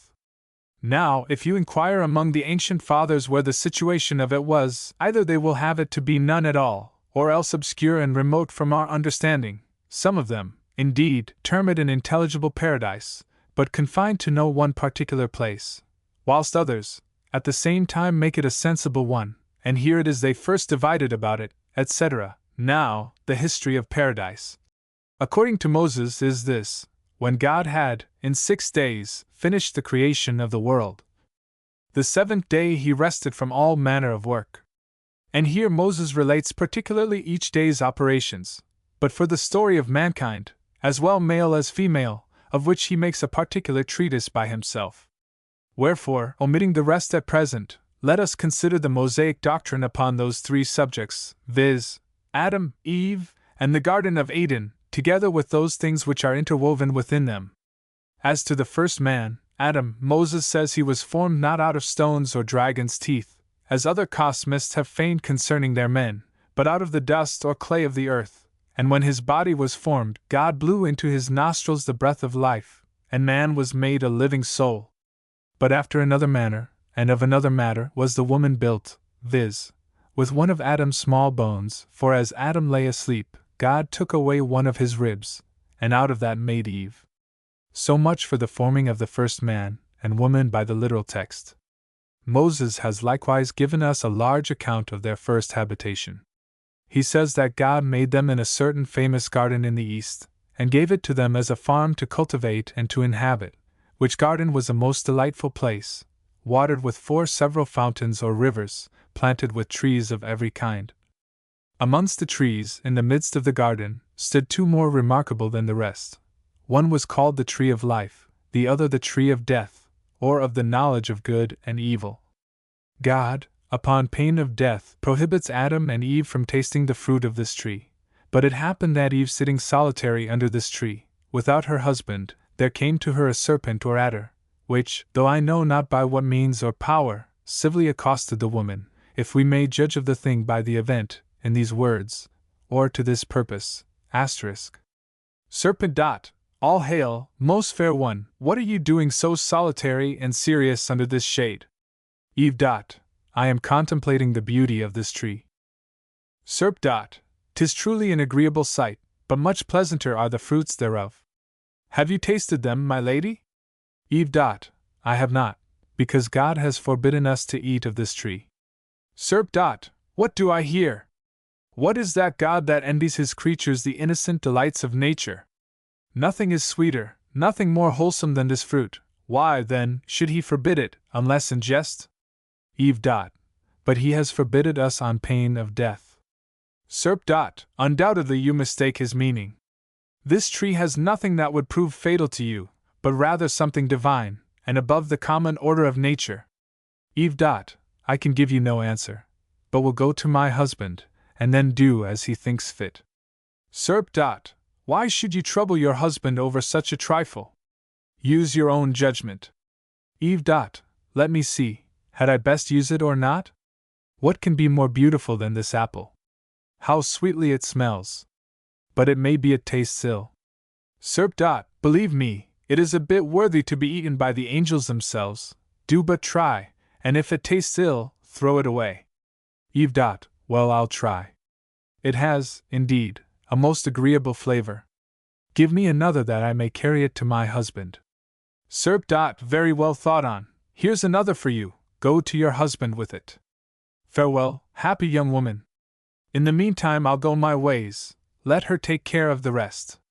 Accordingly, Eve gave the apple to the two uxorious Adam, when immediately after their eating of it, they became both, I don't know how, ashamed of their nakedness, and sewing fig leaves together, making themselves a sort of aprons, etc. After these transactions, God, in the evening, descended into the garden, upon which our first parents fled to hide themselves in the thickest of the trees, but in vain, for God called out, "Adam, where art thou?" when he, trembling, appeared before God Almighty, and said, "Lord, when I heard thee in this garden, I was ashamed because of my nakedness, and hid myself amongst the most shady parts of the thicket." "Who told thee," says God, "that thou wast naked? Have ye eaten of the forbidden fruit? That woman thou gavest me brought it, 'twas she that made me eat of it." "You have," says God, "finely ordered your business, you and your wife. Here, you woman, what is this that you have done?" "Alas! For me," says Adam, "thy serpent gave me the apple, and I did eat of it." "This apple shall cost you dear," replied God, "and not only you, but your posterity, and the whole race of mankind. Moreover, for this crime, I will curse and spoil the heavens, the earth, and the whole fabric of nature. But thou, in the first place, vile beast, shall bear the punishment of thy craftiness and malice. Hereafter shall thou go creeping on thy belly, and instead of eating apples, shall lick the dust of the earth. As for you, Mrs. Curious, who so much love delicacies, in sorrow shall you bring forth your children. You shall be subject to your husband, and shall never depart from his side unless having first obtained leave. Lastly, as for you, Adam, because you have hearkened more to your wife than to me, with the sweat of your brow shall you obtain both food for her and her children. You shall not gather fruits which, as heretofore, grew of themselves, but shall reap the fruits of the earth with labor and trouble. May the earth be, for thy sake, accursed, hereafter grow barren. May she produce thistles, thorns, tares, with other hurtful and unprofitable herbs, and when thou hast here led a troublesome, laborious life, dust thou art, to dust shalt thou return. Great is the force of custom and a preconceived opinion over human minds. Wherefore, these short observations of the first originals of men or things, which we receive from Moses, are embraced without the least examination of them. But had we read the same doctrine in a Greek philosopher, or in a rabbinical or Mahometan doctor, we should have stopped at every sentence with our mind full of objections and scruples. Now, this difference does not arise from the nature of the thing itself, but from the great opinion we have of the authority of the writer as being divinely inspired. The author here defines his ideas in reference to fabulous writings, after which he proceeds in his inquiry. But out of what matter the first of mankind, whether male or female, was composed, is not so easily known. If God had a mind to make a woman start from one of Adam's ribs, it is true it seems to be a matter not very proper. But however, out of wood, stone, or any other being God can make a woman, and here, by the by, the curious ask whether this rib was useless to Adam, and beyond the number requisite in a complete body. If not, when it was taken away, Adam would be a maimed person, and robbed of a part of himself that was necessary. I say necessary, for as much as I suppose that in the fabric of a human body nothing is superfluous, and that no one bone can be taken away without endangering the whole, or rendering it, in some measure, imperfect. But it, on the other side, you say this rib was really useless to Adam, and might be spared, so that you make him to have only 12 ribs on one side and 13 on the other. They will reply that this is like a monster, as much as if the first man had been created with 3 feet, or 3 hands, or had had more eyes, or other members, than the use of a human body requires. But in the beginning we cannot but suppose that all things were made with all imaginable exactness. For my part, I do not pretend to decide this dispute, but what more perplexes me is, how, out of one rib, the whole mass of a woman's body could be built. For a rib does not, perhaps, equal the 1,000th part of an entire body. If you answer that the rest of the matter was taken from elsewhere, certainly, then, Eve might much more truly be said to have been formed out of that borrowed matter, whatever it was, than out of Adam's rib. I know that the rabbinical doctors solve this business quite another way, for they say the first man had 2 bodies, the one male, the other female, who were joined together, and that God, having cloven them asunder, gave one side to Adam for a wife. Plato has, in his Symposium, something very like this story, concerning his first man, Anaerogenes, who was afterwards divided into two parts, male and female. Lastly, others conjecture that Moses gave out this original of woman to the end that he might inspire a mutual love between the two sexes, as parts of one and the same whole, so as more effectually to recommend his own institution of marriage. But leaving this subject, I will hasten to something else. Now, the second article treats of God's garden in Eden, watered with 4 rivers arising from the same spring. Those rivers are, by Moses, called Pishon, Gizon, Hiddekel, and Perith, which the ancient authors interpret by Ganges, Nile, Tigris, and Euphrates. Nor do I truly think without some reason, for Moses seems to have proposed nothing more than the bringing 4 of the most celebrated rivers of the whole earth to the watering of his garden. Ah! But say you, these 4 rivers do not spring from the same source, or come from the same place, 'tis true, nor any other 4 rivers that are named by the interpreters. Wherefore this objection will everywhere hold good, as well against the ancient as modern writers. But although you should reduce these rivers to only 2, as some do, to Tigris and Euphrates, yet neither have these 2 rivers the same fountain head, but this is really and truly an evasion, instead of an explanation, to reduce, contrary to the history of Moses, a greater number of rivers to a smaller. Only that they may the more conveniently be reduced to the same spring, for these are the words of Moses, but there comes a river out of Eden to water the garden, and from thence it divides itself into 4 branches, the name of the first is Pishon, etc., whereby it is apparent that either in the exit or in the entrance of the garden there were 4 rivers, and that these 4 rivers did one and all proceed from the same fountain head in Eden. Now pray tell me in what part of the earth is this country of Eden, where 4 rivers arise from one and the same spring? But do not go about to say that only 2 came from that fountain of Eden, and that the other 2 arose from the Tigris or the Euphrates, where they split near the sea, and make, as it were, a bifrontic figure, since this does by no means answer the words of Moses. Besides, he mentions in the first place Pishon and Gizon, and afterwards Tigris and Euphrates as lesser rivers, whereas you, on the contrary, will have those to be derived from these last as rivers of an inferior order, which is a manifest distorting of the historical account. But to end all these difficulties concerning the channels of the rivers which water paradise, you will, perhaps, at last say, that the springs, as well as the courses of rivers, have been changed by the universal deluge, and that we cannot now be certain where it was they burst over the earth, and what countries they passed through. For my part, one am much of your opinion, providing you confess there happened in the deluge such a disruption of the earth as we suppose there did. But from only an inundation of water such a change could never happen. Besides, what geography will you have Moses to describe these rivers, antediluvian or postdiluvian? If the latter, there has happened no considerable alteration of the earth since the time of Moses and the flood. If the former, you then render Moses's description of the earth totally superfluous and unuseful to discover the situation of paradise. Lastly, it is hard to conceive that any rivers, whether these or others, can have subsisted ever since the first beginning of the world, whether you have regard to their water or their channels. The channels of rivers are made by daily attrition, for if they had been made as ditches and furrows are, by earth dug out and heaped on each side, there would certainly have been seen everywhere great banks of earth. But we plainly see that this is only fortuitous, forasmuch as they often run through plains, and the river banks are no more than level with the adjacent fields. Besides, whence could there be had water at the beginning of the world to fill these channels? If you say, that on the 3rd day, when the great bed of the ocean was made, the smaller channels of the rivers were also, and as the greatest part of the waters of the abyss fell into the gulf of the seas, so the remaining part descended into these other channels, and therewith formed the primitive rivers. Admitting this, yet the waters would not only be as salt as those of the sea, but there would be no continual springs to nourish these rivers, insomuch as when the first stream of water had flown off, there being no fresh supplies of water to succeed it, these rivers would have been immediately dried up.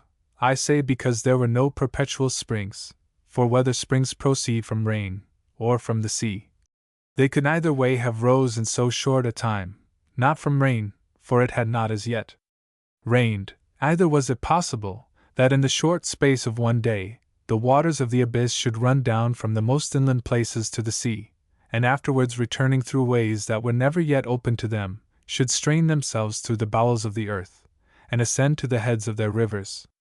But of rivers we have said enough. Let us now proceed to the rest. We have, in the third place, a very strange account of a serpent that talked with Eve, and enticed her to oppose God. I must confess we have not yet known that this beast could ever speak, or utter any sort of voice, beside hissing. But what shall we think Eve knew of this business? If she had taken it for a dumb animal, the very speech of it would have so frightened her, that she would have fled from it. If, on the other side, the serpent had from the beginning been capable of talking and haranguing, and only lost his speech for the crime of having corrupted the faith of Eve, certainly Moses would have been far from passing over in silence this sort of punishment, and only mentioning the curse of licking the dust. Besides this, will you have the particular species of serpents, or all the beasts in paradise, to have been imbued with the faculty of speaking, like the trees in Dodona's grove? If you say all, pray what offense had the rest been guilty of, that they also should lose the use of their tongues? If only the serpent enjoyed this privilege, how came it about that so vile an animal, by nature the most reverse and remote from man, should, before all his other fellow brutes, deserve to be master of so great a favor and benefit as that of speech?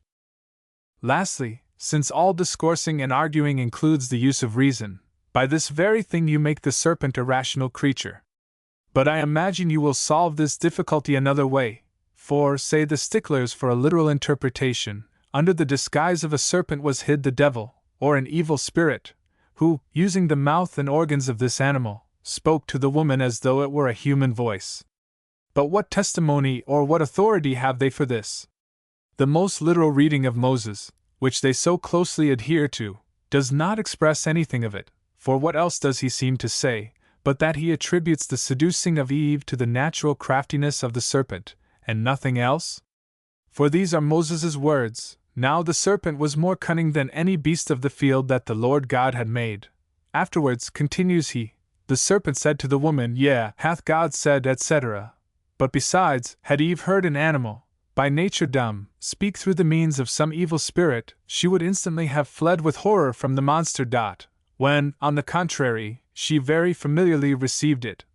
They argued very amicably together, as though nothing new or astonishing had taken place. Again, if you say that all this proceeded from the ignorance or weakness of a woman, it would on the other side have been but just that some good angels should have succored a poor, ignorant, weak woman. Those just guardians of human affairs would not have permitted so unequal a conflict. For what if an evil spirit, crafty and knowing in business, had, by his subtlety, overreached a poor, weak, and silly woman, who had not as yet either seen the sun rise or set, who was but newly born, and thoroughly inexperienced? Certainly, a person who had so great a price set upon her head, as the salvation of all mankind, might well have deserved a guard of angels. But perhaps, you will say, the woman ought to have taken care not to violate a law established on pain of death. The day you eat of it you shall surely die, both you and yours. This was the law. Die.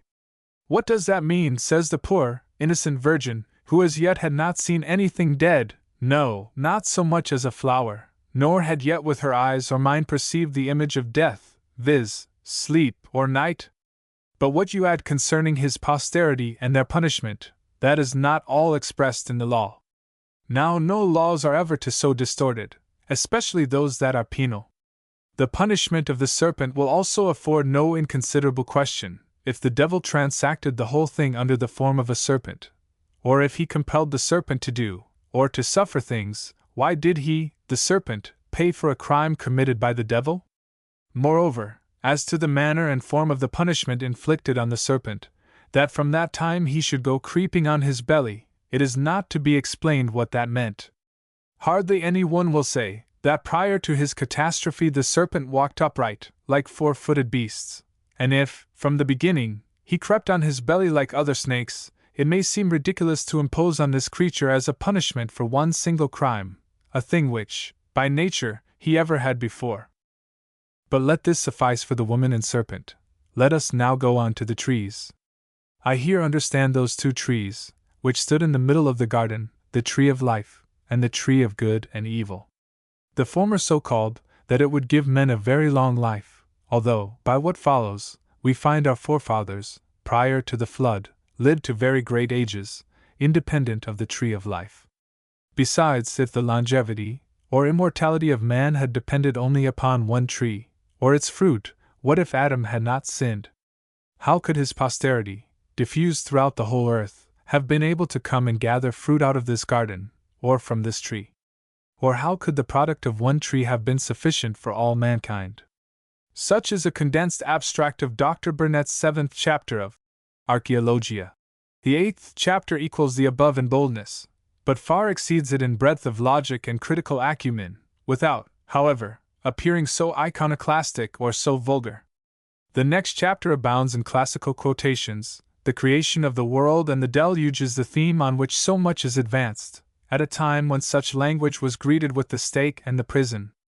We cannot calculate the effect of Burnett's works on the clerical mind, but this we do know, that since his day, there has progressed an internal revolution in the tenets of the Church, which, in the last generation, gave birth to the neology, now so destructive of the internal peace of the churches.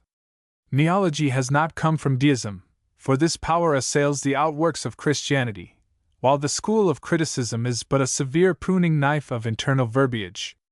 Although the language quoted is harsh, the arguments commonplace, which, although true, are now discarded by the educated free thinker. Yet if for no stronger language than this men were imprisoned only 10 years ago, what must we say to the moral courage which could publish them 150 years ago?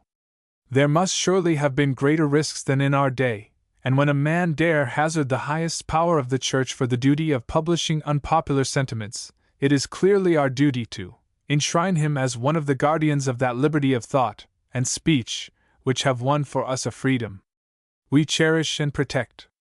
Let the earth then lie lightly over the priest freethinker, Thomas Burnett. A.C. Thomas Paine.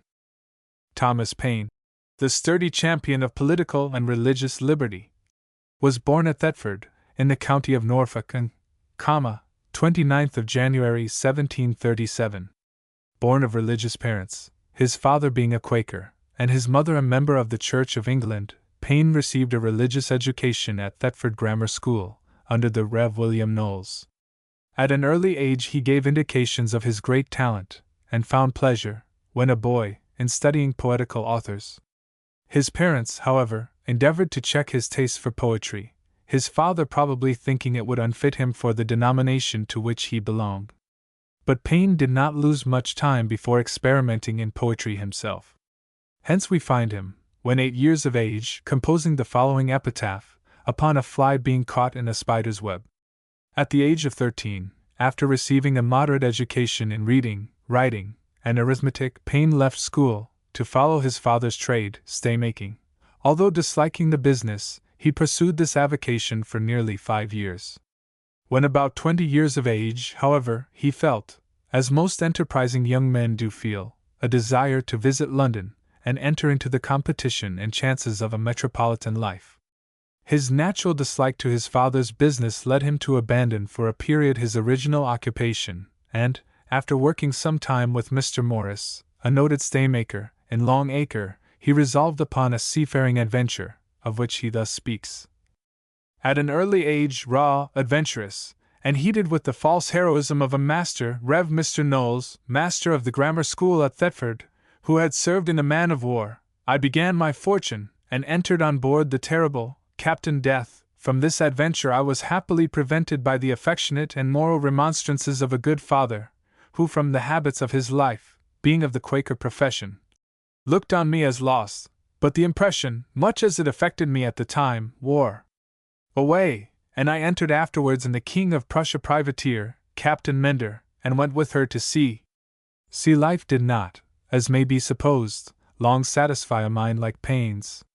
In April 1759, after working nearly 12 months at Dover, we find him settled as master staymaker at Sandwich, marrying, on September 27th, Mary Lambert, daughter of an exciseman of that place.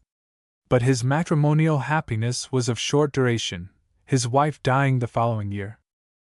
Disgusted with the toil and inconvenience of his late occupation, Payne now renounced it forever, to apply himself to the profession of exciseman.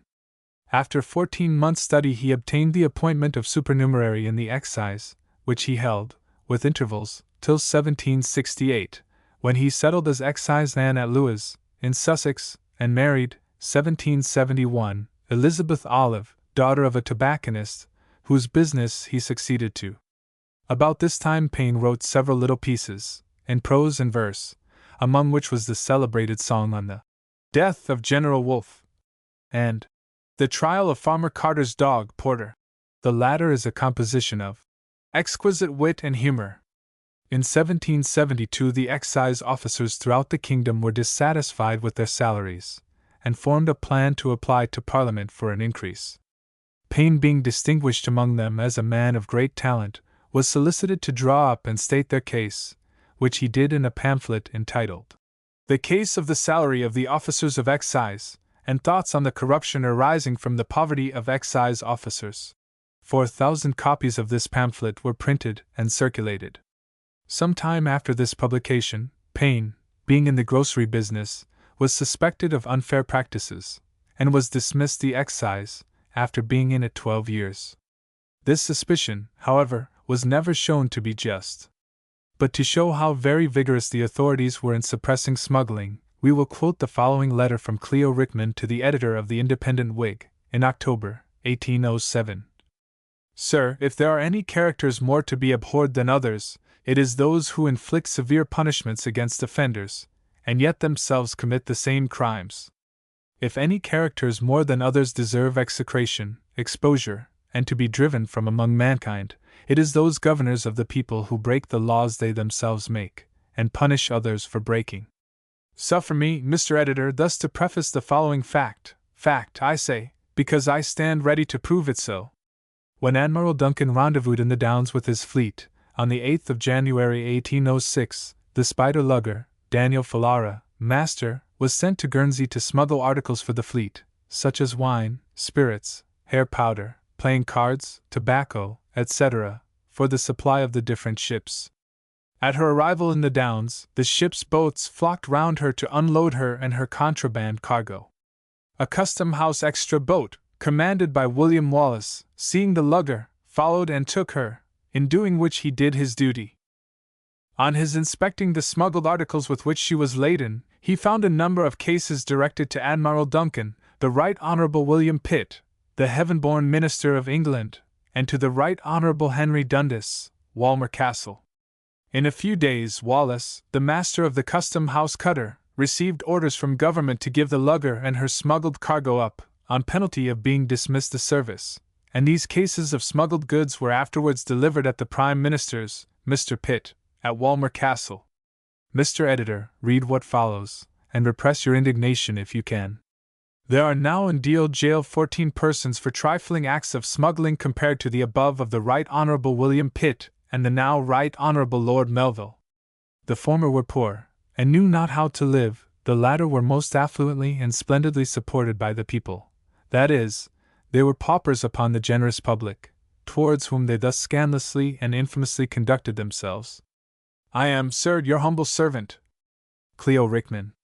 To those opponents of Thomas Paine who attach any weight to his dismissal from the excise on suspicion of smuggling, we would mention the fact that during Paine's service at Lewes, Mr. Jenner, the principal clerk in the Excise Office, London, wrote several letters from the Board of Excise, thanking Mr. Payne for his assiduity in his profession, and for his information and calculations forwarded to the office. Shortly after his dismissal, Mr. Payne and his wife, by mutual agreement, separated. Many tales have been put in circulation respecting the separation. Cleo Rickman, in his Life of Payne, has the following passage: that he did not cohabit with her from the moment they left the altar till the day of their separation, a space of 3 years, although they lived in the same house together, is an indubitable truth. It is also true that no physical defect, on the part of Mr. Payne, can be adduced as a reason for such conduct. Mr. Payne's answer, upon my once referring to this subject, was, "It is nobody's business but my own. I had cause for it, but I will name it to no one. This I can assert, that Mr. Paine always spoke tenderly and respectfully of his wife, and sent her several times pecuniary aid, without her knowing even whence it came. In 1774 Paine left England, and arrived at Philadelphia a few months before the Battle of Lexington. He made his appearance in the New World as editor of the Pennsylvanian magazine, and it would appear that he then had in view the coming struggle, in which he took so prominent a part, for in his introduction to the first number of the above magazine he states, "Thus encompassed with difficulties, this first number of the Pennsylvanian magazine entreats a favorable reception, of which we shall only say, that like the early snowdrop, it comes forth in a barren season, and contents itself with foretelling the reader that choicer flowers are preparing to appear." Upon the foreign supply of gunpowder being prohibited, he proposed a plan, in the Pennsylvanian Journal, of a saltpetre association for the voluntary supply of that article of destruction. On the 10th of January 1776, Common Sense was published, its circulation soon reaching 100,000 copies. The effect this remarkable pamphlet produced upon the minds of the American people, and the share it had in bringing to a successful issue the then pending struggle, may be gathered even from Paine's bitterest enemies. Mr. Cheetham, in his Life of Paine, while endeavoring to damage the author of Common Sense, admits the value of this pamphlet. He says, "This pamphlet of 40 octavo pages, holding out relief by proposing independence to an oppressed and despairing people, was published in January 1776, speaking a language which the colonists had felt, but not thought of. Its popularity, terrible in its consequences to the parent country, was unexampled in the history of the press. At first involving the colonists in the crime of rebellion, and pointing to a road leading inevitably to ruin, it was read with indignation and alarm. But when the reader, and every one read it, recovering from the first shock, reperused it, its arguments nourishing his feelings and appealing to his pride, reanimated his hopes, and satisfied his understanding that common sense, backed by the resources and force of the colonies, poor and feeble as they were, could alone rescue them from the unqualified oppression with which they were threatened. The unknown author, in the moments of enthusiasm which succeeded, was an angel sent from heaven to save from all the horrors of slavery by his timely, powerful, and unerring counsels, a faithful but abused, a brave but misrepresented people." Another of Paine's enemies and slanderers, Elkanah Watson, in a volume recently published, entitled Men in Times of the Revolution, after speaking in very disparaging terms of Paine's appearance, habits, and disposition, which is proved false by the best of testimony, admits the service rendered to America by Common Sense, he says, "Yet I could not repress the deepest emotions of gratitude towards him, as the instrument of Providence in accelerating the declaration of our independence. He certainly was a prominent agent in preparing the public sentiment of America for that glorious event. The idea of independence had not occupied the popular mind, and when guardedly approached on the topic, it shrunk from the conception, as fraught with doubt, with peril, and with suffering.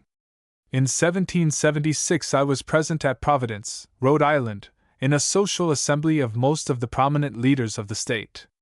I recollect that the subject of independence was cautiously introduced by an ardent Whig, and the thought seemed to excite the abhorrence of the whole circle. A few weeks after, Paine's Common Sense appeared, and passed through the continent like an electric spark. It everywhere flashed conviction, and aroused a determined spirit, which resulted in the Declaration of Independence, upon the 4th of July ensuing. The name of Paine was precious to every Whig heart, and had resounded throughout Europe. Other testimony could be given to Paine's influence in the American struggle for independence, but after the two already mentioned from his opponents, it is unnecessary to give further proof. In the same year that Common Sense appeared, Paine accompanied General Washington and his army, being with him in his retreat from Hudson River to the Delaware. Although great terror prevailed, Paine stood brave and undismayed, conscious he was advocating a just cause, and determined to bring it to a successful issue. He occupied himself in inspiring hope in the Americans, showing them their strength and their weakness. This object drew from his pen The Crisis, a continuation of the Common Sense, which was issued at intervals till the cessation of hostilities. In 1777 Paine was unanimously, and unknown to himself, appointed secretary in the Foreign Department, where he formed a close friendship with Dr. Franklin. He did not retain his office, however, long, as he refused to become a party to the fraudulent demands of a Mr. Silas Deane, one of the American commissioners then in Europe, and he resigned the office. In 1780 he was chosen member of the American Philosophical Society, having previously received the degree of Master of Arts from the University of Philadelphia. When the independence of America was attained, and when oppression had received a severe and lasting check in that rising country, we find that Paine, so far from being satisfied with his success in the New World, began to look for a fresh field where he might render good service to the cause of right and freedom. Accordingly, in 1787, he visited Paris, his famous services to America giving him a welcome by those who knew the benefit arising from the establishment of human rights. His stay in Paris, at this time, was of short duration, as he returned to England after an absence of 13 years, on September 3. After visiting his mother, and settling an allowance of 9 shillings per week for her support, he resided for a short time at Rotherham, in Yorkshire, where an iron bridge was cast and erected upon a model of his invention, which obtained him great reputation for his mathematical skill. The publication of Mr. Burke's Reflections on the French Revolution called from Paine his Rights of Man, a book that created great attraction, and sold nearly 1.5 million of copies. In politics Paine was clear and decided, and from his moderation, what is called sound. For the perusal of those who may not have read it, we give the following quotations, to show the principles upon which it is based. Mr. Burke talks about what he calls an hereditary crown, as if it were some production of nature, or as if, like time, it had a power to operate, not only independently, but in spite of man, or as if it were a thing or a subject universally consented to. Alas! It has none of those properties, but is the reverse of them all. It is a thing in imagination, the property of which is more than doubted, and the legality of which in a few years will be denied. But to arrange this matter in a clearer view than what general expressions can convey, it will be necessary to state the distinct heads under which what is called an hereditary crown, or, more properly speaking, an hereditary succession to the government of a nation, can be considered, which are, first, the right of a particular family to establish itself, secondly, the right of a nation to establish a particular family. With respect to the first of these heads, that of a family establishing itself with hereditary powers on its own authority, and independent of the consent of a nation, all men will concur in calling it despotism, and it would be trespassing on their understanding to attempt to prove it. But the second head, that of a nation establishing a particular family with hereditary powers, does not present itself as despotism on the first reflection. But if men will permit a second reflection to take place, and carry that reflection forward but one remove out of their own persons to that of their offspring, they will then see that hereditary succession becomes in its consequences the same despotism to others, which they reprobated for themselves. It operates to preclude the consent of the succeeding generations, and the preclusion of consent is despotism. When the person who at any time shall be in possession of a government, or those who stand in succession to him, shall say to a nation, I hold this power in contempt of you, it signifies not on what authority he pretends to say it. It is no relief, but an aggravation to a person in slavery, to reflect that he was sold by his parent, and as that which heightens the criminality of an act cannot be produced to prove the legality of it, hereditary succession cannot be established as a legal thing. Notwithstanding the taxes of England amount to almost 17 millions a year, said to be for the expenses of government, it is still evident that the sense of the nation is left to govern itself by magistrates and jurors, almost at its own charge, on republican principles, exclusive of the expense of taxes. The salaries of the judges are almost the only charge that is paid out of the revenue. Considering that all the internal government is executed by the people, the taxes of England ought to be the lightest of any nation in Europe, instead of which they are the contrary. As this cannot be accounted for on the score of civil government, the subject necessarily extends itself to the monarchical part. If a law be bad, it is one thing to oppose the practice of it, but it is quite a different thing to expose its errors, to reason on its defects, and show cause why it should be repealed, or why another ought to be substituted in its place. I have always held it in opinion, making it also my practice, that it is better to obey a bad law, making use at the same time of every argument to show its errors and procure its repeal, than forcibly to violate it, because the precedent of breaking a bad law might weaken the force, and lead to a discretionary violation of those which are good. As may be supposed, such a work as The Rights of Man, aiming directly at all oppression, regardless of party, could not be allowed to escape the Attorney General's answer. Accordingly, we find a prosecution instituted against it. But instead of prosecuting the author, the publishers were selected. This drew from Paine a long letter to the Attorney General, suggesting the justice of his answering for the book he wrote. On the trial, Mr. afterwards Lord Erskine thus spoke of the author of The Rights of Man: the defendant's whole deportment previous to the publication has been wholly unexceptionable.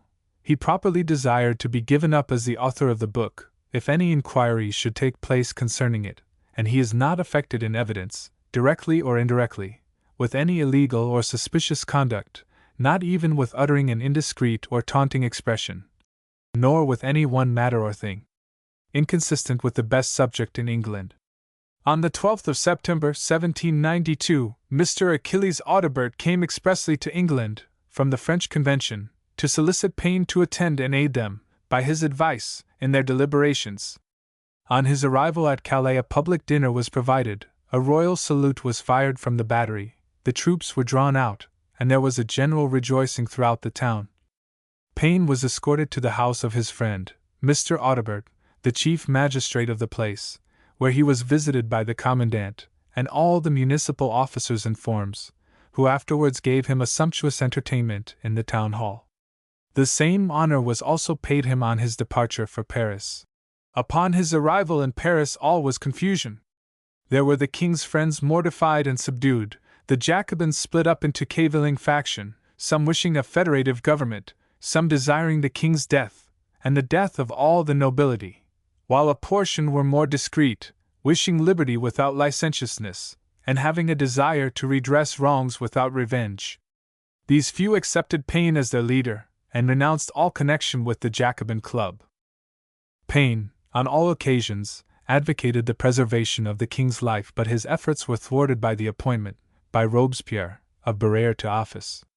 So anxiously was Paine sought after, that both Calais and Versailles returned him as deputy. To show how the author of The Rights of Man opposed all physical force where reason may be used, it is only necessary to state that when the letter of Dumouriez reached Paris with the threat of restoring the king, Paine wrote a letter to the convention, stating a plan for readjustment, and was taking it personally, when he was informed that a decree had just been passed offering 100,000 crowns for Dumouriez's head, and another making it high treason to propose anything in his favor. Whilst deputy for Calais, Paine was sought and admired by all classes. He dined every Friday, for a long period, with the Earl of Lauderdale and Dr. Moore, and so frequent were his visitors, that he set apart 2 mornings a week for his levee days. He soon, however, changed his residence, preferring less formality and a more select circle. His History of the French Revolution we are deprived of by his imprisonment, which Gibbon thought would prove a great loss. The historian often applied for the MS, believing it to be of great worth. The opinion Paine held of the Revolution may be gathered from the following. With respect to the Revolution, it was begun by good men, on good principles, and I have ever believed it would have gone on so, had not the provocative interference of foreign powers distracted it into madness, and sown jealousies among the leaders. The people of England have now 2 revolutions, the American and the French, before them. Their own wisdom will direct them what to choose and what to avoid, and in everything which relates to their happiness, combined with the common good of mankind, I wish them honor and success. His speech against the death of the king shows how far he was removed from party spirit, or any feeling of revenge.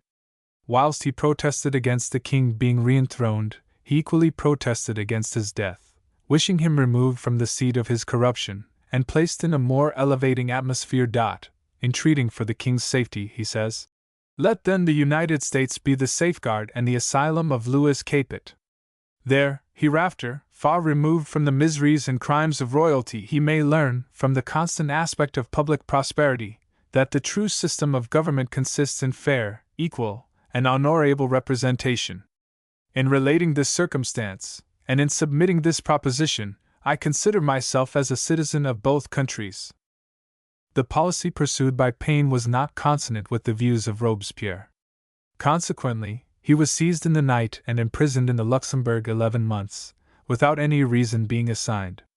The readers are doubtless aware of the many providential escapes he had from the death for which he was seized. While in prison he wrote part of his Age of Reason, having commenced it just previous to his arrest, not knowing 1 hour but he might be executed, and once being on the verge of death from fever. He knew the prejudice the Age of Reason would create, so he left its production to the latter part of his life, not wishing to make that an impediment to the good he sought to accomplish in the political world. After toiling in France to bring the revolution to a just termination, and finding his efforts rendered abortive by that feeling which former oppression had created, he resolved to return to America, a country he saw thriving by a policy he wished to institute in France. In 1802, Jefferson, then President of America, knowing his wish to return, wrote him the following letter. You express a wish in your letter to return to America by a national ship. Mr. Dawson, who brings over the treaty, and who will present you with this letter, is charged with orders to the captain of the Maryland, to receive and accommodate you back if you can be ready to return at such a short warning. You will in general find us return to sentiments worthy of former times. In these it will be your glory to have steadily labored, and with as much effect as any man living. That you may live long to continue your useful labors, and reap the reward and the thankfulness of nations, is my sincere prayer. Accept the assurance of my high esteem and affectionate attachment. Thomas Jefferson. But circumstances prevented Paine going by the Maryland. He sailed, however, on the 1st of September 1802, in the London Packet. He had often previously arranged to return to America, but luckily, Providence prevented him. One ship that he intended to sail by was searched by English frigates for Thomas Paine, and another sunk at sea, whilst at other times British frigates were cruising off the ports from which he was to sail, knowing him to be there. So much religious misrepresentation has been circulated about Paine's life and death, that it becomes a duty to restate the facts. The manner of life Paine pursued may be gathered from the reliable testimony of Cleo Rickman. He says, Mr. Paine's life in London was a quiet round of philosophical leisure and enjoyment. It was occupied in writing, in a small epistolary correspondence, in walking about with me to visit different friends, occasionally lounging at coffee-houses and public places, or being visited by a select few. Lord Edward Fitzgerald, the French and American ambassadors, Mr. Sharp the engraver, Romney, the painter, Mrs. Wollstonecraft, Joe Barlow, Mr. Hull, Mr. Christie, Dr. Priestley, Dr. Towers, Colonel Oswald, the walking steward, Captain Sampson Perry, Mr. Tuffin, Mr. William Chopin, Captain de Stark, Mr. Home Tooke, etc., were among the number of his friends and acquaintances. His manner of living in France and America has already been noticed.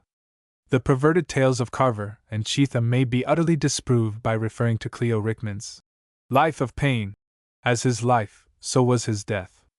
When he became feeble and infirm, in January 1809, he was often visited by those good people who so often intrude upon the domestic quiet of the afflicted. After the visit of an old woman, come from the Almighty, whom Paine soon sent back again, he was troubled with the Rev. Mr. Milldollar and the Rev. Mr. Cunningham. The latter reverend said, Mr. Paine, we visit you as friends and neighbors. You have now a full view of death, you cannot live long, and whoever does not believe in Jesus Christ will assuredly be damned. Let me, said Paine, have none of your popish stuff, get away with you, good morning, good morning. Another visitor was the Rev. Mr. Hargrove, with this statement. My name is Hargrove, sir. I am minister of the New Jerusalem Church. We, sir, explain the Scripture in its true meaning. The key has been lost these 4,000 years, and we have found it. Then, said Paine, in his own neat way, it must have been very rusty. Shortly before his death, he stated to Mr. Hicks, to whom he had sent to arrange his burial? That his sentiments in reference to the Christian religion were precisely the same as when he wrote The Age of Reason. On the 8th of June, in the words of Cleo Rickman, 1809. About 9 in the morning, he placidly, and almost without a struggle, died as he had lived, a deist, aged 72 years and 5 months. He was interred at New Rochelle, upon his own farm, a handsome monument being now erected where he was buried. It has been the object in the present sketch rather to give, in a brief manner, an account of Paine's life and services, than an elucidation of his writings. His works are well known, and they will speak for themselves, but much wrong is done to his memory by the perversions and misrepresentations of the religious publications. No doubt had his views been different on religious subjects, he would have been held up as a model of genius, perseverance, courage, disinterestedness of purpose, and purity of life, by the men who now find him no better name than the blasphemer. We hope that those not previously acquainted with the facts of his life will find in the present sketch sufficient reason to think and speak otherwise of a man who made the world his country, and the doing good his religion. J. W. Baptiste de Mirabaud. Jean-Baptiste de Mirabaud was born at Paris, in the year 1675. Of his early life we can glean but very scanty information. He appears first to have embraced the military profession, but it not being consonant with his general character, he soon quitted the army, and devoted himself to literature. He was, however, nearly 49 years of age before he became known in the literary world. He then published a French translation of Tasso's Jerusalem, which brought him much fame, and many of the contributors to the French Encyclopedia appear to have associated with him, and courted his friendship. He was afterwards elected a member of the French Academy, of which he became the secretary in 1742. Mirabaud was a constant visitor at the house of his friend, the Baron de Holbach, down to the period of his death.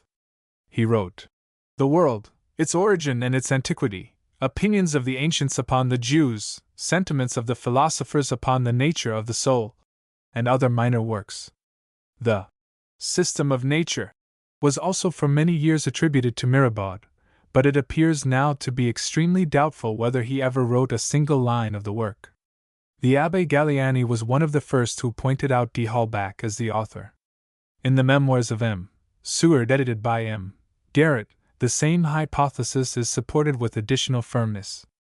Dougald Stewart seems to put much faith in the latter authority, as fixing the authorship of the System of Nature upon de Holbach. Voltaire attributes the work to Damerville, in a somewhat positive manner, for which he is sharply criticized in the Biographie Universelle, published in 1817. The System of Nature is a book of which Dougald Stewart speaks as the boldest, if not the ablest work of the Parisian atheists, and it has undoubtedly obtained great popularity. Voltaire, who has written against the System of Nature in a tone of bitter sarcasm, and who complains of its general dullness and prolixity, yet admits that it is often humorous, sometimes eloquent. It certainly is not written in that lively, but rather superficial style, which has characterized many of the French writers, but it speaks in plain yet powerful language, evincing an extensive acquaintance with the works of previous philosophers, and much thought in relation to the subjects treated upon. Some of its pages exhibiting more vivacity than the rest of the book have been attributed to Diderot, who, it is alleged by Marmontel and others, aided, by his pen and counsel, many of the free-thinking works issued during his life. The System of Nature was not published during the lifetime of Mirabaud, and it is therefore impossible to use any argument which might have been based upon Mirabaud's conduct in relation to it. Mirabaud died in Paris in 1760, at the advanced age of nearly 86 years. Contemporary with him were D'Alembert, de Holbach, Voltaire, Diderot, Helvetius, Condorcet, Buffon, Rousseau, Frederick II. Of Prussia, Montesquieu, Grimm, Sir William Tempt, Toland, Tyndall, Edmund Halley, Hume, Gibbon, Adam Smith, Franklin, and Darwin, forming a roll of names, whose fame will be handed down to posterity for centuries to come, as workers in the cause of man's redemption from mental slavery. If, as it appears very probably it be the fact that Mirabaud had but little part in the authorship of La Système de la Nature. D. Holbach, in using the name of his deceased friend, only associated him with a work which, judging from his other writings, the tenor of his life, and the noble character of his associates, Mirabaud would have issued with pride himself, had the book been really written by him. Baron D. Holbach. Paul Thierry, Baron D. Holbach, was born at Heidsheim, in the Palatinate, in the month of January, 1723. His father appears to have been a very wealthy man, and brought his son to Paris, for the purpose of superintending his education, but died while he was still a child. In his youth, D. Holbach appears to have been noted for his studious habits and retentive faculties, and ultimately attained to some eminence in chemistry and mineralogy. He married when very young, and he had not been married 1 year when his wife died. He afterwards obtained a dispensation from the Pope, and married his deceased wife's sister, by whom he had 4 children, 2 sons and 2 daughters. D. Holbach appeared to have spent the greater part of his life in Paris, and for 40 years he assembled around his table, every Sunday, the elite of the literary world, including nearly the whole of those who took part in the first encyclopedia. If that table were only in the hands of some of our spirit friends of the present day, what brilliant anecdotes might it not rap out: the sparkling wit of Diderot, the good humor of our host, the hospitable and generous D. Holbach, the occasional bitterness of Jean-Jacques Rousseau, the cautious expression of opinion by D'Alembert, the agreeable variety of Montesquieu, and the bold enthusiasm of the youthful but hard-working Nation. If ever a table were inclined to turn, this table should have been. But perhaps it may be that tables never turn when reason is the ruler of those who sit around. It seems more than probable that D. Holbach at first held opinions differing widely from those entertained by him during the later periods of his life, and it is asserted that Diderot contributed much to this change of opinion. D. Holbach was an amiable man of the world, fond of amusement, and without pretension. He was, notwithstanding, well versed in Roman and Grecian literature, mathematics, chemistry, botany, and modern languages. He was generous to every one. "I content myself," he said, "with performing the disagreeable character of benefactor, when I am forced to it. I do not wish to be repaid my money, but I am pleased when I meet with some little gratitude, if it be only as proving that the persons I have assisted were such sort of men as I desired." Although about 45 works are now ascribed to D. Holbach, not one of them was published during his lifetime in his own name. The manuscripts were taken to Amsterdam by Nagin, and there printed by Michael Ray. D. Holbach never talked publicly of his literary productions himself, and his secrets seem to have been well kept by his friends. Several of the works were condemned and suppressed by the government, but D. Holbach lived unsuspected and unmolested. The expression used by the avocat, General Seguier, in his requisitoire against the system of nature, is worthy of notice. The avocat general said, "The restless spirit of infidelity, inimical to all dependence, endeavors to overthrow all political constitutions. Its wishes will not be satisfied until it has destroyed the necessary inequality of rank and condition, and until it has degraded the majesty of kings, and rendered their authority subordinate to the caprices of the mob." Note the 3 words we have italicized. For the first, read unnecessary; for the second, voice; for the third, peoples. We trust that free thought never will be satisfied until it has destroyed the unnecessary inequalities of rank and condition, and rendered it impossible for the authority of kings to be enforced in opposition to the voice of the people. The following description of D. Holbach is given in a little sketch, published by Mr. Watson in 1834, as taken from Grimm's Correspondence. D. Holbach's features were, taken separately, regular, and even handsome, yet he was not a handsome man. His forehead, large and open, like that of Diderot, indicated a vast and capacious mind, but his forehead having fewer sinuosities, less roundness than Diderot's, announced less warmth, less energy, and less fecundity of ideas. A craniologist would say that in both D. Holbach and Diderot, the philosophical organs were largely developed, but that Diderot excelled in ideality. D. Holbach's countenance only indicated mildness, and the habitual sincerity of his mind. He was incapable of personal hatred. Though he detested priests and Jesuits, and all other supporters of despotism and superstition, and though when speaking of such people, his mildness and good temper were sometimes transformed into bitterness and irritability, yet it is affirmed that when the Jesuits were expelled from France, d'Holbach regarded them as objects of commiseration and of pity, and afforded them pecuniary assistance.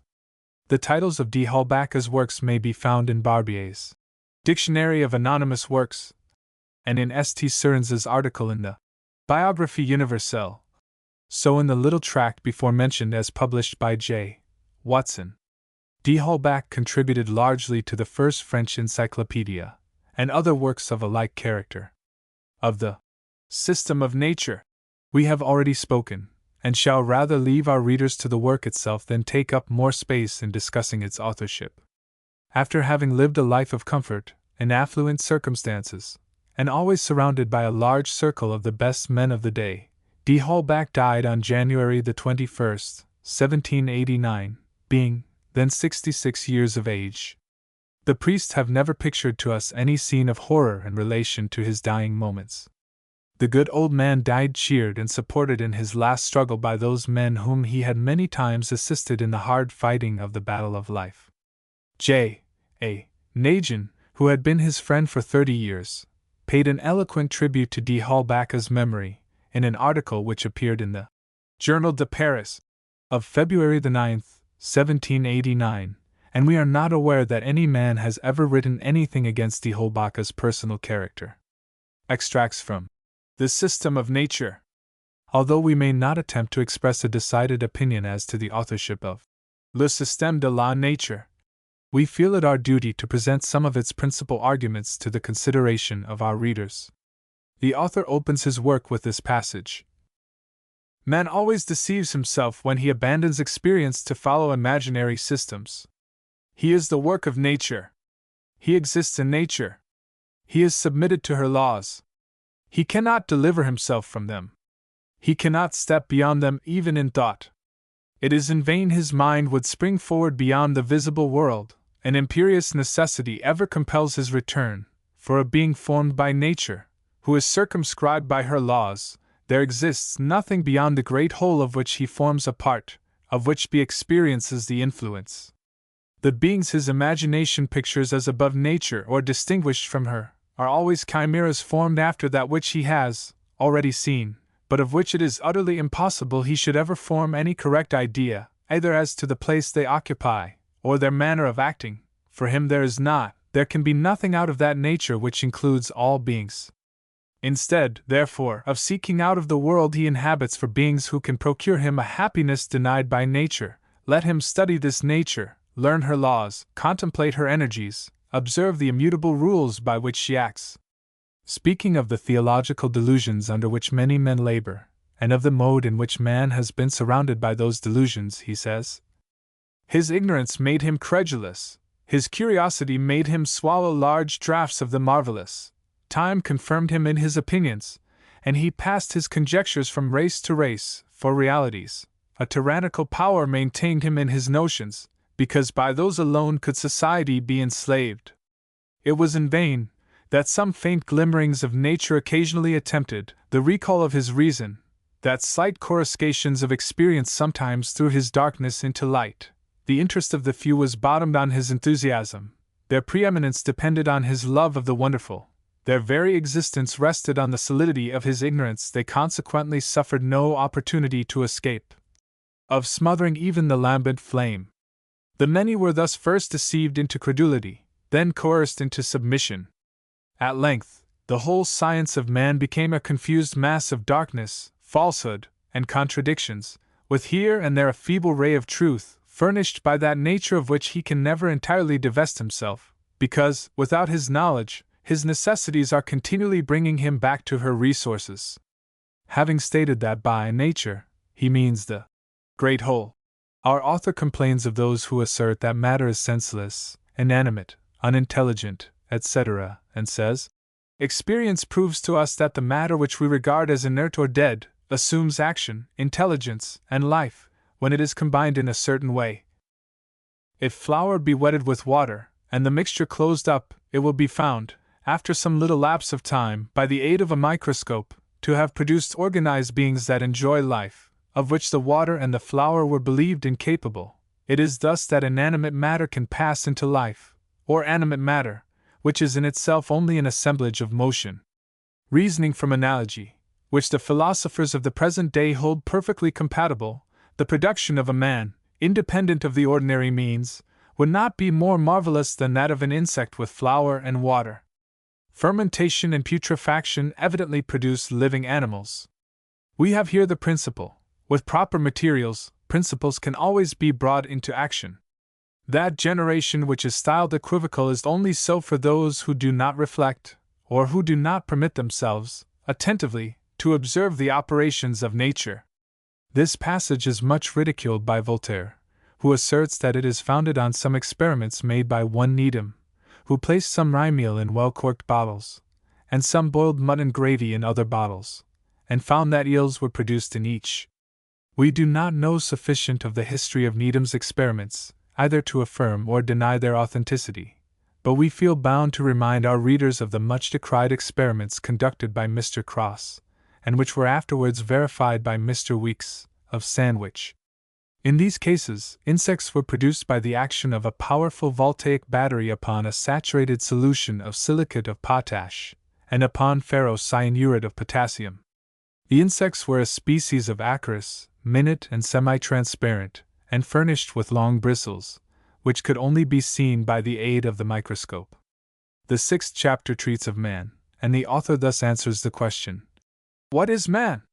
We say he is a material being, organized after a peculiar manner, conformed to a certain mode of thinking, of feeling, capable of modification in certain modes peculiar to himself, to his organization, to that particular combination of matter which is found assembled in him.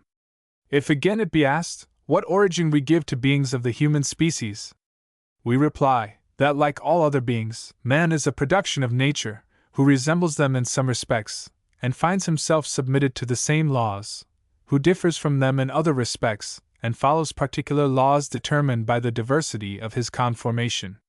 If then it be demanded, whence came man? We answer, our experience on this head does not capacitate us to resolve the question, but that it cannot interest us, as it suffices for us to know that man exists, that he is so constituted as to be competent to the effects we witness.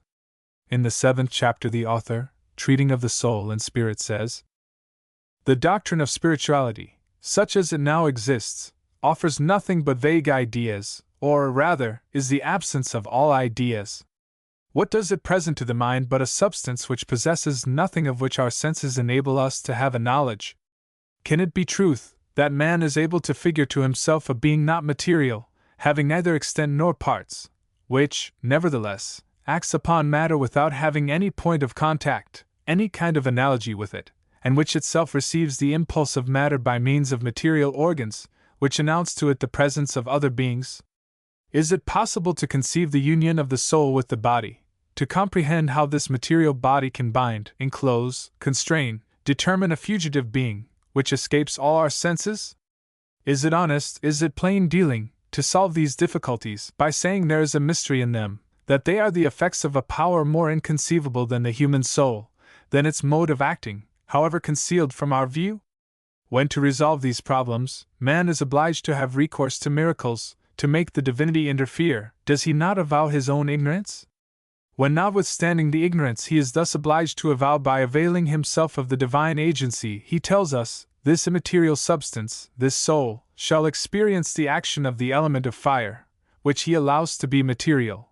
When he confidently says, this soul shall be burnt, shall suffer in purgatory, have we not a right to believe that either he has a design to deceive us, or else that he does not himself understand that which he is so anxious we shall take upon his word?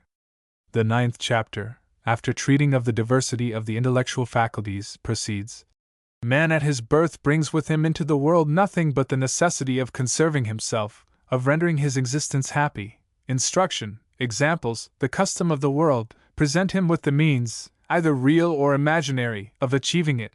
Habit procures for him the facility of employing these means. In order that man may become virtuous, it is absolutely requisite that he should have an interest, that he should find advantages in practicing virtue.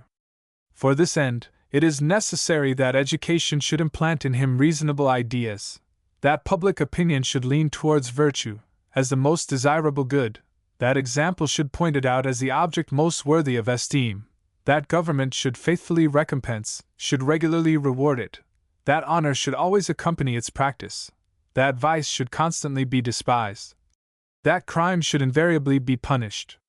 Is virtue in this situation amongst men? Does the education of man infuse into him just, faithful ideas of happiness, true notions of virtue, dispositions really favorable to the beings with whom he is to live? The examples spread before him, are they suitable to innocence of manners? Are they calculated to make him respect decency, to cause him to love probity, to practice honesty, to value good faith, to esteem equity, to revere conjugal fidelity, to observe exactitude in fulfilling his duties? Religion, which alone pretends to regulate his manners, does it render him sociable? Does it make him pacific? Does it teach him to be humane? The arbiters, the sovereigns of society, are they faithful in recompensing, punctual in rewarding, those who have best served their country, in punishing those who have pillaged, who have robbed, who have plundered, who have divided, who have ruined it? Justice, does she hold her scales with a firm, with an even hand, between all the citizens of the state? The laws, do they never support the strong against the weak, favor the rich against the poor, uphold the happy against the miserable?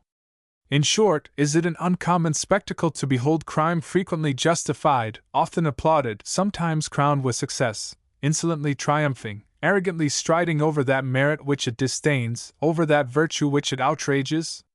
Well, then, in societies thus constituted, virtue can only be heard by a very small number of peaceable citizens, a few generous souls, who know how to estimate its value, who enjoy it in secret.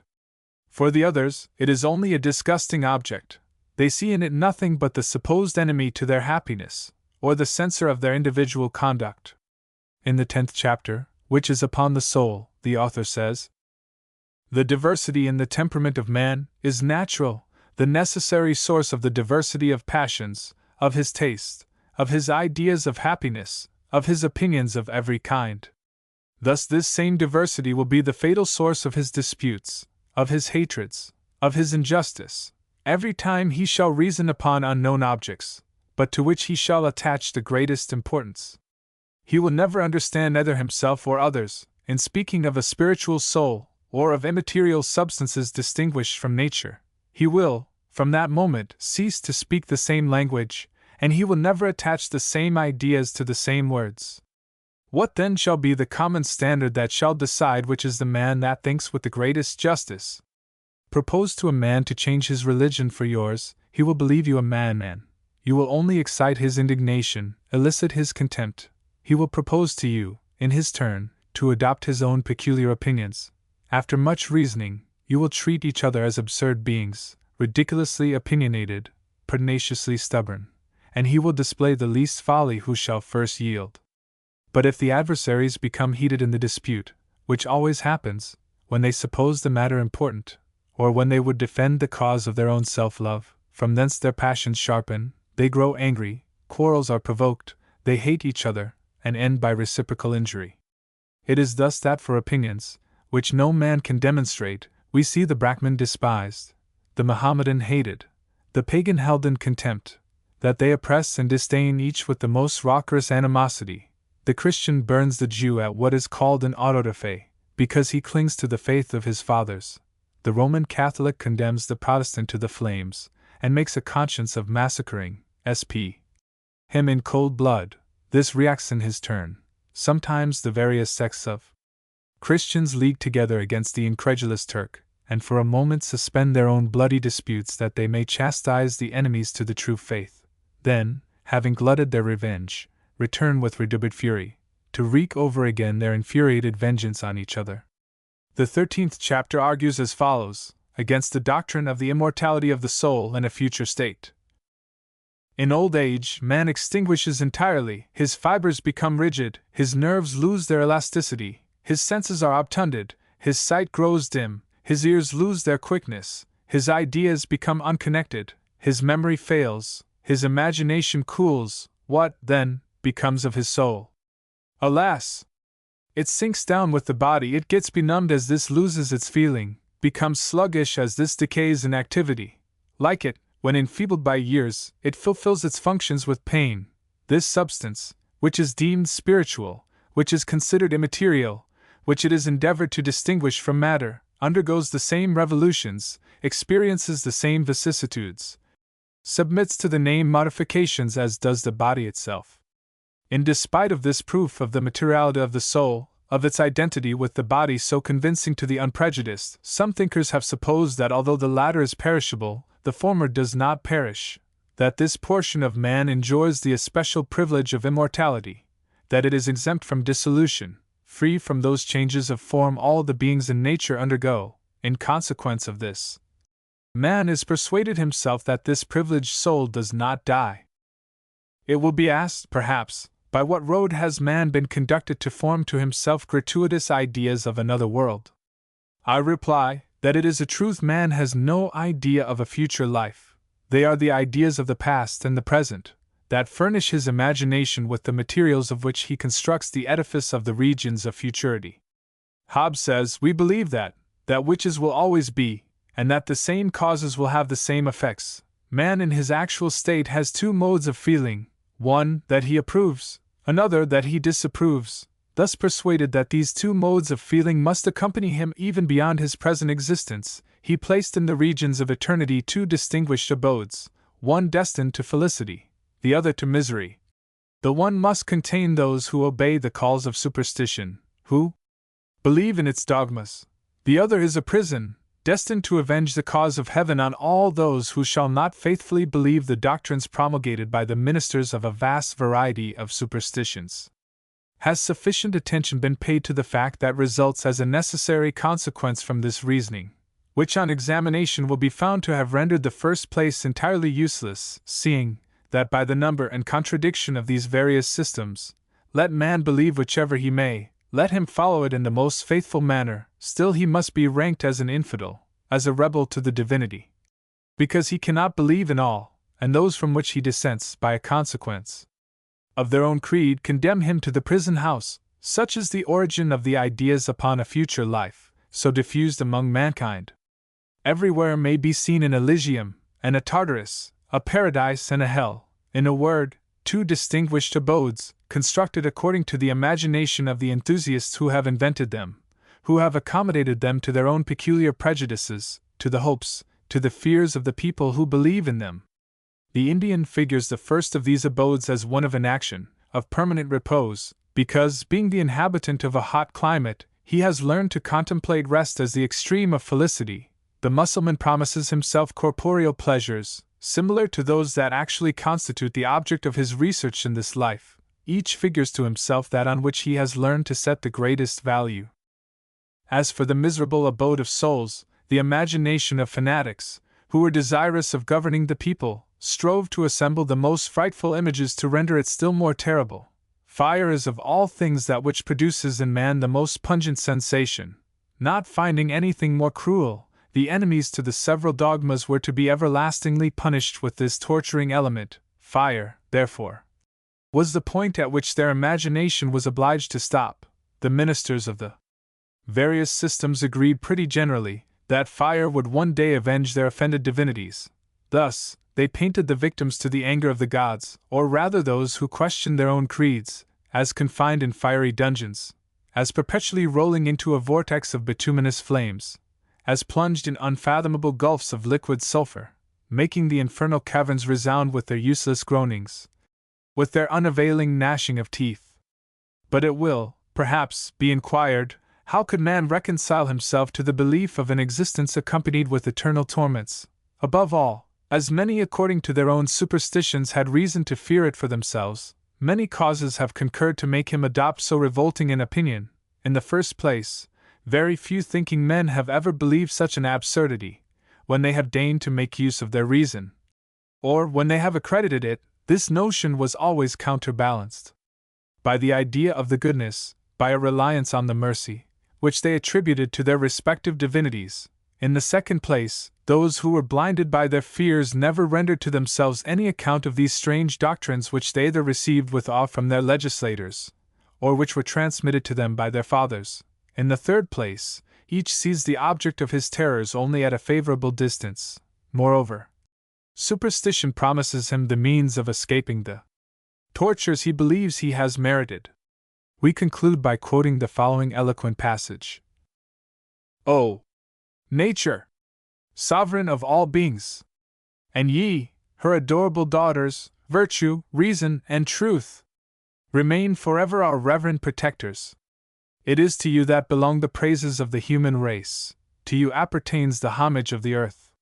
Show us, then, O Nature, that which man ought to do, in order to obtain the happiness which thou makest him desire. Virtue, animate him with thy beneficent fire. Reason, conduct his uncertain steps through the paths of life. Truth, let thy torch illumine his intellect, dissipate the darkness of his road. Banish error from our mind, wickedness from our hearts, confusion from our footsteps. Cause knowledge to extend its salubrious reign, goodness to occupy our souls, serenity to dwell in our bosoms. Let our eyes, so long either dazzled or blindfolded, be at length fixed upon those objects we ought to seek. Dispel forever those mists of ignorance, those hideous phantoms, together with those seducing chimeras, which only serve to lead us astray. Extricate us from that dark abyss into which we are plunged by superstition, overthrow the fatal empire of delusion, crumble the throne of falsehood, wrest from their polluted hands the power they have usurped. Robert Taylor. Many of the readers of this number will, from their own memories, be better able to do justice to him, whom Henry Hunn named the Devil's Chaplain, than we shall in our limited space. Robert Taylor was born at Edmonton, in the county of Middlesex, on the 18th of August, 1784. His family was highly respectable, and his parents were in affluent circumstances. But being a younger son in a family of 11 children, it was necessary that Robert Taylor should follow some profession. His father died when he was about 7 years old, leaving him under the guardianship of a paternal uncle. When 17 years of age, he was apprenticed to a surgeon, at Birmingham, and studied medicine afterwards under Sir Astley Cooper and Mr. Clive, passing the College of Surgeons with considerable eclat. When about 23, he became acquainted with the Rev. Thomas Cotterill, a clergyman of the Established Church, of high evangelical principles, who induced him to quit physic for metaphysics, and in 1809 Robert Taylor entered St. John's College, Cambridge, and in 1813 took his degree of Bachelor of Arts. He was publicly complimented by the master of the college as a singular honor to the university in his scholarship, and was ordained on the 14th of March, 1813, by the Bishop of Chichester. From that time until 1818, Taylor officiated as curate at Midhurst. Here he became acquainted with a person named Ayling who held deistical opinions, and who induced Taylor to read various free-thinking works. This soon resulted in an avowal of deism on the part of Taylor, who tendered his resignation to his bishop. His friends and family were much alarmed, and much pressure was brought to bear upon him, and we regret to state that it had the effect of producing a temporary recantation.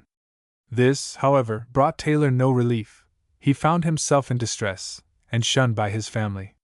Through the kindness of an old friend, he obtained the curacy of Yardley, near Birmingham, but his previous apostasy having reached the ears of the bishop, the necessary license was refused, and the rector received a peremptory notice to dismiss Taylor. This harsh treatment caused a reaction, and while the rector sought another curate, Taylor preached a series of sermons, by means of which he shook the faith of nearly the whole of his congregation.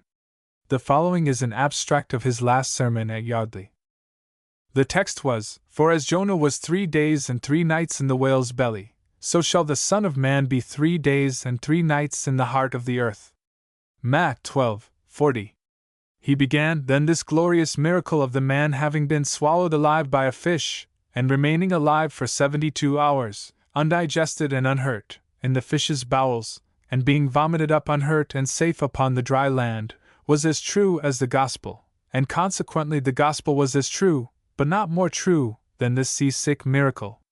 He inferred that no person could have a right to pretend to believe in the death and resurrection of Christ, who had the least doubt as to the reality of the deglutition and evomission of the prophet Jonah. As to the natural improbabilities and physical impossibilities of this very wonderful Bible miracle, these were nothing in the way of a true and lively faith. Where miracles of any sort were concerned, there could be no distinction into the greater and the less, since infinite power was as necessary to the reality of the least as to the greatest.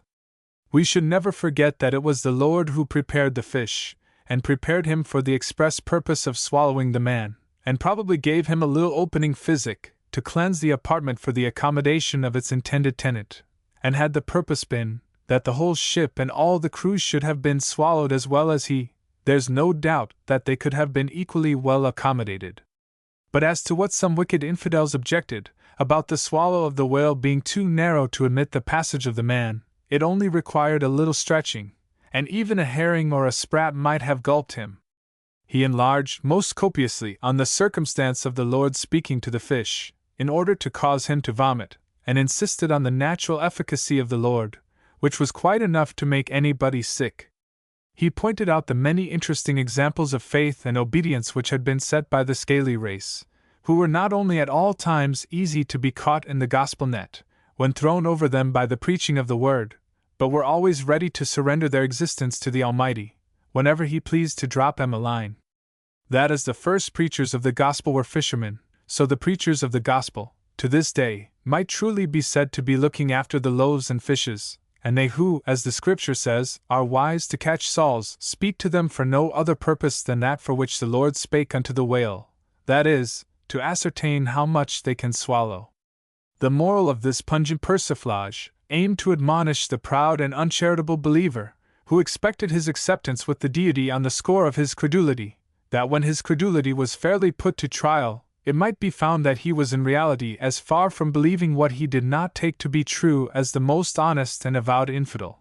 Thou then who wouldst put a trick upon infinite wisdom, and preferst the imagined merit of a weak understanding to the real utility of an honest heart, thou who wouldst. Hast thou no fears for thy presumptuous self? Thou believest only that which seemeth to thee to be true. What does the atheist less?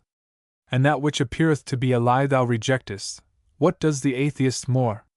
Can we think that God has given us reason only to betray us, and made us so much superior to the brute creation, only to deal with us so much worse than they, to punish us for making the best use we could of the faculties He has given us, and to make the very excellence of our nature the cause of our damnation?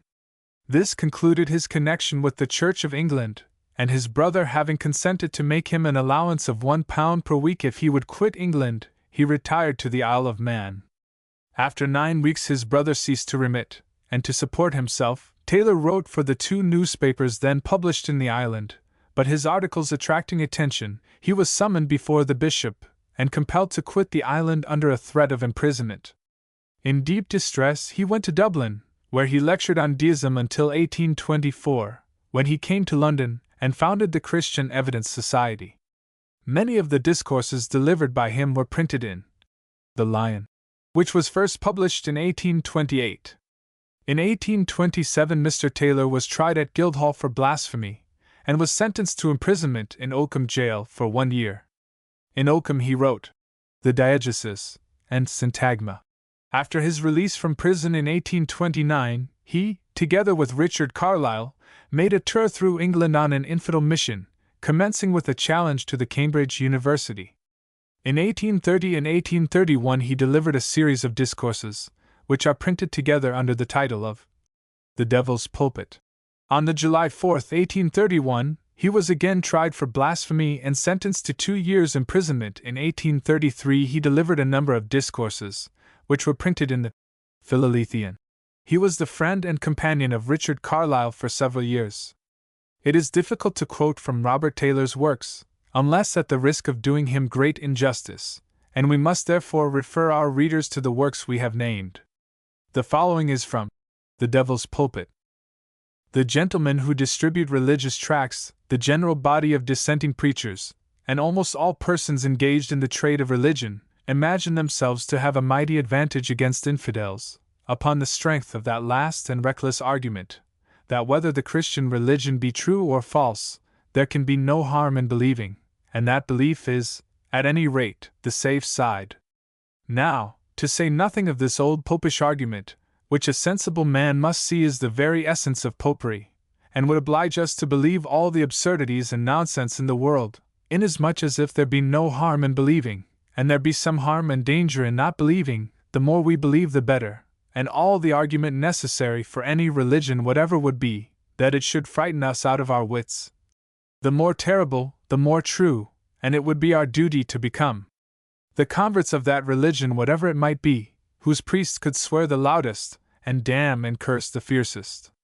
But I am here to grapple with this popery in disguise, this wolfish argument in sheepish clothing, upon scriptural ground, and on scriptural ground only, taking the scriptures of the Old and New Testament, for this argument's sake, to be divine authority.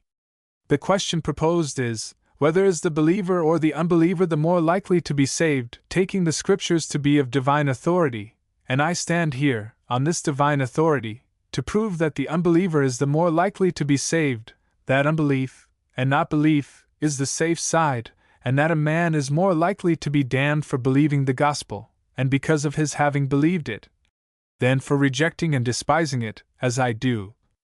But if a patient hearing be more than good Christians be minded to give us, when thus advanced to meet them on their own ground, their impatience and intolerance itself will supply the evidence and demonstration of the fact that, after all, they dare not stand to the text of their own book, that it is not the Bible that they go by, nor God whom they regard, but that they want to be God Almighty's themselves, and would have us take their words for God's words. You must read it as they read it, and understand it as they understand it. You must skip, and go on, just where a hard word comes in the way of the sense they choose to put upon it. You must believe what the book contains, what you see with your own eyes that it does not contain. You must shut your eyes, and not see what it does contain, or you'll be none the nearer the mark of their liking.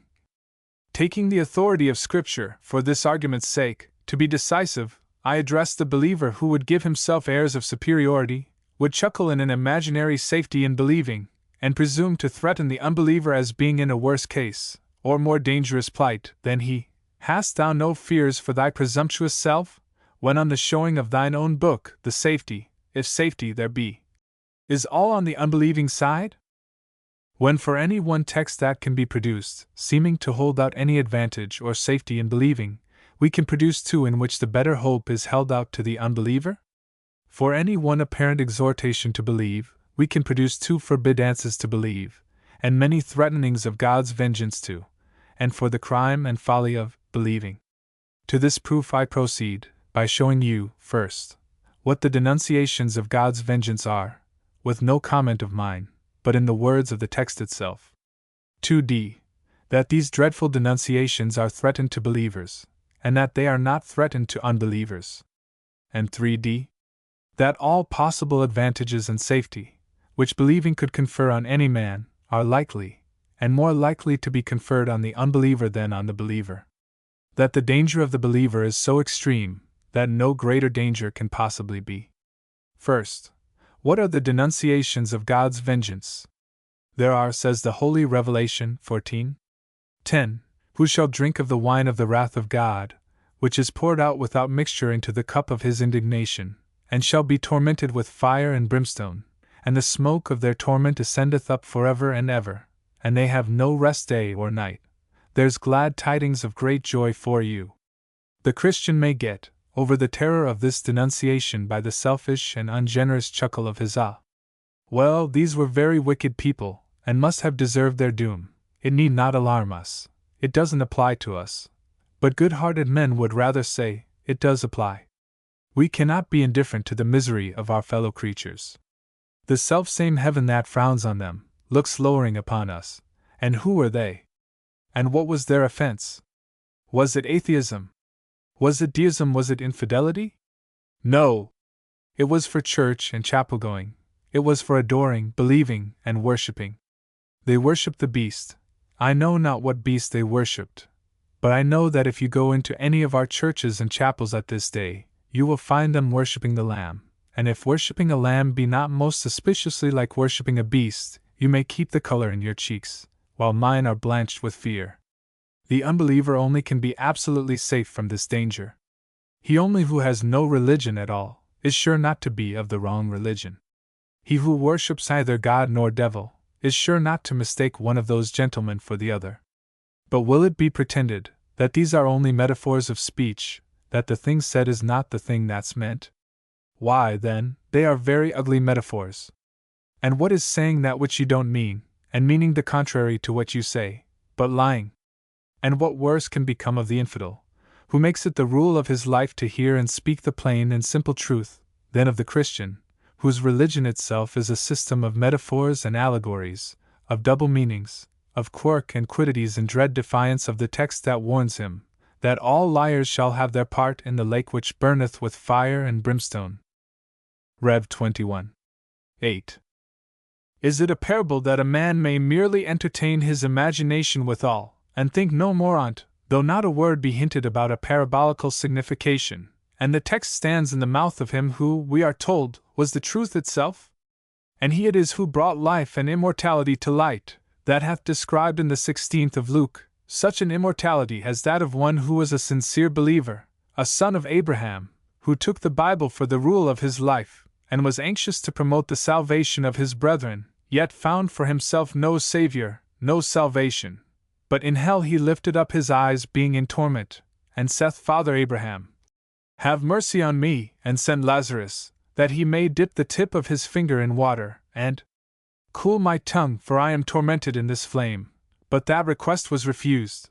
Then he said, I pray thee, therefore, Father, that thou wouldst send him to my father's house, for I have 5 brethren, that he may testify unto them, lest they also come to this place of torment. But that request was refused. There's glad tidings of great joy for you. That the believer's danger of coming or going into that place of torment is so great, that greater cannot possibly be, and that his belief will stand him in no stead at all, but make his plight 1,000 times worse than if he had not been a believer, and that unbelief is the safer side, Christ himself being judge. I quote no words but his to prove. Is the believer concerned to save his soul, then shall he most assuredly be damned for being so concerned, for Christ hath said, Whosoever will save his soul shall lose it. Matthew 16:25. Is the believer a complete beggar? If he be not so, if he hath a rag that he doth call his own, he will be damned to all eternity. For Christ hath said, Whosoever he be of you who forsaketh not all that he hath, he cannot be my disciple. Luke 14:33. Is the believer a rich man? And dreams he of going to heaven? It is easier for a camel to go through the eye of a needle. Matthew 19:24. Is he a man at all? Then he cannot be saved, for Christ hath said, Thou believest that there is one God. Saith St. James, Thou dost well, the devils also believe and tremble. 2 James 19. And so much good, and no more, than comes to damned spirits in the flames of hell, is all the good that ever did and can come of believing. For though thou hadst all faith, so that thou couldst remove mountains, saith St. Paul, it should profit thee nothing. 1 Cor 13. 2. Well then, let the good Christian try what saving his prayers will do for him. This is the good that they do for him, and he hath Christ's own word to comfort him it, he shall receive the greater damnation. Luke XX. 47. Well then, since believing will not save him, since faith will not save him, since prayer will not save him, but all so positively make things all the worse, and none the better, there's one other chance for him. Let him go and receive the sacrament, the most comfortable sacrament, you know, of the body and blood of Christ, remembering, as all good communicants should, that he is not worthy so much as to gather up the crumbs that fall from that table. Truth, Lord. But the dogs eat of the crumbs that fall from their master's table. Oh, what happy dogs! But let those dogs remember that it is also truth, that he that eateth and drinketh unworthily, eateth and drinketh damnation to himself. 1 Cor 16:29. Oh, what precious eating and drinking! That table is a snare, that cup is deadly poison, that bread shall send thy soul to hell. Well then, try again, believer. Perhaps you had better join the Missionary Society, and subscribe to send these glad tidings of these blessed privileges, and this jolly eating and drinking, to the heathen. Why, then, you have Christ's own assurance, that when you shall have made one proselyte, you shall just have done him the kindness of making him twofold more the child of hell than yourself. Matt 23:15. Is the believer liable to the ordinary gusts of passion, and in a passion shall he drop the hasty word, "Thou fool"? For that one word he shall be in danger of hell fire. Matt v. 22. Nay, sirs! This isn't the worst of the believer's danger. Would he but keep his legs and arms together, and spare his own eyes and limbs, he doth by that very mercy to himself damn his eyes and limbs, and hath Christ's assurance that it would have been profitable for him rather to have plucked out his eyes, and chopped off his limbs, and so to have wriggled and groped his way through the strait gate and the narrow way that leadeth unto life, than having 2 eyes and 2 arms, or 2 legs, to be cast into hell, into the fire that never shall be quenched, where their worm dieth not, and the fire is not quenched. Mark 9:43. Well then, will the believer say, what were all the miracles and prophecies of both the Old and the New Testament for those unquestionable miracles, and clearly accomplished prophecies, if it were not that men should believe? Why, absolutely, they were the very arguments appointed by God Himself to show us that men should not believe, but that damnation should be their punishment if they did believe, to the law and the testimony. Sirs, these are the very words, of miracles saith God's word, they are the spirits of devils, that work miracles. Rev 16:14. And it is the devil who deceive them which dwell on the earth, by means of those miracles which he hath power to do. Rev 13:14. So much for miracles. Is it on the score of prophets and of prophecies, then, that you will take believing to be the safe side? Then thus saith the Lord of hosts, the God of Israel, the prophets prophesy falsely, and the priests bear rule by their means. J. v. 31. The prophet is a fool, the spiritual man is mad. Hosea I:7. Thus saith the Lord of hosts, hearken not unto the prophets. J. 23:15. O Israel, thy prophets are like the foxes of the desert. Ezekiel 13. For they lie unto thee. Jerem 14:14. And they shall be tormented day and night forever and ever.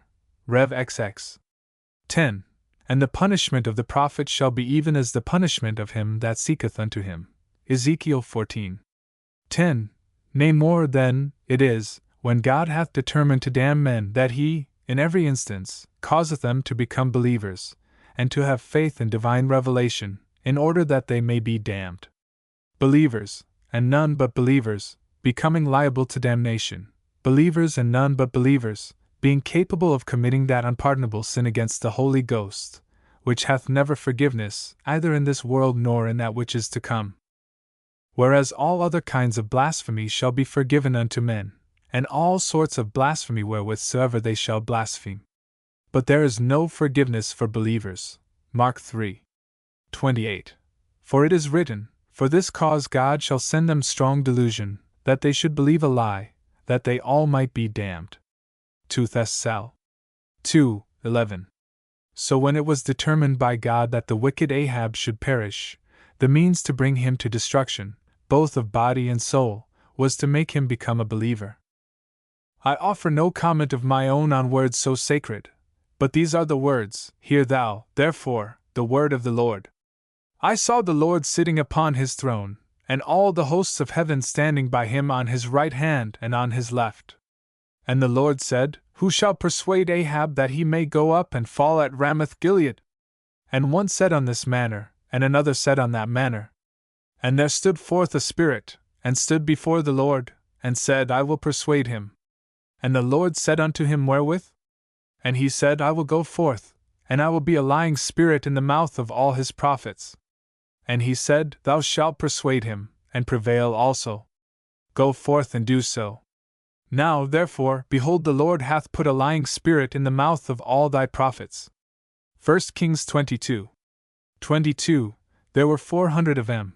They were the goodly fellowship of the prophets for you, all of them inspired by the Spirit from on high, and all of them lying as fast as they could lie.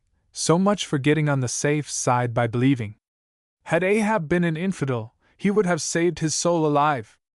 As it was, we may address him in the words of St. Paul to just such another fool, King Ahab, believest thou the prophets? I know that thou believest, but know better than I know, that for that very belief, fell slaughter on thy soul, and where thou soughtest to be saved by believing, it was by believing thou wert damned. So when Elijah had succeeded in converting the 450 worshippers of Baal, who had been safe enough while they were infidels, and they began crying, "The Lord He is God, the Lord He is God," the moment they got into the right faith, they found themselves in the wrong box, and the prophet, by the command of God, put a stop to their Lord Godding. By cutting their throats for Elijah brought them down to the brook of Kishon, and slew them there. 1 Kings 18:40. Oh! What a blessed thing, you see, to be converted to the true faith! Thus all the sins and crimes that have been committed in the world, and all God's judgments upon sin and sinners have been the consequence of religion, and faith, and believing. What was the first sin committed in the world? It was believing. Had our great Mother Eve not been a believing credulous fool, she would not have been in the transgression. Who was the first reverend divine that began preaching about God and immortality? It was the devil. What was the first lie that was ever told? The very damning and damnable lie. It was the lie told to make folks believe that they would not be dead when they were dead, that they should not surely die, but that they should be as gods, and live in a future state of existence, when God Himself hath declared that there is no future state of existence, that dust thou art, and unto dust shalt thou return. Who is it, then, that prefers believing in the devil rather than in God, but the believer? And from whom is the hope of a future state derived, but from the father of lies, the devil? But if in defiance of so positive a declaration of Almighty God men will have it that there is a future state of existence after death, who are they who shall sit down with Abraham, Isaac, and Jacob in the kingdom of heaven, but unbelievers? Let them come from the north, from the south, from the east, or from the west? And who are they that shall be cast out, but believers, the children of the kingdom, as St. Peter very charitably calls them, cursed children? 2 Peter 2:14. That is, I suppose, children with beards, children that never grew to sense enough to put away childish things, but did in gawky manhood, like newborn babes, desire the pure milk and lollipop of the gospel. For of such is the kingdom of heaven. And who are they whom Christ will set upon His right hand, and to whom He will say, "Come ye blessed of my Father"? But unbelievers, who never troubled their minds about religion, and never darkened the doors of a gospel shop. But who are they to whom He will say, "Depart ye cursed into everlasting fire, prepared for the devil and his angels"? But believers, every one of them believers, chapel-going folks, Christ's blood men, and incorrigible bigots, that had been bothering Him all their days with their Lord, to come off at last with no better reward of their faith than that He will protest unto them, "I never knew ye." One text there is, and only one, against 10,000 of a contrary significancy, which, being garbled and torn from its context, seems, for a moment, to give the advantage to the believer. The celebrated 19th chapter of Mark v. 16, "He that believeth, and is baptized, shall be saved, but he that believeth not shall be damned." But little will this serve the deceitful hope of the Christian. For it is immediately added, "And these signs shall follow them that believe, in my name shall they cast out devils, they shall speak with new tongues, they shall take up serpents, and if they drink any deadly thing, it shall not hurt them, they shall lay hands on the sick, and they shall recover." Can the Christian show these signs, or any of them? Will he dare to take up a serpent, or drink prussic acid? If he hesitate, he is not a believer, and his profession of belief is a falsehood. Let belief confer what privilege it may, he hath no part nor lot in the matter. The threat which he denounces against infidels hangs over himself, and he hath no sign of salvation to show. Believing the gospel, then, or rather, I should say, professing to believe it, for I need not tell you that there's a great deal more professing to believe than believing, instead of making a man the more likely to be saved, doubles his danger of damnation, inasmuch as Christ hath said, that the last state of that man shall be worse than the first. Luke 11:26. And his holy apostle Peter addeth, "It would have been better for them not to have known the way." 2 Peter 21 of righteousness. The sin of believing makes all other sins that a man can commit so much the more heinous and offensive in the sight of God, inasmuch as they are sins against light and knowledge, and the servant who knew his Lord's will, and did it not, he shall be beaten with many stripes. Luke 12:47. While unbelief is not only innocent in itself, but so highly pleasing to Almighty God, that it is represented as the cause of His forgiveness of things which otherwise would not be forgiven. Thus St. Paul, who had been a blasphemer, a persecutor, and injurious, assures us that it was for this cause he obtained mercy, because he did it ignorantly in unbelief. 1 Tim. 13. Had he been a believer, he would as surely have been damned as his name was Paul. And 'tis the gist of his whole argument, and the express words of the 11th of the Epistle to the Romans, that God included them all in unbelief, that he might have mercy upon all. Unbelief being the essential qualification and recommendation to God's mercy. Not without good reason was it that the pious father of the boy that had the devil in him, when he had need of Christ's mercy, and knew that unbelief would be the best title to it, cried out and said with tears, Lord, I believe, help thou mine unbelief. Mark 9:24. While the apostles themselves, who were most immediately near and dear to Christ, no more believed the gospel than I do, and for all they have said and preached about it, they never believed it themselves, as Christ told them that they hadn't so much faith as a grain of mustard seed. And the evangelist John bears them record, to their immortal honor, that though Christ had done so many miracles among them, yet believed they not. John 12:37. And the same divine authority assures us that neither did his brethren believe in him. John 7:5. Which then is the safe side, sirs, on the showing of the record itself?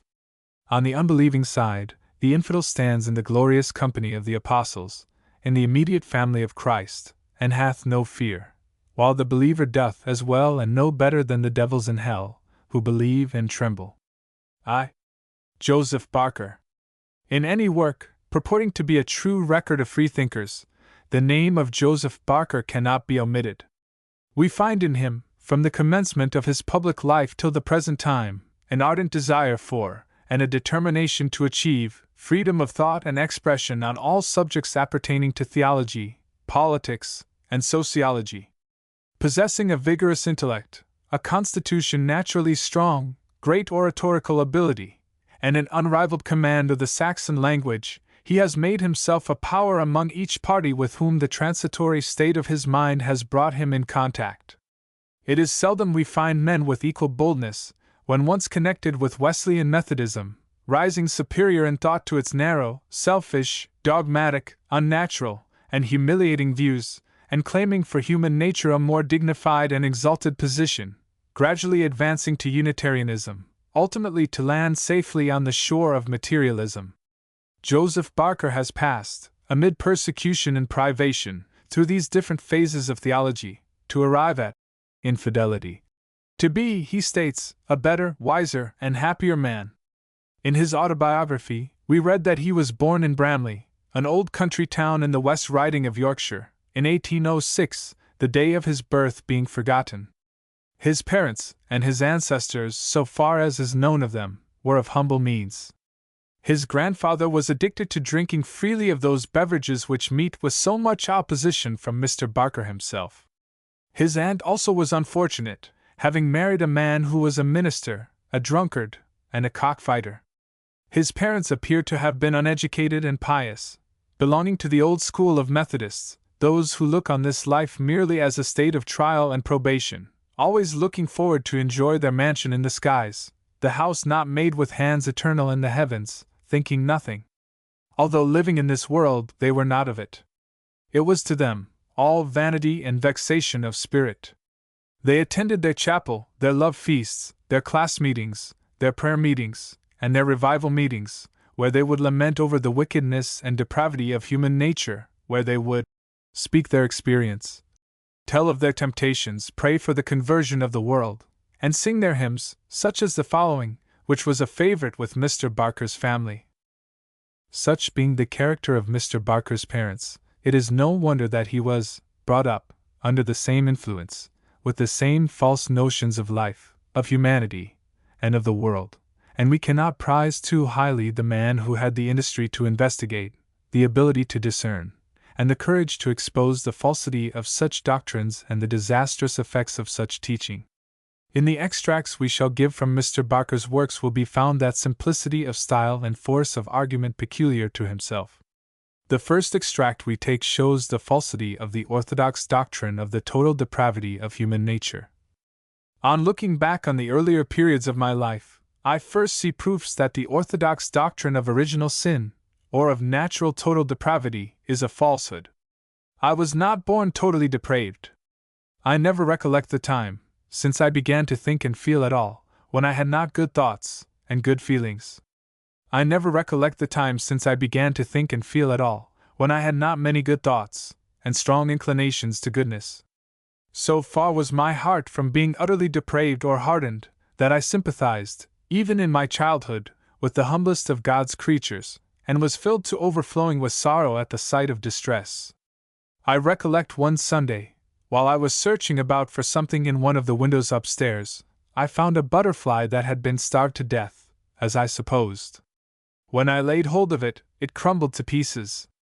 My feelings were such at the thought of the poor butterfly's sufferings that I wept. And for all that day I could scarcely open my lips to say a word to any one without bursting into tears. And I recollect well what a struggle I had when I first told a lie.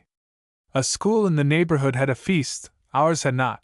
So I played the truant, after a serious struggle, to have an opportunity of seeing the scholars walk. I had a miserable afternoon, for I felt that I was doing wrong, and I was afraid lest my mother should find me out. My sister found me out and told my mother, but my mother was loath to believe her till she had asked me myself.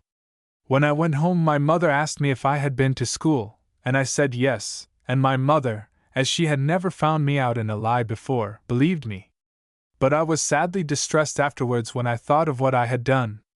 That lie caused me days of remorse, and my sufferings were all the severer in consequence of my mother having so readily believed what I said.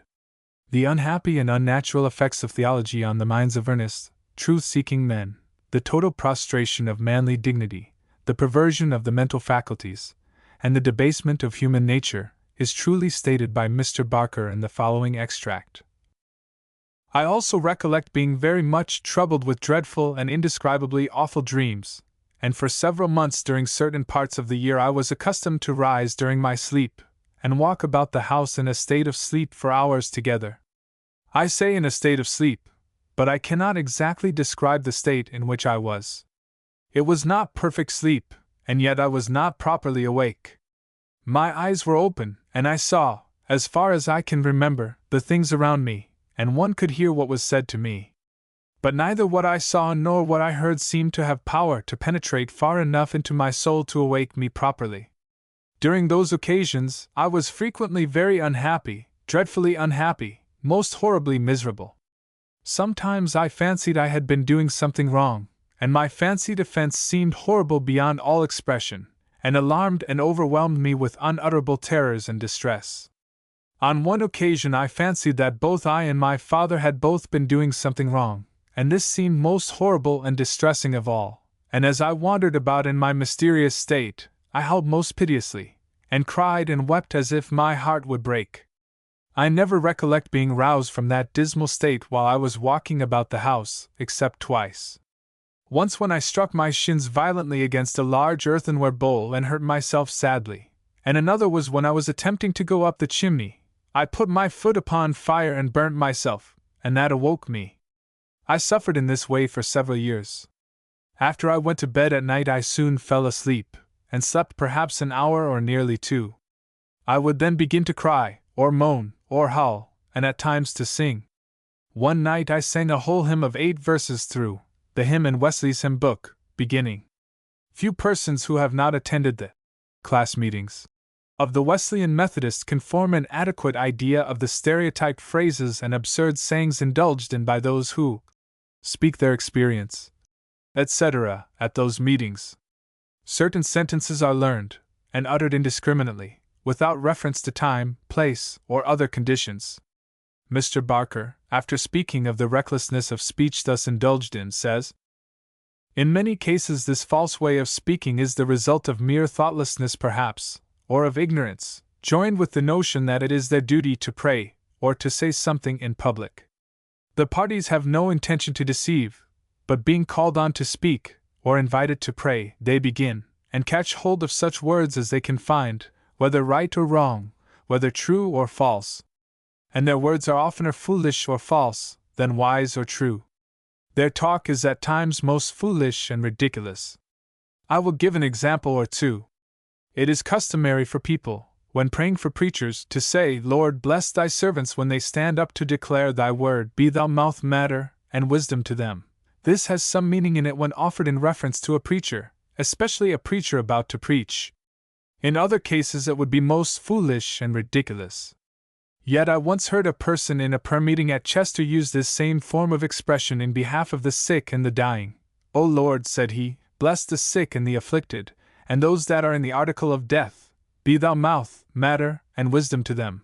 At another prayer meeting at Chester, on a Friday evening, one of the leaders gave out the following lines. I once heard a woman say in class, "I do thank God that He ever gave me a desire to see that death that never, never dies." Soon after Mr. Barker became religious and attended his class meetings, he awaited the usual call to preach the gospel.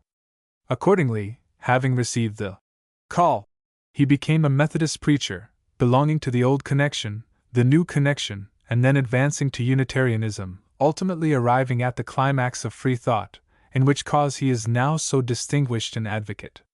While a Methodist preacher, he was induced by a neighbor, an atheist, to read Carlyle's Republican. We can readily understand why Christians are taught not to read infidel works. The effect the Republican produced on Mr. Barker's mind would be augmented, did those Christians investigate what they so often ignorantly denounce.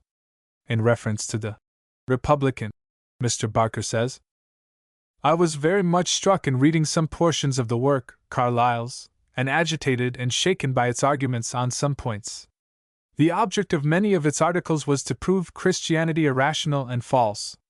The principal doctrines which it assailed were such as the Trinity, the common notion about the fall of man, and its effects upon the human race, the Calvinistic notions of eternal, universal, and absolute predestination, unconditional election and reprobation, the Calvinistic notion of God's sovereignty or partiality, the utter depravity of every human being born into the world, and yet the obligation of those utterly depraved beings to steer clear of all evil, and to do all that is right and good, on pain of eternal damnation. The doctrine of satisfaction to justice was also assailed, and the doctrine of the immortality of the human soul, and the notion that because it is immaterial, it must, as a consequence, be immortal. The consequence was that my mind was thrown into a state of doubt and suspense.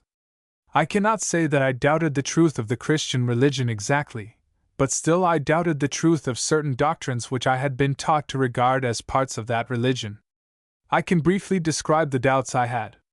I neither saw clearly that those doctrines to which he objected were no part of the Christian religion, nor could I see any way by which these doctrines could be defended and proved to be rational and true. One thing began to seem almost certain, either that Christianity was not true, or that those doctrines as generally laid down, were no parts of the Christian religion. This led to investigation. I was wishful to ascertain whether those doctrines which were assailed as irrational were parts of Christianity or not. I began to converse on the subject with one of my religious companions, and I began to read on the subject as I had opportunity. My companion was rather troubled and alarmed at the doubts I expressed with respect to the correctness of some of the common doctrines of what was considered orthodoxy. Still, what I had said had some influence on his mind, for he told me shortly after that he wished he had never heard my doubts, for what I had said had spoiled some of his best sermons. He would never be able to preach them with comfort more. During my residence in that Newcastle circuit, my views on many subjects became anti-Methodistical to a very great extent indeed. I now no longer held the prevailing views with respect to the nature of justifying faith, the witness of the Spirit, regeneration, sanctification, and the like. In reading Wesley's works, I was astonished at the great number of unmeaning and inconsistent passages which I met with. In many of his views I perfectly agreed with him, but with a vast amount of what he said on other subjects, I could not help but disagree.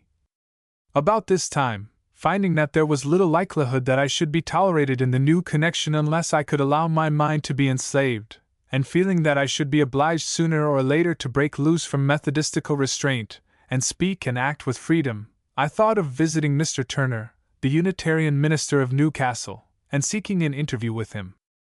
I had heard something to the effect that Unitarians were great lovers of freedom, that they did not bind their ministers and members by any human creeds, but left them at liberty to investigate the whole system of Christianity thoroughly, and to judge as to what were its doctrines and duties for themselves, and to preach what they believed to be true without restraint and persecution, and I thought if this was the case, they must be a very happy people.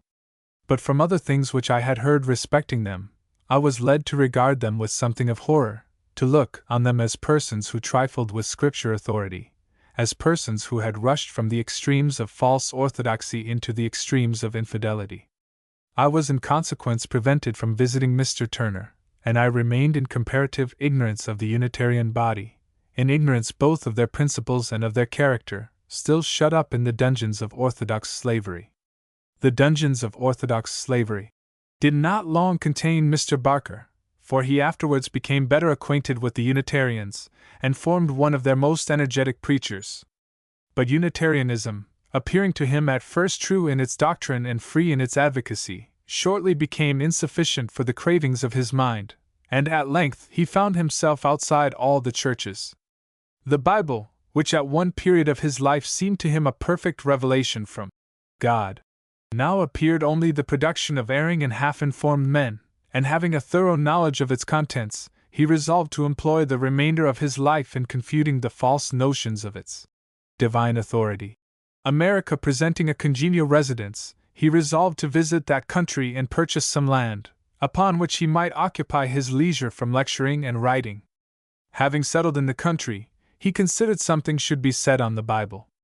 Accordingly, in November 1852, a Bible convention was held at Salem, Ohio. Mr. Barker being appointed president, he extracted the following from his speech, as illustrating the uncertainty of the Bible translations, the character of the translators, and the nature of the manuscripts from which the translations are made. We say that the Bible bears on its very face the marks of human imperfection and error. This is true of every Bible in existence. We will begin with the Bible in common use, and what do we find? The title page tells us it is a translation from the original tongues, by the special command of one of the kings of England. Does any one pretend that the translators were infallible, men above the possibility of error?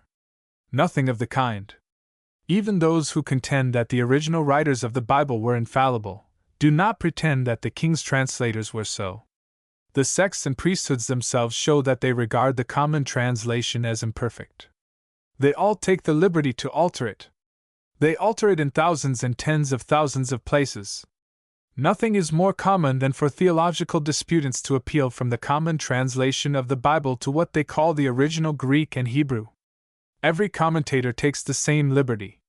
The leaders of the sects and priesthoods of the day have testified their belief that the Bibles in common use are imperfect and erroneous by making new translations. There is scarcely an English sect or priesthood of any note in existence that has not produced a new translation of the Scriptures.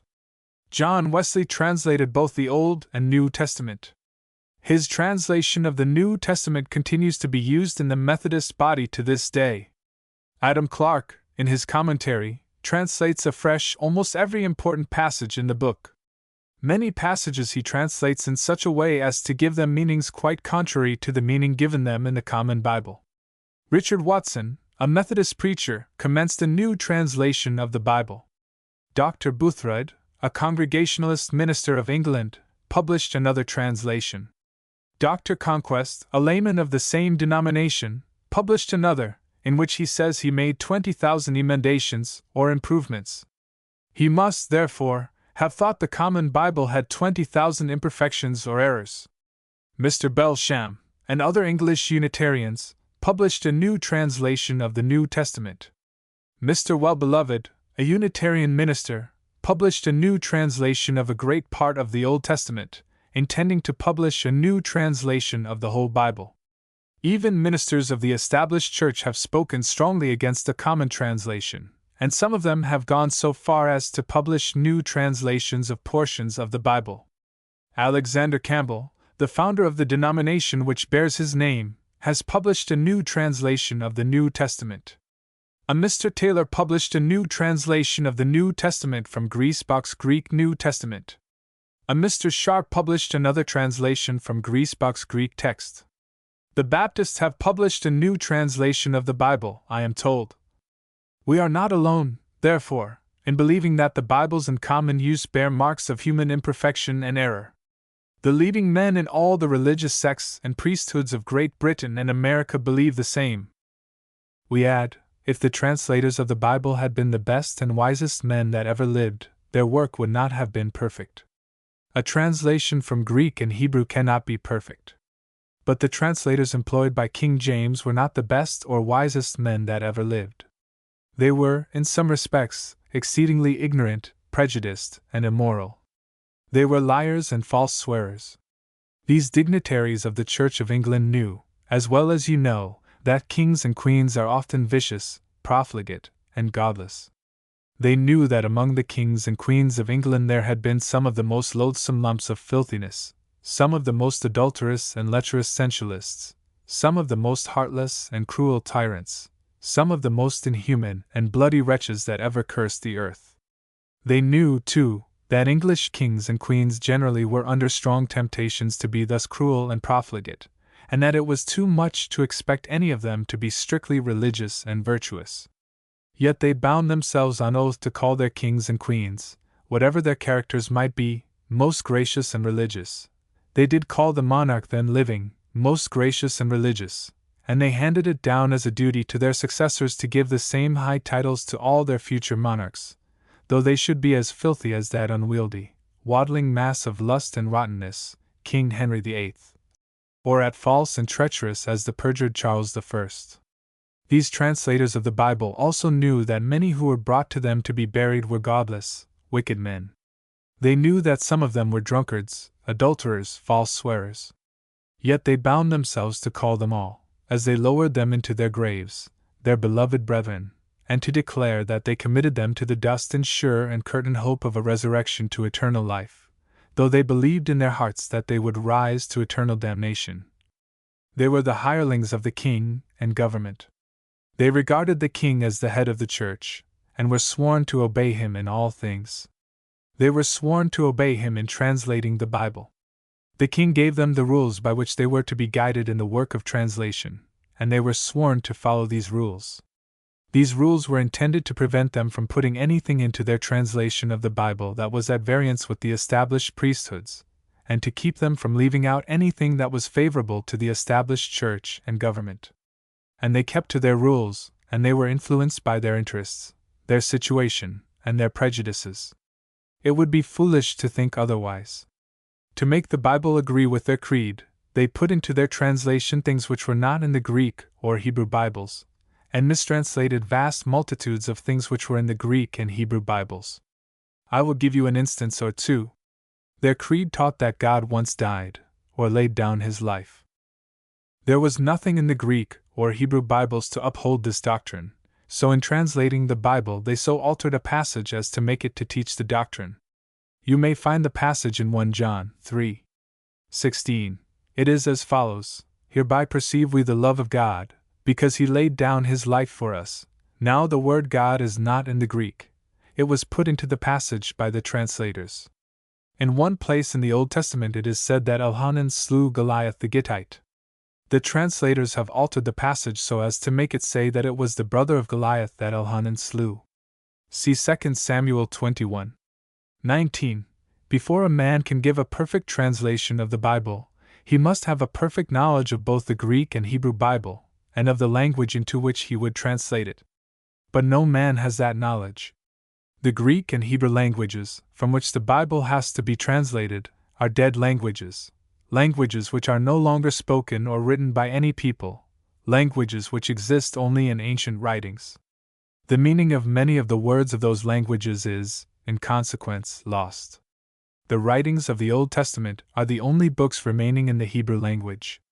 There are no Hebrew books to throw light on dark passages, or to settle the meaning of doubtful words and phrases.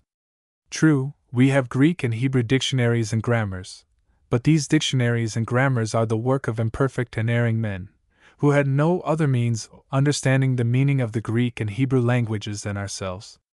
These dictionaries and grammars differ from each other. None of them are perfect. The best abound with errors. We have better means of obtaining a knowledge of the Greek language than of the Hebrew, but the Greek of the New Testament is a peculiar dialect, not to be found in any other book. It is, therefore, as difficult to translate the New Testament as the Old.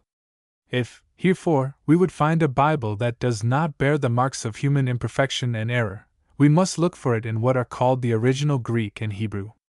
But there is no such Bible. The Greek and Hebrew Bibles are as really imperfect as the English translations. The Greek and Hebrew Bibles are as really the work of imperfect and erring men as the English translations are. Many people imagine that there is only one Greek and Hebrew Bible, and that one was written by Moses and the prophets, and by the evangelists and the apostles. But this is not the case. There are several Greek and Hebrew Bibles, and all of them are the compilations of fallible men. We have several Hebrew Old Testaments, and quite a number of Greek New Testaments, all compiled by different persons, but drawn, to some extent, from different sources. It should be understood that the oldest Greek and Hebrew Bibles are not printed books, but written ones. They were written before the art of printing was known among Jews or Christians. Those written or manuscript Bibles are more numerous than the Greek and Hebrew printed Bibles. They are the work of different men, in different countries and different ages. And no two of them are alike. They differ from each other almost endlessly. Some contain more, some less. Some have passages in one form, others have them in other forms. John Mills compared a number of those manuscripts of the New Testament, and found that they differed from each other in 30,000 places. He marked and collated 30,000 various readings. Other men have compared the Greek manuscripts of the New Testament, and discovered upwards of 100,000 various readings, 100,000 places or particulars in which they differ from each other. A similar diversity of readings is to be found in the Hebrew manuscripts of the Old Testaments. Now it is from these imperfect and discordant manuscripts that men have to make their Greek and Hebrew Bibles. They have nothing else from which to make them. And those Greek and Hebrew Bible makers have no means of knowing which of the various and contradictory manuscripts are the best. You must understand that the original writings from which the manuscripts now in existence originated have perished many ages ago. It is probable that the last of them perished more than 1,600 years ago. We have, therefore, no opportunity of comparing existing manuscripts with the original writings, in order to and out which are the true, the original readings. The discordant and contradictory manuscripts, therefore, can never be corrected. It is not only of the common English Bible, therefore, that the words of the resolution are true, but of every Bible known, whether printed or written, whether in Greek and Hebrew, or in modern languages. Since Mr. Baker has resided in America, he has visited England, and lectured for the secular and freethought societies in England and Scotland. The total number of lectures he delivered during his visit amounted to 153, besides engaging in several debates, the principal one being with the Rev. Brewin Grant, at Halifax, during 10 nights on the divine authority of the Bible, which is now published. The views now held by Mr. Barker on God and secularism may be seen from the following extract of a letter addressed to the editor of The Reasoner, written by Mr. Barker from America, on February 22, 1853. I confess I know nothing of God, but as he is revealed in his works. With me, the word God stands for the unseen cause of all natural phenomena.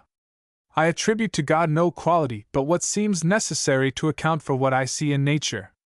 My Jewish and Christian notions of God are all gone, except so far as they appear to be the utterances of nature. As to secularism, I think our business is with the seen, the worldly, the physical, the secular.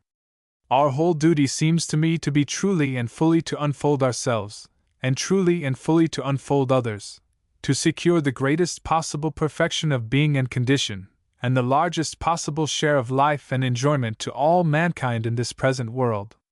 The machinery of sects and priesthoods for saving souls and fitting men for heaven, I regard as wasteful and injurious folly, except so far as it may tend to better men and improve their condition here. I have a hope of future life, but whatever is best for this life must be best for another life. Whatever is best for the present must be best for the eternal future. To reveal to men the laws of their own being, and to unfold to them the laws of nature generally, and to bring them into harmony with those laws is, therefore, with me, the whole business of man. If there be another world, as one hope, it will, I suppose, be governed by the same laws as this. If men live on forever, they will have all the better start in a future life, for having got well on in this. As an art, therefore, I believe in secularism. J. W. Note by the American publisher. Soon after Mr. Barker's return from England, he resumed his lecturing in various towns and cities in the United States, giving great satisfaction, by his able addresses, to large and intelligent audiences. He still labors occasionally in the same pursuit, though at present he is residing on his farm at Omaha City, in the territory of Nebraska. Much might be said in praise of his efforts to promote liberalism in this country, but his greatest triumph, as we consider it, was his public debate with the Rev. Dr. Berg of Philadelphia. This took place on the 9th of January 1854, and continued no less than 8 evenings. The question was on the origin, authority, and tendency of the Bible, Dr. Berg affirming, and Mr. Barker opposing. This famous discussion was attended by thousands, and was probably the greatest affair of the kind that ever occurred. The speeches on both sides were published, making a large pamphlet of 190 pages. Of course, each of the debaters was victorious, in the opinion of his friends, but the trick played by the Christian party, in the closing scene, showed a determination on their part to claim the victory whether or no. For, as soon as Dr. Berg, who made the last speech, had finished, one of his friends took the platform, and while the audience were separating, read some resolutions in favor of the doctor and the Bible. Less than 1/4 of the audience, says the Philadelphia Register, voted for them. The more serious part of the audience did not vote at all. The great majority seemed to take the thing as a farce. The result of the vote made a good many long faces on the stage and front seats. A short silence ensued, followed by a burst of obstreperous laughter, and cries of "the infidels have it," and so ended the most remarkable debate ever held in America. The following correct and candid report of the above discussion appeared at the time in the columns of the Pennsylvania Freeman. The Bible discussion. The discussion on the authority of the Bible, at Concert Hall, between Rev. J. F. Berg, of this city, and Joseph Barker, of Ohio, closed on Thursday evening last, after a continuance of 8 evenings. During the whole time, the vast hall was crowded with an eager multitude, numbering from 2,000 to 2,500 persons, each paying an admittance of 12 to 2 cents every evening, and on some evenings it is said that hundreds went away, unable to approach the door, nor did the interest appear to flag among the hearers to the last. Of the merits of the question or the argument, it does not come within the scope of a strictly anti-slavery paper to speak, but we cannot forbear to notice the contrast in the manner and bearing of the two debaters, and the two parties among the audience. Mr. Barker uniformly bore himself as a gentleman, courteously and respectfully towards his opponent, and with the dignity becoming his position, and the solemnity and importance of the question. We regret that we cannot say the same of Dr. Berg, who at times seemed to forget the obligations of the gentleman in his zeal as a controversialist. He is an able and skillful debater, though less logical than Mr. Barker, but he wasted his time and strength too often on personalities and irrelevant matters. His personal innuendos and epithets, his coarse witticisms, and a bearing that seemed to us more arrogant than Christian, may have suited the vulgar and the intolerant among his party, but we believe these things won him no respect from the calm and thinking portion of the audience, while we know that they grieved and offended some intelligent and candid men who thoroughly agreed with his views. It is surely time that all Christians and clergymen had learned that men whom they regard as heretics and infidels have not forfeited their claims to the respect and courtesies of social life, by their errors of opinion, and that insolence and arrogance, contemptuous sneers and impeachment of motives and character, towards such men, are not effective means of grace for their enlightenment and conversion. Among the audience, there was a large number of men, who also lost their self-control in their dislike to Mr. Barker's views, and he was often interrupted, and sometimes checked in his argument, by hisses, groans, sneers, vulgar cries, and clamor, though through all these annoyances and repeated provocations, he maintained his wonted composure of manner and clearness of thought. On the other hand, Dr. Berg was heard with general quiet by his opponents, and greeted with clamorous applause by his friends, who seemed to constitute a large majority of the audience, and to feel that the triumph of their cause, like the capture of Jericho of old, depended upon the amount of noise made. Mr. Barker, in giving an account of the origin of the discussion, says, "In December 1853, in compliance with a request from the Sunday Institute, I began a course of lectures in Philadelphia on the origin, authority, and influence of the Scriptures. The object of the lectures was to show that the Bible is of human origin, that its teachings are not of divine authority, and that the doctrine that the Bible is God's Word is injurious in its tendency. When I sent the Sunday Institute a program of my lectures, I authorized the secretary to announce, through the papers, that I was willing to meet any clergyman, of good standing in any of the leading churches, in public discussion on the Bible question. The Rev. Mr. McCalla, a Presbyterian clergyman, accepted the offer, and arrangements were made for a 6 nights debate, but, on the 5th evening, after trying to raise a mob, he withdrew from the contest. The clergy, or a portion of the clergy, of Philadelphia, unwilling to leave their cause in this plight, demanded that I should discuss the question with Dr. Berg, a minister in whom they had fuller confidence. Being assured that Dr. Berg was a gentleman and a scholar, and that he was the ablest debater the clergy of Philadelphia could boast, I agreed to meet him, and the discussion was fixed for the 9th, 10th, 12th, 13th, 16th, 17th, 18th, and 19th of January. Though the doctor did not prove himself so much of a gentleman as I had been encouraged to expect, I was sorry he declined to continue the discussion 4 nights longer, as we had not got more than half through the question when the 8th night closed. I wished for an opportunity of laying the whole subject before the public. Perhaps some other clergyman will take the matter in hand, one disposed and able to discuss the subject thoroughly.